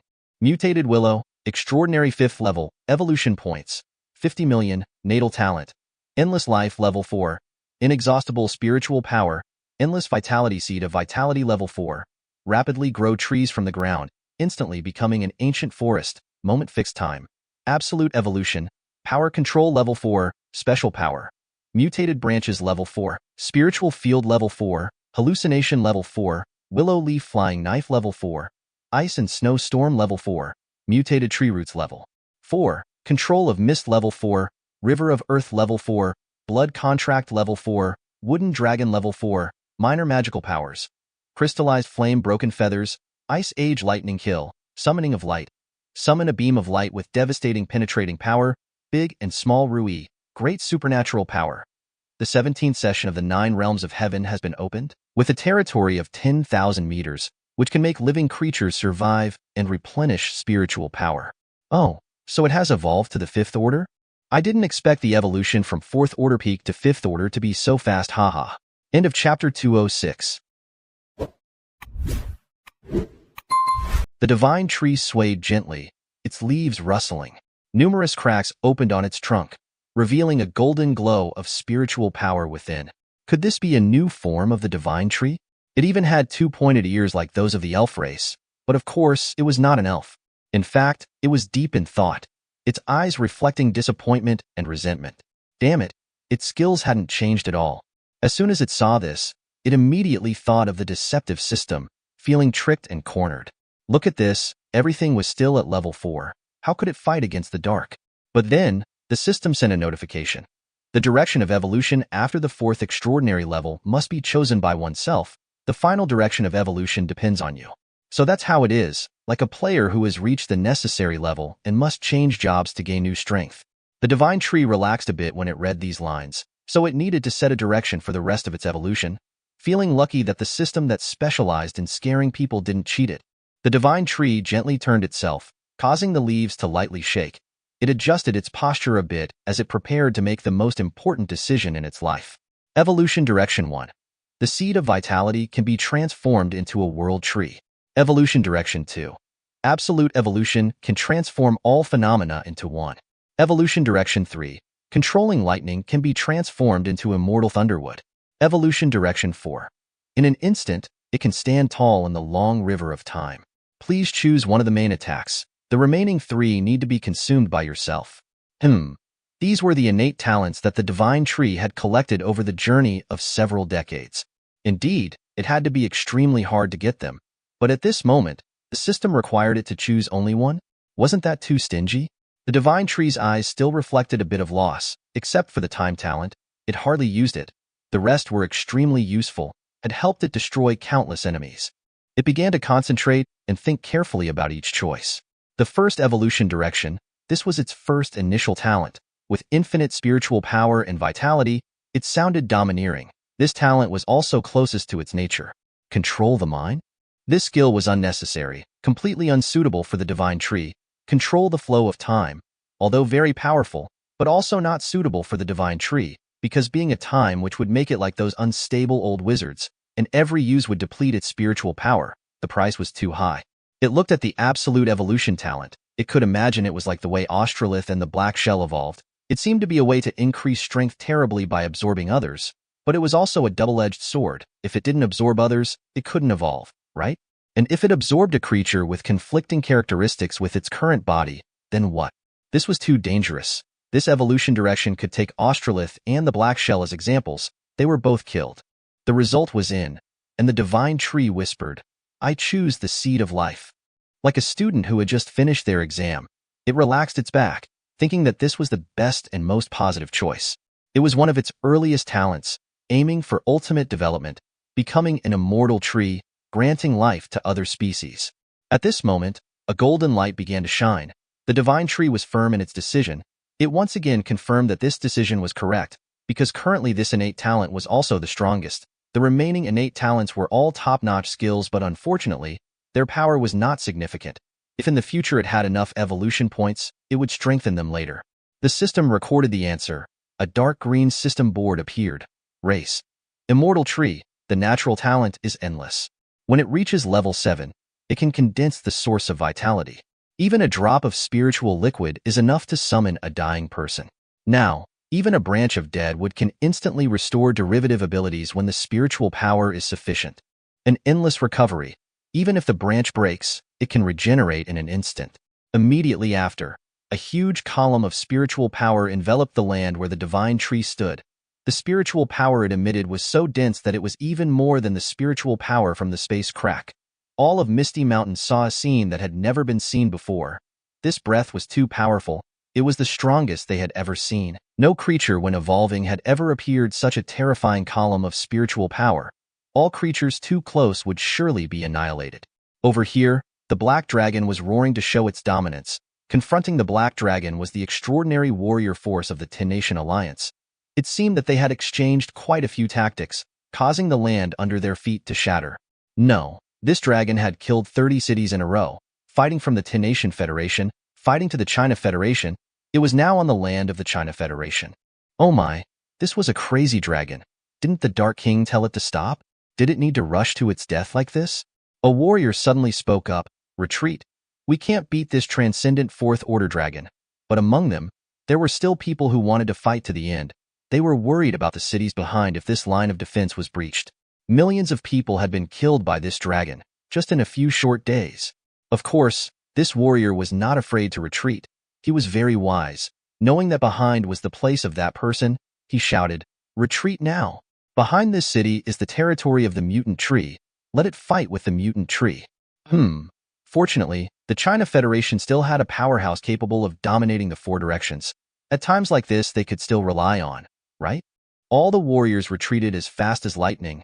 The crazy dragon once again circled over the ruined city engulfed in fire. It felt that this burning scene was indeed a masterpiece in the human world. In the next city, it would test a few new skills. After all, it had just reached transcendent fourth order with a bunch of unused skills. On a towering building, a person with a purple hooded cloak was quietly watching the dragon. His whole body was covered, only revealing a pair of unblinking eyes. Who was this? It looked like a woman. Does this dragon know that it is encroaching on the territory of the divine tree? Of course it does. But at this point, it has become a fourth-order mutant creature, possessing destructive power that can shatter heaven and earth. It fears no one but the Dark King. As it flew close to the edge of the misty mountain forest, it roared loudly, "Ha ha ha ha, I will kill you for my master. Then I will go find that purple python to settle the score." It seems it still doesn't know that the purple python is the divine tree itself. What a foolish dragon. It should know that creatures that have evolved to a high enough level can achieve a certain level of spiritual perception, easily identifying the spiritual breath of their opponents and accurately identifying their enemies. Unfortunately, perhaps the range of this wretched dragon's spiritual perception is still too small. Even though they are both fourth order, the divine tree is clearly a more advanced entity with far superior capabilities.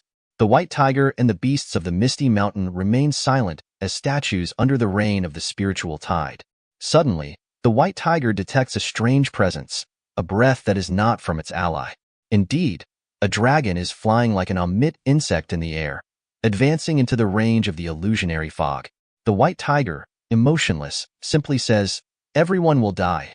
The nine-tailed fox, although meditating with her eyes closed, has also recognized that this enemy is very strong. Meanwhile, their master is evolving and cannot take action. Of course, the divine tree is evolving. This time it's a real evolution, a process occurring at the molecular level. It might take a while, but who knows how long.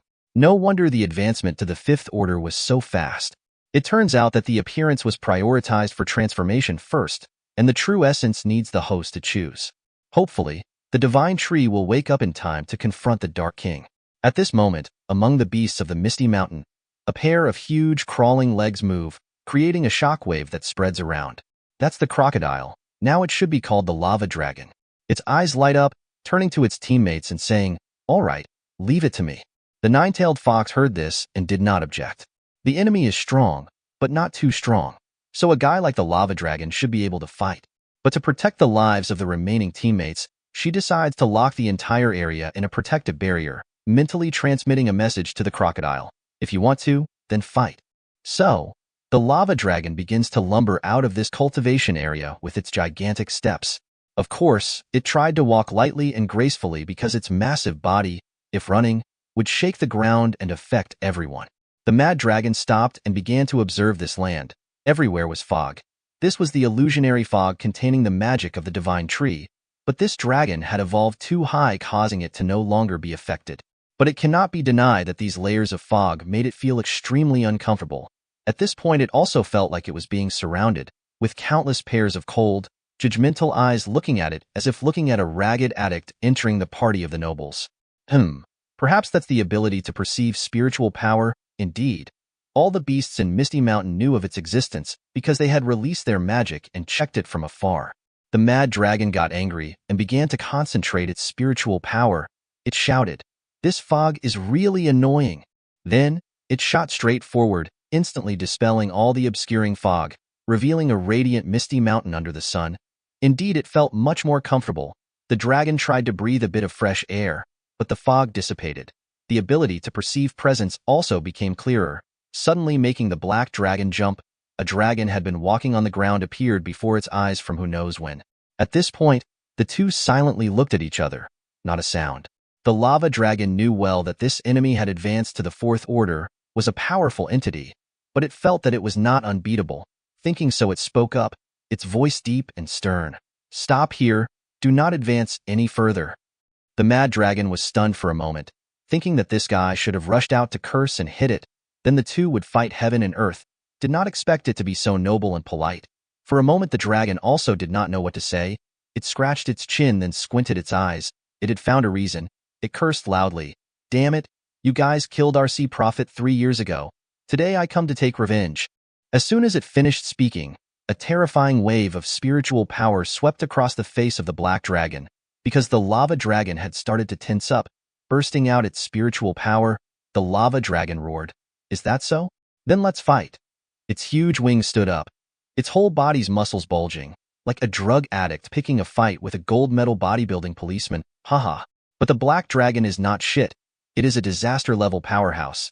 It immediately squinted its face and swung its tail up, fast as lightning. It used its body to coil around the lava dragon. The long and flexible physique always has its certain advantages. The lava dragon was also surprised, did not expect this mad dragon to like close combat. The black dragon began to gather spiritual power, preparing to breathe into the head of its enemy. But life is never easy. The body of the black dragon was being stretched by a terrifying muscular force. The lava dragon had turned on its lava physique mode. Its whole body appeared countless hot lava veins. Its body from black and yellow became black and orange burning. It used its large right hand to tightly grab the body of the black dragon. Want to play close combat? It was ready to entertain. At this point in the mouth of the lava dragon had also accumulated a mouthful of hot lava spiritual power. The two dragons prepared to compete whose breath is stronger and stinkier. A second later, a huge explosion shook the sky and earth occurred in Misty Mountain. This power could blow away a city and dig 20 meters deep into the ground. Of course the trees will be gone, the scenery will dissipate, but the beasts in the protective barrier of the nine-tailed fox will be safe.